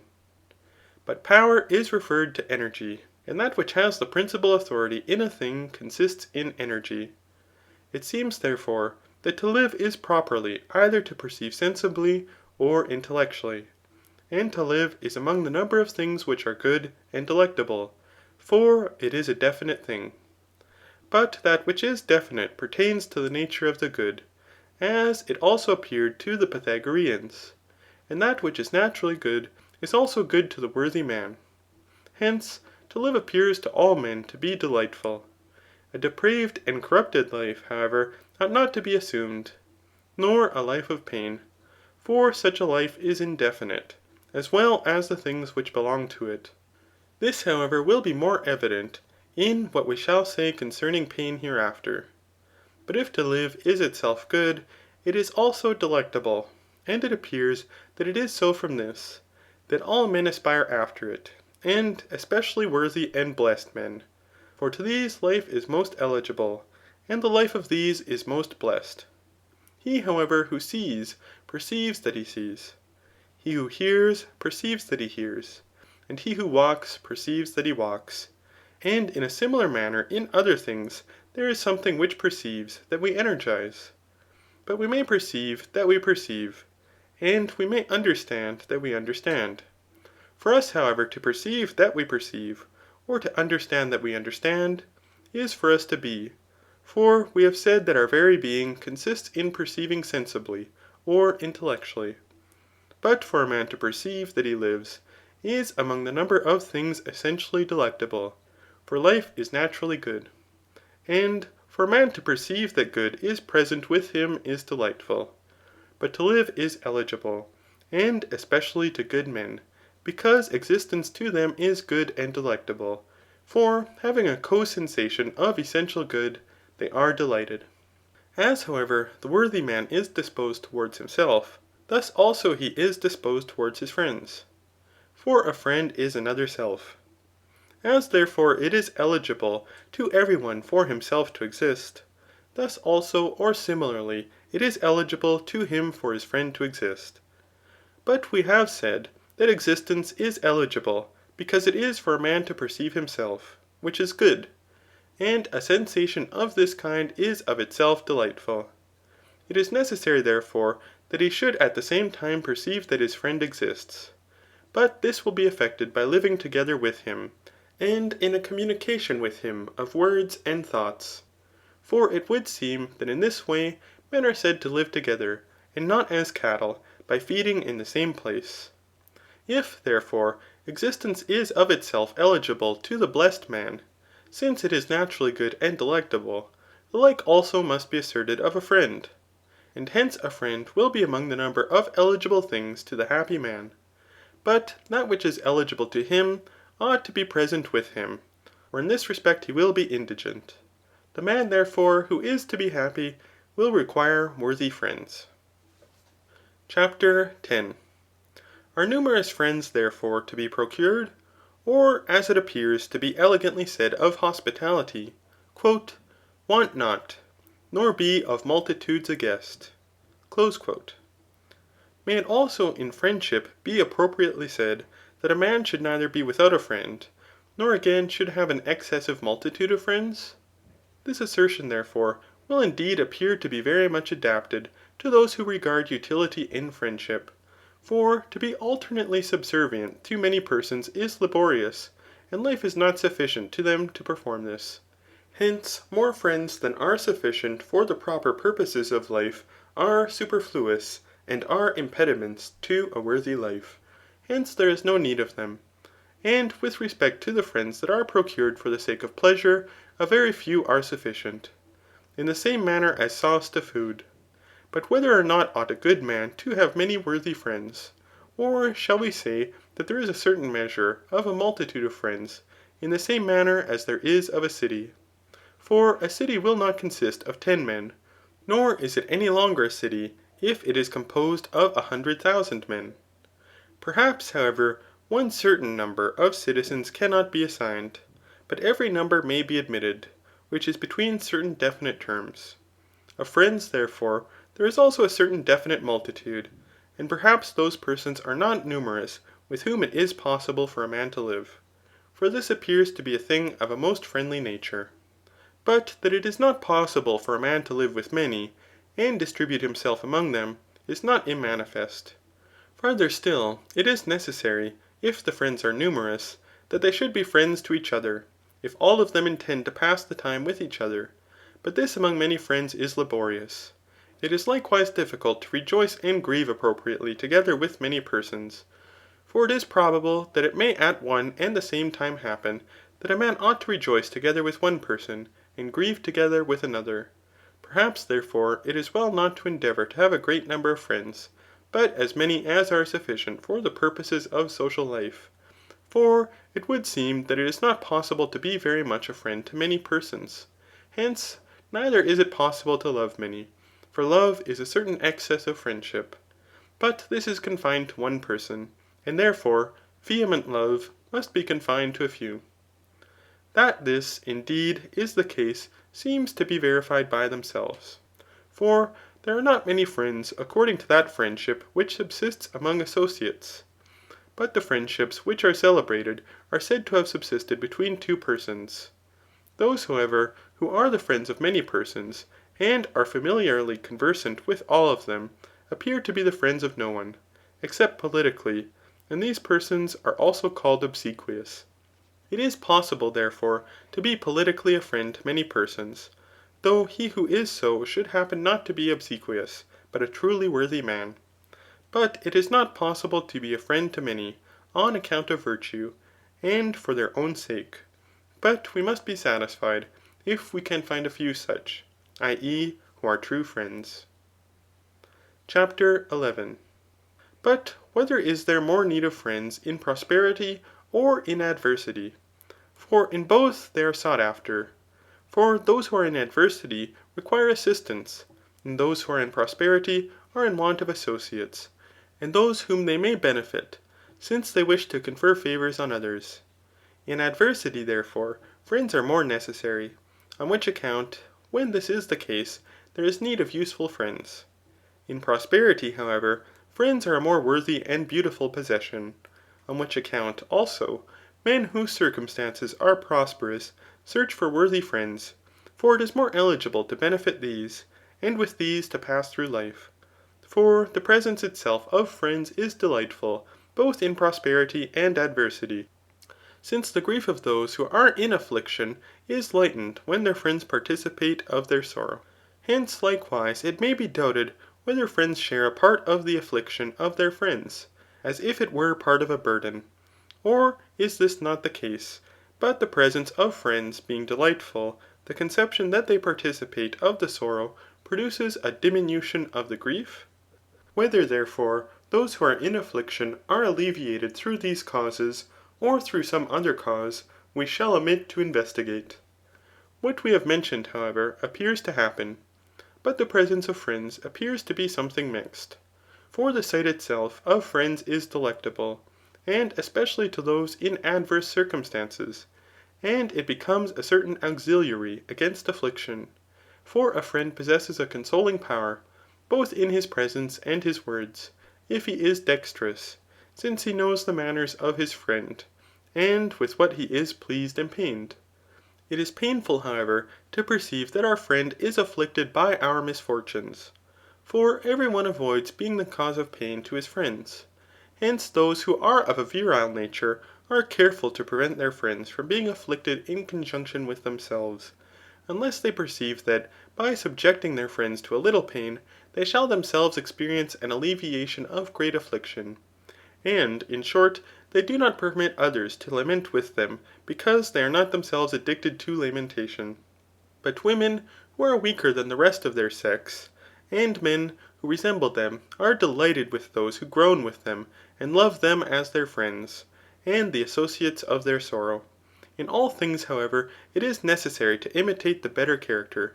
But the presence of friends in prosperity is attended with a pleasing association, and with the conception that they are delighted with our good fortune.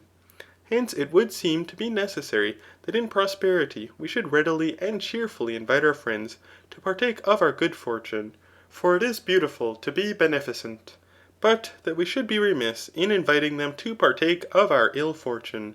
For it is requisite to impart to our friends as little as possible of evils, whence it is said, that I am wretched is sufficient. But friends are then especially to be called upon, when having received small molestations, we can be greatly benefited by their presence. On the contrary, it is perhaps proper to go to those who are in adversity uncalled and cheerfully. For it is the province of a friend to benefit, and especially to benefit those who are in want, and who do not think fit to solicit relief. For this is better and more delectable to both. With fortunate friends, however, we should cheerfully co-operate, for in prosperity also there is need of a friend. But we should slowly betake ourselves to a friend, in order to be benefited by him. For it is not beautiful to be readily and cheerfully disposed to be benefited. It is perhaps, however, requisite to be cautious that we do not conduct ourselves unpleasantly in rejecting the beneficence of our friends, for this sometimes happens to be eligible in all things. Chapter 12. Whether therefore as to lovers, the sight of the beloved object is most delectable, and they prefer this sense to the rest, because love especially subsists, and is produced from this. Thus also it is most eligible to friends to live together. For friendship is communion. And in the same manner, as a man is affected towards himself, he is also affected towards his friend.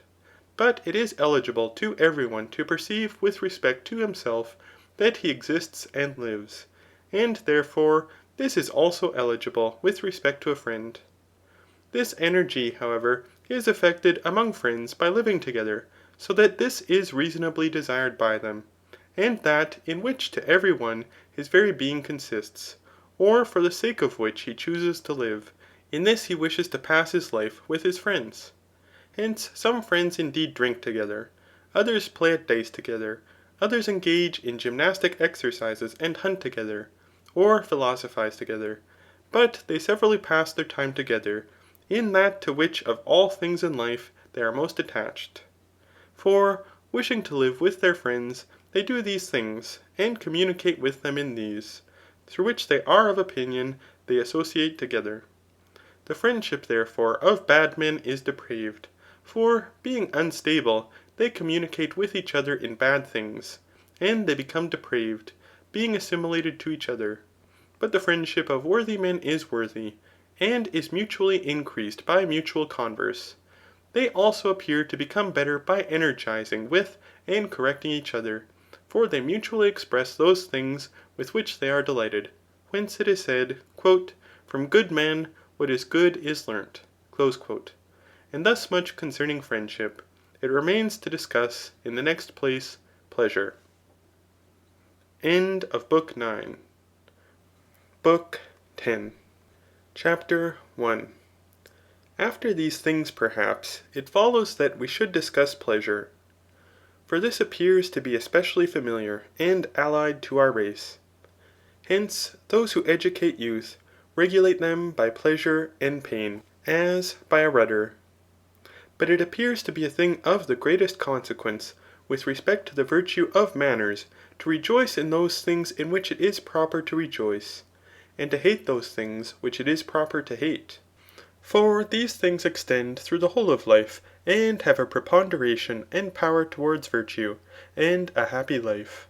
Since things which are delectable are indeed the objects of deliberate choice, but those that are painful are avoided. It seems, however, that things of this kind are by no means to be passed over in silence, especially since they possess an abundant ambiguity. For some, indeed, say that good itself is pleasure, but others on the contrary assert that pleasure is a very bad thing.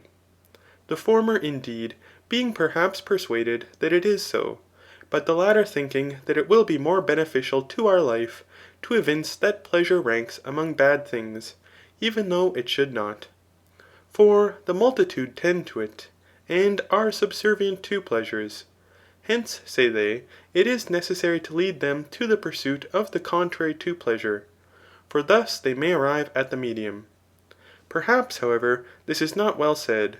For words respecting things which pertain to passions and actions are less credible than deeds.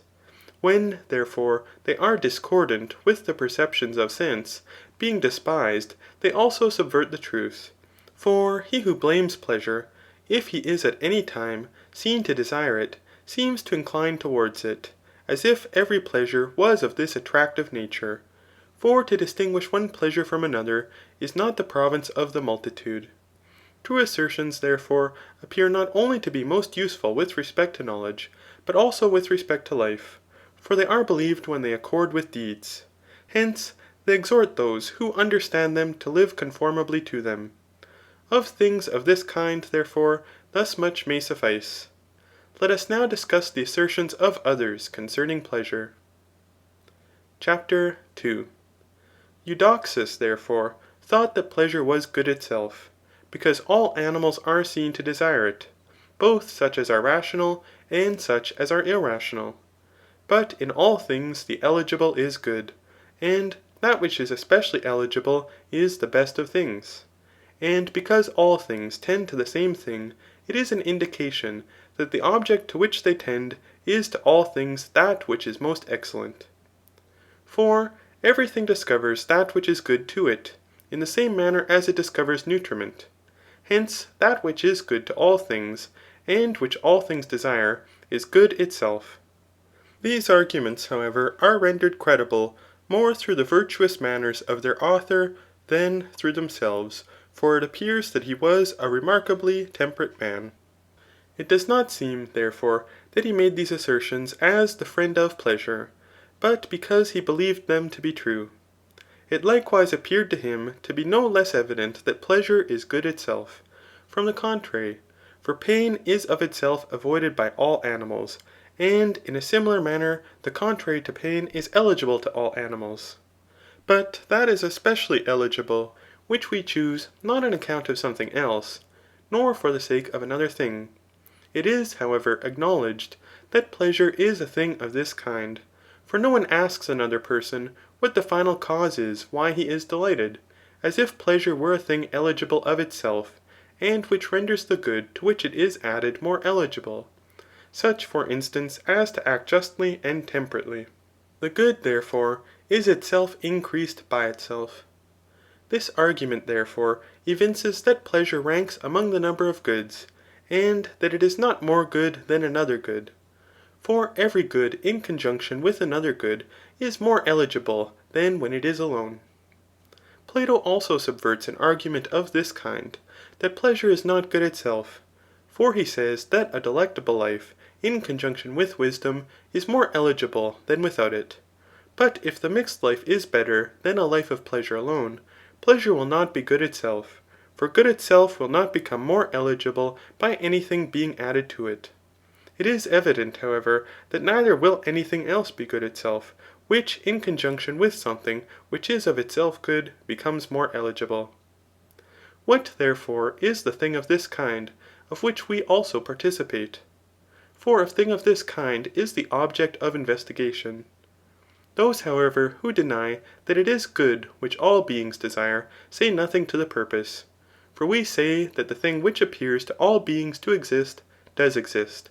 But he who subverts this belief does not assert that which is very much more credible. For if they denied that to be good which is desired by beings destitute of intellect, there would be some truth in what they say. But if they also deny that to be good which beings endued with prudence and wisdom desire, how will they say anything which can be admitted? Perhaps also, even in bad men there is a certain natural good which transcends their depravity, and which aspires after its proper good. Neither does that which is asserted of the contrary to pleasure appear to be well said.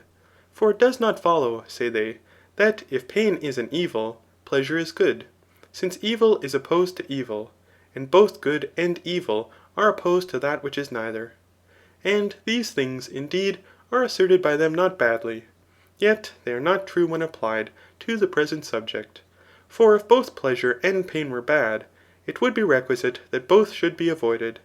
But if neither is bad, neither is to be avoided, or each is similarly to be avoided. But now, indeed, it appears that pain is avoided as an evil, and that pleasure is chosen as a good. In this manner, therefore, they are opposed to each other. CHAPTER 3. Neither does it follow, that if pleasure is not among the number of qualities, it is not on this account good. For neither are the energies of virtue qualities, nor is felicity a quality. They say, therefore, that good is definite, but that pleasure is indefinite, because it receives the more and the less. Hence, if they form this judgment from the being delighted, the same thing will also take place in justice, and the other virtues, in which men evidently assert that there is more and less of things of this kind. For some are more just and brave than others. It is likewise possible to act justly, and to live temperately, in a greater and less degree. But if they admit this to take place in pleasures, they do not seem to have assigned the cause of it. If some pleasures, indeed, are unmingled, but others are mingled. What, however, hinders but that, in the same manner as health, which is a definite thing, receives the more and the less, this also may be the case with pleasure. For there is not the same symmetry in all things, nor is there always one certain symmetry in the same thing. But suffering a remission, it remains for a certain time, and differs in the more and the less. A thing of this kind, therefore, may also happen to pleasure, as they likewise admit that good itself is perfect, but that motions and generations are imperfect. They endeavour to show that pleasure is motion and generation. They do not, however, appear to assert this well, since pleasure is not motion. For to all motion, swiftness and slowness appear to be appropriate, and, though not per se, such as to the motion of the world, yet they are appropriate with reference to another motion. But neither of these is inherent in pleasure, for it is possible, indeed, to be rapidly delighted, in the same manner as it is possible to be swiftly enraged. But it is not possible for the delight itself to be swift or slow, not even with reference to something else. It is possible, however, that walking and argumentation may be swift or slow, and everything else of the like kind. Hence it is possible to be changed quickly and slowly into pleasure, but it is not possible to energize swiftly according to it, viz. To be delighted swiftly according to it. And in what manner will pleasure be generation? For it appears that not any casual thing is generated from any casual thing, but that a thing is dissolved into that from which it was generated, and that of which pleasure is the generation, of this pain is the corruption. They also say that pain is the indigence of that which is according to nature, but that pleasure is the complete fullness of it. But these are corporeal passions. If, therefore, pleasure is the complete fullness of that which subsists according to nature, that in which this fullness takes place will also be delighted. Hence the body will be delighted, but it does not appear that this is the case. Pleasure, therefore, is not complete fullness. But complete fullness, indeed, taking place, someone may be delighted, and when cut he may be pained. This opinion, however, appears to have originated from the pleasures and pains pertaining to food. For when we are in want of nutriment, and have been previously pained in consequence of this want, we are delighted with being completely filled. This, however, does not happen to be the case in all pleasures. For mathematical pleasures are unattended with pain, and also those sensible pleasures which subsist through the smell, and hearing, and the sight. Many recollections also and hopes are unattended with pain. Of what, therefore, will these be the generations? For in these there have been no previous indigence of any thing, of which these may be the complete fulness. But to those who adduce disgraceful pleasures, in confirmation of this opinion, it may be said that these are not simply delectable. For it must not be admitted, that if these are delightful to those who are badly disposed, they are also simply delectable, but that they are so to these only; as neither are those things simply salubrious, or sweet, or bitter, which appear to be so to those who are diseased. Nor again are those things white, which appear to be so to those whose eyes are dimmed with rheum. It may likewise be said in reply, that pleasures are indeed eligible, yet not from these things, just as to be rich is eligible, yet not by treachery, and to be well is eligible, yet not by eating any kind of food. Or it may be said, that pleasures are specifically different. For those pleasures which are produced by worthy, are different from those which are produced by base pursuits. And it is not possible for any one to be delighted with the pleasure of a just man who is not just, or with the pleasure of a musician who is not a lover of music. And in a similar manner in other things. A friend also, who is a different person from a flatterer, appears to evince that pleasure is not good, or that pleasures are specifically different. For it seems that the association of a friend is with a view to good, but of a flatterer with a view to pleasure. And the one is reprobated, but the other is praised, in consequence of their associations being directed to different ends.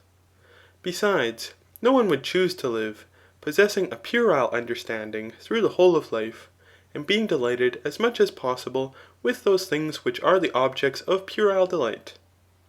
Nor would any one choose so to rejoice in doing something most base, as never to be grieved for having done it. We likewise earnestly apply ourselves to many things, though they should procure us no pleasure, such as to see, to recollect, to know, and to possess the virtues. But it makes no difference if pleasure follows these things from necessity, for we should choose these, though no pleasure should be produced from them. That pleasure therefore is not good itself, and that all pleasure is not eligible, appears to be evident. As likewise that some pleasures are eligible of themselves, but differ in species, or in the things from which they are produced. And thus much may suffice with respect to what is asserted by others concerning pleasure and pain. CHAPTER 4. What pleasure, however, is, or what kind of thing it is, will become more evident, by resuming the consideration of it from the beginning. For the sight, indeed, seems to be perfect at any time, since it is not indigent of any thing, which, taking place afterwards, will give perfection to its form. But pleasure seems to resemble a thing of this kind, for it is a certain whole. Nor can a pleasure be assumed at any time, the form of which would be perfected by the accession of a longer time. Hence, neither is it motion, for all motion is in time, and is referred to a certain end. Thus, for instance, the motion which exists in building a temple is perfect, when it effects that which it desires to accomplish. It is perfect, therefore, either in the whole of the time, or in this time. But in the parts of the time, all the motions are imperfect, and are specifically different from the whole motion, and from each other. For the composition of the stones is different from the erection of the pillar at right angles. And these motions are different from the fabrication of the temple. And the motion, indeed, employed in building the temple is perfect, for it is in want of nothing to the proposed end. But the motion employed in laying the foundation and the roof is imperfect, for each pertains to a part. The motions, therefore, are specifically different, and it is not possible to assume a motion perfect in its species in any time, except the whole time. The like also takes place in walking and other motions. For if lation is a motion from one place to another, the specific differences of this motion are flying, walking, leaping, and the like. And not only so, but in walking itself there is a difference. For the motion from one place to another in walking is not the same in the stadium, and a part of the stadium, and in the different parts of it. Nor is the mutation of place the same in passing through this line and that, viz. in passing through a curve and a straight line. For not only a line is passed through, but a line existing in place. And this line is in a different place from that. We have, therefore, accurately discussed motion elsewhere, i.e. in the 5th book of the Physics. Hence it appears that motion is not perfect in every time, but that the multitude of motions are imperfect, and specifically different, since they are formalized by proceeding from one place to another. The form, however, of pleasure is perfect in any time. It is evident, therefore, that motion and pleasure are different from each other, and that pleasure is something whole and perfect. This would also seem to be evident from the impossibility of being moved except in time. But the possibility of being delighted without time, i.e. in an instant, for that which is effected in the now, or an instant, is a certain whole. From these things, however, it is manifest that it is not well said that pleasure is motion or generation. For motion and generation are not predicated of all things, but of those only which may be distributed into parts, and are not wholes. For there is not generation of sight, nor of a point, nor of the monad, nor is there either motion or generation of these. Neither, therefore, is there of pleasure, for it is a certain whole. Hence, from what has been said, it is evident that a certain pleasure is conjoined with every sense in energy, which energizes without being impeded. But the energy of the sense is perfect, which is well disposed towards the most beautiful of the objects that fall under the sense. For perfect energy appears to be especially a thing of this kind. It is, however, of no consequence whether it is said that the sense itself energizes, or that in which it exists. But in every thing, the energy is the most excellent of that which is disposed in the best manner towards the most excellent of the things which are subject to it. But this energy will be most perfect and most delightful. For there is pleasure according to every sense, and in a similar manner according to every discursive energy of the soul, and every contemplation. But the most perfect energy is the most delectable, and that is the most perfect, which is the energy of that which is well disposed towards the best of the things subject to it. Pleasure, however, perfects energy. But pleasure does not perfect energy after the same manner as the object of sense perfects sense, when both are in good condition, just as neither are health and a physician similarly the cause of being made well. It is evident, however, that pleasure is produced according to each of the senses. For we say that things which are seen, and things which are heard, are delectable. And it is also evident that they are especially delectable, when the sense is most excellent, and energizes about the most excellent object. But where the sensible object, and that which perceives it, are things of this kind, there will always be pleasure, the agent and patient being present.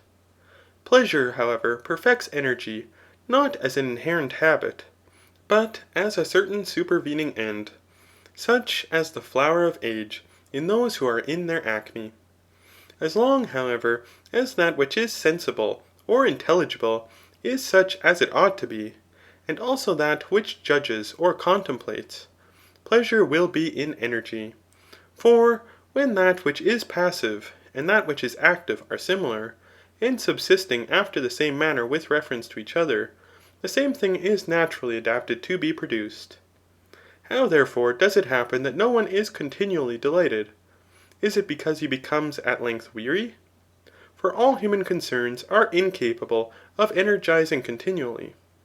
Neither therefore can pleasure be generated in an uninterrupted continuity, for it is consequent to energy.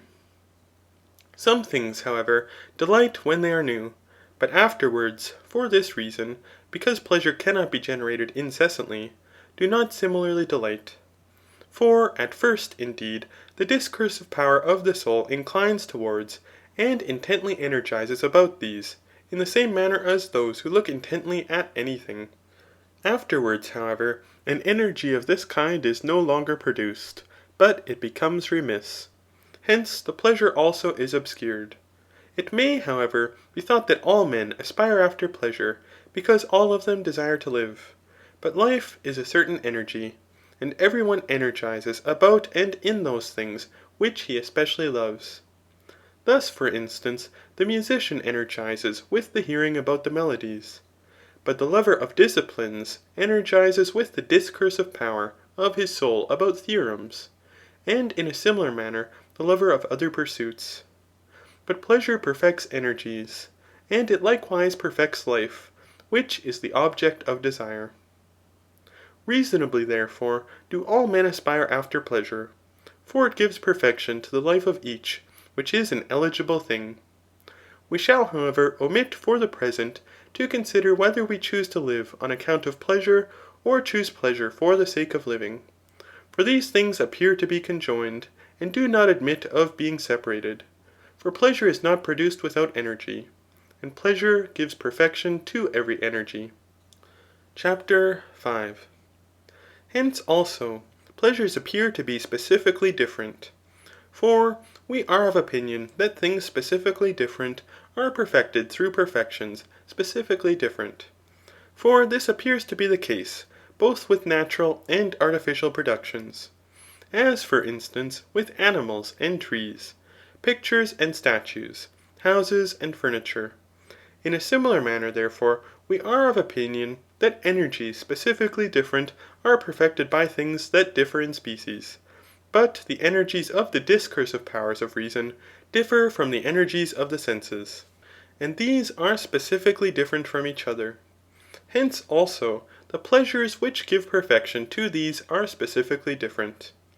This, however, will also become apparent from hence, that each of the pleasures is intimately familiarized with the energy which it perfects. For appropriate pleasures co-increase energy, since those who energize in conjunction with pleasure energize about everything more accurately, and with more exquisite judgment. Thus, for instance, those become more excellent geometricians, who are delighted to geometrize, and they understand in a greater degree everything geometrical. The like also takes place with the lovers of music, the lovers of architecture, and the lovers of the other arts. For each of these makes a proficiency in his proper employment, if he delights in it. Pleasures, therefore, co-increase energies, but things which co-increase are appropriate. And to things which are specifically different, the things also which are appropriate are specifically different. Again, this will in a greater degree become apparent, from considering that pleasures which are produced from different things are an impediment to energies. For the lovers of the flute cannot attend to discourse if they hear any one playing on the flute, in consequence of being more delighted with the melody of the flute, than with the present energy, i.e. than with what is said. The pleasure, therefore, which is produced by the melody of the flute corrupts the energy of discourse. And in a similar manner, this also happens in other things, when a man energizes at one and the same time about two things. For the more delectable energy expels the other, and this in a still greater degree, if it very much surpasses in pleasure, so as to render it impossible to energize according to the other energy. Hence, when we are very much delighted with anything, we do not in any great degree perform anything else. But when we are only moderately pleased with certain things, we can do others. Thus those who in the theatres eat sweetmeats are especially accustomed to do this when the performers act badly. Since, however, appropriate pleasure gives accuracy to energies, and renders them more lasting and better, but foreign pleasures corrupt them, it is evident that these pleasures differ very much from each other. For nearly foreign pleasures effect the same thing as appropriate pains, i.e. as the pains which are consequent to certain energies. Thus if it is unpleasant and painful to any one to write, or to any one to reason, the former indeed will not write, and the latter will not reason, in consequence of the energy being painful. From appropriate pleasures and pains, therefore, that which is contrary happens about energies. But those pleasures and pains are appropriate which are essentially consequent to energy. And with respect to foreign pleasures, we have already observed that they effect something similar to pain, for they corrupt, though not in a similar manner. Since, however, energies differ in probity and depravity, and some of them indeed being eligible, but others to be avoided, and others being neither, pleasures also have a similar mode of subsistence. For there is an appropriate pleasure in every energy. The pleasure, therefore, which is appropriate to a worthy energy is worthy, but that which is appropriate to a bad energy is depraved. For the desires, indeed, of things truly beautiful are laudable, but of base things are blameable. The pleasures, however, which are in energies, are more appropriate to the energies than desires are.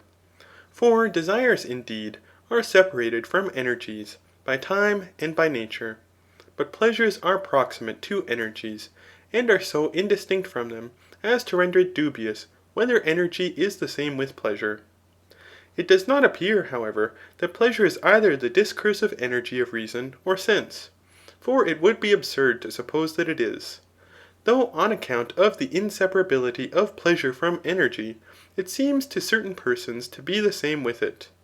As therefore energies are different, so likewise pleasures. But the sight differs from the touch in purity, and the hearing and the smell from the taste. Hence the pleasures also of these senses similarly differ, and those which pertain to the discursive energy of reason likewise differ, and both these differ from each other. It seems, however, that there is an appropriate pleasure to every animal, just as there also is an appropriate work. For this pleasure is that which subsists according to energy, and this will be apparent from a survey of each particular. For there is one pleasure of a horse, another of a dog, and another of a man. And as Heraclitus says, an ass would prefer straw to gold, because food is more delectable to asses than gold.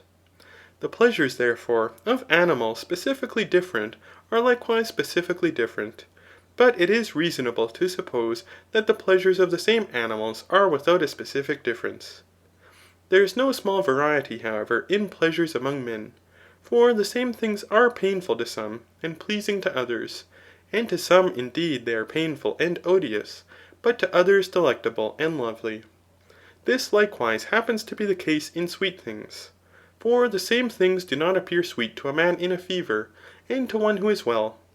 Nor does the same thing appear to be hot to him who is weak, and to him who is of a good habit of body. And in a similar manner this happens to be the case in other things. In all such things as these, however, that is simply delectable, which appears to be so to the worthy man. But if this is well said, as it appears that it is, and virtue is the measure of everything, and a good man so far as he is good, those things will be pleasures which appear to be so to the good man, and those things will be delectable in which he rejoices. It is however by no means wonderful, if things which appear to him to be of a troublesome nature, should to another person of a different character appear to be delectable. For many corruptions and noxious circumstances happen to men, but these are not simply delectable, except to these persons, and to those who are thus disposed. With respect, therefore, to those pleasures which are acknowledged to be base, it is evident that they are not to be called pleasures, except by corrupt men. But with respect to those pleasures which appear to be worthy, what is the quality of the pleasure, or what shall we say the pleasure is, which is proper to men? Or shall we say that this is evident from energies? For pleasures are consequent to these. Whether, therefore, there is one energy, or whether there are many energies of the perfect and blessed man, the pleasures which give perfection to these may be properly called the pleasures of man.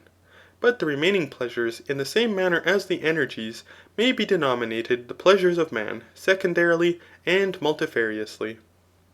CHAPTER 6. Having therefore spoken concerning the virtues, and friendships, and pleasures, it remains that we should delineate felicity, since we admit that it is the end of human concerns. Hence by recapitulating what we have before said, the discussion will be more concise. We have said, then, that felicity is not a habit, for if it were, it might be present with him who passes the whole of his life in sleep, living the life of a plant, and also with him who is involved in the greatest calamities.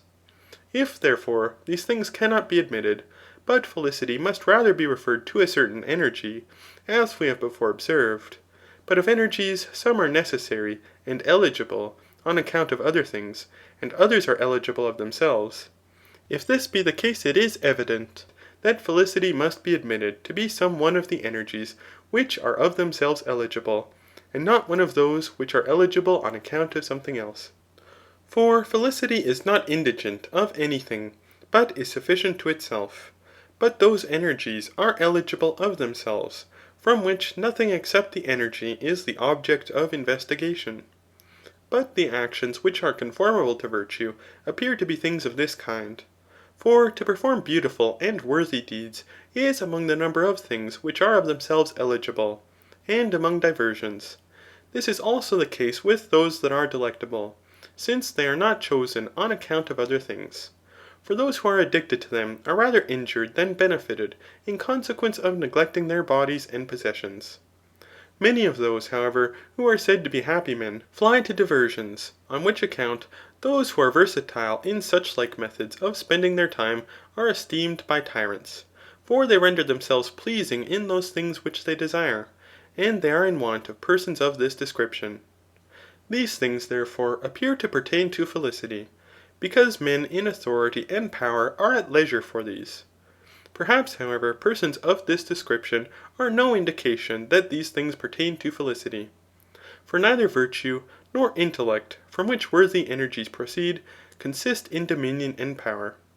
Nor if these men, not having tasted of genuine and liberal pleasure, fly to corporeal pleasures, must it be supposed that on this account these pleasures are more eligible. For children also fancy that things which are honoured by them are the best of things. It is reasonable, therefore, to admit that as different things appear to be honourable to children and men, so likewise to bad and worthy men. Hence, as we have frequently said, those things are honourable and delectable which are so to the worthy man.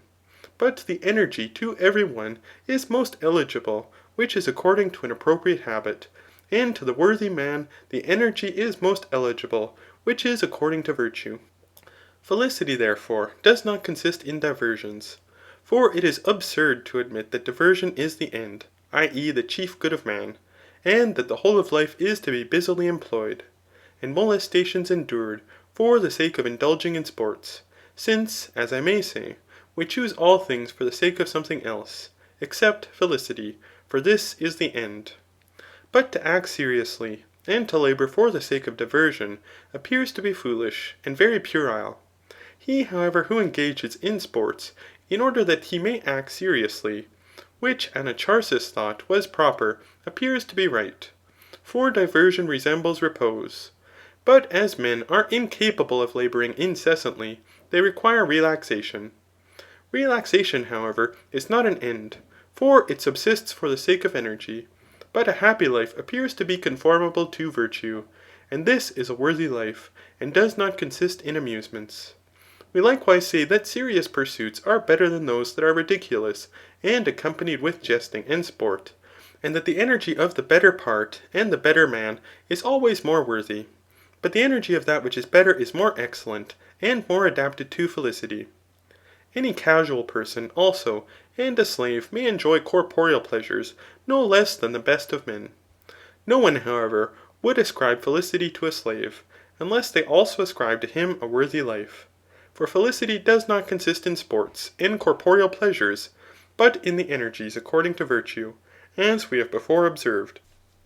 CHAPTER 7. If, however, felicity is an energy according to virtue, it is reasonable to suppose that it is an energy according to the most excellent virtue, and this will be the virtue of the most excellent part or power.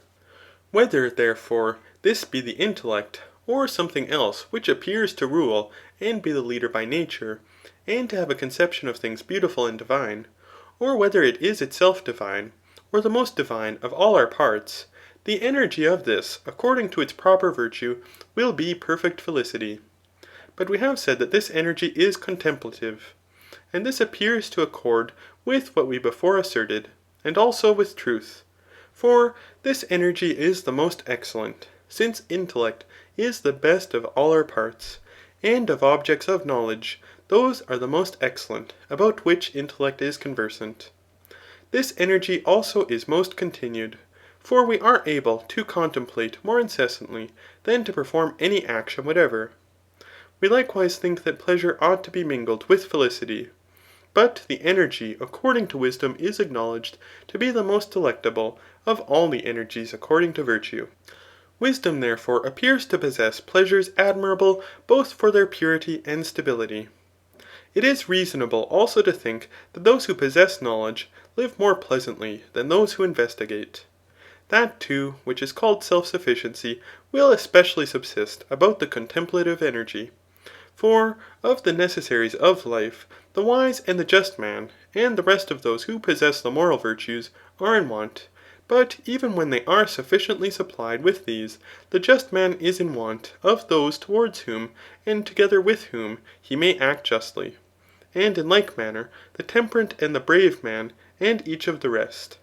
But the wise man, when alone, is able to contemplate, and by how much the wiser he is, by so much the more does he possess this ability.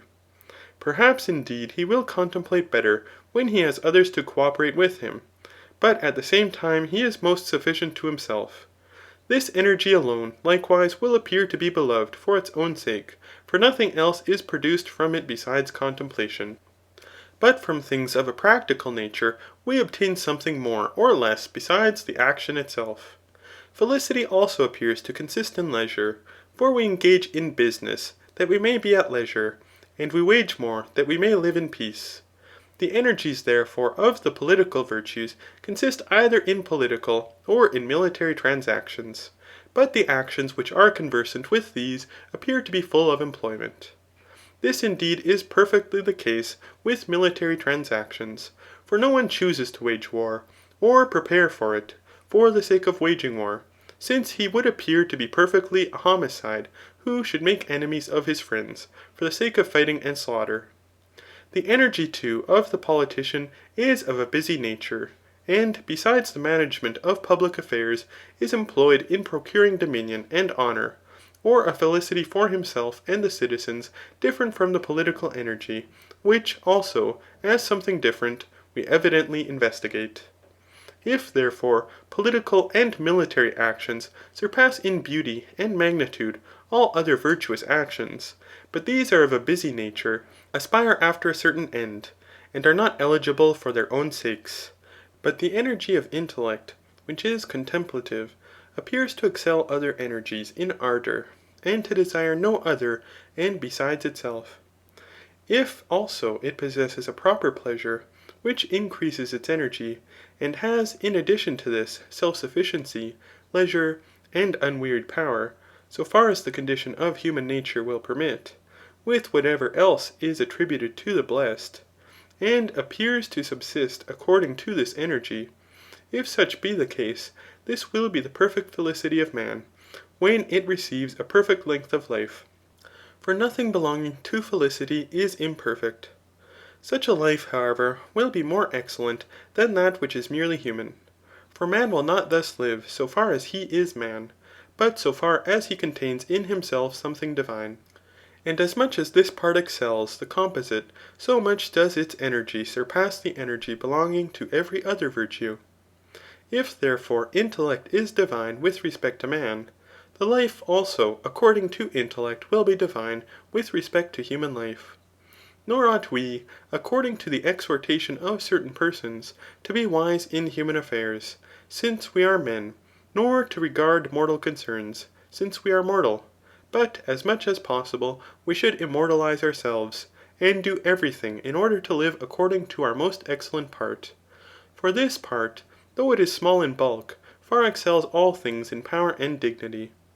It would seem also that each of us is this part, since that which obtains dominion is also more excellent.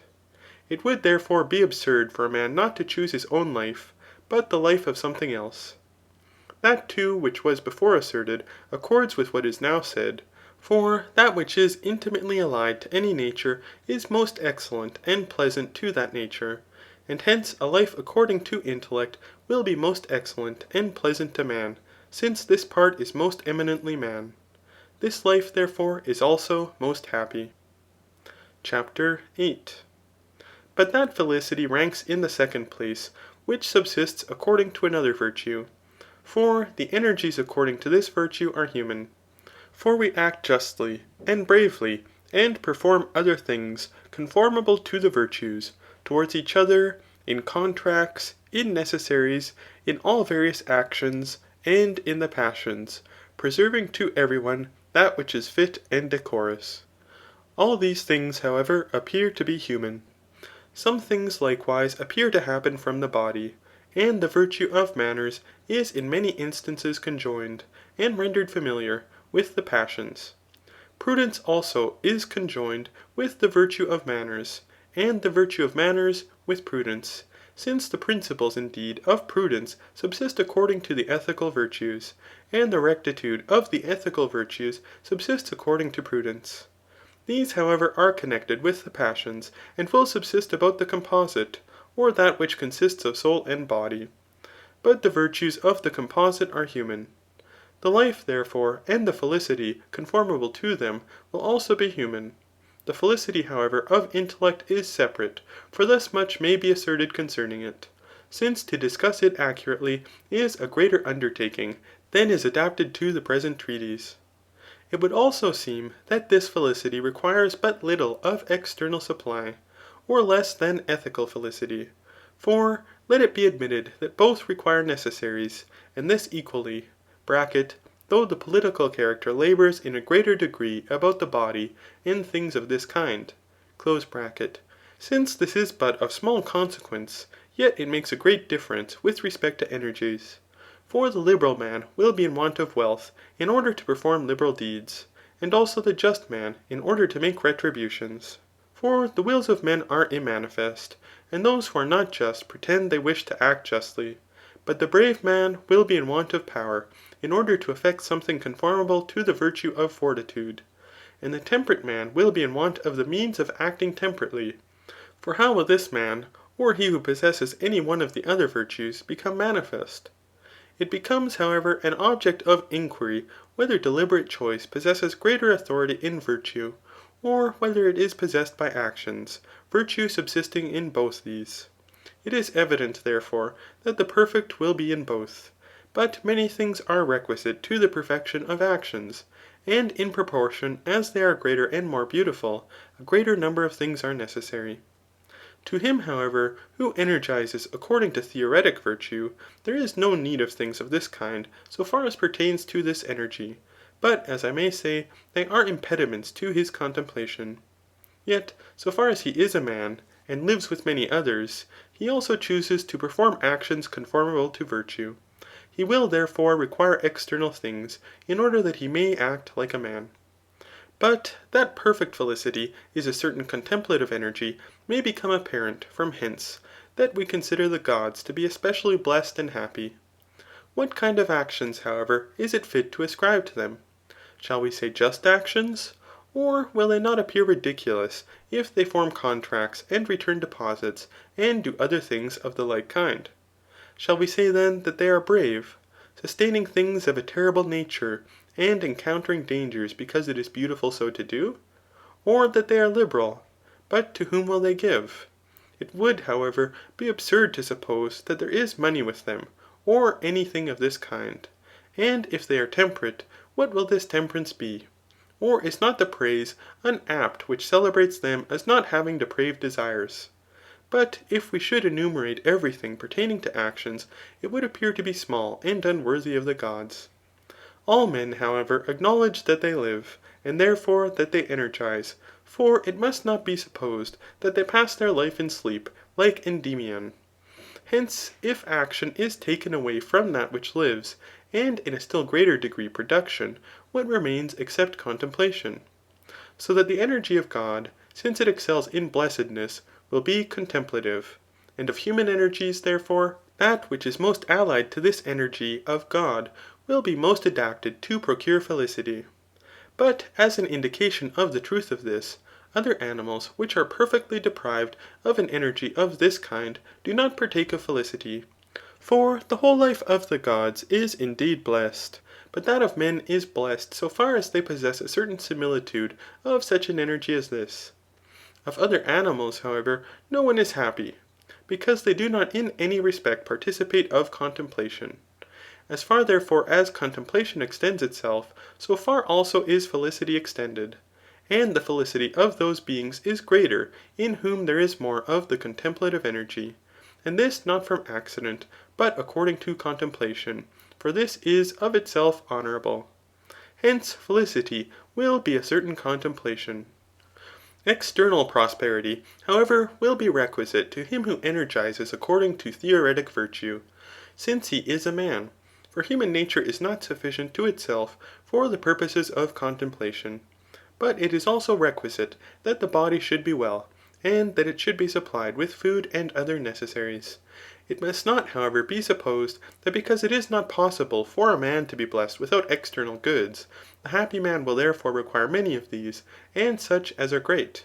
For neither a condition of being sufficient to itself, nor judgment, nor action consists in an excess of external goods. But it is possible for those who have no dominion over the earth and sea to perform beautiful deeds, since a man, from moderate possessions, may be able to act according to virtue. The truth of this, however, may be clearly seen. For private persons appear to act no less equitably, but even more so, than potentates. But moderate possessions are sufficient for this purpose. For the life of him will be happy who energizes according to virtue. And Solon perhaps well defined those who are happy by saying that they are such as are moderately furnished with external possessions, and who perform the most beautiful actions, and live temperately. Since it is possible for those whose possessions are but moderate to do those things which ought to be done. Anaxagoras likewise appears to have thought that the happy man was neither the rich man nor the potentate, when he says, that it would not be at all wonderful if I should be considered by the multitude as an absurd and miserable man.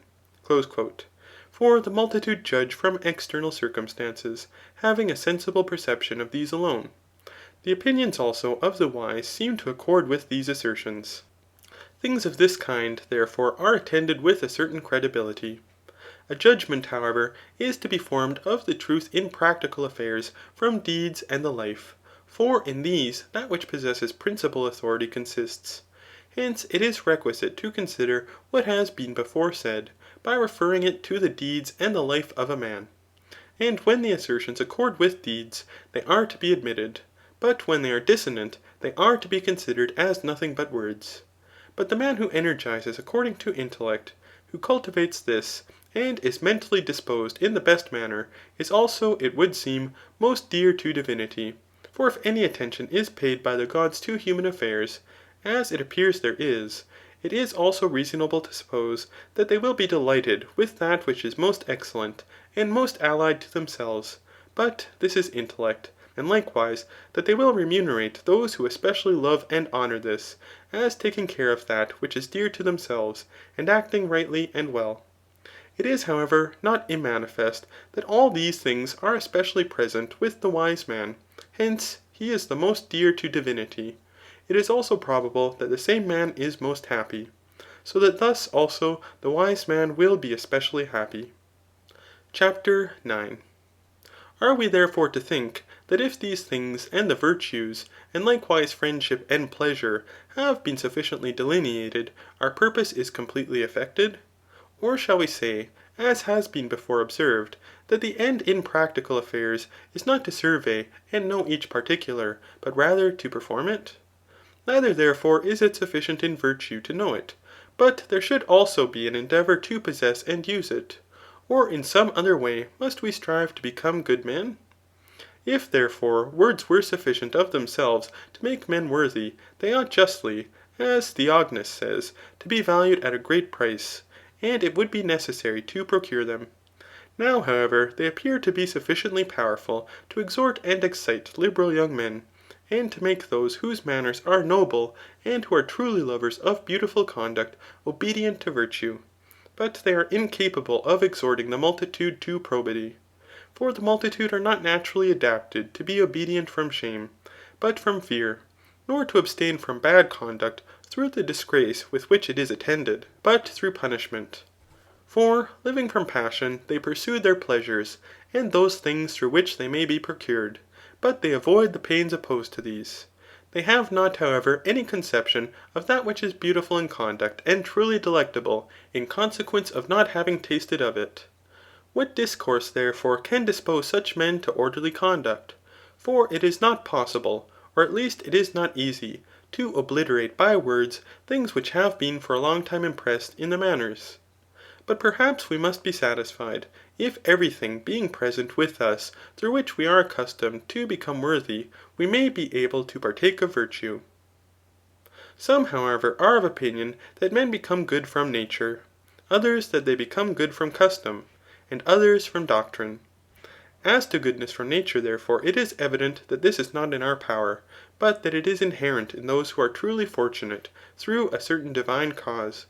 But it must be considered whether it is not true that words and precepts are not accompanied with power towards all men. But it is requisite that the soul of the auditor should have been previously excited by manners to rejoice and hate properly, like land which is intended to nourish seed. For he who lives under the influence of passion will not attend to the reasoning which dissuades him from such a life. How therefore is it possible to induce one who is so disposed to alter his mode of conduct? In short, passion does not appear to yield to reason, but to violence. Hence it is necessary that manners should pre-exist in a certain respect appropriate to virtue, in order that their possessor may love what is beautiful, and be indigent with what is disgraceful in conduct. To obtain, however, a right education for virtue from our youth is difficult, without being nurtured by laws which enforce the offices of virtue. For to live temperately and accustomed to endurance is not pleasing to the multitude, and especially to youth. Hence it is necessary that education, studies, and pursuits should be ordained by laws, for by custom they will cease to be painful. But perhaps it is not sufficient for youth to obtain a right education, and to have proper attention paid to them, but it is also necessary, when they have arrived at the perfection of manhood, that they should study and be accustomed to these things. And in these we shall likewise require the assistance of the laws, and in short through the whole of life. For the multitude are more obedient to necessity than to reason, and to punishment than to the beautiful in conduct. Hence some persons are of the opinion that legislators ought indeed to excite men to virtue, and exhort them to it for the sake of the beautiful in conduct, because worthy men will precedenteously from their manners obey their exhortations. But that castigations and punishments should be inflicted on those who disobey them, and who are naturally more unapt, and that the incurable should be entirely exterminated from the community. For, say they, the worthy man, and he who lives with a view to the beautiful in conduct, will be obedient to reason. But the bad man who aspires after pleasure is to be punished by pain, like a beast of burden. Hence they add, it is necessary that such pains should be employed, as are especially contrary to the pleasures which they embrace. If therefore, as we have said, it is requisite that he who is to be a good man should be well educated and accustomed to virtuous conduct, and afterwards should thus live in worthy studies and pursuits, and neither unwillingly nor willingly perform base deeds. And if these things may happen to those who live conformably to certain intellect and right order, possessing power and strength, if this be the case, the paternal mandate indeed is neither accompanied with strength, nor necessity, nor in short the mandate of one man, unless he is a king, or a person endued with a similar authority. But the law possesses a necessarily compelling power, being a mandate proceeding from a certain prudence and intellect. And those indeed who are adverse to the impulses of depraved men, though they are right in so doing, are hated by the multitude. Law, however, when it ordains what is equitable, is not attended with molestation. But in the city of the Lacedaemonians alone, the legislator appears to have paid attention to education and studies, or pursuits, while in most cities things of this kind are neglected, and every one, after the manner of the Cyclops, lives as he pleases. Quote, by these no statutes and no rights are known, no council held, no monarch fills the throne. But high on hills, or airy cliffs they dwell, or deep in caves, whose entrance leads to hell. Each rules his race, his neighbour not his care, heedless of others, to his own severe. Close quote. It is best, therefore, that a common and right attention should be paid to the citizens, and that there should be an ability of effecting this. But if these things are neglected in common, it would seem to be fit that every one should contribute to the promotion of his children and friends in virtue, or should predetermine to do so. From what has been said, however, it would seem that this may especially be effected by him who possesses the power of a legislator. For attentions to the general welfare are effected through the laws, but equitable attentions are accomplished through worthy men. It does not, however, seem to make any difference whether the laws are written or unwritten, nor whether one person or many are disciplined by them, as neither does it make any difference in music, and gymnastic, and other disciplines. For as in cities legal institutions and manners are efficacious, so in families paternal mandates and manners. And they are still more efficacious on account of alliance, and the benefits conferred by parents on their children. For children previous to these mandates loved their parents, and are naturally disposed to be obedient to them. Farther still, private differs from public education, in the same manner as in medicine particular differ from universal prescriptions. For universally, indeed, abstinence and quiet are advantageous to one who has a fever, but to this particular person perhaps they are not. And he who is a master in the pugilistic art will not perhaps enjoin the same mode of fighting to all his pupils. It would seem, however, that particulars will be more accurately managed when private attention is paid to them. For then each individual will in a greater degree obtain that which is adapted to him. But the physician, the master of gymnastic exercises, and every other artist, will in the best manner pay attention to an individual, if they know universally what is beneficial to all persons, or to persons of a certain description. For sciences are said to be, and are in reality, of that which is common. Nothing, however, perhaps hinders, but that a man may pay attention to one certain thing in a proper manner, though he is destitute of science, while he accurately surveys from experience what happens to each particular thing. Just as some persons appear to be most excellent physicians to themselves, but are unable to give medical assistance to another person. Perhaps, however, it would seem notwithstanding this to be no less requisite for him who wishes to become an artist, and to be theoretic, to proceed to that which is universal, and to know this as far as it can be known. For we have already observed that sciences are conversant with this. Perhaps also it is requisite that he who wishes to make others better by the attention which he pays to them, whether they be many or few, should endeavour to become skilled in legislation, if we can be rendered good men through the laws. Hence it is not the province of any casual person to render some man, or one committed to his care, fitly disposed to become virtuous.